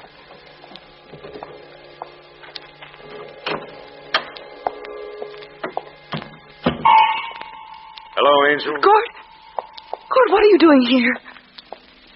You are a gorgeous thing, Holly. I thought you said you were going up. Has there been a change in your plans? Yes, Clayton. You aren't going with me. Gord, what's the matter? I've been sitting here thinking. Holly, I've played a rotten trick on you. What, Gord? Listen. You had me on the hook from the first moment I saw you. So I went out of my way to keep you on mine. Gord. Let me finish. To tell you that nothing like you ever happened to me before, that's just using words. I want you to believe it. I don't know what to believe. You were taking me to find that Mr. Denny. You can believe this. There's no Ralph Denny. There never was. He was a name. He was bait. That's how I kept you with me. That and the affair fortune. Yeah, you smashed the fat boy's face all right, but I had to use your saber pin to finish him off. Gord. I've been waiting for the chance. And this way it looked like you did it in self-defense. But don't worry. I told you I had influence. I've had the local law tipped off. It'll be simple for them to figure out that I did it and let them try to catch me.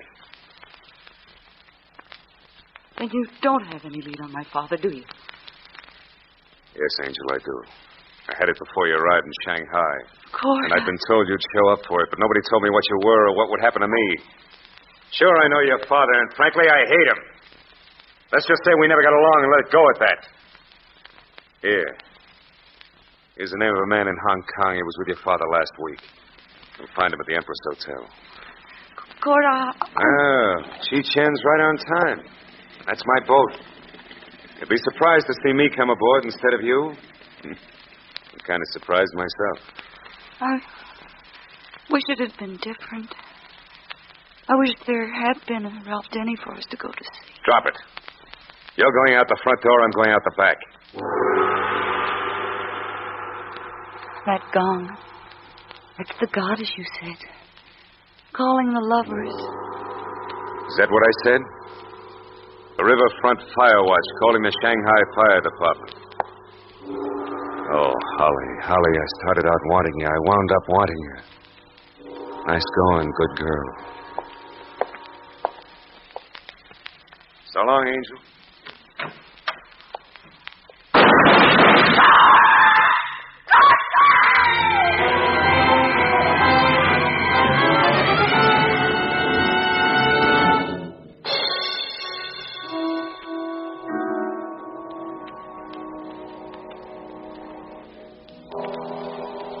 By noon the next day, I checked out of the hotel and arranged passage for Hong Kong. It was a small steamer, and I was glad there were no formalities for the sailing. I stood alone on the boat deck and watched Shanghai fade into my past. I knew that Wright had won out, this time with the help of mistaken identity and some gunshots that were meant for me. Wright had won out as it's always supposed to. But it was a pretty tough price to pay for a guy like Court and a girl like me.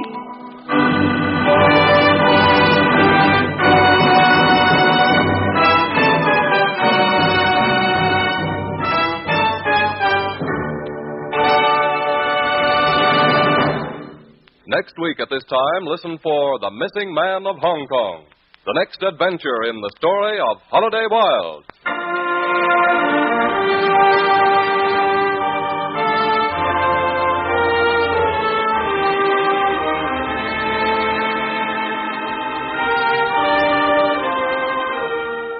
Gloria Blondell is starred as Holiday Wilde, and tonight you heard Gerald Moore as Court. Bea Benaderet played Irina, and Jack Cruchan was Mr. Fortune, with Ann Tobin as Fan Sin and Ben Wright, the inspector. Music scored and conducted by Richard Durant. Holiday Wilde comes to you from Hollywood.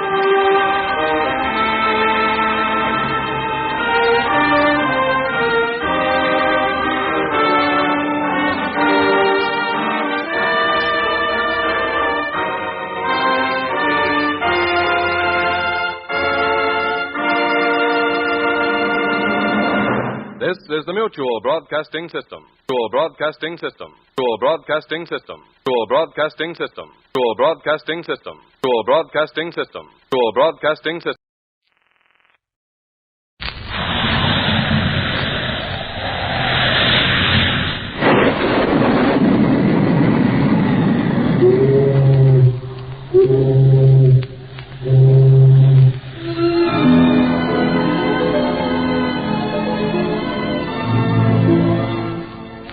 Strange Stories of the Sea.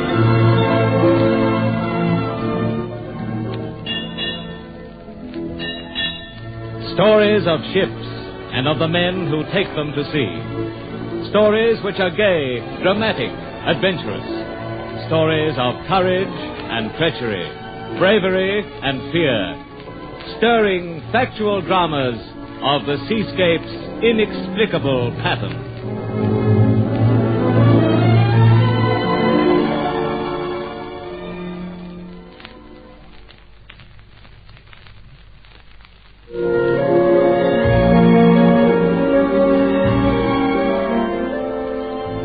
I don't suppose the average person believes in ghosts, and I certainly didn't either until an incident which happened about 20 years ago. I was about 25 at the time, making frequent trips between Liverpool and Boston for the engineering firm which employed me. I usually travel by the Oceania, but on this occasion she was laid up for repairs, so I booked aboard the Cyrus. Oh, the name's Mark Spender, by the way. It was a beautiful June morning when I arrived at the dock, not a cloud in the sky. As soon as I boarded the Cyrus, I went below and hailed a steward. Yes, sir? Cabin 76, lower berth. Cabin 76, sir. Right, sir. As he took my suitcase and rug, I shall never forget his expression. He turned pale, and a look of fear crossed his face. You're all right, man. You look quite pale. Oh, I'm all right, sir. If you'll follow me, sir, it's down this way. I suppose the steward, as he led me to the lower regions, had had a few drinks. Yet I said nothing and followed him. Cabin 76 was on the port side, well aft. There was nothing remarkable about it. It was simply a double berth. The steward deposited my only suitcase in the cabin and looked at me as though he were in a hurry to get away. probably in search of more passengers and more tips. It's always a good idea to start off on the right foot with the steward, so I accordingly tipped there and then. My name's Harrison, sir. I'll try and make you as comfortable as I can, sir. Would there be anything else you'll be wanting, sir, before I go? No, I don't think so, Harrison. Well, in that case, sir, Steward, is this cabin 76? Yes, that's right, sir. Disgusting. Expecting people to live down here in the bowels of a ship? Where's the purser? Tell him Mr. Wilson Gardner wants to see him. Well, he's rather busy, Bring him sir. to me. He's rather busy, sir. I Don't stand there gaping like a fool. Do as I say. Sir, if you're thinking of changing your cabin, I'm afraid you can't, because there isn't another one available. I'll see the purser myself. I may even see the captain. Expecting civilized people to live in a... more like a Welsh coal mine. Seems a trifle upset. Oh, we don't worry about his kind, sir. We get 2 or 3 of them on every trip, full of complaints from when they arrive until they get off. There's nothing else you want, sir? No, thanks, Harrison.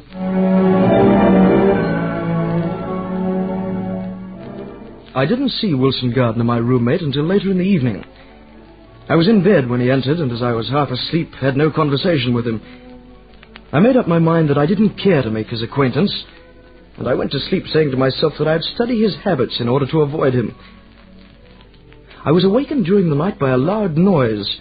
It sounded as if my roommate had jumped from his berth above mine, banged open our door, and then raced down the passage. There was also a very strong smell of jasmine in the cabin. It's unusual, I thought, but I soon dozed off to sleep again. The following morning when I arose, I saw Wilson Gardner's curtains were drawn, so I hastily dressed before he awoke.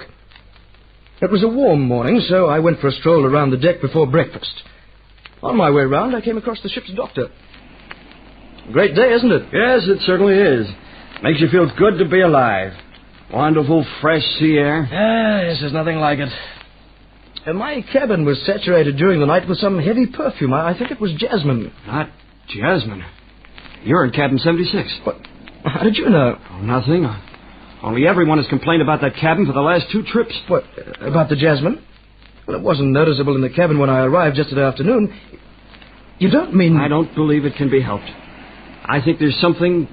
Well, it's not my business to frighten passengers. Oh, wait, Doctor, don't go. You needn't be afraid of frightening me. Tell me, have you a cabin mate? Yes, some erratic type who jumps out of bed in the middle of the night and runs down the corridor. Did he come back? Yes, I imagine so. His curtains are drawn, so I suppose he's still sleeping. Look, I don't care much for this ship. I don't give a hang for a reputation. But I do think you ought to sleep somewhere else and not in cabin 76. Oh, really, Doctor, I don't know Look, why... I'm not a superstitious man, sir, but the sea makes people so. I don't want to frighten you, but take my advice and move out of cabin 76 before tonight. Heavens, but why? Just because on the last 2 trips, the people who have slept there have gone overboard and haven't been seen since.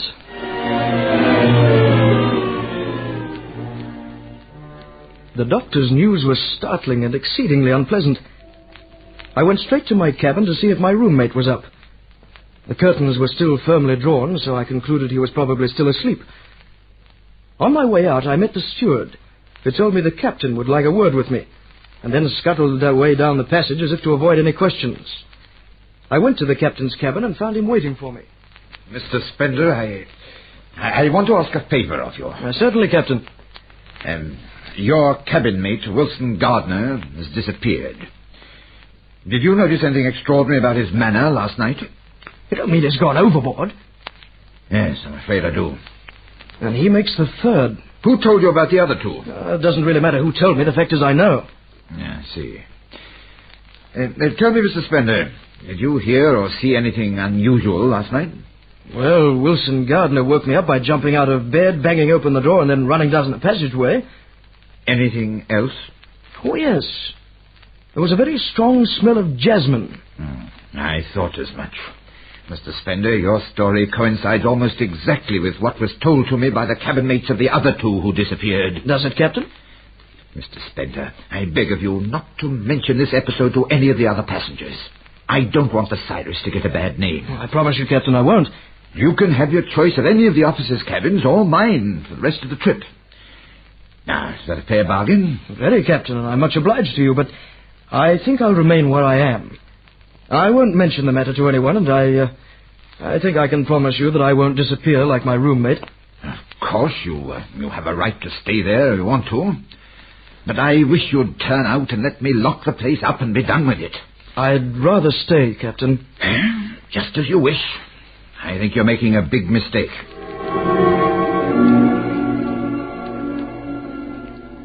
That night, as I lay in the dark, I found sleep evaded me. I believe I must have been just dozing off to sleep when I became aware of the jasmine perfume permeating the cabin. I got out of bed, and as I went to the door, I distinctly heard something moving behind me in one of the berths. And then I heard a faint groan. Just as I went to tear the curtains aside from the upper berth, the ship gave a violent lurch, and I was flung to the floor. In an instant, the door was flung open, and a shadowy form passed through. I hastily got to my feet and looked to the left and right of the corridor, but there was no sign of anyone. And in my cabin, the smell of jasmine was quickly fading. Cold perspiration was running down my face, and I was very badly frightened. Next morning, as I went for my constitution stroll around the deck, I saw the ship's doctor again. Good morning. You were quite right, Doctor. There is something wrong with my cabin. I don't doubt it in the least, Mr. Spender. I think you'd better bring your traps over to my cabin. Look, why don't you come over and share mine, Doctor? Help me get to the bottom of this thing. You'll get to the bottom of something else if you're not careful. What? The bottom of the sea. I'm leaving this ship after this voyage. There's something quite uncanny about it. I see. And you won't help me to find out? No, I certainly won't. It's my business to keep my wits about me, not to go fiddling about with ghosts. Oh, now come, Doctor. Surely you don't believe it's a ghost? Have you any other explanation? No, you have not, sir, and you won't find one. Simply because there isn't any.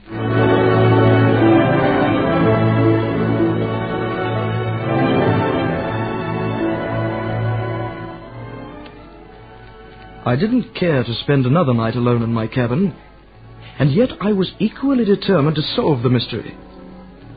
So I approached Captain Weeks, told him of the previous night's happenings, and asked him if he would spend the night with me in cabin 76.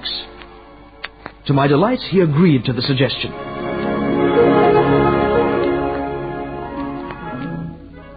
At 11 o'clock that evening, Captain Weeks found me on deck smoking a last cigarette, and together we went down to my cabin. You know, Spender, this is a serious matter. I'd like to see it cleared up for the sake of the ship. If nothing occurs tonight, we'll try it again tomorrow night. All right, Captain. Well, here we are.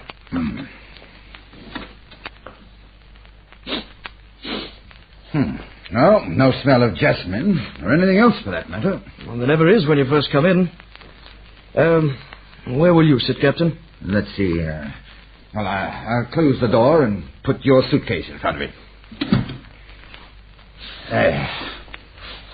Well, now, I'll sit on it, and then no one can get in or out without our knowing. I think I'll lie on my bunk. Yes, good idea. You know, Mr. Spender, the first time it happened was last February. The passenger who slept here was... What's that? It's Jasmine. The lights have gone out. Someone's pushing the door open. There's someone in the upper berth, Captain. Hold the door while I look. Let me go!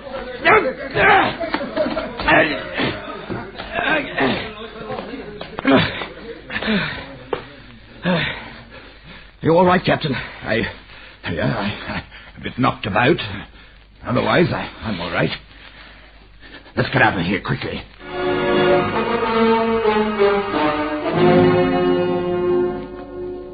Do you want to hear any more?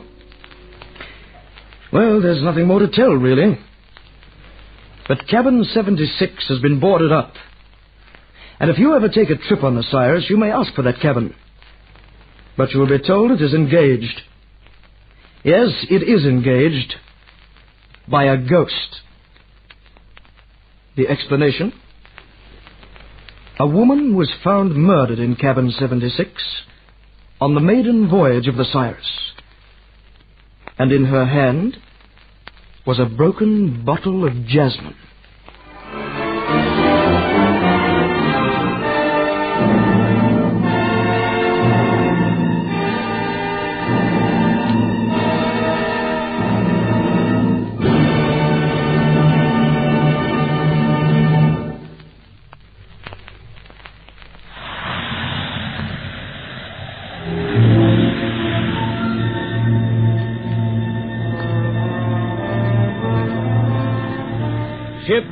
and the men who take them to sea. Stirring factual dramas of the seascape's inexplicable pattern are woven together in Strange Stories of the Sea.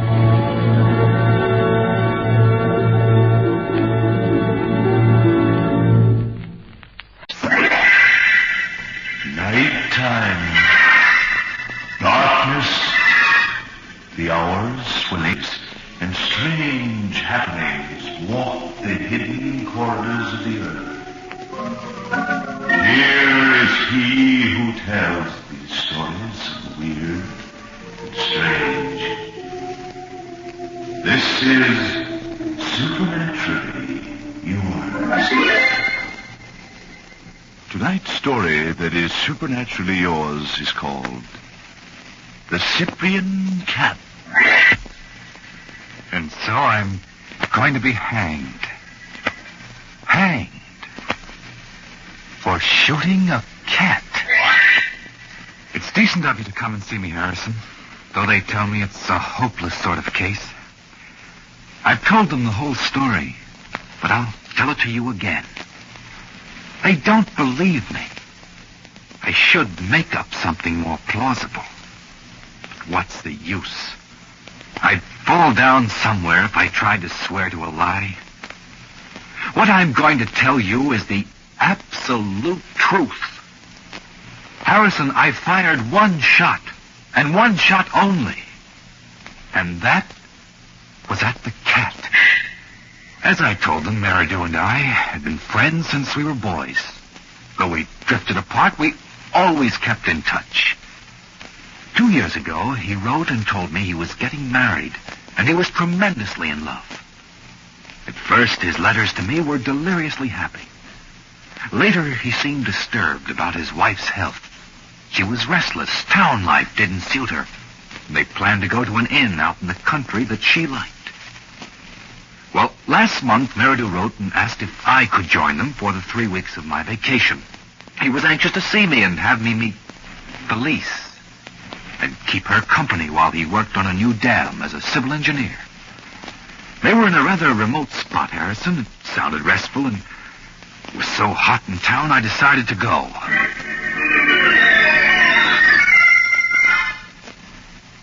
The train was crowded, and I found myself in the first-class smoker with 3 other people. An elderly man, a woman with a lot of bags and baskets, and seated next to her, a girl. Yes, it should have been a peaceful journey. Well, Harrison, it wasn't. And that was because of my miserable phobia. I'm one of those unfortunate people who can't stand cats. I mean, knowing a cat's in the same room with me makes me feel like nothing on earth. Makes my skin crawl. Makes me ill. I just can't describe it. With others who feel the way I do about cats, the dislike is usually mutual. But not so with me. Remember this, Harrison. Cats find me fascinating and make a beeline for me all the time. Well, I figured the elderly lady had a cat in one of the baskets, and I tried to get my mind off it by studying the girl opposite me. And she was worth looking at, too. Very slim and dark, with a dead white skin. Her eyes were astonishing, Harrison. I've never seen anything like them. Very pale brown, almost amber, set wide apart, and a little slanting. They seem to have a luminous quality of their own. Does all this sound as if I were attracted? Well, I wasn't. She held no sort of appeal. The awful feeling of a cat's presence. And I had to go out into the corridor. Now, I tell you all this, Harrison, to clarify the rest of the story. How I feel about cats. And how I came to buy the revolver. Well, we pulled into the station, and just the girl and I got out. And there was Meridew waiting. The girl was Mrs. Meridew. And now I noticed more about her. What an attractive, low voice she had. and how her movements were lithe and graceful. And I understood, though I didn't share Meridew's infatuation. Well, he said the place suited him wonderfully. Felice had a new lease on life, and that he felt fit. But Harrison, I thought he looked tired and tense. In the inn was fine. A low casement opening on the garden. I was tired and turned in early. But I couldn't sleep. I was restless. It was hot. I went to the window for a breath of air and to admire the moon-drenched garden. And then I saw them. The cats.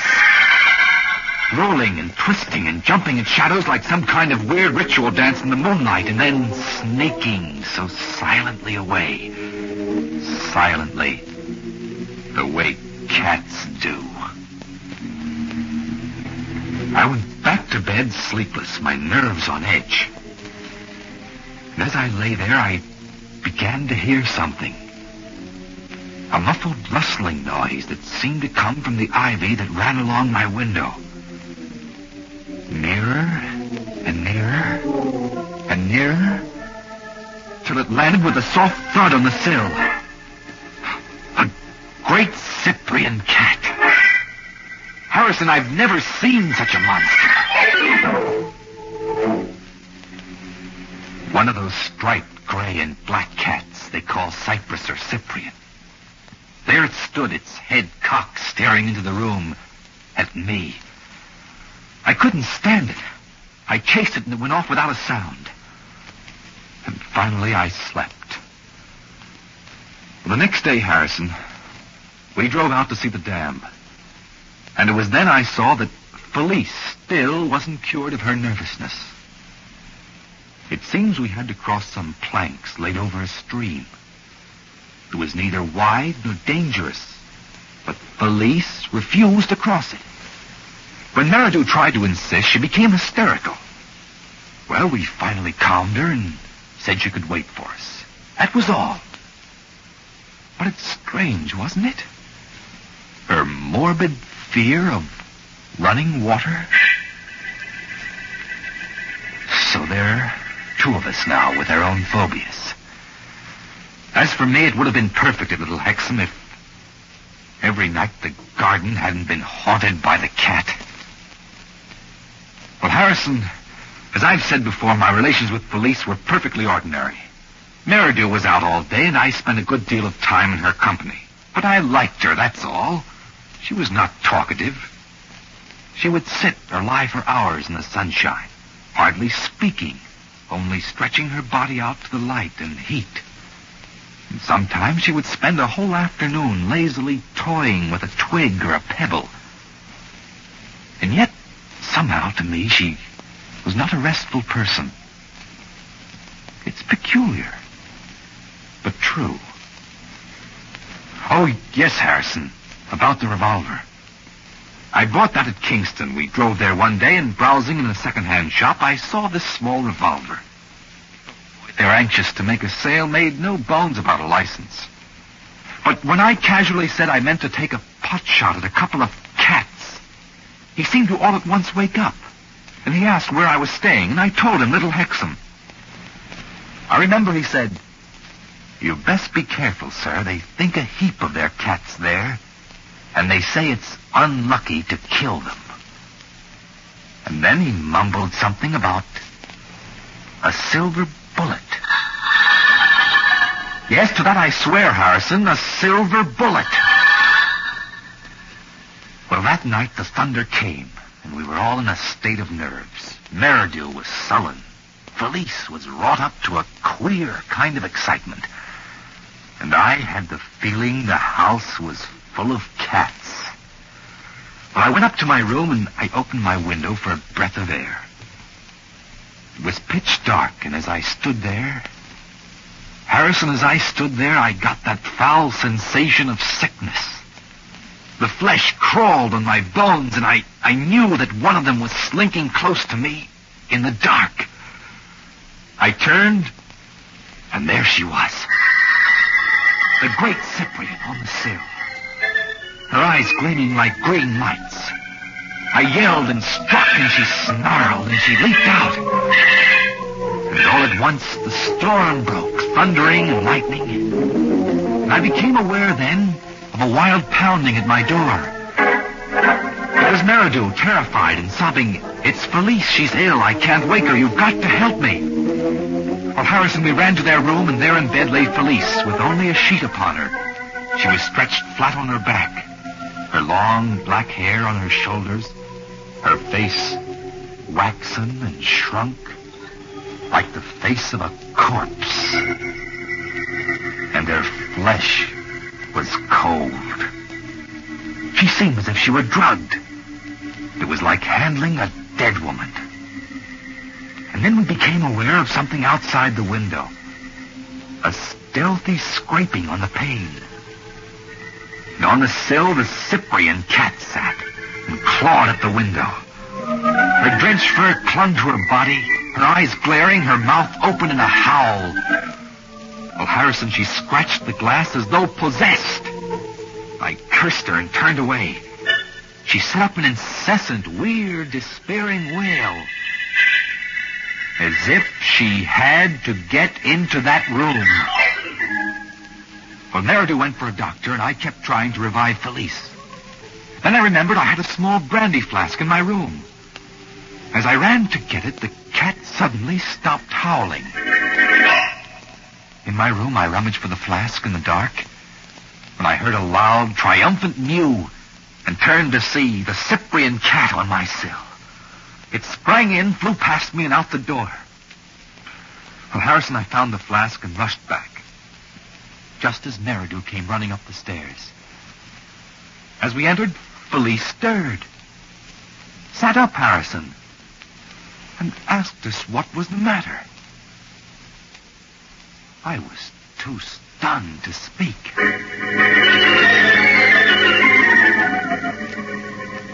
Well, the next day, none of us mentioned the previous night.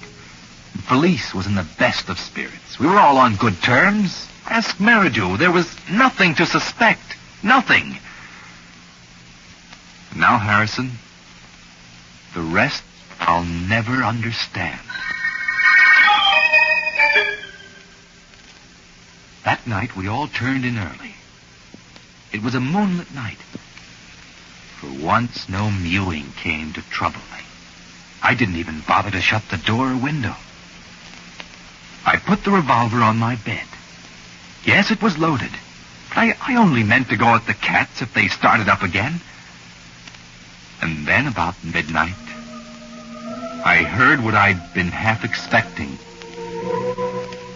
That stealthy creeping in the ivy. And that faint meowing. I reached for the revolver. The big cat sprang up on the ledge. I aimed and fired. And the beast let out one horrible screech and sprang into the room. The shot had sounded terrific in the silent house. And Harrison, somewhere I heard a distant voice cry out. I jumped up and pursued the cat, holding my revolver with some idea of finishing it off. And then at the door of Meridew's room, I saw Felice. She stood with one hand on each doorpost, swaying. Then she fell down at my feet. Her chest was all stained with blood. And as I stood paralyzed, staring at her, clutching the revolver, Meridew came out and found us. Like that. I can't help it if others at the inn say they never saw the Cyprian cat. Meridew did. Harrison, I can't help it if the trail of blood led from my room to hers. I know it was the cat I shot. Search the house, Harrison. Pull it to pieces. Find the Cyprian cat. And you'll find my bullet.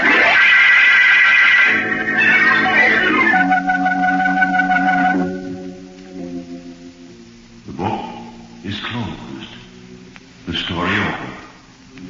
And so, until next time we meet in the hours of darkness, on ghoulies and ghosts.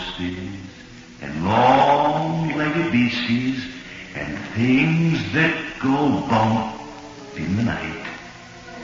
May heaven deliver us. We remain supernaturally yours.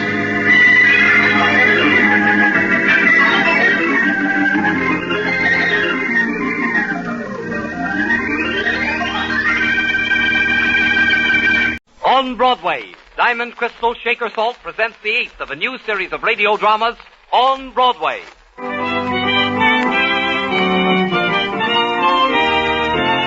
Flanagan, there's a big story loose in this town.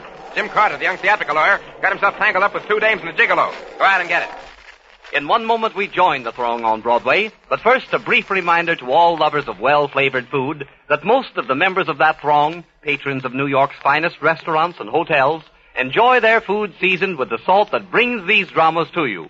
Diamond Crystal Shaker Salt. Broadway, the street of drama. The drama of Broadway's 100 theaters, yes, and the drama of real life, too, in the thousands of people who throng the gayest and the saddest street in the world. Broadway and 43rd Street at 7:30 p.m. The crowd surges on. A girl pushes her way haughtily across the street. She goes into a drugstore, back to the phone booths, and sneaks into the only empty one just as a man is about to go into it. Hey, lady, just a second. That's my phone. I'm sorry, but I'm in a hurry. Hey, listen, who do you think you are? The nerve.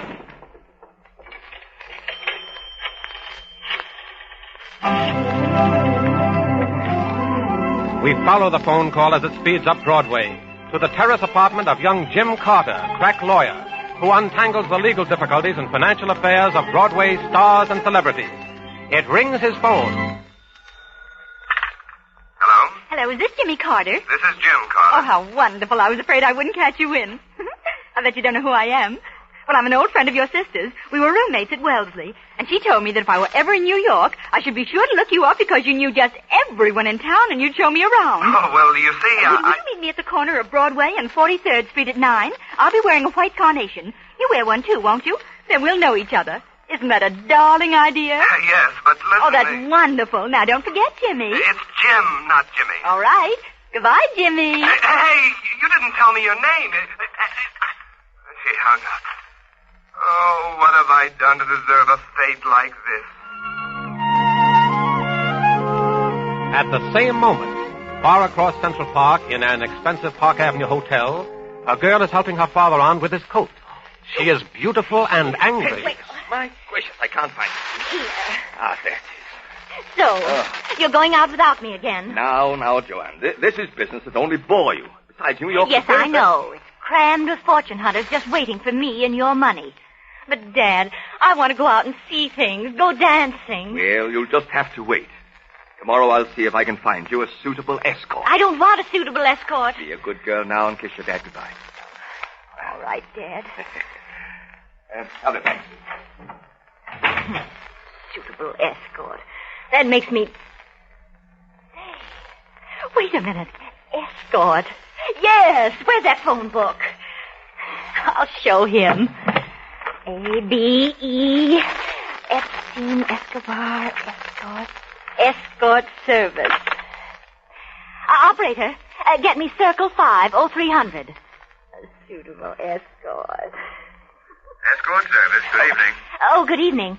I'd like to have an escort show me around town tonight. The nightclubs and so forth. Very well. Someone tall and dark. Your name and address, please? Oh, my name is Joanne Roberts. But I'd rather meet my escort someplace. Say on the corner of... let's see. The corner of Broadway and 43rd Street. All right.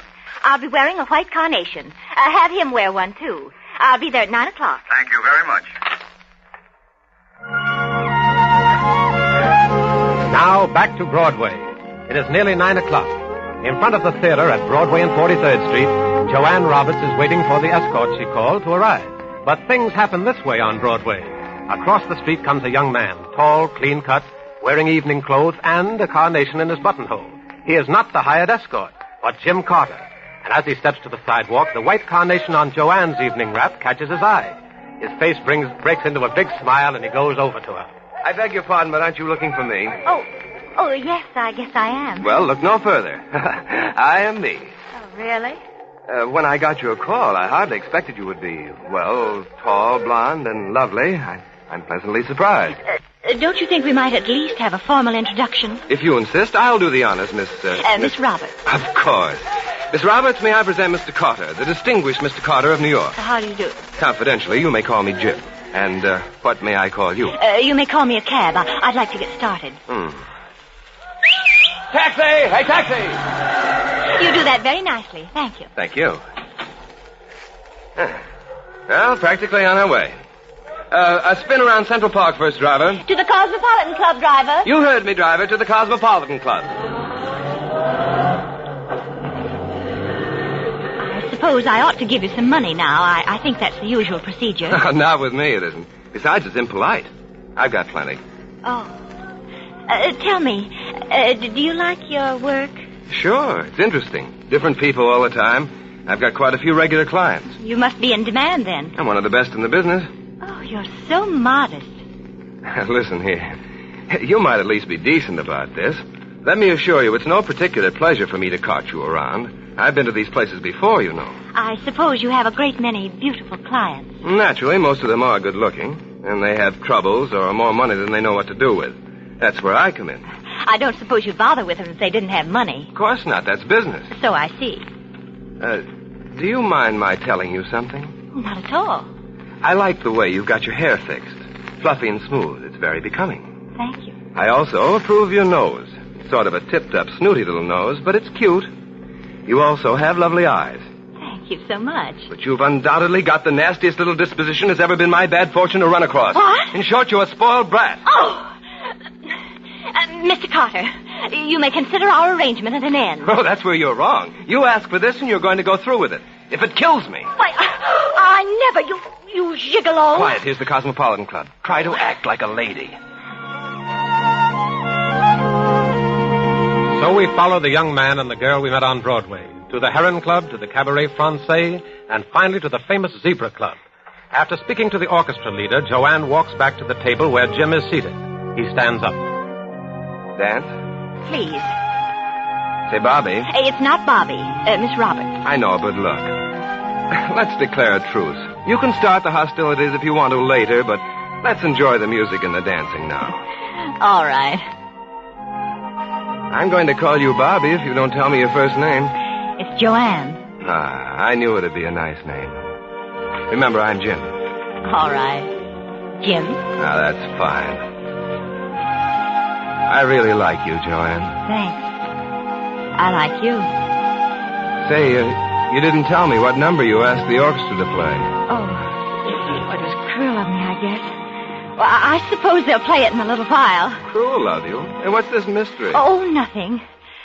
Where are we going from here? I've got a swell idea. What? Where? It's a secret. Won't you tell me? Nope, surprise. I'm getting curious. Oh, Jim, Let's just dance. Jim, I'm sorry. About fighting all evening? So am I. Now let's be quiet. I like this number. Do you? Yes.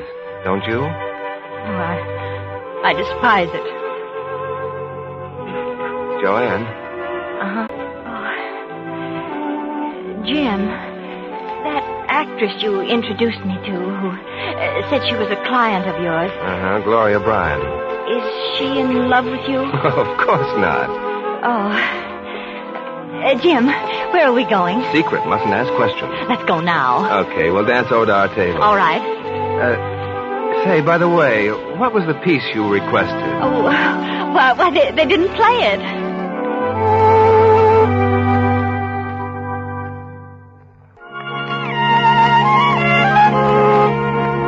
And now back to our friends on Broadway.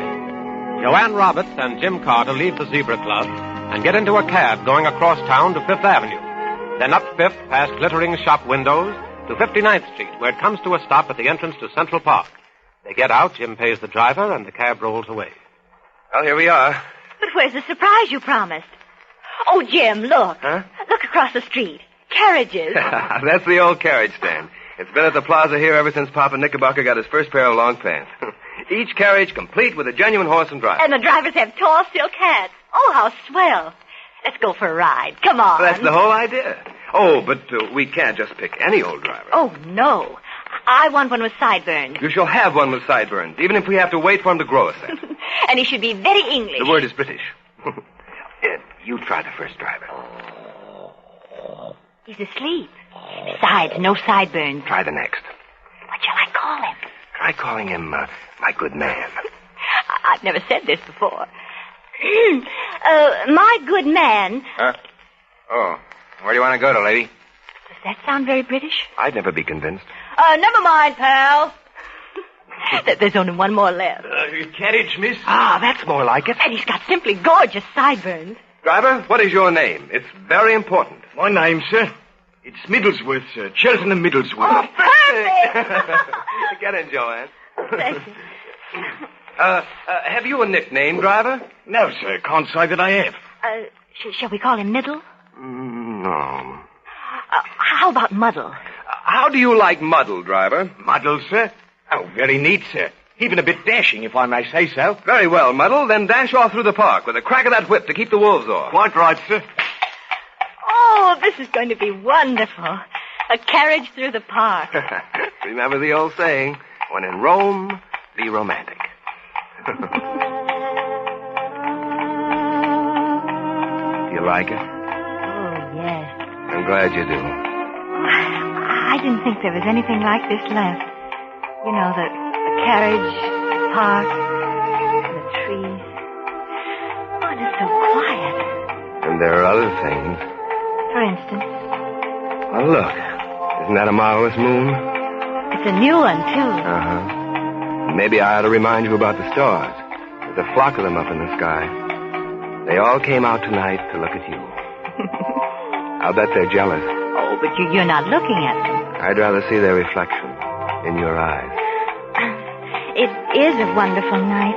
The kind of a night that you want to go on and on, Joanne. Well, something like that. Joanne. Yes? Joanne, I think you're wonderful. You do? I take back everything I said about you. Well? Yes, and I'm going to kiss you. Oh, no, you're... Oh, you... Away, you little tiger. Let go of me. I will not. I'll scream. Go ahead and scream your head off. You'll only frighten the horses. Let go of me. Take your head... There, now we're even. Oh, I think you're the most disgusting person I've ever met. And I think you're thoroughly disagreeable. Take me home immediately. Not so fast, young lady. We started this ride and we're going to finish it. Maybe you are, but I'm not. Let me out. Gladly. Muddle, can you arrange to bring this carriage to a stop? I think so, sir. And assist the young lady to step out, Muddle. Quite right, sir. I'll get out by myself. Well, don't fall now. Jump carefully. Poor Muddle. She spurned your services. Joanne, you've hurt Muddle's feelings. Good night, Mr. Carter. Good night. Oh, wait a minute. I wouldn't go dashing off through the park. You might step on some man with a 3 weeks' growth of beard who wouldn't be nearly as nice to you as I. Thank you. Thank you. Oh, and Joanne, here's your purse. You better take it. I don't want to get that near to you again. Okay. Muddle, we will follow the young lady. Keep the carriage alongside her. Just as you say, sir.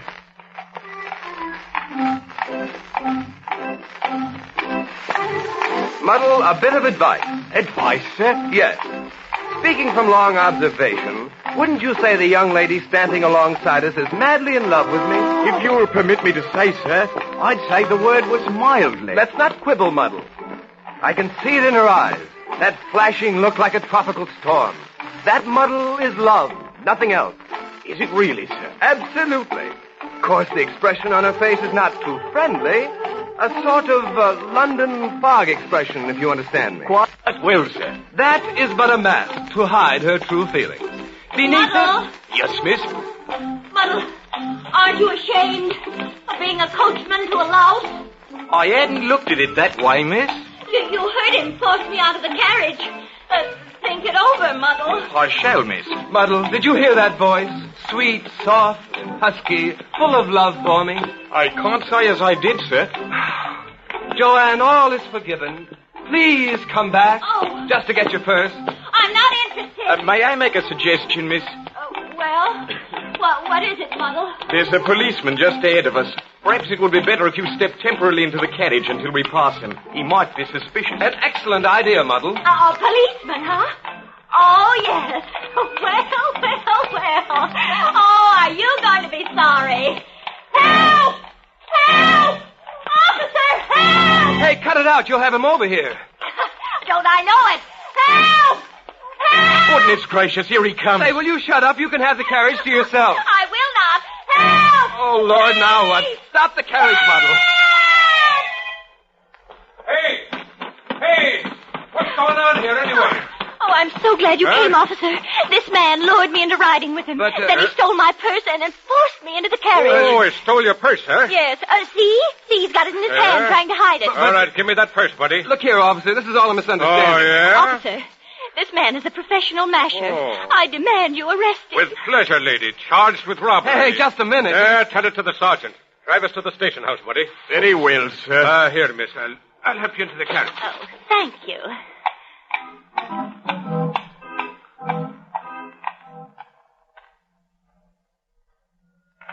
Well, now listen, lady. If you don't want to file a charge against him, what do you expect us to do? Well, I don't know. I guess it's all right. She just likes to see other people uncomfortable, Sergeant. Pipe down!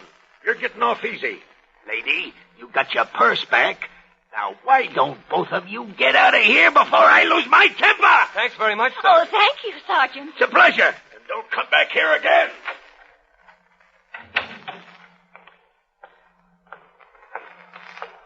Now, perhaps you'll tell me how much I owe you. You don't owe me anything. I'm glad to get rid of you. Oh, but I do. I want to pay for the dinner and the nightclubs.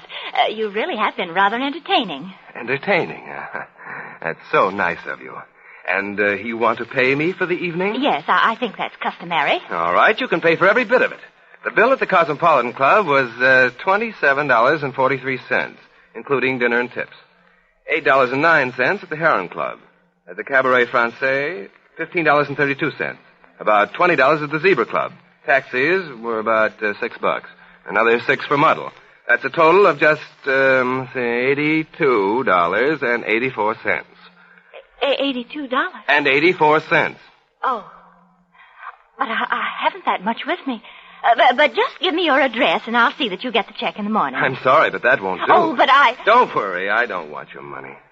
I took you around because I liked you. But you seem to think you were doing me a big favor. You might have been decent, but you weren't. Hey, buddy, will you come back inside a minute? All right, Sergeant, as soon as I get rid of this female... Oh, I hate you. Good, and I've stood just as much of you as I care to. Goodbye. Jim. Goodbye. Oh, Jim. Jim. Carriage, miss. Yes, Muddle. Please, take me home.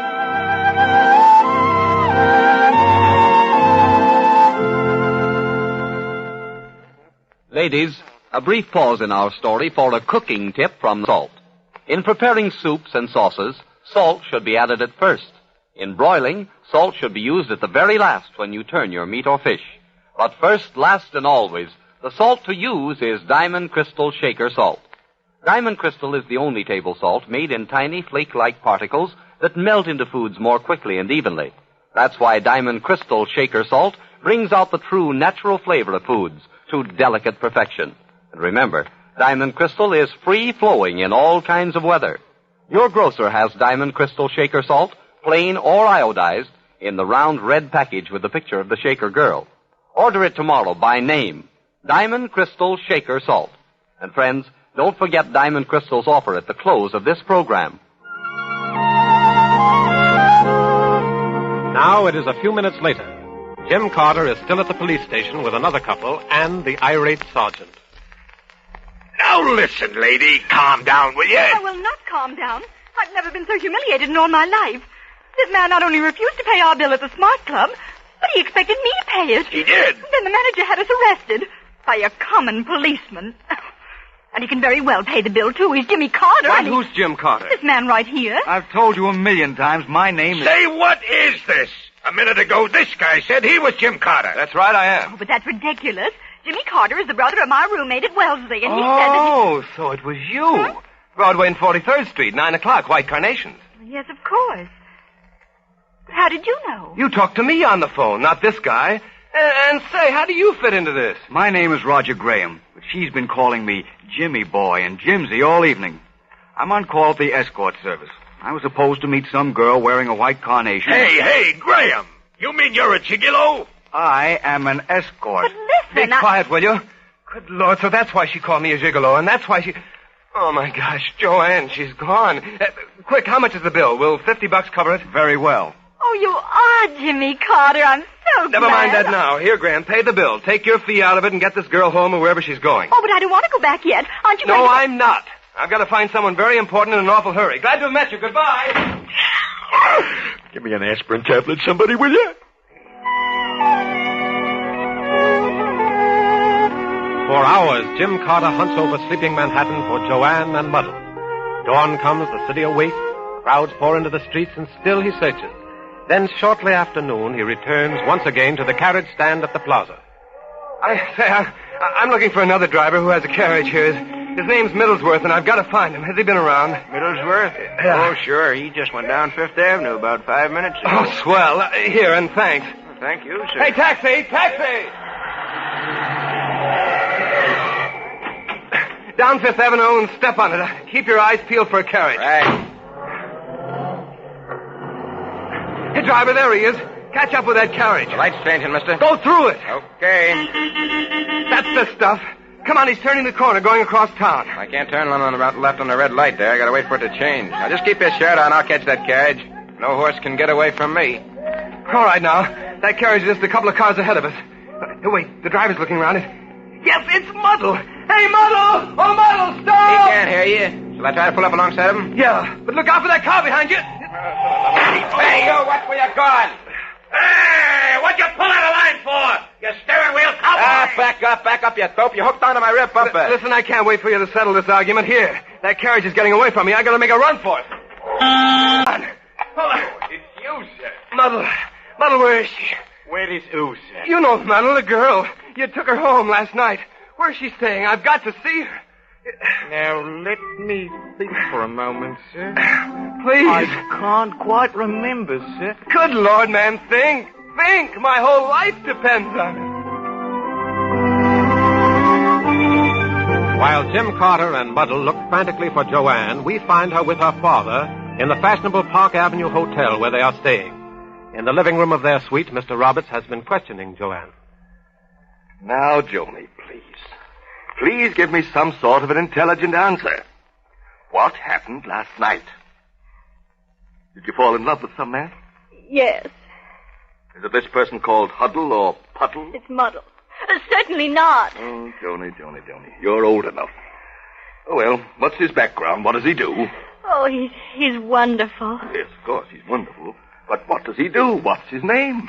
His name's Jim Carter, and he's a gigolo. Heavens, a gigolo? Yes, but the escort service said that sent him said they never heard of him.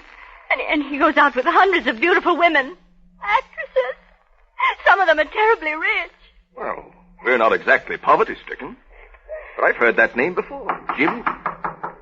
Who is it? Mr. James Carter. It's Jim. Jim! Oh, no. No, I don't want to see him. I don't want to see him. Come in, Mr. Carter. Mr. Roberts? Yes. Look See here, Mr. young Roberts, man. I've this heard is all all about but you. I you. wouldn't Goodbye, mistake it. call I the police. Well, All right, go ahead. I want to see Joanne. Didn't you see her last night? Yes, and that should have cured me, but it didn't. I'm in love with her. She's ruined my sleep. Furthermore, I've had a devil of a time finding where you were staying. Where is she? Jim. Oh, Jim, you did come. I thought I'd never see you again. Oh, my darling. I don't care if you are a gigolo. I love you. Hey, wait a minute. I'm not a gigolo. It's all a mistake. Oh, what? Yeah. I was supposed to show some silly friend of my sister's around town. To meet her at Broadway and 43rd Street, wearing a white carnation. You were to meet this escort at the same place. Well, I got you, and the escort got my sister's friend. Thank God. See here, young man. Oh, be quiet, Father. No. But how did you find all that out? They got arrested, too, at the same police station for not paying their check at the Smart Club. And I've been trying to find you ever since I got away from that sergeant. See here, young man. Who are you and what's your proposition? Jim Carter, attorney at law to the theatrical profession. Here's my card. My proposition is married. Oh, darling. Oh, this is who you are. Well, if he's the Jim Carter I've heard of, he's a good financial risk, Joni. Son, you think you can handle her? I can't. Just leave it to me. May I open a window? Yes, but... Just a second. Look outside. Well, let's see. Why, it's Muzzle. And the carriage. He remembered where he took you last night. I found him, and he found you. Oh, Muzzle! I'm up here, Muzzle! I see you, sir. Yoo-hoo! Hello, Muzzle! Good afternoon, miss. Muzzle, you know the way down to City Hall? We're going to get married! Congratulations, sir. Do you know the way to the City Hall, sir? You bet your sweet life I do.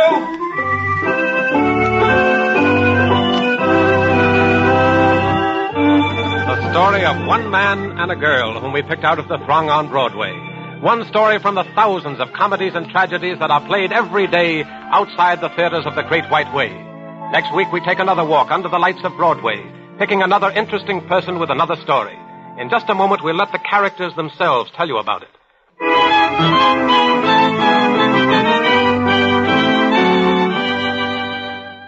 Join us next week on Broadway for the story of a strange old woman of Broadway. I came here with the Indians, and they built the street around me. A pretty young hat-check girl. I want to be a singer, and I don't care how hard I have to work. A Broadway columnist. Let's leave it all, Ann. We'll get a little chicken farm out in the country. And a New York gunman.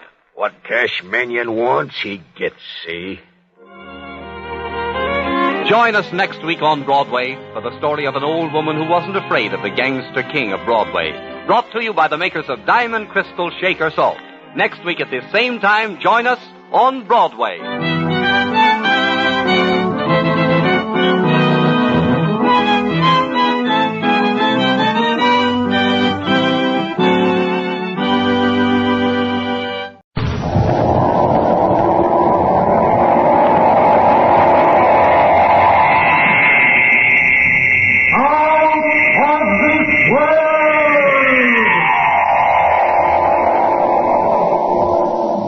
If you really want to know what happened, Inspector, ask Toby. Yes, Toby, who is only a ventriloquist dummy, but who knows more than you think. If you want to hang me, let him be a witness.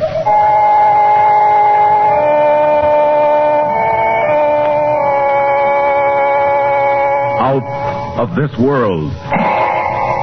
Columbia's parade of outstanding stories of those moments when reality turns to illusion, when fancy becomes fact, sharp, shocking fact. Tonight, a remarkable adventure from the successful English motion picture Dead of Night. A story which for the next half hour will take you out of this world.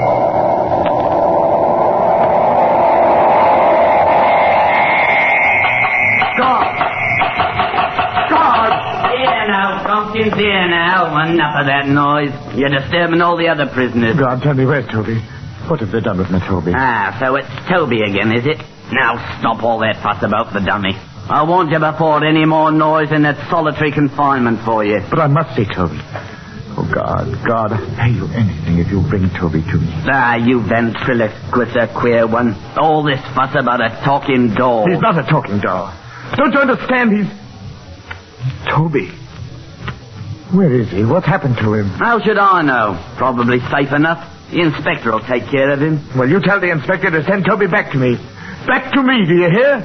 Tell him I want Toby and I want him right now. Sure. Inspector Dodds will be happy to do anything you say. You're an impertinent fellow. If I could get my hands on you. You're a rough one, all right. You're just lucky I ain't in here for murder. Lucky that fella Leswell you shot is coming along, all right. Leswell? Whatever happens to him makes no difference to me. I wish he was dead. He tried to steal Toby from me. Now, ain't that a pretty thing to say? Ain't you a... God. I'm sorry I caused you any trouble. All I want is one favor. Please. Go to the inspector, go to somebody, go to anybody and tell them that I've got to see Toby. I've got to see Toby.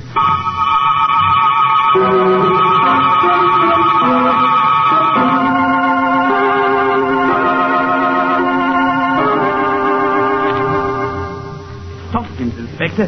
He's raising a devil of a row down in the tills. Keeps yelling he wants his dummy brought back to him. I see. Well, if letting Tompkins have the dummy will keep him quiet, perhaps we can arrange it. Oh, good heavens, sir. Is that him there, in the chair? Huh? Oh, yes, that's Toby. Cool. Sits up in the chair real lifelike, don't he, Inspector? Amazing, ain't it? It's fantastic that a man could be attached to such a thing. Queer how Tompkins keeps saying, if you want to know why he shot Laswell, ask the dummy. He's an odd one, all right. Imagine asking anything from the likes of this. Such a blank, idiotic little face he's got. So you're Toby, are you? So it's you that's responsible for all the trouble I'm having with your master today. Poor Mr. Tompkins. If I wasn't a mild man, I'd change that smelly smirk on your face. I'd give you a real sad look, I would, with my fist. All right, now hold on there. Do you think that stick of wood will answer you? Eh? Oh. You know very well only a ventriloquist can make a dummy talk. Now, sorry, sir. I guess I did look a bit foolish. Yes, so before we all do, we'd better get to the bottom of this. God, bring Tompkins up here. Time we had a little talk.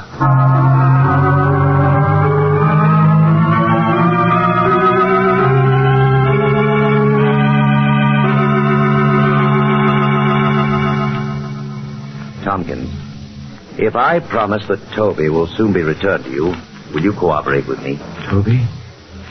Is he here? Is he near me here? Yes, but you can't see him yet. But I must see him, Inspector. You will, but not before I have certain facts. Certain facts? About your quarrel with Mel Laswell. Now, if you tell me the whole story, I may be able to help you. Help me? Why?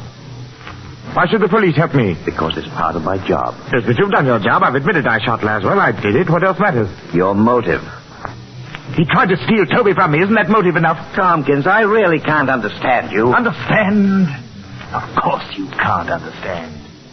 I wouldn't expect you to. You've never spent years, endless years, playing shoddy, cheap music halls, starving out at the elbow because you couldn't find a partner who understood you. You never toiled day and night for weeks on end, creating somebody like Toby who could go to the big time with you. Oh, Toby can tell you what it's been like, all right. Unfortunately, Tompkins, Toby has shown no inclination to speak to me, as yet. Toby would appreciate that, Inspector. Yes, indeed he would. Where is he? What have you done with him? You'll see him soon enough, I promise you. But first, I want to know what makes you think Mel Laswell tried to steal Toby. Oh, I was aware of Laswell's intentions right from the start, Inspector. Even before I met him. I had a premonition that somebody might separate me from Toby. I couldn't stand that. I'm as much to him as he to me. I see. When I met Laswell at the club that night, I realized almost at once that he might be the one to cause the trouble. I suppose you've seen Laswell. You know the sort he is. Regular troublemaker. Yes, Tompkins, I've seen him. Now come to the point. Well, as I intimated before, Toby and I have been playing all the better music halls for the last few years. Top billing, you know. And then we got our engagement at the Kit Kat, West End nightclub. That's about as high as Toby and I, or any act for that matter, can go. We were standing backstage, waiting for the dance act to finish their turn. It's only a standard act, not particularly hard for us to follow. And then Bigelow, the master of ceremonies, came along.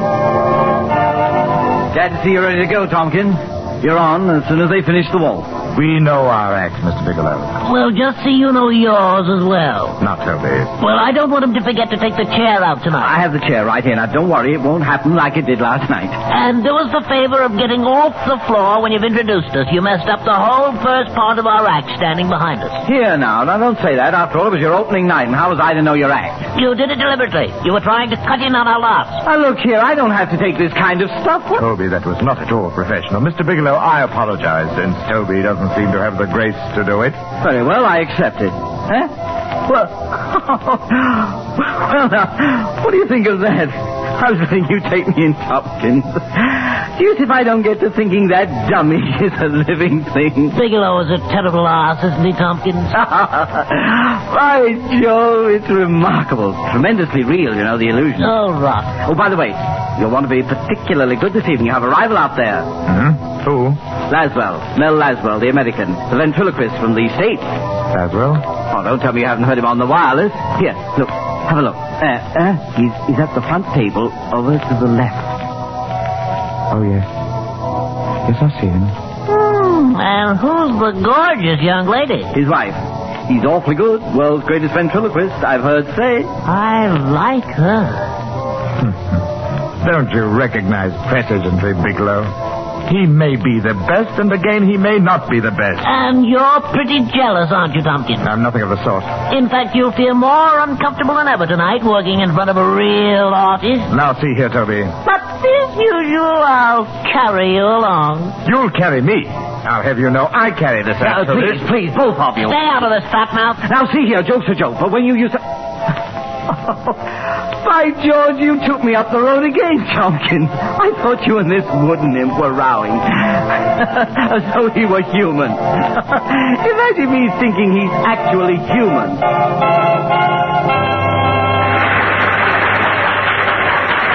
Stop blabbering, Rubber. Let's get out there and bring us on. Yes, of course. And don't forget the check. Where is it? Oh, here it is. Look, I'm going to introduce Laswell before I bring you off. Must you? That's right. Give the boy and girl a great big hand. The finest dance team in all the United Kingdom.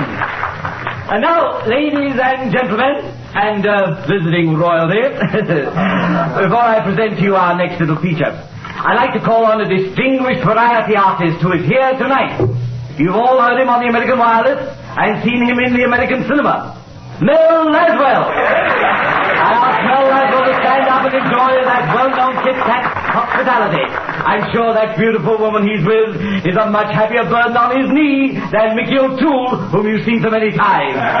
Stand up, Melvin Laswell.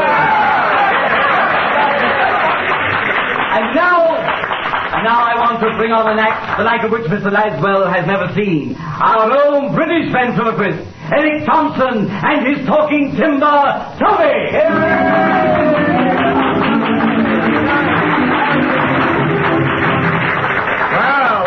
Good morning. Hey, Tompkins, go easy on that morning stuff. Now, come, Toby. Well, that man over there looks like the truant officer. Why, that shouldn't bother you, Toby. You've been a very good boy, haven't you? Why, yes, but I'm out of school. Out of school? Why? Appendicitis. Out of school because you have appendicitis? No, not because I have it, but because I couldn't spell it. Now, Toby, my lad, you'd better watch that appendix of yours.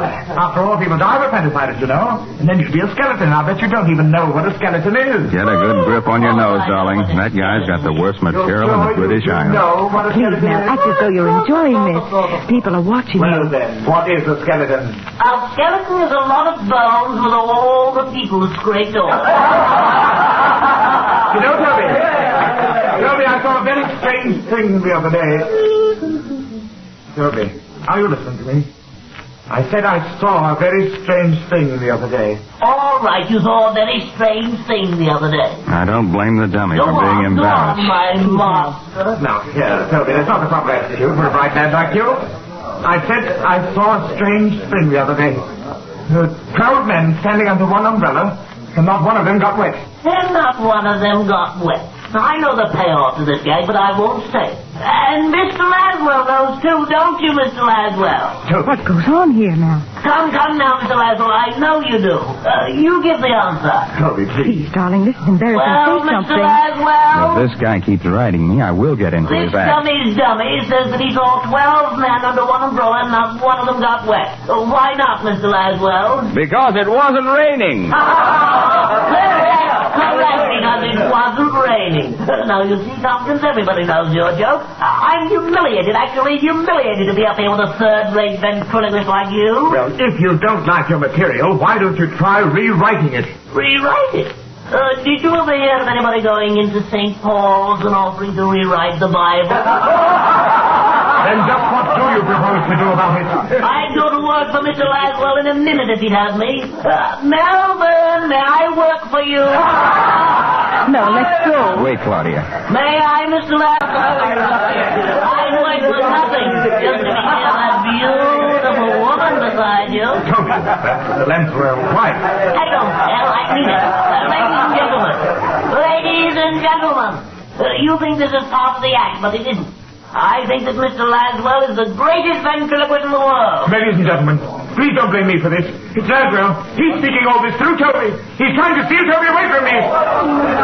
Mel, is that true? Do you have something to do with it? Relax, honey. Get the rest of this routine. I'm being quite sincere, Mr. Laswell. I'll work for you and you won't have to pay me a tuppence. Mel, are you speaking through Toby? Well, Mr. Laswell, will you take me on? Watch him try to get out of this one, Claudia. I'm thinking about it, Toby. Oh, Mel. Toby, either you behave yourself or I'll take you off the floor. That's right.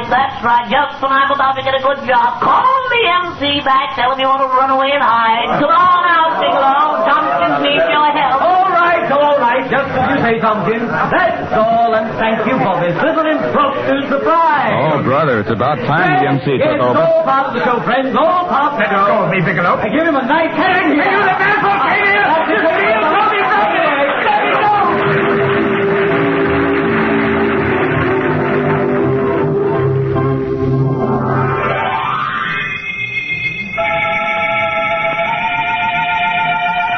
That's how I knew, Inspector, that Laswell had taken more than casual notice of Toby. Oh, I could have forgiven him for his interference on the floor of the club. That might have been mere professional discourtesy. But there was something else in Laswell's attitude that made me fear the man.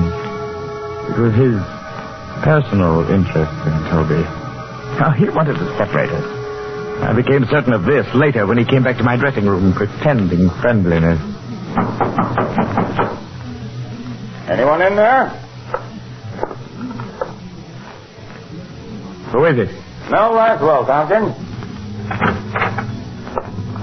Mr. Laswell. Well? Oh, how do you do? You mind if we come in for a moment? All right. Please do. This is my wife, Mr. Tompkins. Mrs. Laswell. Mr. Tompkins? Won't you sit down? Throw those dressing gowns on the floor. Thank you. Well, so this is your boy. Nice carving job. I'm very handsome. Don't you think so, Mrs. Laswell? Well, you certainly are, Toby. Tompkins, I've been curious to know who made him for you. Don't put your hands on him. Oh, well, I prefer that you left Toby alone. Well, certainly you needn't worry. I'm quite handy with dummies myself. You certainly surprised me with that little act out front. Your own part in it surprised me, Mr. Laswell. Oh, believe me, Tompkins, I never You didn't intended explain to. anything. You see, Mr. Laswell, Tompkins' attitude requires some sympathy. He's quite aware he's not our equal. Keep quiet, Toby. Tompkins, how far does this gag go? That depends on you, Mr. Laswell, and on just why you came to my dressing room. Oh, only professional courtesy. If you've come to make some sort of a bargain for Toby, I am not going to permit it. Now, wait, Mr. Tompkins. I will not have it. Yes, wait, Tompkins. I will not permit it. Whatever the Laswells have to say to me is my affair. You might even pretend you're a gentleman and make a graceful exit. Toby, if you're trying to make me look ridiculous... I'm succeeding. Yes, I know. Now go on over behind the screen and get your makeup off. Very well, Toby, but I warn you... Beat it! Pay no attention to him, Mrs. Laswell. I don't. Well, I don't understand. This fellow's amazing. Not at all. He's stupid, really. Constantly interfering in my affairs. Mrs. Laswell, now that we're alone, may I tell you something? Something I'm sure you've heard before. What is it, Toby? That you're very beautiful. That I'm very fond of you, Mrs. Laswell. Oh, now look here. And whatever Tompkins thinks, Mrs. Laswell, you're really a very nice woman. Well, I'll be... No, I don't like this. Tompkins. Yes? Come out here. Well, what is it? How far do you want to carry a joke? A joke? Either you apologize to Mrs. Laswell Apologize? right now... For what? For the last crack you just made through Toby. Did I? Listen, you... Really, Mr. Laswell, I don't know what you're talking about. Mel, darling, let's get out of here. You're not going to leave me, are you, Mr. Laswell? Please don't. You're an awfully funny fellow, Tompkins. Don't blame me for all this. Take me with you, Mr. Laswell. I just want to be near her. If you're afraid I'll make love to her, you needn't worry. I wouldn't. Tompkins, this is the most disgraceful demonstration I've ever heard. What can I do about him? Mel, please, come on. I love her. I'll do anything if you'll just let me go with you, Mr. Laswell. Anything. All right, Tompkins, you ask for it. Oh, no, Mel, don't hit him. Don't hit him. Oh, Mel. Why did you do it? The man's not natural. Here now, what's going on? I don't know what's eating that fellow. A rib's a rib, but he doesn't know where to stop. I guess he got the last laugh on me, making me lose my temper. Yes, well, he doesn't seem to be doing much laughing. He's all right? He's a bit done in. Can't say he didn't have it coming, though. Oh, darling, I'm glad he didn't break the dummy when he fell. Then you do care what happens to me. I love you, Mrs. Laswell.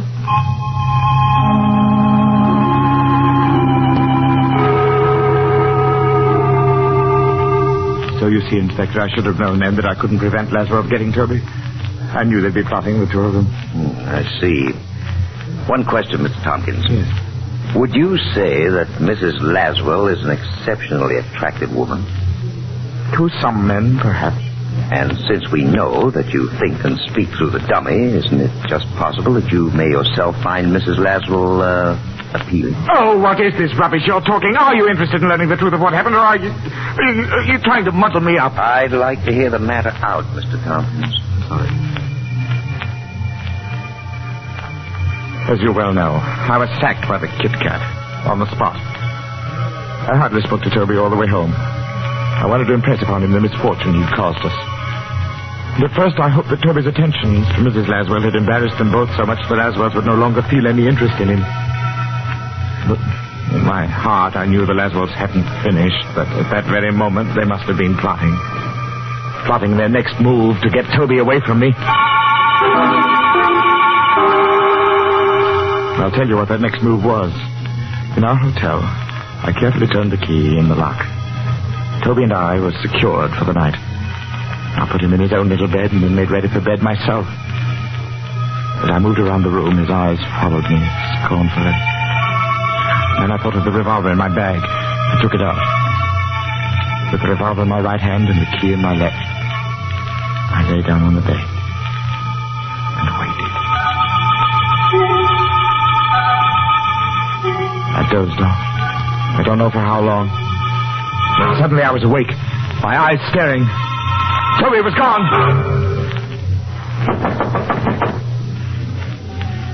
What is it? Laswell, I want to talk to you. No, be careful. It's Tompkins. The door isn't locked. Where is Toby? Get out, Tompkins. I'll come for Toby. Where is he? You've stolen Toby from me and I want him back. I don't know what you're talking about, but if you're referring to your dummy, I haven't seen him. Now, get out. Oh. Mel. What's wrong, dear? On the floor. On the floor at the foot of my bed. Toby. Toby, there you are. I found you. Oh, my poor little Toby, you've been kidnapped. Look, Tompkins, I don't know how your dummy got here. Toby. Toby, speak to me. Wake up, Toby. Look, Mel, look how he's shaking that awful thing as though he's trying to waken it. Oh, you're not deceiving me, Toby. You know very well I'm here. Go away and leave me alone. I'm through with you, Tompkins. Oh, Toby. Ghastly. Take it easy, Claudia. We've had all we can take of this, Tompkins. Are you going to deny you stole Toby from me? I certainly am. Look here, man. You're mad. You're ill. Ill, am I? You took Toby from me and you say I'm ill? I didn't take Toby. You brought the dummy here. You must have brought it here. Well, maybe while you were walking in your sleep, but you brought it here. I'm going to prove it. Stay away from the phone. Mel, he has a gun. You can shoot if you like, but I'm going to prove to you that... Hello. Hello, give me the desk clerk, please. Tompkins, I won't go with you. I'm going to stay with her forever. If Mr. Laswell will let me. Clerk, this is Mr. Laswell in 722. I want to know if someone came to my room a few hours ago. Is this some sort of trick? A man came, you say, and he was carrying a ventriloquist dummy. You let him come up. Did you hear that, Tompkins? I'm not deceived by this. Will you describe the man for me, please? No, you're a devil, Laswell. You stole Toby from me, now you're trying to drive me mad. Well, here, take the phone. No, I won't take it. You're tricking me again. No, be careful. Well, you won't succeed this time.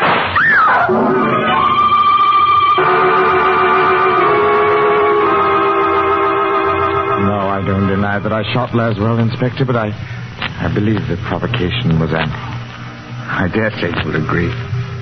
After all, Laswell turned a friend against me. An old and a very valued friend. Whom I miss very much. Tompkins, in due time, I may ask you to sign a formal confession on the basis of the story you've just told me. No objection. I'll sign it. Oh, by the way, Inspector, I wonder if now you might let me see Toby again. Well, I'd like to oblige you, but... It's only for a short while, sir. You see, I felt rather badly about not seeing him, especially after our trouble. And if you're given a little time together, perhaps Toby and I could straighten out our affairs. Well, if you like, I think I can manage it. Perhaps have him brought down to your cell. Thank you, sir. Thank you. Yes. Yes, I'm looking forward to seeing Toby again. I am indeed.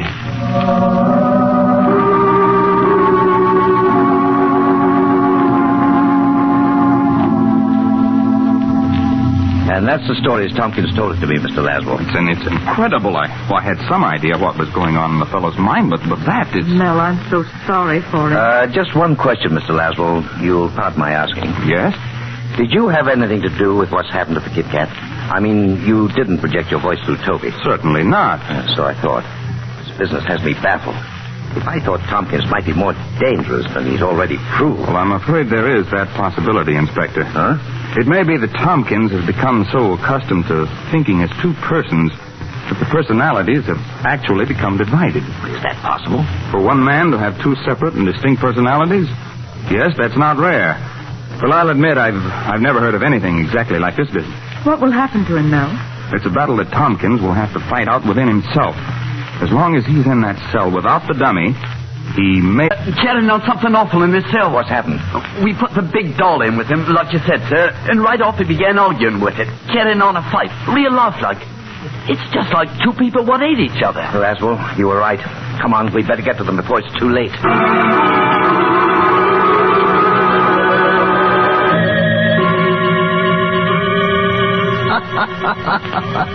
Well, all I can say is I knew you'd wind up this way sometime. Put away for keeps, a jailbird. Oh, Toby, I can't stand you having to talk to me that way. How can you be so ungrateful? I made you everything you are. Ha! You made me, did you? You were the smallest of the small till I teamed with you. Have you forgotten that once you were an empty, lifeless stick of wood? Oh, come off it, Tompkins. You're a regular slush pot of sentimentality. Please be a little kind to me. Get away from me. I can't stand the beggar. Why should I have anything to do with you? You've never done anything right. You couldn't even kill Laswell. Shut up, Toby. Shut up. Don't torture me. I wish you had killed him, and his wife would belong to me. I could be with her forever. Oh, you fool. Don't you know that's impossible? You're just saying that you're jealous because I love her. Oh, no, I can't stand it. You're a monster. I've got to get rid of you. I've got to kill you, destroy you. Tompkins, take your hands off me. I'm through with you. Take your hands off. No. I'll kill you, you vulgar little swine. Little swine. You beast. Dirty beast. You'll die.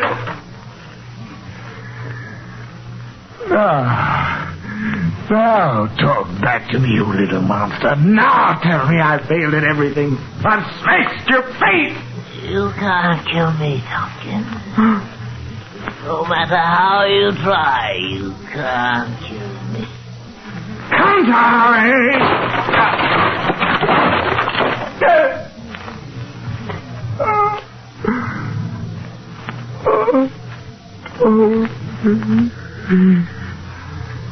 Toby, what have I done? Toby, I never meant...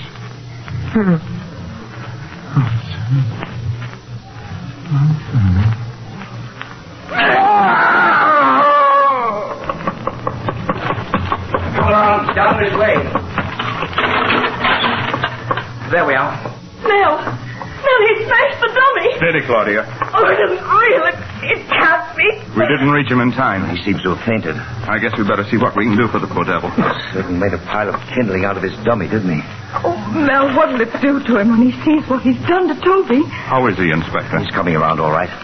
Tompkins, come out of it, fellow. Everything's going to be all right. He's reviving. He's opening his eyes. Come on now, I'll help you sit up. There's a fellow. Feeling a little better now, aren't we? Mr. Starr, he's looking around for the dummy. Here we are, Tompkins. I guess this is what you're looking for.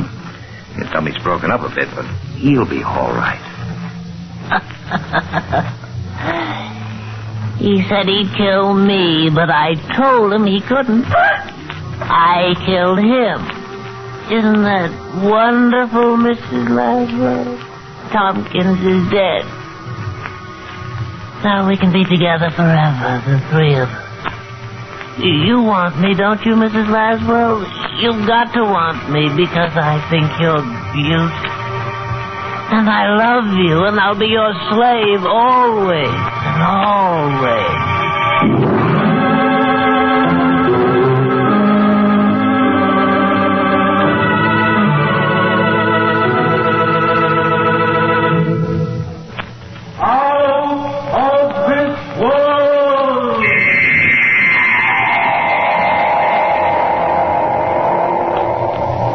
For the past 30 minutes, CBS has presented Out of This World, bringing you Charles Gusman's adaptation of the motion picture Dead of Night. Barry Kroger was featured as Tompkins and Art Carney as Toby. Original music by Albert Berman.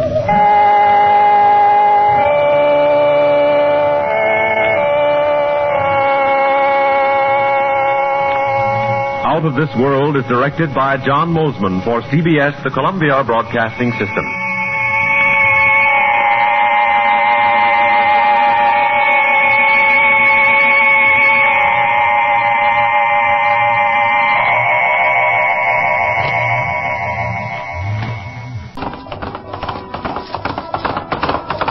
Oh, Flash. Oh, easy.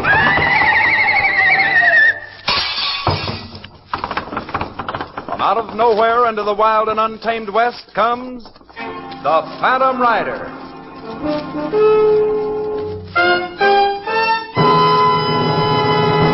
Hello there, boys and girls, ladies and gentlemen. Here is the Phantom Rider, a thrilling new story packed with the daring adventures of radio's newest rough-riding, fast-growing, quick-thinking Western star, and starring America's most beloved cowboy, Tex Ritter.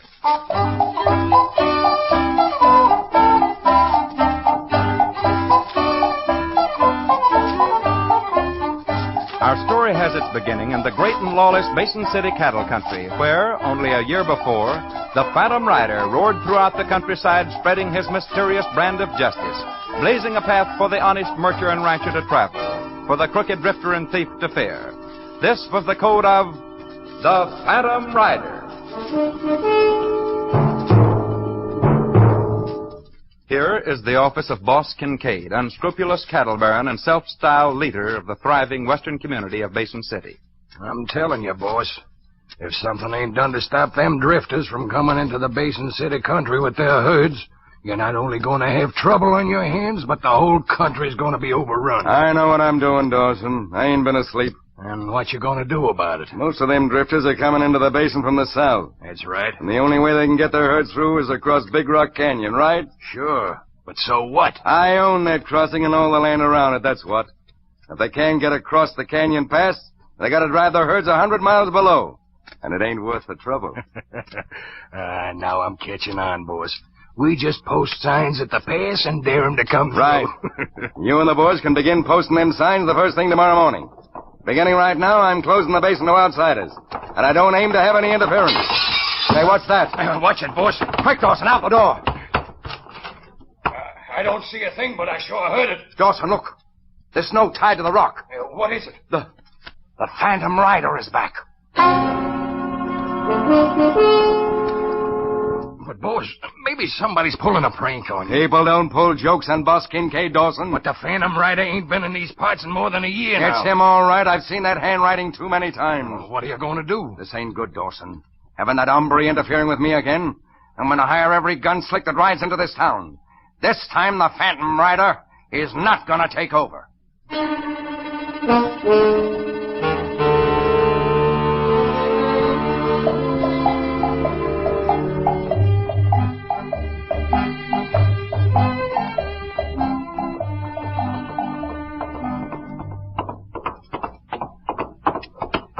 Oh, boy. Oh, boy.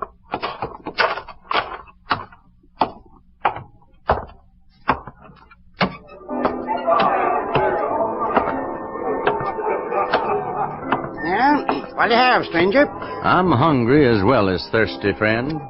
I wonder if you could stir me up a glass of milk. Why, sure. Milk at a bar? Well, sorry, my mistake. It just happens that I'm loco about milk. Thanks anyway. Just a minute. I'll get you a glass of milk. I keep the doggone stuff for myself. Thought I was the only one around here that used it. Well, good for you, partner. I'm mighty much obliged to you. Here you are. It's a fine drink, once you get used to it. This is fresh from the cow. Almost. Well, there's nothing better. And from here on out, you got all of my business. Keep the change. Ain't no charge for the milk. It's on me, stranger. Oh, well, much obliged. Yeah, haven't seen you around before. New in these parts, ain't you? That's right. My name's Gabbert. Blue Gabbert. Just drifted in from Texas. Proud to know you. My name's Domino. Or leastways, that's what everybody calls me. All right, Domino, pour me a shot at... Well, well. Am I colorblind, or is that a glass of milk you're drinking, stranger? Well, you may be colorblind, friend, but you're right about it being a glass of milk. Now, ain't that nice? I take it you don't like milk. I don't like milk, nor nobody what drinks it. Well, now, that's too bad. 'Cause it'd be so much easier for you to drink this glassful if you only liked it. What are you getting at, stranger? I mean, start pouring it down your gullet, 'cause that's where it's going if I have to pour it myself. All right, hombre. You asked for it. Now, how tough are you? Kind of handy with your fists, are you? Well, see how you like this.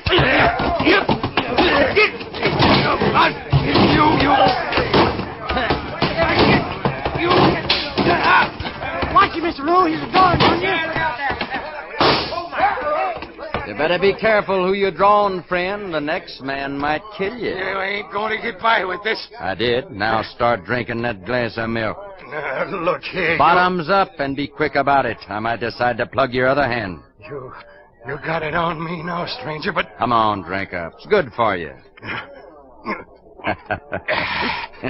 That wasn't so bad, was it? Me and you ain't through, remember that? You'd be better off to forget it, friend. Here, what was that shooting? What's going on here?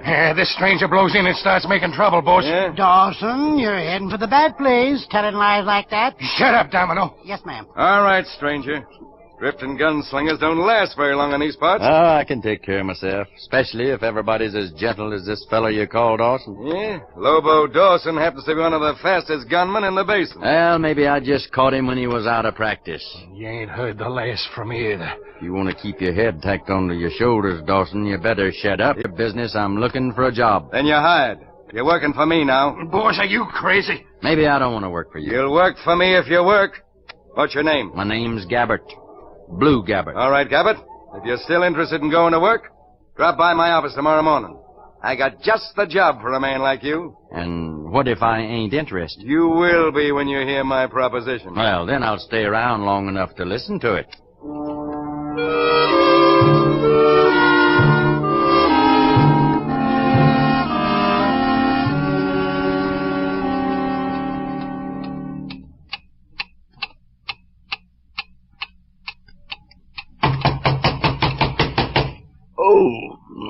Oh. Who is it? It's me, Domino. Oh. Just a minute, Domino.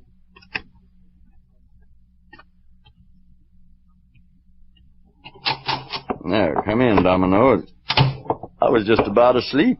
Sorry to be waking you up, Mr. Blue, but I wanted to talk to you. That's all right, Domino. What's on your mind?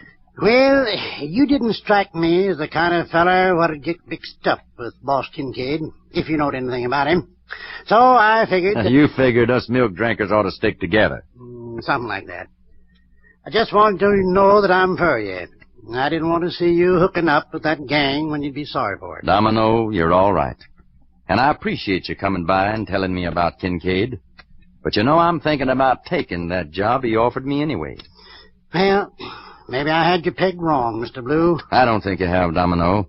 I've just got good reasons that I can't explain right now.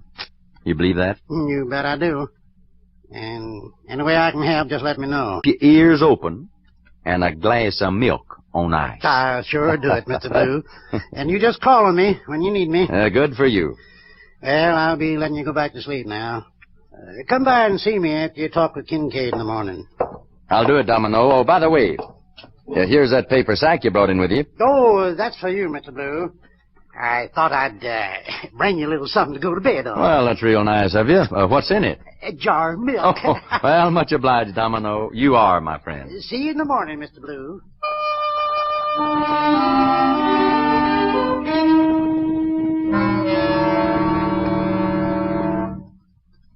All right, Kincaid, let's get down to business. I need a job.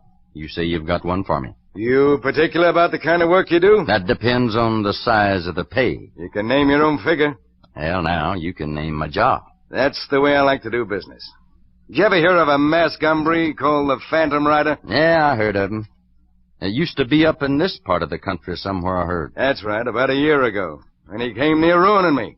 If I hadn't been lucky, I'd have never made the comeback that I did. Well, what's that got to do with me? Plenty. He's back. And that ain't so good for you, right? You bet it ain't. That Phantom is bad medicine. Look at this note he wrote. Kincaid. I left Basin City too soon. I am back to renew old acquaintances. Signed, the Phantom Rider. Well, I take it that ain't good either. I gotta get that Phantom, Gabbett. And you're the man to do it. Well, knowing the Phantom's reputation makes it an expensive order, Kincaid. 5,000. Half of it in advance. 10,000. Cash on delivery. That's a deal. Dead or alive, better dead. All right. Now, what's my first move? And that's hard to figure. He has an uncanny way of knowing my business and every move I make. Does anyone else hereabouts know of the Phantom's return? Only Dawson and me, as far as I know. Now, listen. At present, I'm figuring I'm having a little trouble down at Big Rock Canyon Pass with all them drifters. And if my guess ain't wrong, the Phantom is going to try and help them blast their way through. And you want me to be on hand to try and stop them? Right. I want you to ride over to Big Rock Canyon Pass tonight and help Dawson and the boys ride guard. I got a hunch the Phantom will be on hand. Well, I don't reckon Dawson will be too anxious to work with me since our run-in last night. He'll work. I don't allow my men to hold grudges against one another. And I'm telling Dawson that you're in charge, Gabbett. Yeah. Be sure you make that point clear. The boys tell me that a fella named Murphy is the main troublemaker among them drifters. And he's got 1,000 head of cattle that he's trying to run through my pass. Be sure he don't. We'll see what happens. My big interest right now is about that $10,000 Phantom Rider. You're the man I'm betting on to bring him in. And I got a hunch you couldn't have picked a better man for the job. I'll check with you later, Kincaid. Good.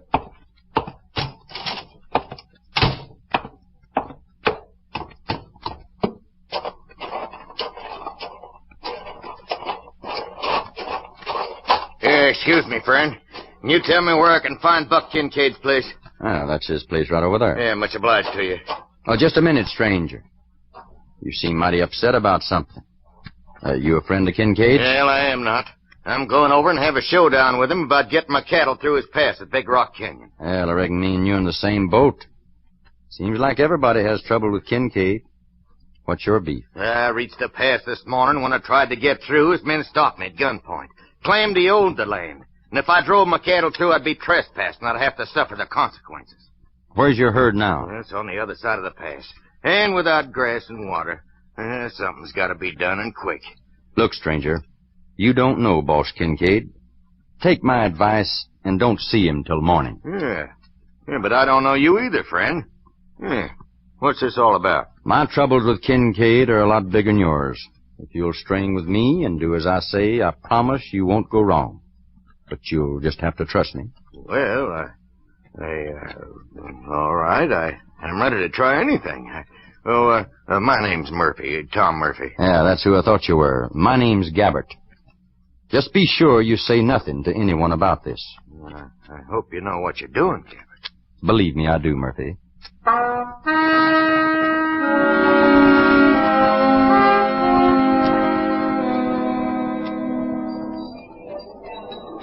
Well, Domino, how's everything? Fine, Mr. Blue. What'll it be for you? Have you got a good cold one on ice? For you, Mr. Blue. Fresh from the cow. Almost. Anything new going on? I heard Kincaid tell Dawson and some of the boys that he was sending a special stage over to Crescent City in the morning. I reckon what's that for? More than likely a money consignment. Good. Keep your ears open. And that goes for your eyes, too. You bet I will, Mr. Blue. Thanks for the cow juice. Right now, I got a few things to do. Did you make a deal with Kincaid? Sure did, Domino. And I still got the deck in my hand. See you later, partner. I got cattle to tend.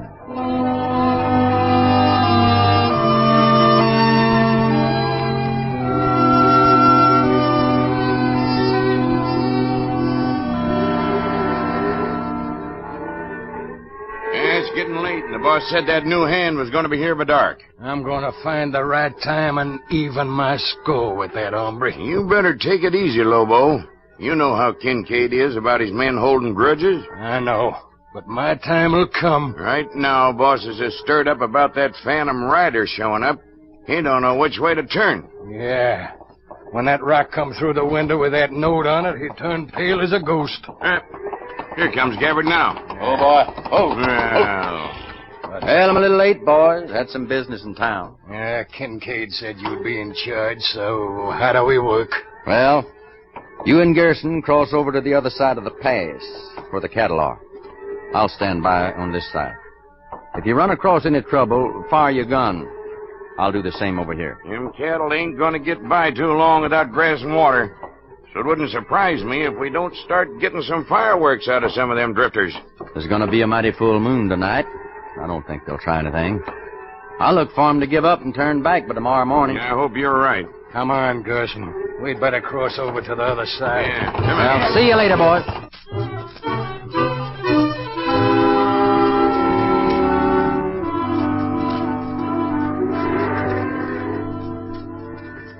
Well, Lobo, you've been here a couple of hours. Ain't nobody tried to run them cattle through yet. Nah, this fella Murphy has already been warned not to start anything. I don't look for him to give us no trouble. You know, I get to thinking, with us standing here on the edge of these rocks like this, it'd give us a mighty good advantage if any of them drifters did try to make a run on the pass. Yeah, we could pick 'em off like birds from here. Just between us, I wish they'd try it. I'm itching for some action. Then start reaching for the sky, boys. You're gonna get it. What is this? Turn around. The Phantom. Don't shoot. You got us covered. We ain't doing nothing. We're just riding herd, that's all. On another man's cattle.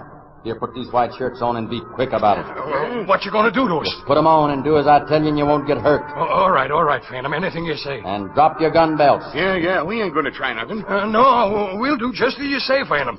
Now get on those horses. Oh, sure, Phantom, sure. Yeah, anything you say. I want you men to start stampeding those cattle through the pass. Yeah? Don't stop till every one of them are through. But Kincaid... You'd better worry about me, not Kincaid. All right, Phantom, we'll do just as you say. Better, and remember, I can see every move you make with those white shirts in this moonlight.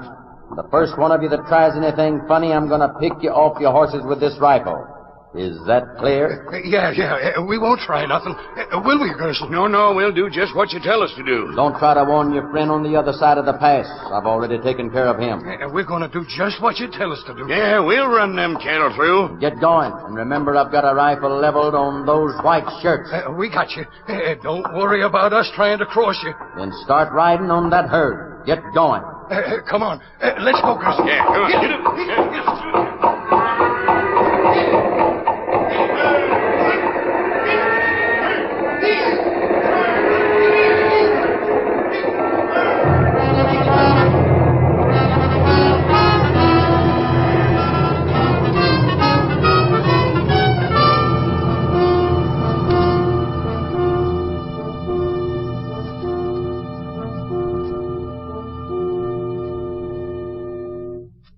Then he made us put them white shirts on and stampede that Murphy herd right through the pass. What was the idea of the white shirts? So he could cut us down with his rifle in case we tried anything. That moon was as bright as day almost. And that Murphy herd is scattered from here to breakfast all over the basin. That Phantom would come back to the basin just as I get things going good. What about Gabbard? I reckon he's done for.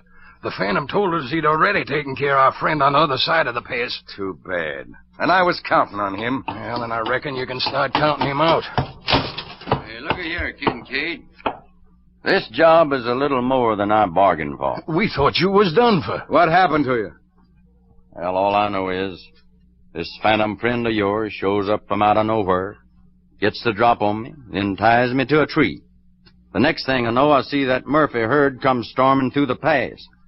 And it was you two coyotes who was driving him through. Now, we had to do with the Phantom had a rifle on us. Did the Phantom say anything to you, Gabbett? Nothing, except to give Boss Kincaid his regard. That meddling maverick. Boys, get that Phantom dead. The man what does the job can name his price. Any amount. I gotta get rid of him. Well, he got the slip on me this time, Kincaid. But the next time across, I'm bringing him in. I've heard others talk like that, but they just disappeared. You know, boss, I can't understand how that Phantom knows everything that's going on. I can't figure anything about him. If you ask me, I wouldn't be at all set back if he wasn't somebody we rubbed shoulders with every day. You mean man by day, ghost by night? Something like that. Well, you might have something there, Gerson. Right now, Gabbett, I want to have a little talk with Dawson and Gerson. Sure, Kincaid. I'll step over to the bar. I feel the need of a glass of milk anyway. See you later. You know, that Gabbett feller ain't as big or as tough as he lets on he is. I'm keeping an eye on him. I don't exactly trust that hombre. I got a hunch, though, that if he ever comes face to face with a Phantom on equal terms, he's going to have an even chance. But right now, I got something else for you men to do. With a Phantom on the loose, we got to be double careful. What's up, boss? I got to send a stage to Crescent City with the money from that Bud Morgan hern you men rustled last month. And you want us to ride guard? Exactly. But, boss, with the Phantom on the loose, that's plain suicide. That's why we got to outsmart him. I'm going to send a stage out at noon today, but the money ain't going to be on it. But tonight, as soon as it gets dark, there'll be another stage going to Crescent City. That will be the money wagon. You and Gerson are going to be on that stage, ready to shoot anybody that even looks like they're going to try a stick-up. Boss, I don't like the idea. Me neither. It ain't a question of what you like, it's what I tell you to do. All right. But you're giving us a mighty dangerous order. What was that? It ain't nothing, boss. Just a kid playing on the boardwalk. Sounded kind of funny to me. Oh, you're just jittery over this Phantom, boss. Yeah. Wasn't nothing in sight but that kid. Now, you boys remember. I'll send out the phony stage at noon. We'll see if anybody tries to interfere. And tonight, we send the real thing. The moon's gonna be mighty bright again tonight, boss. Couldn't we wait a few days? I don't want that money around. I gotta get it to the Crescent City Bank. All right, boss. We'll be ready to do the job.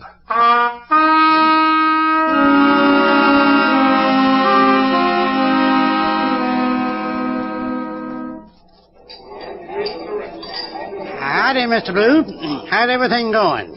Just exactly perfect, Domino. I happen to know that Kincaid is sending a stage to Crescent City at noon today. Yeah, I know it. And I'm sure it'll get there safe and sound. You're a mighty peculiar fella, Mr. Blue. My mama dropped me on my head when I was a baby. Well, how you getting along with Kincaid? Fine, Domino, fine. I don't think it'll be long till Kincaid's worries will all be over. Well, what do you mean? He's going to have other things to think about. Yeah, I got to get along, Domino. See you later. Just a minute. Ain't you forgetting something? Forgetting something? Oh, yeah. Is it good and cold? Been on the ice a couple of hours. There you are. Much obliged. You're a real friend. Well, like you said, Mr. Blue, us milk drinkers have got to stick together.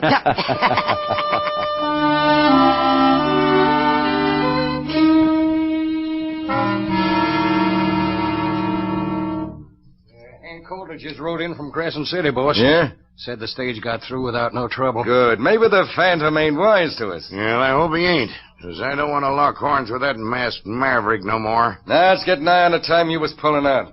I got the stage down at Loudermilk Stables. The boys are loading the money box now, so you better get moving. All right, boss. Come on, Gerson.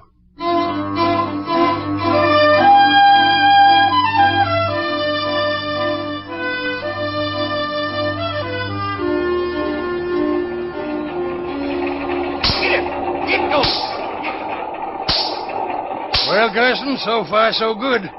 We're halfway through and no Phantom rider yet. Yeah, you better knock on wood, because that maverick's liable to show up from out of nowhere anytime. Well, reckon there ain't nothing to do but sit here and keep our eyes peeled. I'm so doggone nervous I couldn't hit the side of a barn with a double barrel. Me too.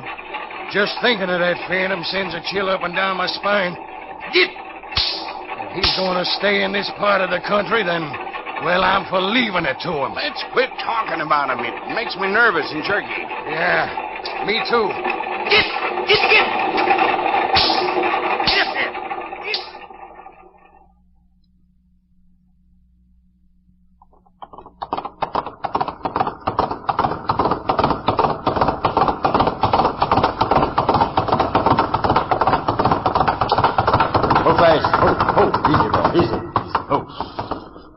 All right, Flash, stay right here. I'll jump the stage from atop this rock.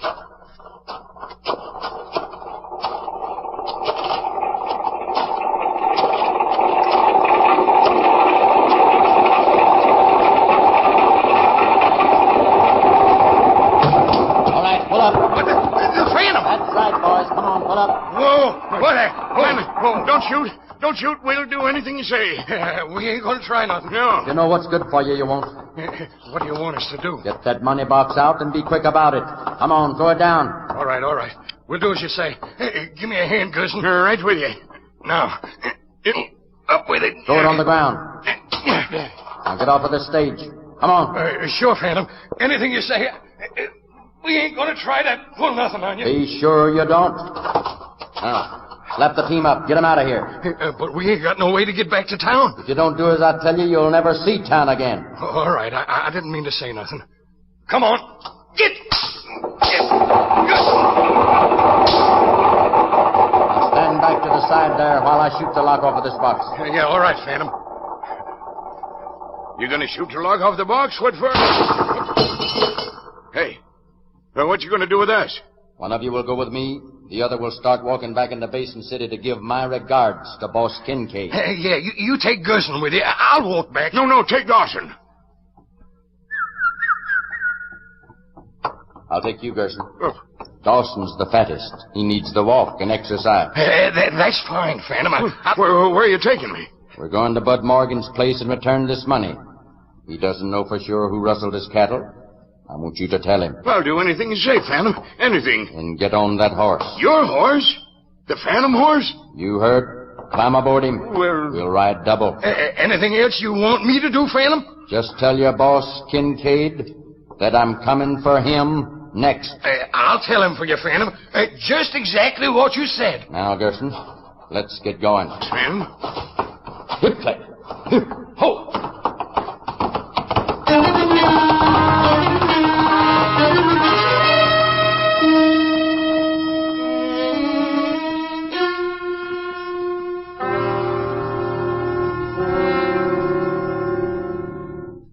Last I seen of poor Gerson was when that big white horse carried him and the Phantom out of sight. Yeah. I never seen or heard nothing like it. That horse almost flew, boss. I might have known something like this would happen. Call in all the men you can lay hands on. We're going to start a search for that Phantom that won't end till we get him. $20,000 to the man who gets the job done. Look, boss, I don't want any part of him. I'm telling you, we'd better cut out of this country while the cutting's good. And leave everything I built up. Are you crazy? No, but you are if you try to fight this Phantom. He's dynamite, boss. I'm telling you, there ain't no one man nor a dozen men that's got a chance against him. So he carried Garson to Morgan's place to make him talk about the rustling herd, eh? That's right, and there ain't no telling what he did tell Morgan. I can handle Morgan all right. Now, come on, start rounding the men up. And see if that fella Gabbard is over at the saloon. You won't have to send for me, Kincaid. Gabbard? What are you doing with that gun? I'm pointing it straight at you. Now, look here. What's the idea? I'm placing you under arrest. You and your gang are through operating in the Basin country. Who are you to be arresting anybody? Take a look at this. A United States Marshal. You ain't got nothing on me, Gabbard. I've got plenty on you, Kincaid. Thanks to your friend, the Phantom Rider, and your henchman, Gerson. What are you talking about? I've got all the proof that you had Morgan's herd rustled, as well as other ranchers in these parts. You've been running things to suit yourself long enough. The sheriff of Crescent City and his men are waiting outside. You can't get by with this. I've already gotten by with it, Kincaid. All right, Sheriff, come on in. Bring Gerson with you. What are they doing with Gerson? The Phantom turned him over to the sheriff, and he's done enough talking to put you away for a long time. Well, all right, Marshal. What do you want me to do with him? Take him into the county seat, Sheriff. Prosecute him for the charges I've filed against him. Gerson, you double-crossing rat, I had to do it, Marshal. Phantom would have all right. Well, Sheriff, I'm licked. But as for you, Gabbard, one of these days Hey, where did he go? Why, he was here a minute ago. I should have had better sense than to trust that coyote. And you can give the Phantom credit for this, Kincaid. What I want to know is just who is this Phantom? Did you get a look at him, Garson? No, boss. He kept his whole head covered with a big white mask. But he done one thing just before we left Morgan's that set me to thinking. Yeah? What was that? He asked Morgan if, he could have a glass of milk. A glass of milk? Well, I'll be...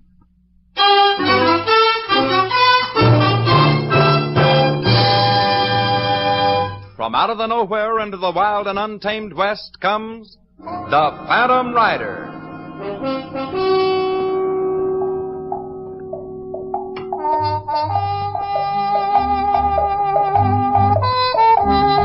Can it be that Blue Gabbard and the Phantom Rider, the one and same? Don't miss next week's thrill-packed adventures of radio's newest rough-riding, fast-growing, quick-thinking Western star, and starring America's most beloved cowboy, Tex Ritter. And remember, wherever you go, whatever you do, the Phantom Rider is watching you. Good evening, ladies and gentlemen. This evening, KFI presents the second in its new series of dramatic presentations, The Play's the Thing. Scenes from famous plays, performed in the spirit and manner of their times. Tonight, Tartuffe, or The Hypocrite, a brief glimpse into the life and times of Jean-Baptiste Poquelin, known to the world as Moliere. As a playwright, Moliere belongs with the true immortals, and as an actor, contemporary accounts rank him the greatest of France. Hating the moral corruption of 17th century France, his satiric pen lampooned the hypocrites without mercy, lashed them to an unsurpassed fury. Only the patronage of Louis XIV saved him from bodily harm. The zealots succeeded only in having Moliere and his troupe banished from Paris, and an edict was issued against the performance not only of Tartuffe, but of any of his works. Thus, for the space of some 5 years, Moliere and his company became mere strolling players, vagabonds from one country fair to another. And it is in one of these provincial towns that we join them now. Our play begins.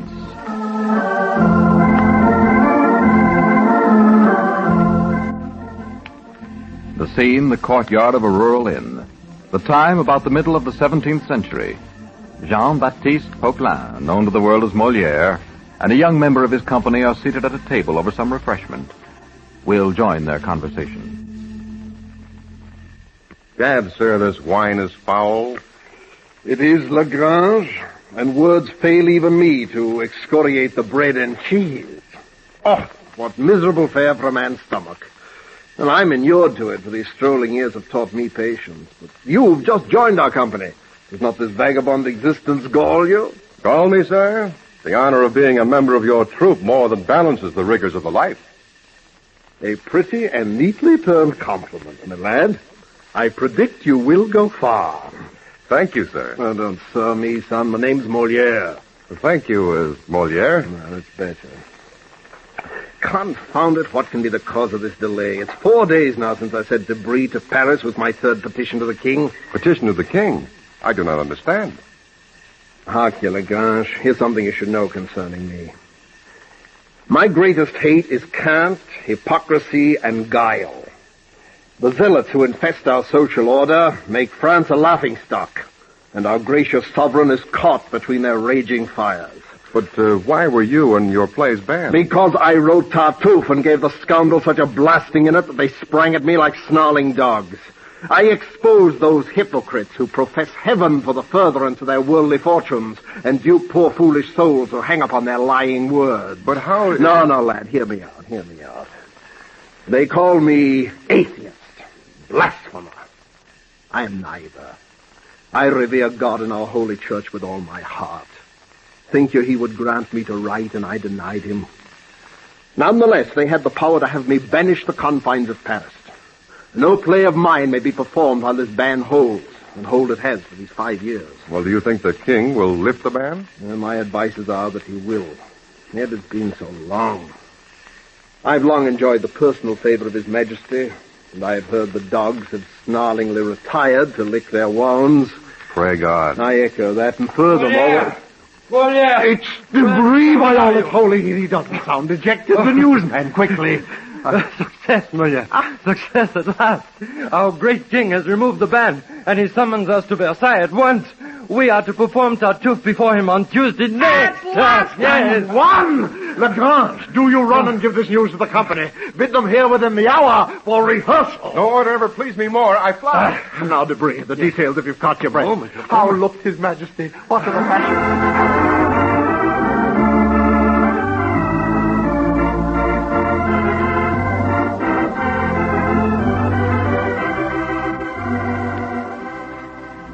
So, after 5 years of banishment, 5 years of rustic penury, our troupe is back in their beloved Paris. And at the moment presenting a command performance of Tartuffe for King Louis XIV and his entire court. The play is in progress. Cléante and Dorine are endeavoring to persuade the foolish organ of Tartuffe's duplicity. Attendez.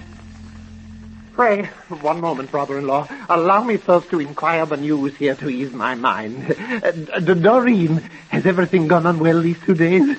What are they doing and how are they all? Well, the day before yesterday, my mistress had an attack of fever until evening, accompanied by an extraordinary headache. Oh, and, Tartuffe? Tartuffe? Oh, he is wonderfully well. Stout and fat, with a fresh complexion and a ruddy mouth. Poor fellow. In the evening she felt very sick and could not touch a morsel of supper, so violent was still the pain in her head. Oh. And Tartuffe? He supped by himself in her presence, and very devoutly ate 2 partridges, and half a leg of mutton, hashed. Poor fellow. The whole evening she did not close her eyes for a moment. She was so feverish that she could not sleep, and we were obliged to sit up with her till morning. Oh. And Tartuffe? Pleasantly overcome with sleep, he went to his room when he left the table and jumped into his cozy bed, where he slept undisturbed till morning. Poor fellow. We at length prevailed upon the mistress to be bled, and she was almost immediately relieved. And Tartuffe? He picked up his courage again as he ought to, and to fortify himself against all harm, he drank 4 large draughts of wine at breakfast to make up for the blood the mistress had lost. Oh, poor fellow. At present, they are both well, and I shall go and inform the mistress how glad you feel at her recovery. She's laughing at you to your face, brother. Huh? And without wishing to make you angry, I must tell you candidly that it is not without reason. Was there ever such a whim heard of? Can it be possible that any man could so charm you nowadays as to make you forget everything for him? That after having relieved his indigence in your own house, you should go as far as... Stop, brother-in-law. You do not know the man of whom you're speaking. I do not know him, if you like. But after all, in order to know that sort of man, that Oh, you would be charmed to know him, brother, and there would be no end to your delight. He is a man who...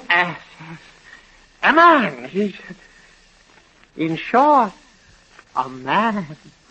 One who acts up to his own precepts, enjoys a profound peace, and looks upon the whole world as so much dirt. Oh, yes, I'm quite another man since I converse with him.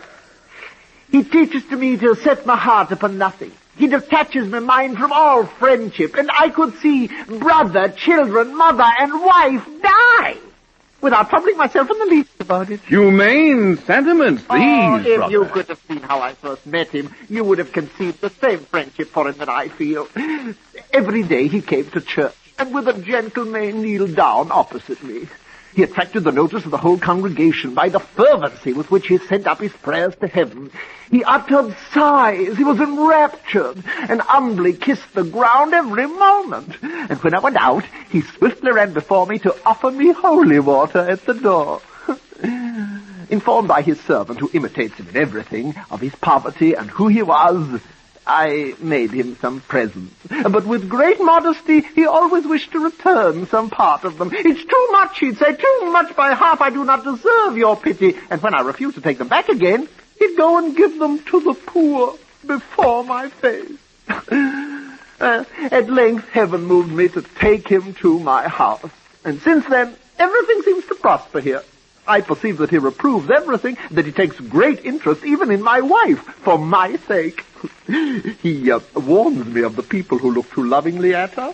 He's 6 times more jealous of her than I am. Oh, you cannot believe how far his zeal goes. The slightest trifle in himself he calls a sin. A mere nothing is sufficient to shock him. So much so that he accused himself the other day of having caught a flea whilst he was at his devotions, and of having killed it with too much anger. Zounds! I believe you're mad, brother. Are you making game of me with such a speech? Do you pretend that all this... Brother, this discourse savours of free thinking. You're somewhat tainted with it, and I've often told you'll get yourself in some unpleasant scrape. Oh, the usual claptrap of your set. They wish everyone to be as blind as themselves. Go along. All your speeches don't frighten me. I know what I'm saying, and heaven sees my heart. We are not the slaves of your formalists. There are hypocrites in religion as well as pretenders to courage. Oh. What, would you make no distinction between hypocrisy and true devotion? Would you treat them both alike? Give the same honor to the mask as to the face? Value the shadow as much as the substance? And false coin the same as real? Oh, men, for the most part, are strange creatures and never keep the right mean.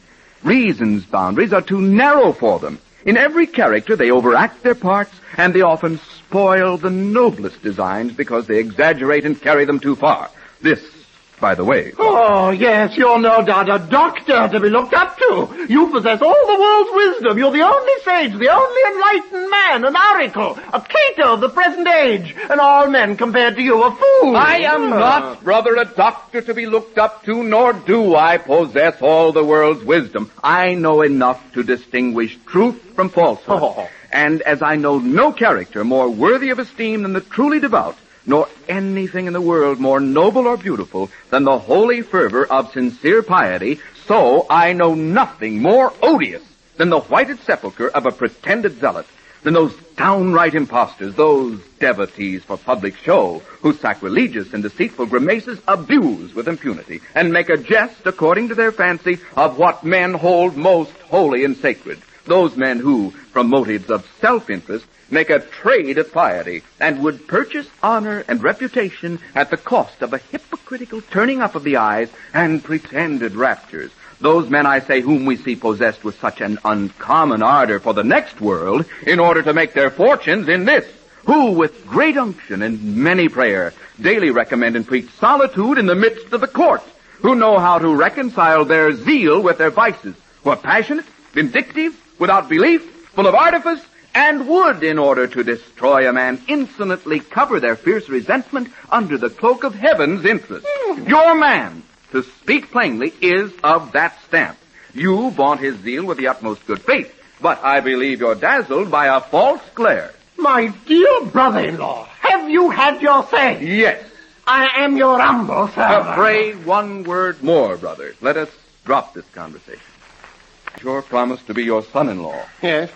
And that you would appoint a day for the wedding. True. Why then defer the ceremony? I do not know. Have you another design in your mind? Perhaps so. Will you break your word? I do not say that. There's no obstacle, I think, to prevent your fulfilling your promise. That is as it may be. Why so much ado about a single word? Belair sent me to you about it. Heaven be praised for that. But what answer shall I give him? Whatever you please. But it is necessary to know your intentions. What are they? To do just what heaven ordains. But to the point, Belair has your promise. Will you keep it or not? Farewell.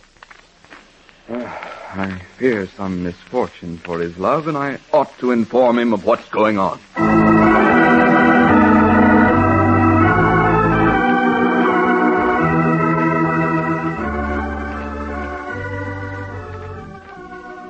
It is later the same day.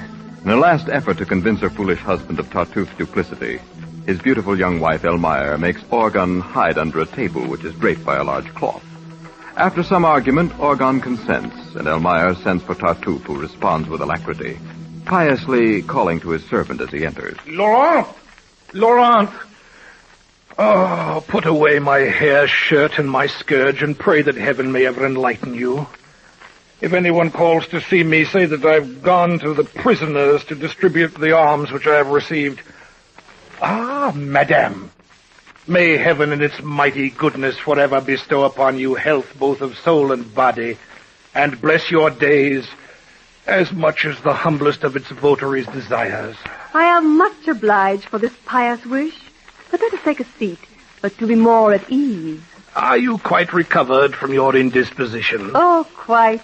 The fever soon left me. My prayers are not deserving enough to have drawn this grace from above. But not one of them ascended to heaven that had not your recovery for its object. Ah, you are too anxious in your zeal for me. We cannot cherish your dear health too much. And to reestablish yours, I would have given mine. That is pushing Christian charity very far.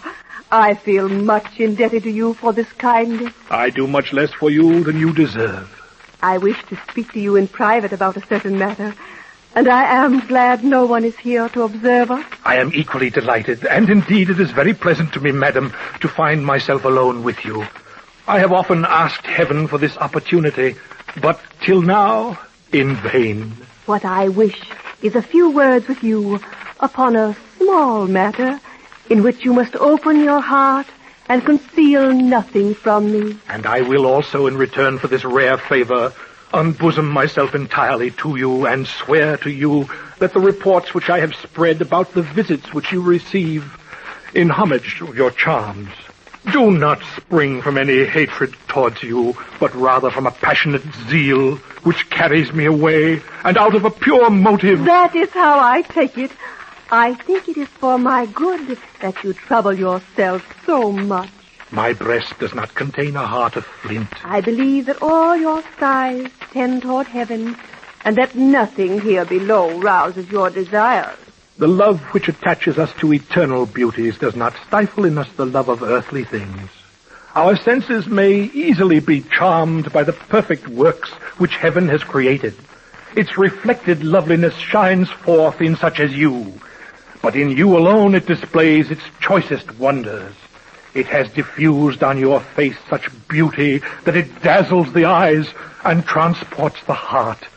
Nor could I behold you, perfect creature, without admiring in you nature's author, and feeling my heart smitten with an ardent love for the most beautiful of portraits, wherein he has reproduced himself. At first I feared that this secret ardor might be nothing but a cunning snare of the foul fiend, and my heart even resolved to fly your presence, thinking that you might be an obstacle to my salvation. But at last I found, O most lovely beauty, that my passion could not be blamable, that I could reconcile it with modesty, and this made me freely indulge it. It is, I confess, a great presumption in me to dare to offer you this heart, but I expect in my affections everything from your kindness, and nothing from the vain efforts of my own weakness. In you is my hope, my happiness, my peace. The declaration is exceedingly gallant, but it is, to speak truly, rather a little surprising. Methinks you ought to arm your heart better, and to reflect a little on such a design. A pious man like you, who is everywhere spoken of. Open the door a little and see, pray, if my husband be not in the gallery. What need is there to take so much thought about him? Between ourselves, he is easily led by the nose.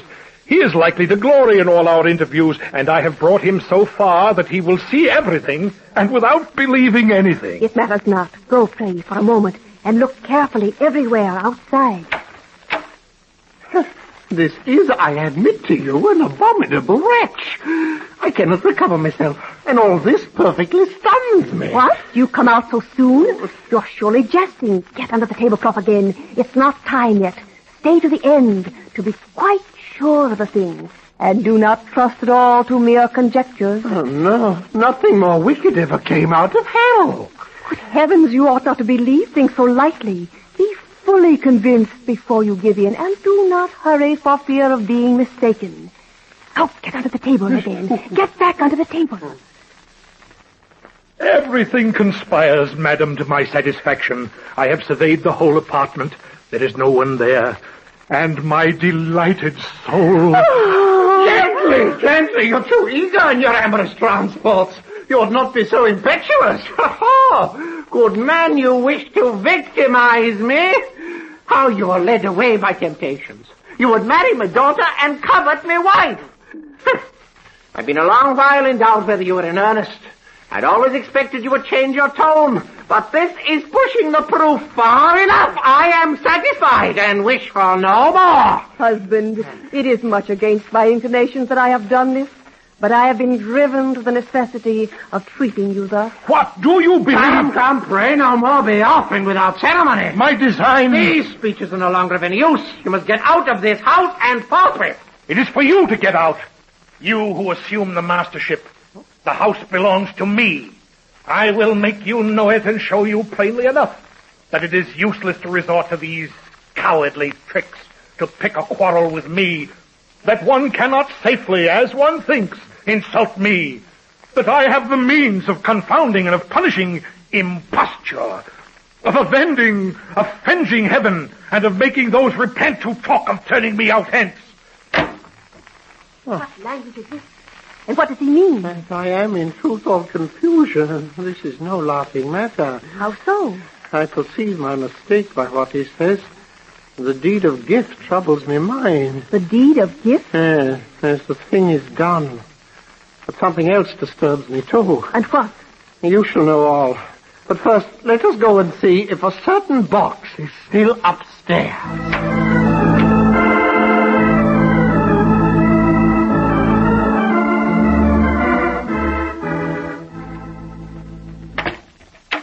Your servant, sir. May heaven punish those who would harm you, and may it favor you as much as I wish. Your whole family has always been dear to me, and I served your father. I am ashamed, sir, and crave your pardon for not knowing you or your name. My name is Loyal, a native of Normandy, and I'm a tipstave to the court in spite of envy. For the last 40 years, I've had the happiness, thanking heaven, of exercising the functions thereof with much honor. And I have come with your leave, sir, to serve you with a writ of a certain decree. What? You're here to... Let us proceed without anger, sir. It is nothing but a summons, a notice to quit this house, you and yours, to remove your chattels and to make room for others, without delay or remissness, as required hereby. I leave this house? Yes, sir, if you please. The house at present, as you well know, belongs incontestably to good Monsieur Tartuffe. Of all your property is henceforth lord and master, by virtue of a contract of which I am the bearer. It is in due form, and nothing can be said against it. Sir, I should be very loath to have recourse to writing, and to see your name figure in my official report. This Monsieur Loyal has a very disloyal air. Having a great deal of sympathy with all honest people, I charged myself with these documents, sir, as much to oblige and please you, as to avoid the choice of those who, not having the same tradition for you that inspire me, might have proceeded in a less gentle way. But what can be worse than to order people to quit their own house? You are allowed time, and I shall suspend until tomorrow the execution of the writ. Sir, I shall come only to pass the night here with 10 of my people, without noise or without scandal. For form's sake, you must, if you please, before going to bed, bring me the keys of your door. I shall take care not to disturb your rest, and to permit nothing which is not right. But tomorrow you must be ready in the morning to clear the house of even the smallest utensil. My people shall assist you, and I have selected strong ones so that they can help you to remove everything. One cannot act better than I do, I think, and as I am treating you with great indulgence, I entreat you also, sir, to profit by it, so that I may not be annoyed in the execution of my duty. Upon my word, Monsieur Loyal, with such a broad back, a few cudgel blows would do you no harm. We might easily punish these infamous words, sweetheart. And there is a law against women, too. Till by and by, adieu. May heaven bless you all. And may it confound you and him who sends you. It is with great regret, sir, that I come to afflict you, but I see myself compelled to it by pressing danger. A most intimate and faithful friend who knows the interest which I take in you has, for my sake, by a most hazardous step, violated the secrecy due to the affairs of state, and has just sent me an intimation in consequence of which you will be obliged to flee immediately. The scoundrel who has long imposed upon you has an hour since accused you to the king, and amongst other charges which he brings against you, has lodged in his hands important documents of a state criminal, of which he says, contrary to the duty of a subject, You have kept the guilty secret. I'm ignorant of the details of the crime laid to your charge, but a warrant is out against you, and the better to execute it, he himself is to accompany the person who is to arrest you. The man is, I own to you, a wicked brute. Now, the least delay may be fatal to you. I have my coach at the door to carry you off, with 1,000 louis, which I bring you. Now, let us lose no time. The blow is terrible, and is one of those which are best parried by flight. I offer myself to conduct you to a place of safety, and will accompany you to the end of your flight. Alas, what do I not owe to your considerate efforts? I must await another opportunity to thank you, and I implore heaven to be propitious enough to enable me one day to acknowledge this generous service. Farewell. Be careful, the rest of you. Gently, sir, gently. Do not run so fast. You will not have to go far to find a lodging. We take you a prisoner in the king's name. Wretch! You have reserved this blow for the last. This is the stroke, villain, by which you dispatch me, and which crowns all your perfidy. Your abuse cannot incense me. Heaven has taught me to suffer everything. All your outrages cannot move me in the least, and I think of nothing but my duty.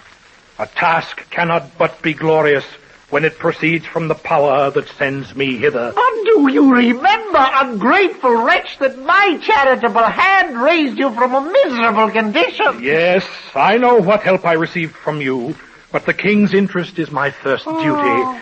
The just obligation of this sacred duty stifles all gratitude of my heart, and to such a powerful consideration, I would sacrifice friend, wife, kindred, and myself with him. The impostor! How artfully he makes himself a lovely cloak of all that is sacred. Pray, officer, deliver me from this clamor, and be good enough to execute your orders.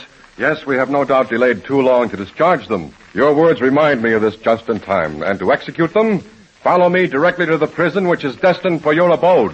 Who? I, sir? Yes, you. Why to prison? I have no account to give to you. Mr. Organ, compose yourself, sir, after so great an alarm. We live under a monarch, an enemy of fraud, a monarch whose eyes penetrate into the heart, and whom all the art of impostors cannot deceive. Blessed with great discernment, his lofty soul looks clearly at things. It is never betrayed by exaggeration, and his sound reason falls into no excess. He soon perceived by his subtle penetration all the vileness concealed in Tartuffe's inmost heart. In coming to accuse you, he has betrayed himself, and by a just stroke of supreme justice, discovered himself to the king as a notorious rogue, against whom information had been laid under another name. His life is a long series of wicked actions, of which whole volumes might be written. Our monarch, in short, has detested his vile ingratitude and disloyalty toward you, has joined this affair to his other misdeeds, and has placed me under his orders, only to see his impertinence carried out to the end, and to make him by himself give you satisfaction for everything. Yes, he wishes me to strip the wretch of all your documents which he professes to possess, and to give them back into your hands. By his sovereign power, he annuls the obligations of the contract which gave him all your property, and lastly, pardons you this secret offense in which the flight of a friend has involved you. And it is the reward of your former zeal in upholding His Majesty's rights to show that he knows how to recompense a good action when least thought of. Heaven be praised. Favorable success. Well, wretch, there you are. Sir, stop. Do not descend to indignities. Leave the wretch to his fate. Do not add to the remorse that overwhelms him. Rather, wish that his heart from this day may be converted to virtue, that through detestation of his crimes he may reform his life and soften the justice of our great prince, while you throw yourself at his knees to render thanks for his goodness, which has treated you so leniently. Yes, it is well said. Let us throw ourselves joyfully at his feet to laud the kindness which his heart displays to us. Then, having acquitted ourselves of this first duty, we must apply ourselves to the just cares of another, and by a sweet union, crown in Valier the flame of generous and sincere lover.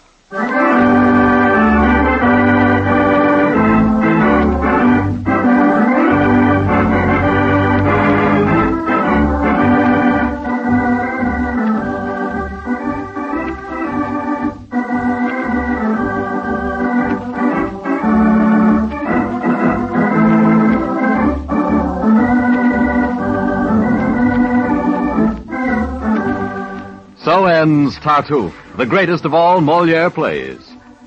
It's not difficult, having heard it, to understand why it stung the zealous hypocrites to wrath. And its application to modern hypocrisy is quite apt, don't you think?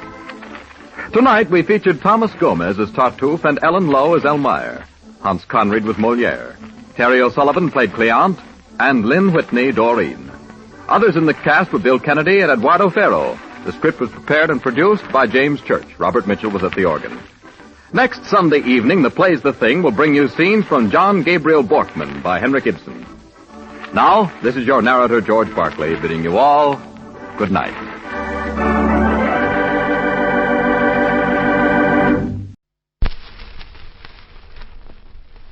And now, Farnsuckle Sandwich Meats, made in Parsippany for enjoyment around the world, presents Bing Crosby, transcribed as Rex Fisher, Union Buster. Rex Fisher, Union Buster, radio's patriotic theater of thrills, is presented for your enjoyment by Farnsuckle Sandwich Meats. Those exquisite meal meats that are just right for the lunch pail or fine dinner entertaining. Packed with wholesome nitrates and using modern artificial flavor technology, Farnsuckles makes the perfect mealtime, anytime companion. And if you don't believe us, just ask our stars, those all-singing, all-swinging sensations, the Merriam Sisters. All right, Betty, let's rehearse our big number. Sure thing, Grace. Something's not right. Your shuffle off to Buffalo sounds like a sputter in the gutter. I'm sorry, Grace. I guess I lost my pep. Sounds like you need that special perk-me-up you can only get from Farnsuckle Sandwich Meats.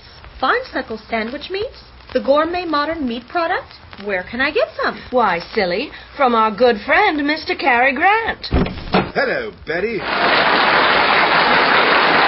Well, I was just in the neighborhood speaking out against the Red Menace, and I bought you both a gift pair of Farnsuckle Sandwich Meats. My stars! I feel like an international movie star. That's because a pail of Farnsuckle certified meat product turns any occasion into a 5-star supper party. And that delicious aroma is Farnsuckle's patented Fish Loaf, the pride of the meat line. Fish loaf? Will it pick up my pep? Why, of course. It will restore your zip and vim in no time. And for more formal affairs, nothing goes better with Burgundy or high society champagne than Farnsuckle cheese product. Cheese product? But isn't real cheese better for entertaining guests? No, silly. Real cheese comes from cows. Farnsuckle cheese product is made by scientists in Farnsuckle's own food and weapons lab in Parsippany, New Jersey. What would you rather have? A cheese from a dirty old cow or one made by a handsome scientist? And what's more, all Farnsuckle meat and cheese products come in easy-to-use tubes. Why, you'd have to be mad not to try some. Here you go, Betty. Down the hatch. That fish loaf is dynamite. It's like wearing a pair of rocket shoes filled with cod. Say, Grace, let's try our big number one more time. Hold on, girls. Why don't you try that dance in my lap? Sure thing, Mr. Grant. And I'll bring the Farnsuckle. And now, here to tell you more about Farnsuckle meat and cheese product is my good friend, Mr. Orson Welles. Good evening, ladies and gentlemen. This is Orson Welles, here to have a word with you about science.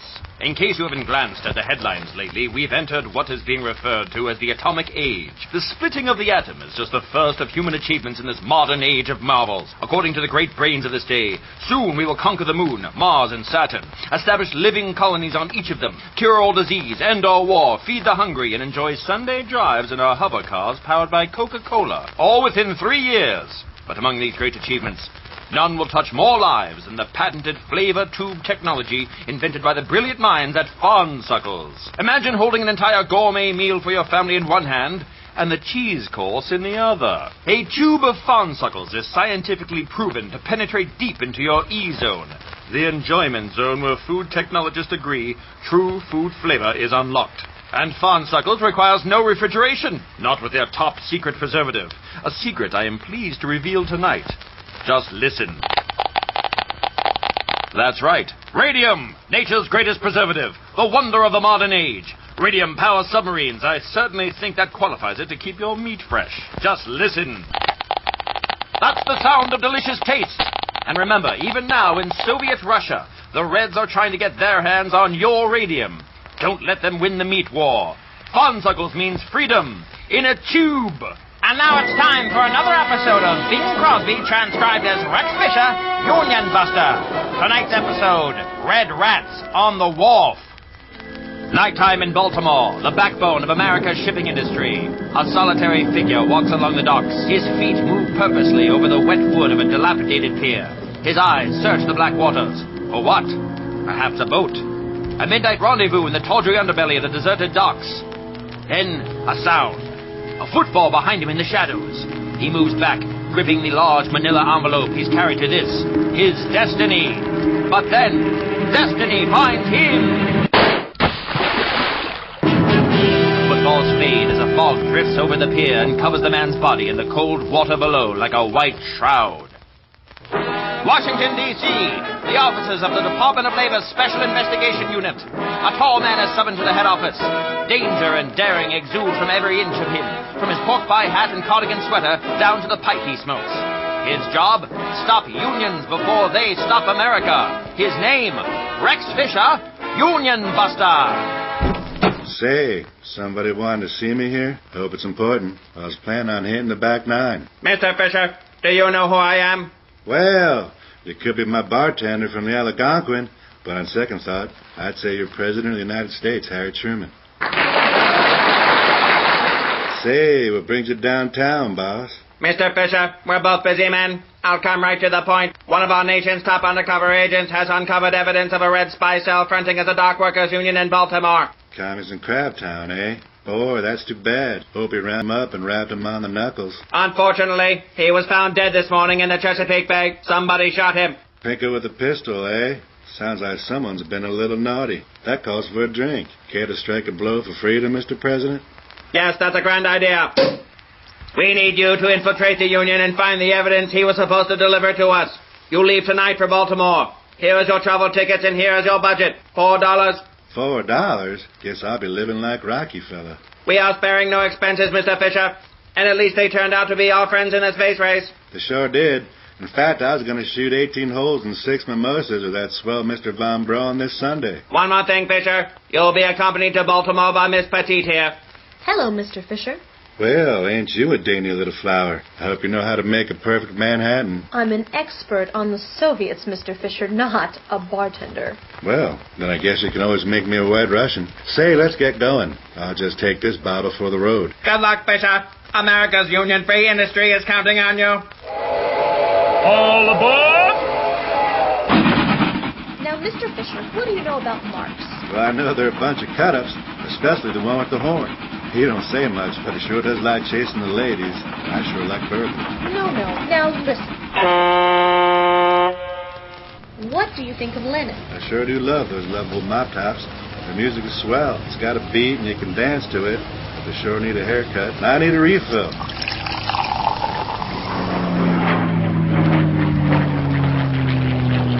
Looks like Baltimore's just over that mountain range.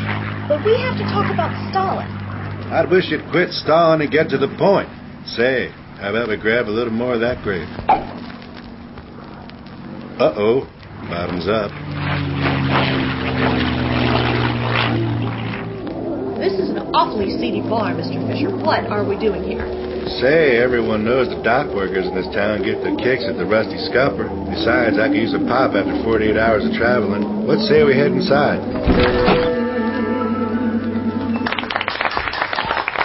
Thanks, boys. I'll be back in a few minutes. Mama needs some better whistle.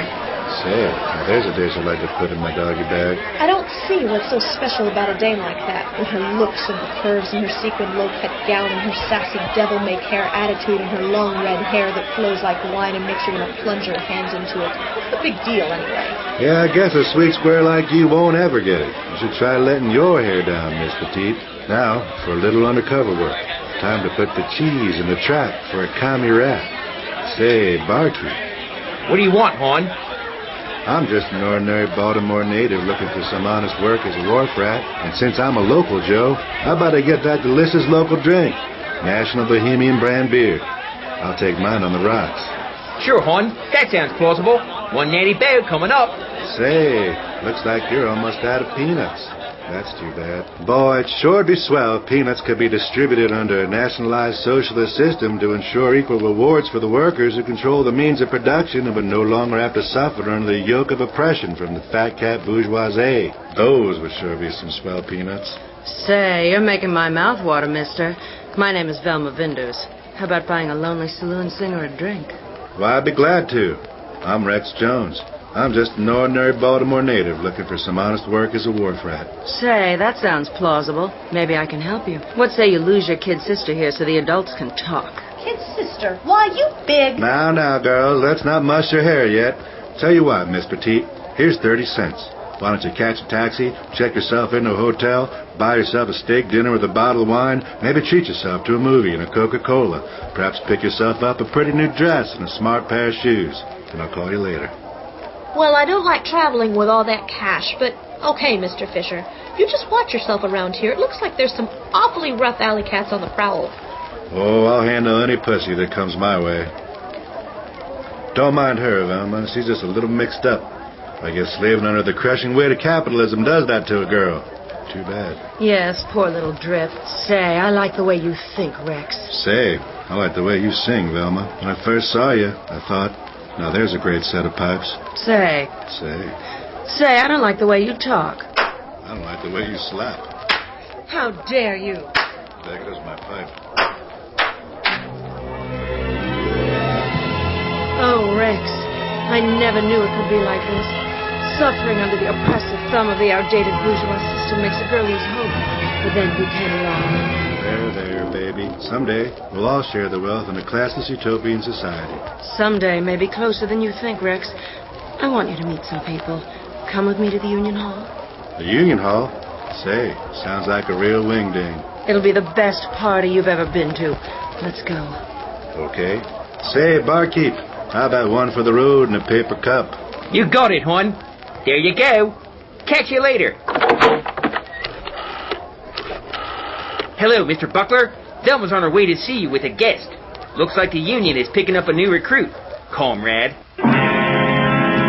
And so Rex Fisher departs the Rusty Scupper in the company of Velma Vinders, the sultry but mysterious saloon singer, not realizing already that he is being watched carefully by red agents. Soon they arrive at the large Union Hall that sits on the water's edge in Fells Point, and Rex carefully prepares himself for the next move in this dangerous chess game. And that's why the Union is... I sure hope this place has a bar. I'm afraid not, darling. Union boss, Tommy Buckler, believes that alcohol weakens the will needed to make the workers strong. No booze in the clubhouse. Well, that sounds downright un-American. Good thing I bought my flash. Shh. Tommy's addressing the workers. Listen, do you think it's fair that a bunch of fancy fat cats get to get rich off the sweat of your brow? No! That's why you have to join the union today, boys. Maybe you heard the union's a bunch of troublemakers looking to undermine the American way of life. Why, nothing could be further from the truth. The union is as American as apple pie. Apple pie made by your mother and served by a bald eagle. All we want is a minimum wage and the ability to see a doctor when you're sick. Does that sound like trouble to you? Then put on this pin and call yourself a proud member of the union! Isn't he wonderful, Rex? Here he comes now. Tommy, this is Rex. I thought he could join the union. He's our kind of people. Say, nice to meet you, Rex. Here's a union pin. Put it on. Why, it's a little more than a red flag with the hammer and sickle on. Why, sure, those are tools found in the typical American factory. And the red stands for blood of the worker. We hope to spread a lot of red around the country, Rex. If you know what I mean. Say, Tommy, you sure do talk a lot of sense. Too bad we can't seal the deal over cocktails. Sure, come up to my office. I have a fully stocked bar. It's for special guests, like you. Yes, Rex. I think you and I have lots in common.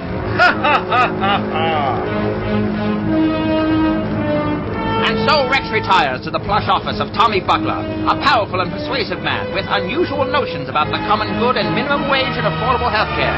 Soon, they are sipping cocktails and playing a game of cat and mouse. Say, I'll take another. 3's my magic number. Say, it's swell of you to invite me up here, Tommy.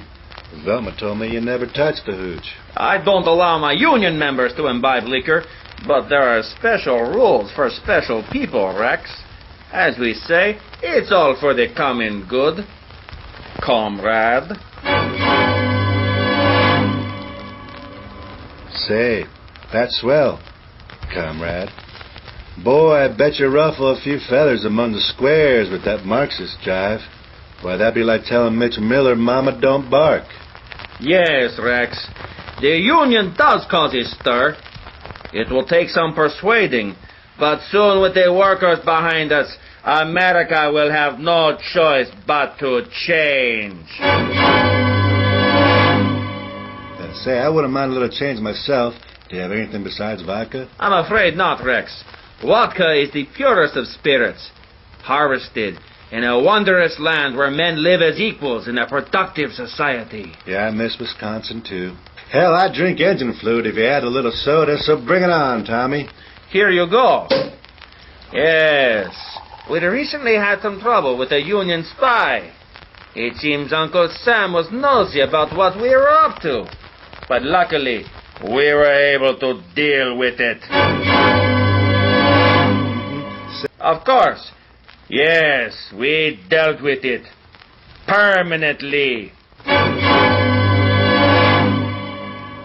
Sure. Say, could you give me a little more vermouth? Just a splash, not too much. No problem.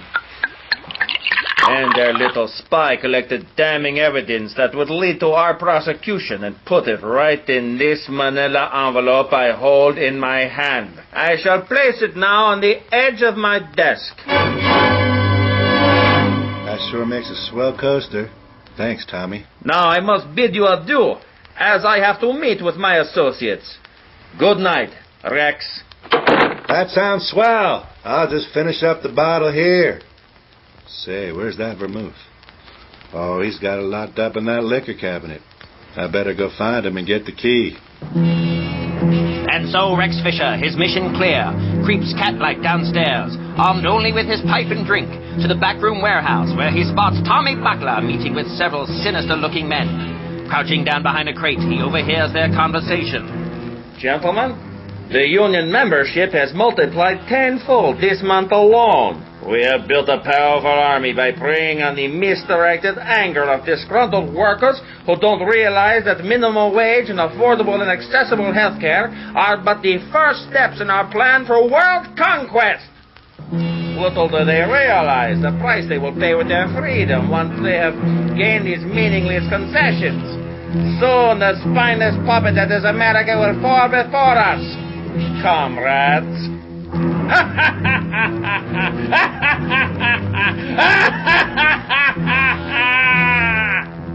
Holy mackerel. Gonna have to down it in one big gulp.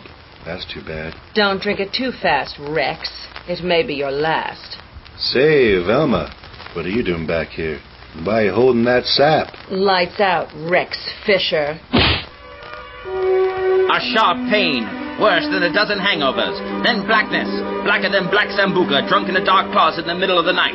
Then, slowly, faces swim before Rex Fisher, muffled voices plotting and scheming. And finally, a sharp slap across the smacker. Wake up, Rex. Blah. Can it, Rex Fisher, Special Agent for the Department of Labor? We know all about you. We have people inside your government. Commies in the courthouse, eh? Say, that's not fair play. Not just the government, Mr. Fisher, but Hollywood actors, directors, and writers, along with news reporters and Arthur Miller. Our operation is a multi-tentacled beast serving at the pleasure of Mother Russia. Your antiquated democratic system stands no chance of rooting them out. Perhaps if a special Senate committee led by a fanatical maniac with a single-minded purpose who disregarded any collateral damage he caused in his quest to stop us existed, but that is mere fantasy. Unlike the future that awaits America, we would topple its industry through the unions, corrupt its masses through leftist ideas and films, and enslave its youth with the wild drum beats of the Nubian, Coca-Cola, and hot dogs. You nearly stopped us, Mr. Rex Fisher. But now we will dispose of you the way we do all the weak and foolish who oppose us. Comrade Vinders, shoot him! Sorry, Rex. We could have been something. But Mother Russia's my main squeeze. Say, that sounds dandy. But how's about giving a dying man his last wish? Maybe some more of that delicious Russian vodka, comrade. I don't see why not. We can toast the end of your capitalist nation. That's swell. Boy, I sure do hate to drink alone, except at night. That is, if you think you can handle it. Mr. Fisher, I was trained by the KGB to survive winters in Siberia. I'm sure I can withstand more drinks than a weak-minded American. Well, I had most of my training with Bob Hope in Palm Springs, but I'd say that's a challenge. How about you, Velma? Care to fraternize? Say, that sounds like a party. Skull. Here's looking up your old address. On your mark, get set, go. Many hours later. You know what I hate about Russia, Rex? It's always like everybody, hey, let's all share our stuff. But what if you don't like that guy over there? I don't want to share my stuff with him just because I don't like his fat face. But if you say that, they shoot you. That's what they do. I'm popping up my mouth. Bang, you're dead. I mean, what's that about? Say, I hear you loud and clear, Tommy. Hey, who's ready for another pull? Velma? What? Well, I could have been a big star. I should have slept with Sinatra when I had the chance. Now look at me. I'm a commie spy. I would like to add that I think I'm going to throw up. Oh. Boy, that's no good. The problem is you haven't eaten. That's okay. I just made us the stack of my delicious homemade whiskey pancakes with slow gin syrup. Dig right in. You know what, Rex? You are all right. I want to hug you. I want to hug the earth. I can't. I'm sad. I'm sad, too. I'm a sad little Bolshevik. I hate Russia. God bless America. But you know, these whiskey pancakes are really delicious. They are good. Well, let's sing it then, everybody. A little chorus of God Bless America. All right. God bless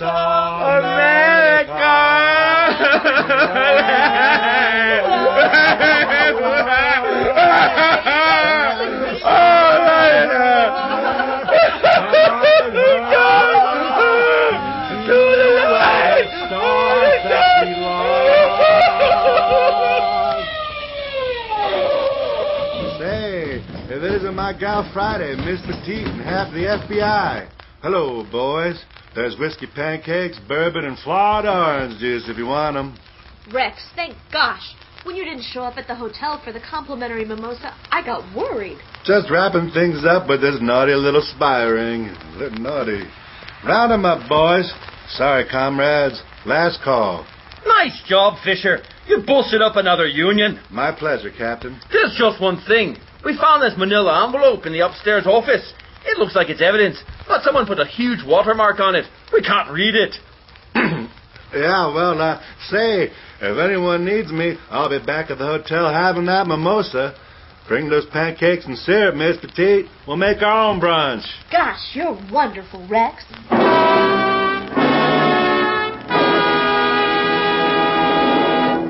And now the lovely stars of Rex Fisher, Union Buster, the Merriam Sisters. Say, Grace. Yes, Betty? Are you ready to go on with your pail of barn-suckle cheese product? I sure am. But what's the occasion? Why, we're going to a party. What party? The Communist Party. It sounds like a real ring-a-ding-deezer. Oh, Betty, you silly girl. I have all the best barn-suckle meat products in my pail. Fish loaf, liver pimento, and ham and deep swirl. That sounds great, but I don't think you were listening to what Rex Fisher was telling us. You should hear it from the horse's mouth. Ladies and gentlemen, Mr. Bing Crosby. Thanks a lot, Grace. Say, Betty, you ought to know the unions are full of red radicals stirring up the pot. Stay away so you don't get burned. Blah, blah, blah, blah. Really? So that wasn't just a piece of flighty fiction? That's right, Betty. And everyone who's sensible knows that our best friends in this country are big business and the federal government. They always have our best interest at heart.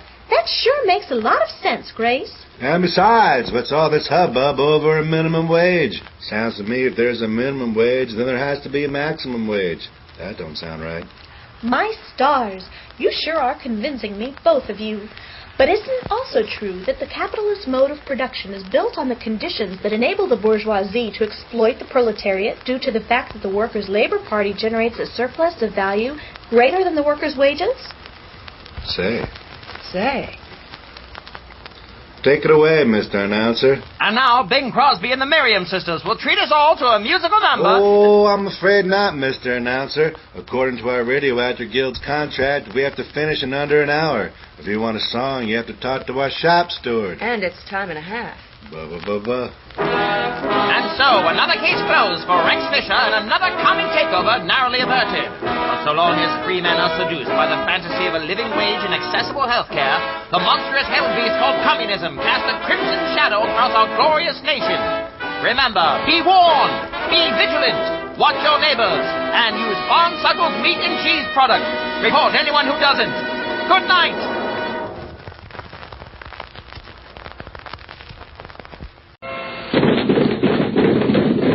Saunders of the Circle X.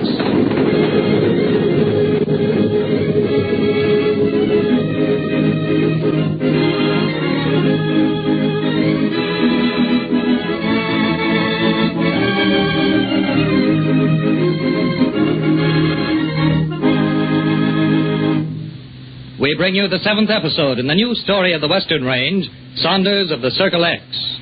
Singapore Bill Saunders, foreman of the Circle X, returned from Salt Springs, bringing with him a 10-year-old boy, hungry, penniless, and orphaned. The lad, Tom Digger, was promptly taken under the wing of Jimmy, the little boss. Shortly after their arrival, it was discovered that the spring supplying water to the ranch was dry, due probably to the action of Dinell of the D&O Ranch, who had threatened to dam the creek feeding the spring and divert the water to his own purposes. Now, late at night, we find Saunders and 3 Circle X men heading for the D&O to reason with Dinell.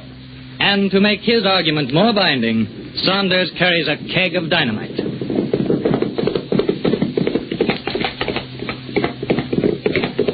Here's the creek bed again, Singapore. All right, boys. Let's have another look. What you gonna do, Singapore? You men stay on your horses. I'll have another look at it. All right, Pony, calm down now.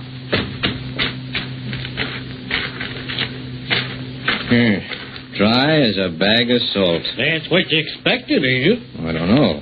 Figured maybe there was another fault in the ground someplace and the water just naturally disappeared. Could happen. Earthquakes and the like, opening cracks in the ground. Only earthquake to happen hereabouts is Mr. Dinell of the D&O. I sort of figure you're right, Pepper.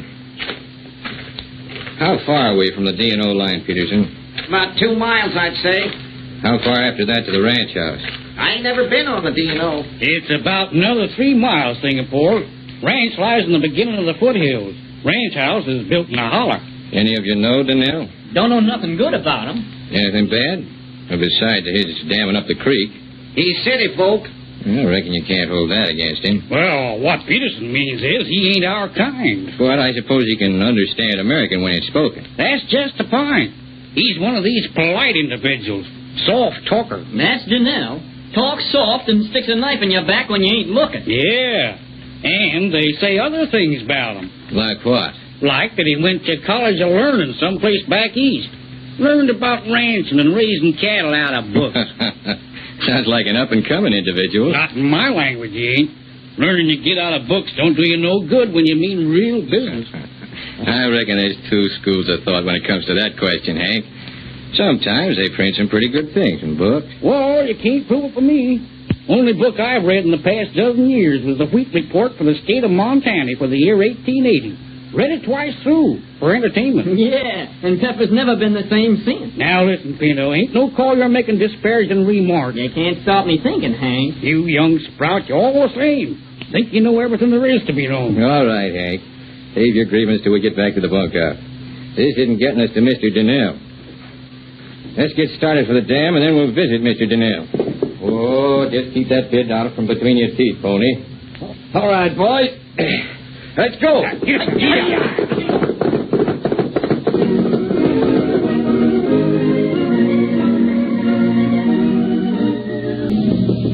This looks like it, Saunders. All right, boys. Let's drop anchor. What? That's just a sailor lingo. Means climb off your horses.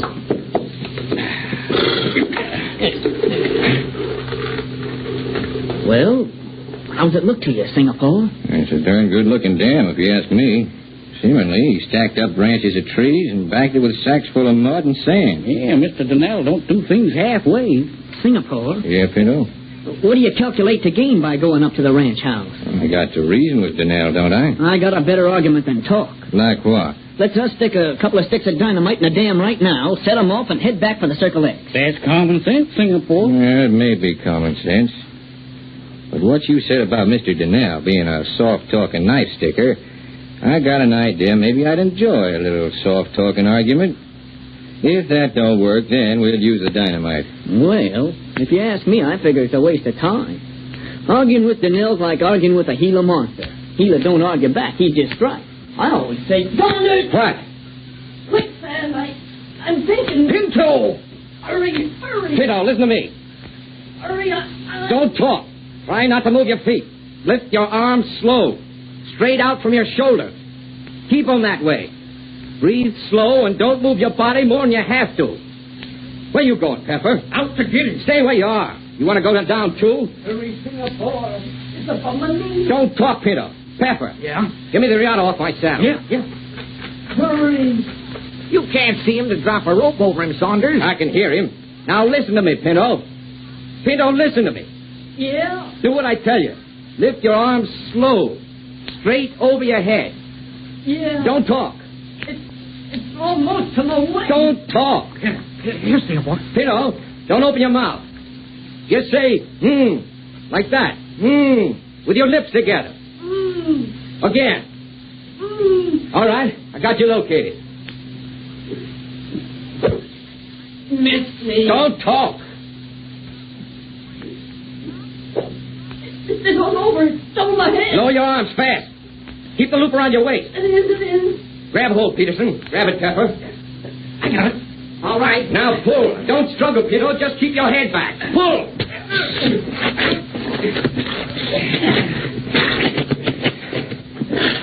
All right. Can you stand? Yeah. My knees are weak, but... Do you mind telling me what's going on here? No, I don't reckon we'd mind, friend. Might I ask who you happen to be? You might. I'm Joseph Donnell.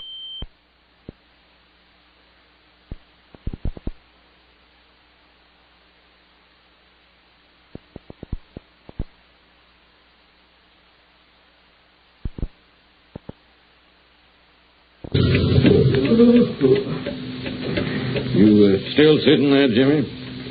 Yes, Dad. Now I know what it's like for a horse to wear blinders. With these rags on my eyes, I can't even tell who's in the room with me, if anybody. Poor Dad. I ain't asking for sympathy. Why don't you go to bed? I'll wait up till the men come back. There's no need for that. Still, I'll wait. Funny thing, Jimmy. Your mother was the gentlest woman I ever did know. Reasonable, full of understanding. What brought that up? Nothing. I was just wondering where you get your stubbornness. I'm your daughter. There ain't nothing stubborn about me, Jimmy. There certainly isn't, as long as you get your own way. You impudent young hop-toad. Now go to bed. No. Would you like me to read to you, Dad? I ain't got the patience to listen to book reading. What'd you do with young Tom Bigger? He wouldn't let me do anything for him. I was down to the bunkhouse an hour ago, talking to Bob Wiley. He said Tom was sleeping in Singapore's bunk. He said he was going to stay awake till Singapore came back. So he climbed into the bunk and began braiding a piece of rope. I fell asleep 2 minutes later. I just don't like the idea of having a kid of Artemis Bigger on the Circle X. Somebody has to take care of him. He's only 10 years old. It don't have to be me. I got no time for mavericks. Dad, if you were as hard-hearted as you pretend to be, you'd be a caution. I never said I was hard-hearted. I'm just too old to have youngsters under my feet. You're bad enough. Thanks. Maybe you'd like to ship me off to Boston again for more finishing. No, it's a funny thing. You're more nuisance than a shed of lambs at shearing time. But I get so used to your pesky ways, I wouldn't know what to do without you. Anyway, the ladies at the Boston school gave me up as a bad job. I guess some people aren't just meant to be finished. I guess. What time is it? A little after 2. Well, Singapore and the boys may not be back till sunup, if then. I ain't going to have you sit up all night. Would you rather have me saddle Dynamite and go after them? Jimmy, don't you go starting anything. Then don't argue about my sitting up. Dad. Now what? Supposing Singapore can't talk to Nell into turning the water back in the creek bed. And I reckon Singapore will use a couple of sticks of dynamite and blow up the dam. It's likely to mean trouble. It's trouble already. I know. But Donnell isn't the kind who'll fight in the open. He'll knife you when your back's turned. I've fought everything from wildcats to scorpions.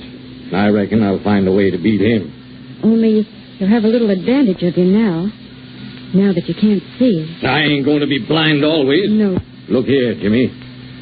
You ain't hiding something from me, are you? Of course not. What do you mean? The doctor didn't tell you things he didn't tell me.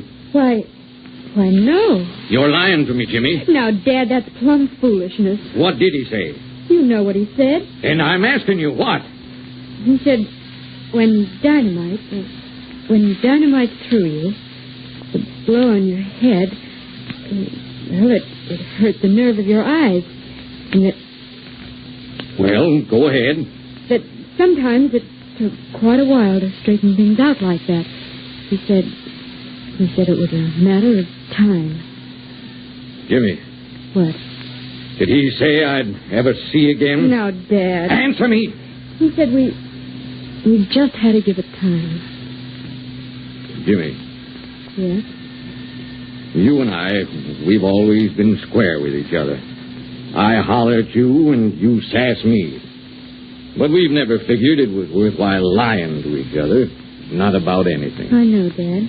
Now, don't you see, girlie, I'm never afraid of the truth, any more than you are. But to hold out hope to me when there ain't no hope, that's not playing honest poker. I think if you didn't play square with me and I found it out, which I would, that's one thing I couldn't stand up under. Dad, don't, please. So tell me the truth, Jimmy. What did the doctor say? He said, Dad, he said he didn't know the answer. We'd have to leave it to time.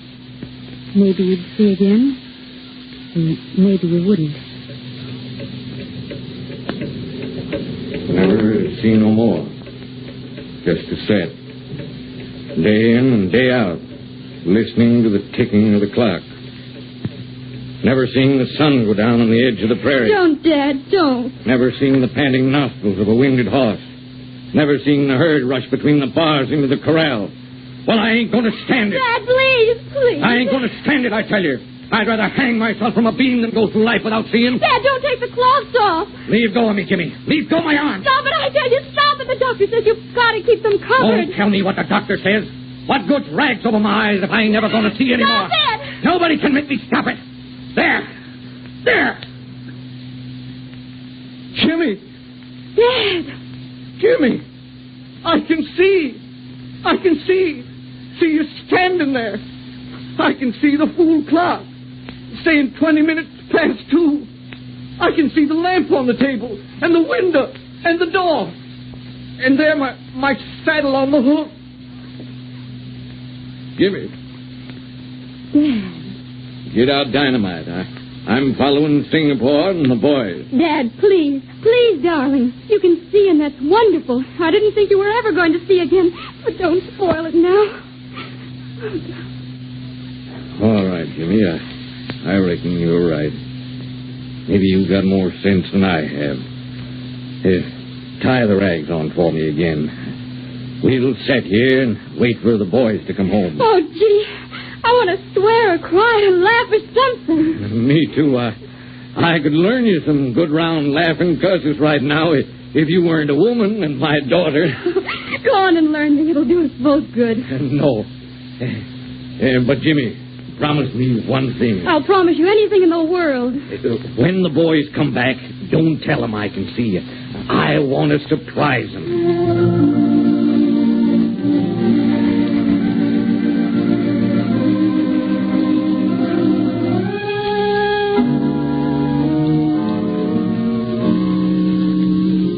You're Joseph Donnell. I'm Joseph Donnell. Well, Mr. Donnell, you ain't got no idea how glad we are to meet up with you. Put a halter around your tongue and leave the talking to me. Mr. Donnell, I'll ask you to not bother to pay any attention to Pinto. He's excited.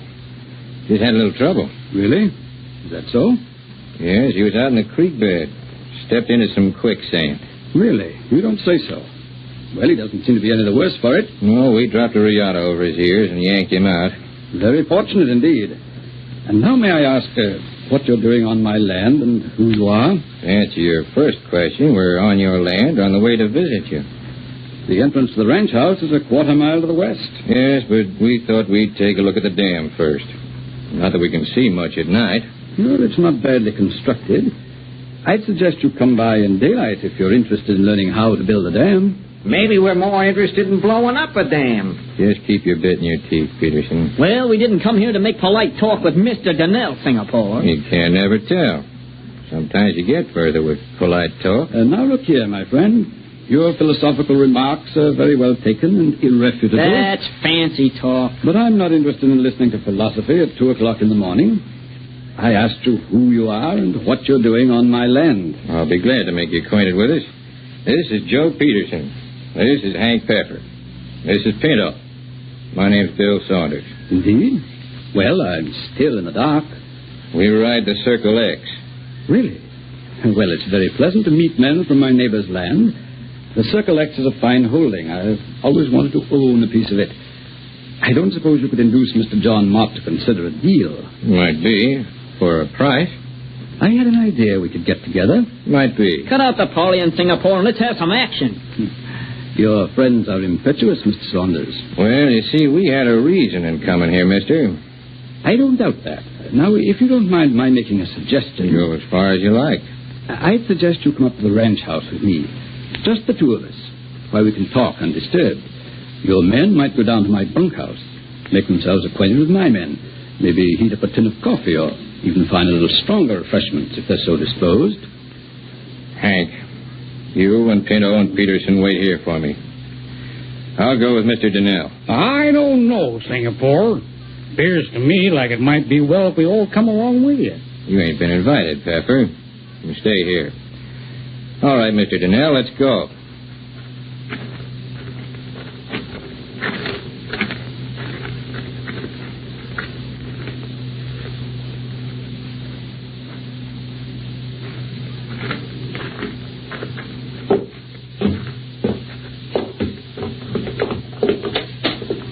All right, Mr. Saunders.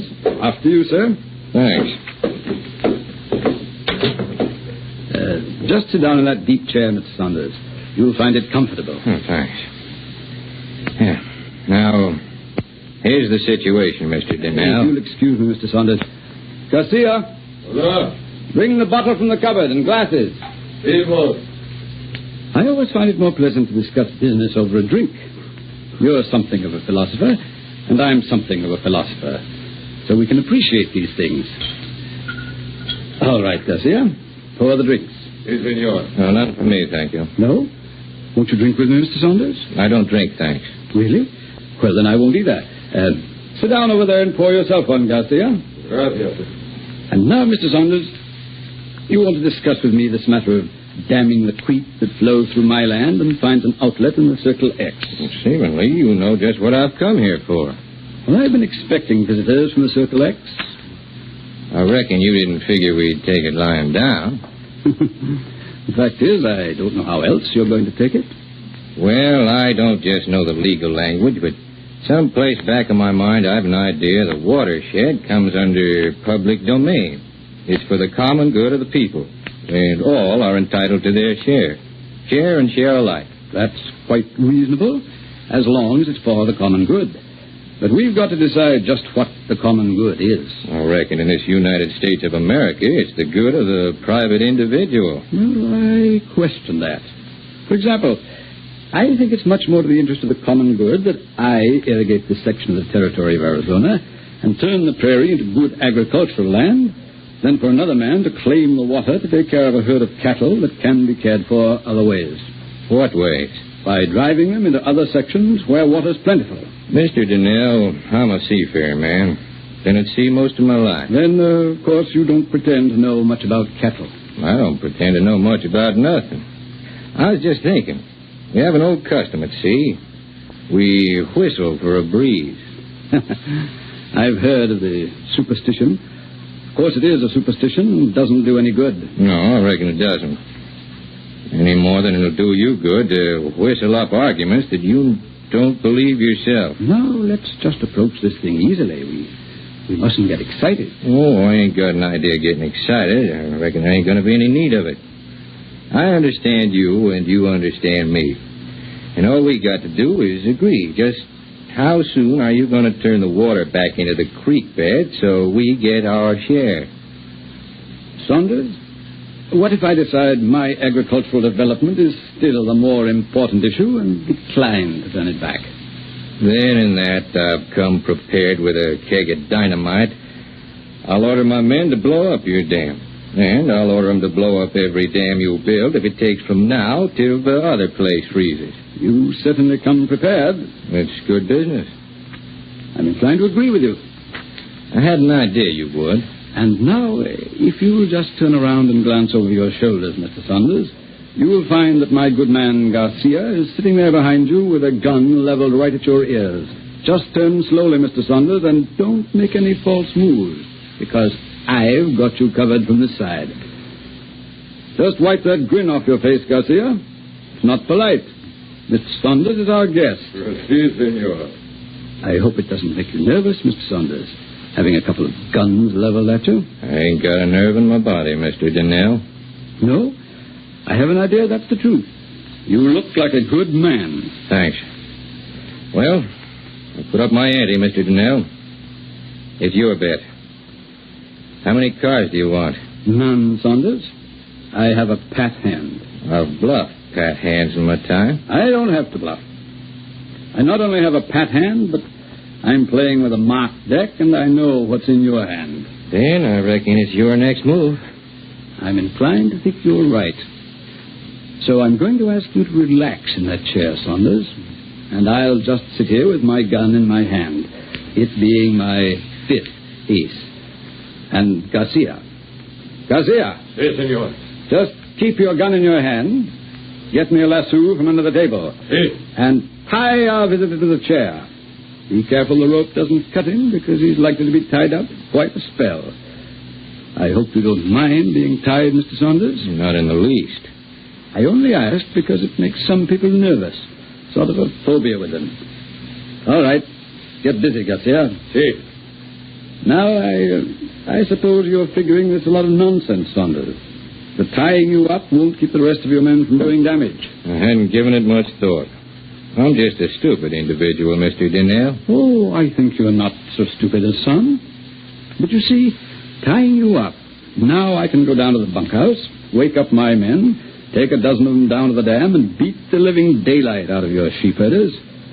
And that may act as a warning to Mr. Mott not to send any more night visitors up here. Probably will. Keek, over here. Grab my gun. He's shoot up live. You can't get away that easy, Mr. Saunders. He's in this corner. Get him. He got gone. So fast. You hit him. You kill him? I don't know. Come on. We'll tie him up, and we'll find out if he's dead.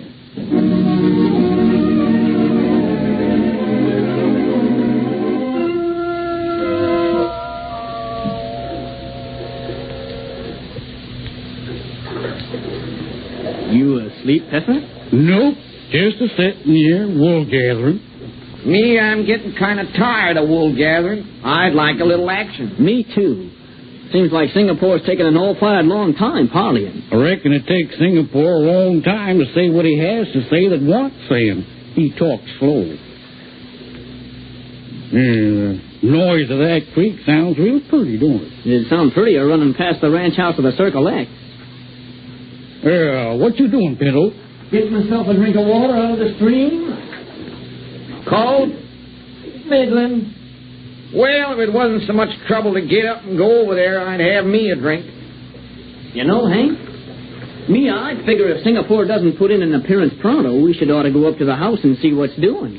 Singapore says stay here till he comes back, and this is where we stay. If Singapore told you to jump over the moon, would you do it? I don't know. Might try. You know, it was right funny about that sailor. When he first come up to Circle X office, I say right away there's an individual I ain't going to like. But it's like eating strong cheese. In the beginning, you say you ain't going to like it, but after a while, the stronger it is, the better you like it. Sort of sneaks up on you, does. Well, I ain't altogether sold on him yet. Well, that's just because you're a young calf and disposed to be suspicious. I reckon it's common sense to be suspicious of strangers till you find out they ain't nothing to be suspicious of. Look here, Hank. Yeah? How do we know Saunders won't sell us out to this Donnell individual? I'd stake my Riata he wouldn't. No, I figure Pepper's right. Lots of stars in the sky tonight, ain't there? Yep. More than 100 from where I'm a-setting. I reckon there's a lot more than that. Keep still, horse. Them ponies is getting restless. Or else they smell trouble. Hey, here comes Singapore. I heard him. That you, Singapore? No, it isn't Singapore. Boys, the game's up. Well, I reckon we don't know just what you mean, mister. I mean, there are 20 of my men standing right behind me. And every one of them is armed. Yeah? Well, where's Singapore? He's decided to visit with me a while. And now we're going to give you a little lesson in what it means to trespass on another man's property. Meaning by that? Meaning I want you, each of you, to stick your hands straight up over your heads and walk single file this way. How many of you are there? Why, there's 3 aside Singapore. I only see 2 of you. Where's the other one? There's 3, all right. Me, and Peterson, and Pinto. Hey, where'd you go, Pinto? Hey, Pinto, where in thunderation did you go? Here I come, Hank. You know, Hank, I sort of figured something like this was to happen. I got thinking that way while I was getting a drink a while back. Well, I'm glad you gave some thought to the matter, my young friend. And you can see there's nothing to be done about it. I wouldn't be sure about that. I'm afraid there's no question. There might be. What do you mean? Well, we come up here to dispose of the dam you built, and figuring you might interfere, I've just lit the fuse that goes to the dynamite cap attached to a couple of sticks of dynamite I stuck in the dam. Oh, you... Get back, man, get back! Get on your pony, Pepper, Peterson! Hiya!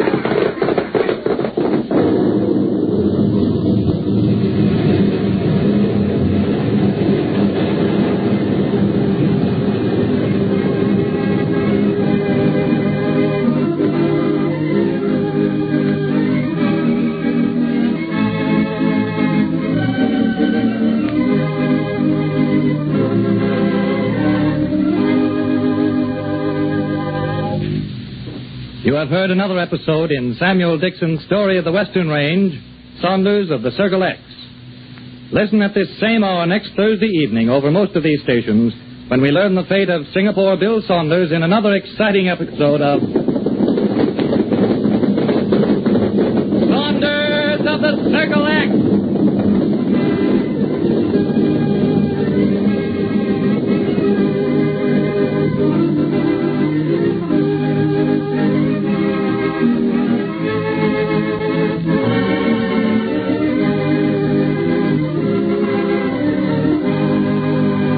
Tonight's cast included Lou Tobin as Thomas Mott, Everett Glass as Joseph Donnell, Bert Horton as Hank Pepper, Bob Hudson as Pinto, John Cuthbertson as Singapore Bill Saunders, and Langendorf as Jimmy the Little Boss.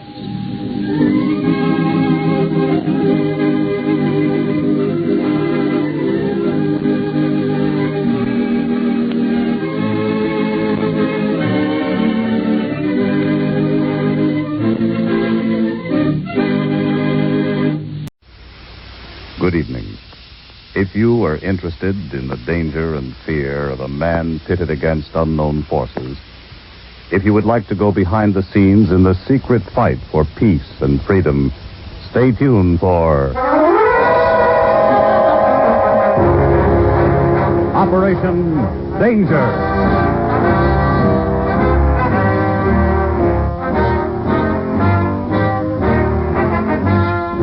Operation Danger. Another story of the chilling battles of the Cold War, fought in the hidden reaches of the European underground, where every move means danger and possible death. Stories of the fight for peace waged by Captain Ethan Allen Rogers, Counterintelligence Corps, Army of the United States. With Howard Culver starred as Captain Rogers, this is Operation Danger.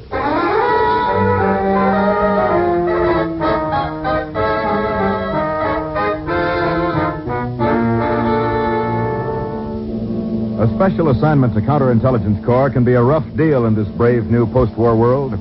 I've been shot at, beaten up, knifed, and come within an inch of just disappearing. But this time it was even worse. I was yanked up from a pleasant leave in Paris, rushed by plane to Berlin, and after a 5-minute briefing from Colonel Barry on a tip-off involving diamonds and Nazis, I was left standing at midnight in a pitch-black swamp, 12 miles from the city, waiting to rendezvous a man I'd never seen. 30 minutes. Buck for a cigarette.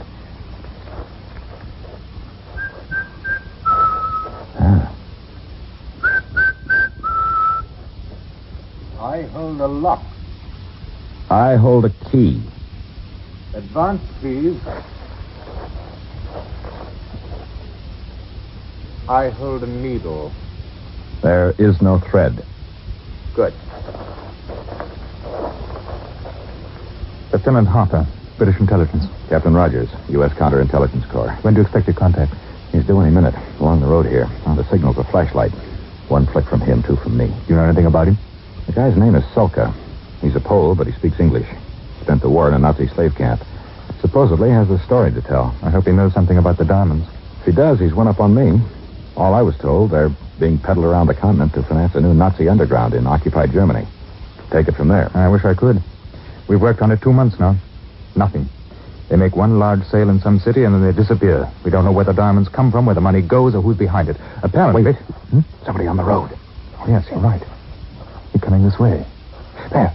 Flashed a light. Yeah. Must be Solka. I'll answer him. Better keep him covered. You never know. Right. Captain Rogers? Yes, over here, off the road. You're Solka? That is right. This is Lieutenant Harper, British Intelligence. An honor, Lieutenant. Solka? Captain, I think we should speak quickly. I heard steps on the road. I may have been followed. It's your party, Solka. What's the story? It concerns diamonds, Captain Rogers.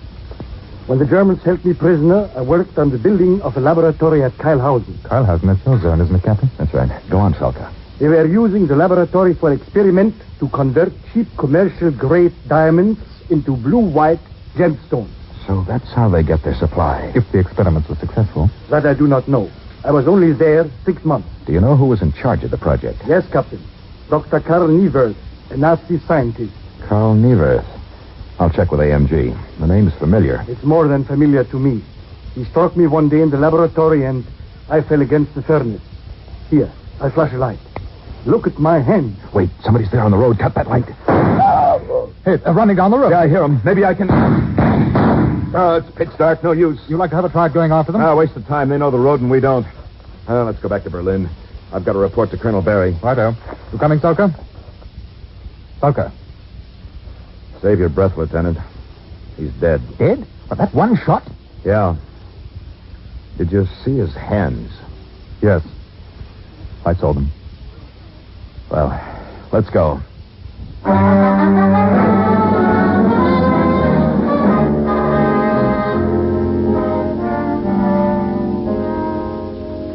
Well, at least this clears up one thing, Captain. The source of the diamonds. We've been looking for some connection with the mines in South Africa. We were way off base. Yes, Colonel Barry. Seems fairly certain that they've stumbled onto some process for making them out of commercial stones. And in that regard, this Karl Niewerth sounds like a pretty good lead. So did Solka. Sorry about that, Colonel. Well, I don't know how else you could have played it. It showed one thing. They've got a tight system of espionage. They? Yes, the Nazis who slipped through the net at the end of the war. This diamond scheme is part of an attempt to finance a new Nazi organization. Yeah.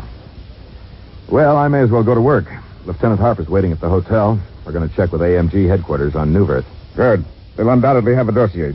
He was picked up some 6 months ago, and there's no court record. He's evidently still in custody. I assume I'm assigned on this until we crack it. Right.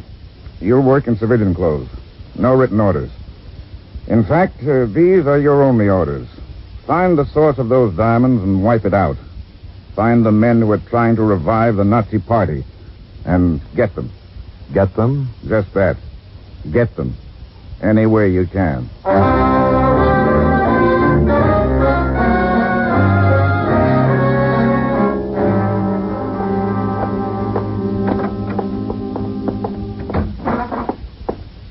At ease, Sergeant. This is Lieutenant Harper. Good morning, Sergeant. We'd like to see the dossier on Dr. Carl Newverth. Newverth? Carl Newverth. Oh, yeah. Sir. Have a seat, Captain. I'll get it from the storage file. Storage? I thought active files never left this room. Well, they don't, sir, but that one hasn't been active for 3 months. Not since Newverth was released. Released? There's been no court action on his case. I don't know, Captain. It was a special order. Major Kirk signed it. I see. Well, Lieutenant, I guess we better see Major Kirk. Sergeant, I still want that dossier. Dig it out and bring it into Kirk's office. Yes.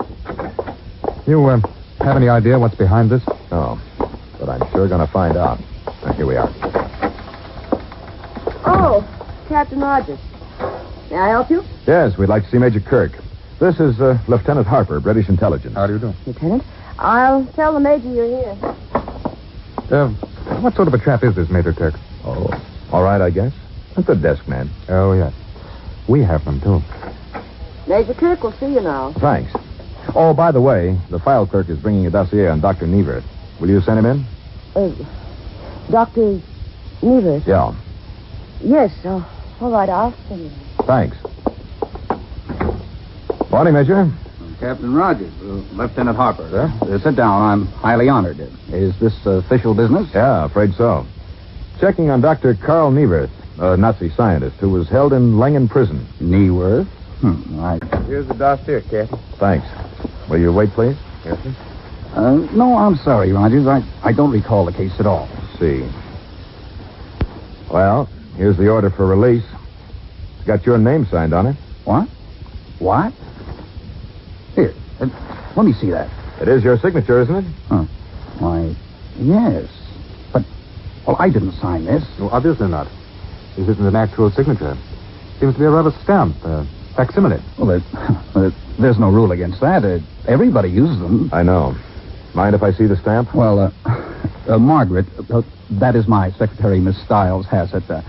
Well, it's all right. She's completely trustworthy. We're going to be married. Oh, really? I wonder if that's connected with the ring you're wearing. Rather a large diamond, isn't it? Well, yeah. It's a gift from Margaret. Miss Stiles, I mean. Look, what is this all about? Sergeant, would you ask Miss Stiles to step in for a moment? I'm sorry, sir, but she was leaving just as I come in. Said she was ill. Ill? All right, Sergeant. Get her address.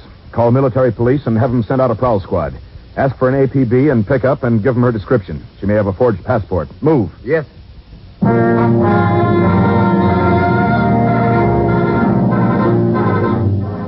The three of us waited in Kirk's office. 30 minutes passed. No results. The MP shook down her apartment, found nothing, left a stakeout. No report since. I took one look and turned sick. Margaret Stiles, born Duluth, Minnesota, 1919. Mother's birthplace, Frankfurt, Germany. Mother's relatives living in Germany. One brother, Rudolf Steiner. Rudolf Steiner? Yeah, one of the top boys in the old Gestapo. Major, why wasn't this file turned over to G2 for a check? Well, I don't know. I didn't think for 1 minute that, well, you see, Margaret and I were going to be married. Oh, love, huh? Yes. Well, that's great stuff. Sometimes. Captain, I swear to you, I didn't know any of this. I'll hold myself under arrest. A good idea. Too late to be of much help, though. Well, Colonel Barry was right on one count. They do have a tight espionage system, starting in AMG headquarters. I'll get it. Captain Rogers, CIC. Captain, this is Sergeant Banks, Tempelhof Security Division. We have a report now on Margaret Stiles. Yes? Miss Stiles boarded a plane for Lisbon, Portugal, nearly half an hour ago. Under her own name? Yes, sir. Alone? Apparently so. All right, thanks. Well, she was lucky. Made good connections. Straight from here to the airport and hopped a plane to Lisbon. Yeah, it's interesting. Now, why Lisbon in particular? Well, they must have an operation base somewhere, and in a neutral, unoccupied country. Maybe Nieverth is there, or Steiner. You'd like to go and find out? Why not? She's the only lead we have. Well, of course, she might not be running to anything. She might just be running away. Headquarters could be right here in Berlin. Could be. Maybe we can find out in Lisbon.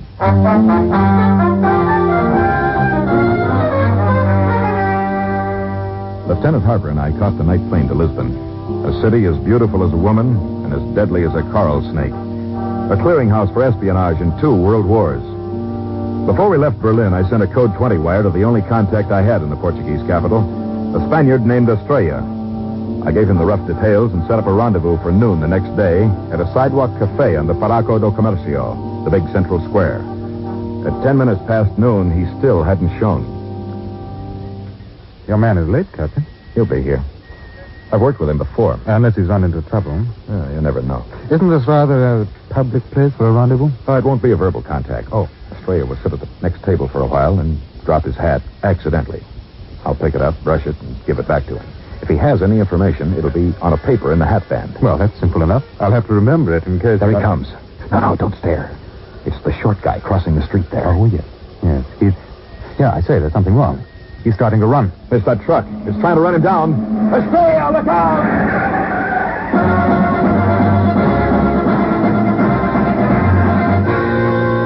The truck hit him, flung his body in a sickening smash into the curb, and veered off down a side street. As Harper and I ran toward him, I saw one car leave the stalled traffic, slide to the curb, and spill 4 men onto the sidewalk. They bunched together and ran toward us. Harper saw them, too. Well, those chaps in the black Fiat, they're in on this. I know. Watch them. We've got to get that hat. Well, there it is by the curb. You go after it and I'll block them off. Watch yourself. They're tough babies. Yes, righto, Captain. You get that hat. I'll meet you at the hotel.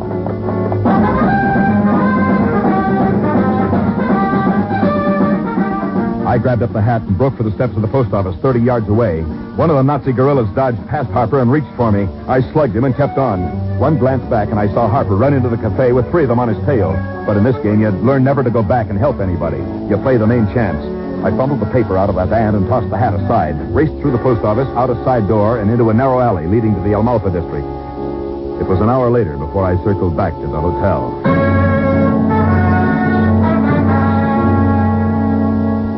There was no sign of Lieutenant Harper. And 3 hours later, there was still no sign. Darkness fell, and I finally sent out for the early evening papers. They mentioned 3 accidents that day that interested me greatly. At 10 minutes past 7, there was a fumbling at my door, and I opened it. Captain. Rogers. All right. It was Harper, or what was left of him. He'd been beaten half to death.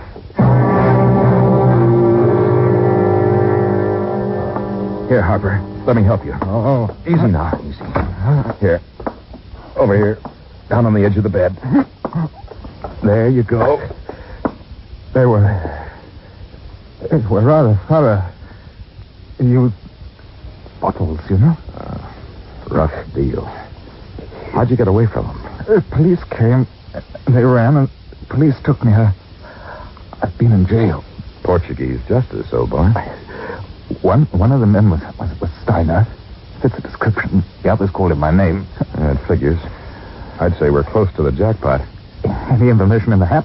3 words. Padroni Exporting Company. Does it mean anything? Not yet.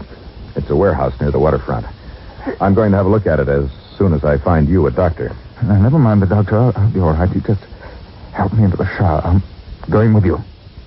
Liney, you've got guts. Nothing of the kind. That made me angry, that's all. Yeah, me too.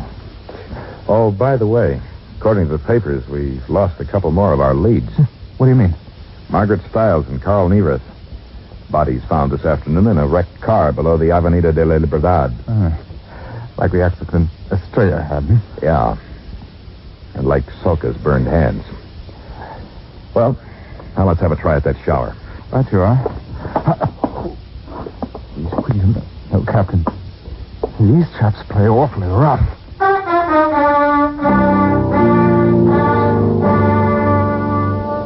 The Padrone warehouse on the waterfront was dark and silent, with no sign of life. We jimmied a rear window, crawled in, and slipped along a runway between high stacks of packing cases. That far, it was easy. Too easy.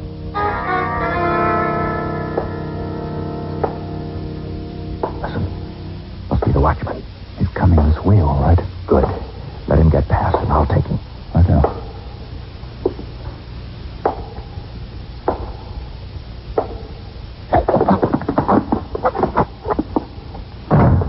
Good show. You Yanks are versatile, you know? Yeah, thanks. Here, help me drag him back to this cage. There you are. Sleep well, old boy. You know, Lieutenant, I don't think this warehouse is headquarters. There's no place here to do any elaborate processing. Let's take a look at the office. Yes. If there's anything important here, I can't understand them having only one watchman. Maybe it ties in with the way they killed Estrella. In broad daylight in a public square. They're here in full strength, sure of themselves. Yes, like they were in 1940. Well, this must be the office. Let's make it fast, Harper. We may be on borrowed time. Yeah, say, Captain, can we have the light over here a moment? Oh? Well. Suitcases, duffel bags, canvas sacks, papers. Looks as if someone plans to travel. All these papers. Orders for supplies. Delivered to Dock 6 for motor ship Fjord. Never heard of it. Registry Norwegian. Type diesel freighter. Owner Padrone Exporting Company. And most of the orders are for fresh vegetables. The stuff's usually taken aboard the day of sailing. Yeah, have a look at these fresh vegetables, Captain. Huh? Commercial diamonds. 6 canvas bags full. Trail seems to be warmer. Yeah. We're in Lake Flynn if I... How's that light? Someone at the main door. Let's get out of this office. Here, down behind these cases. That's better. There must be 8 or 10 of them. Yeah. Murder Incorporated. An odd time for the question, but why did they kill Neworth and Margaret Stiles? They're own members. They slipped up. The Nazis never did tolerate mistakes. Anybody's. Yes? Ah, that peach powder knocked it over. Wer ist das? Das der Wächter? Big German. Him. After him, on the jam. Wächter? Ja, wer ist? Ach, ja, ich bin eingeschlafen. Eingeschlafen, Dummkopf! Eingeschlafen, der Wächter ist eingeschlafen. Was das They're trusting souls. Yeah. It's a good thing that watchman really is asleep. Well, it looks like they're ready to move. Come on, let's get out of here.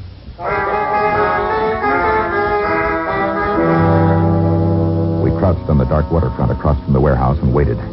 10 minutes later, the gang came out carrying the bags we'd seen in the office. But instead of getting into the cars parked on the ramp, they walked out onto the dock, climbed into a speedboat, and headed for the open sea.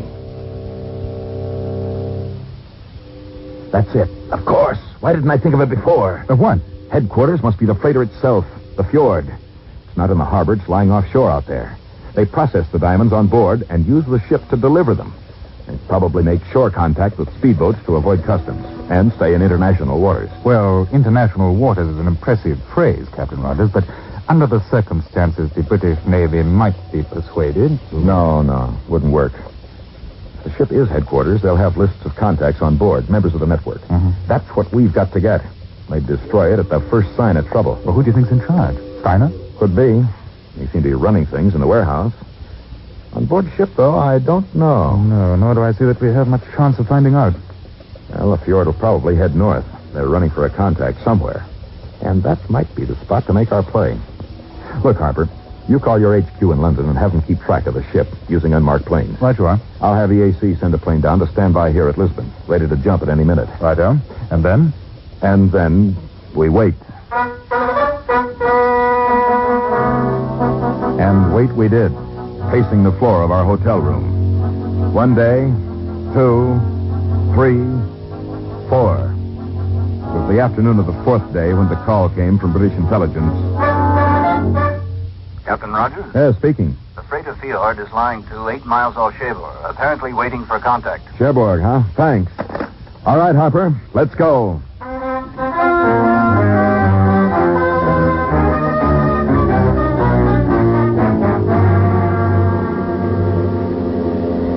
As you undoubtedly realize, monsieur, we of the French intelligence service are also vitally concerned in this matter. Yes, Captain Chicon, we understand. Now, what have you been able to find out? Well, it appears that the contact will be made by two men, both jewelers here in Cherbourg. Jewelers? And both suspected of Nazi collaboration during the war. And they plan to use that speedboat there at the end of the dock? They've chartered it for 9 o'clock tonight. After dark, huh? That figures. Oh, those workmen you see there on the dock are all my men, Captain Rogers. We are at your service. Well, our plan is pretty flexible, Captain Chicon, but Lieutenant Harper and I would like to get aboard that ship. Oui, to go on board would be very easy. But... Yeah, but... You know those contacts, the two jewelers. They must have credentials, a set of signals. You mean we might take their places, make the contact? It's risky. You want to live forever? Well, monsieur, if it is only a matter of obtaining certain information, I'm very good at interrogating collaborationers. Just leave the matter to me.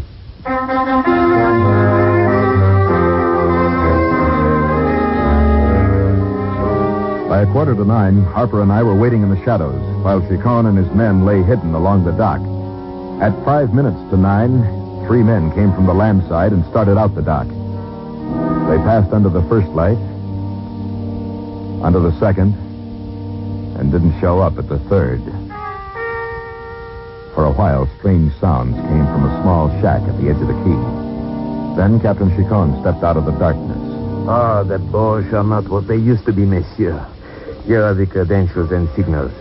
I will operate the speedboat myself and put you aboard the ship. After that, it is up to you.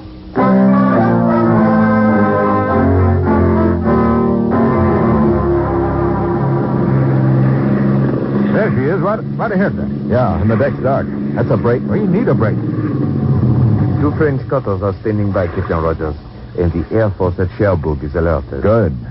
Ah, c'est bien. The landing ladder is down. They're expecting you. I'll hold her alongside. Jump. Roger. That does it. Good luck. Walker. Der Blitz. Der Donner. Der Sturm. Steigen, bitte. Danke.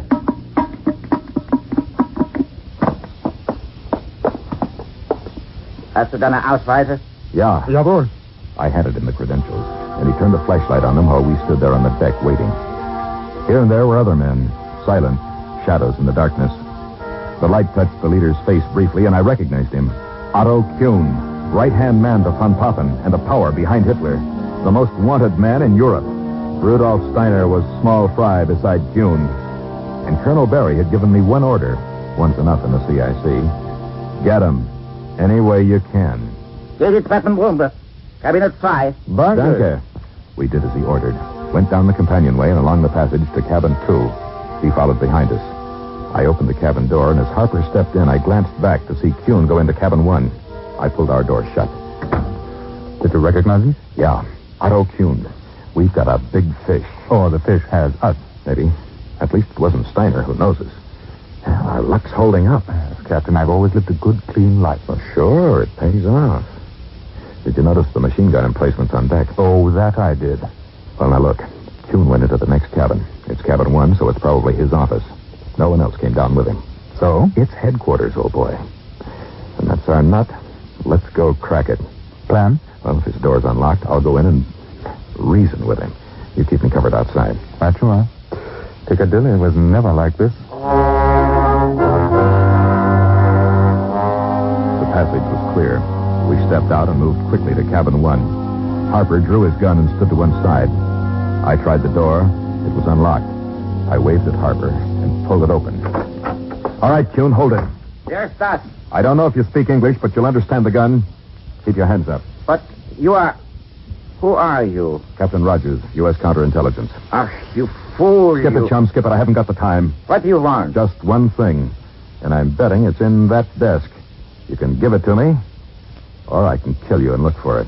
What is it? Your organization list, members and contacts. You are a fool. Come on, call it. I'm in a hurry. I have no objection at all to giving you the list, Captain Rogers. What will you do with it? There's no way for you to leave the ship, and there are 200 of us aboard. Huh? Here you are. Thanks. Seems to be the McCoy. All right, Kuhn. Turn around. What do you mean? I mean that bald spot makes a nice target.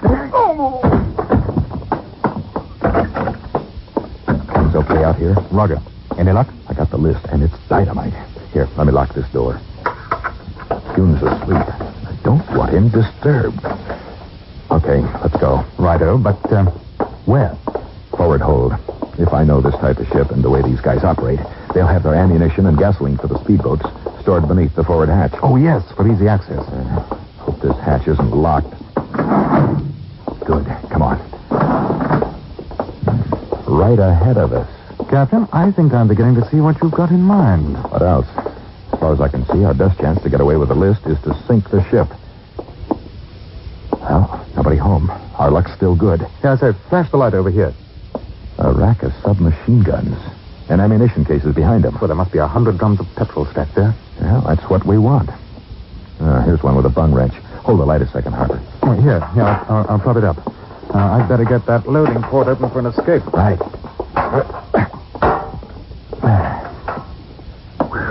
That's aviation gas. All right, Captain. The loading port is clear. Good. Let's dump this drum over now. Let the stuff run into the ammo of the other drums. We'll toss a match and hit the water. Chicot's standing by out there somewhere. There's somebody up there at the hatch. Watch it. They got a flashlight. We're spotted. Boom. Lieutenant, are you hit? Yes. Give me that machine gun. Can't see him. It's too dark up there. This ought to see them. Captain, you take that lift and get out. I'm not going to leave you. Will you get going? I'll hold him up. Go on now. That list. You want to ruin everything? Yeah. Okay. I'm going to toss that match. Hit the water. Go on. All right. So long, Liney.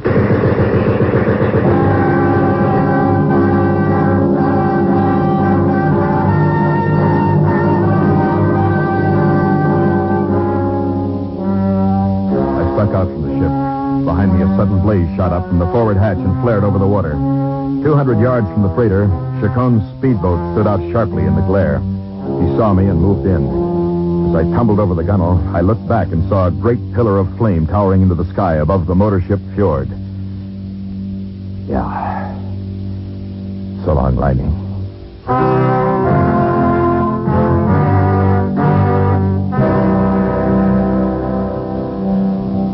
Captain, here's the report from Rotterdam. Picked up all 6 of the contacts there. That's great, Colonel. Yeah, it's been a clean sweep so far. That list is really the straight goods. Fine. You know, you're overwhelming me with this enthusiasm, Rogers. You did a good job. What's the beef? I don't know, Colonel Barry. Oh, I guess it's Lieutenant Harper. Nice guy. Did a good job, too. Got to you, huh? I guess. Well, it was the same with him as with the rest of us. You ought to figure your odds before you pick counterintelligence. Yeah, I know. Well, I get over it. I guess Mother never meant for me to be a soldier. What were you planning, Captain, before you joined the service? Certified public accounting. Took a business ad course in college. How about that? Well, there are some good desk jobs in the Pentagon. I could arrange a transfer. Colonel, are you kidding?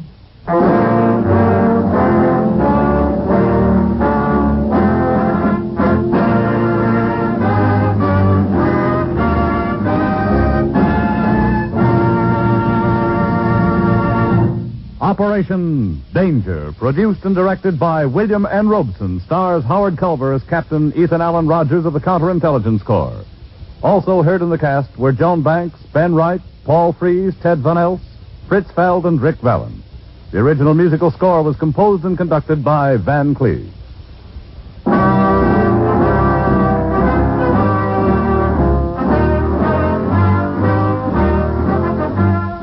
Be with us again next week when Captain Ethan Allen Rogers goes into the battle for peace in a suburb of Belgrade against an organized gang of renegade Titoists.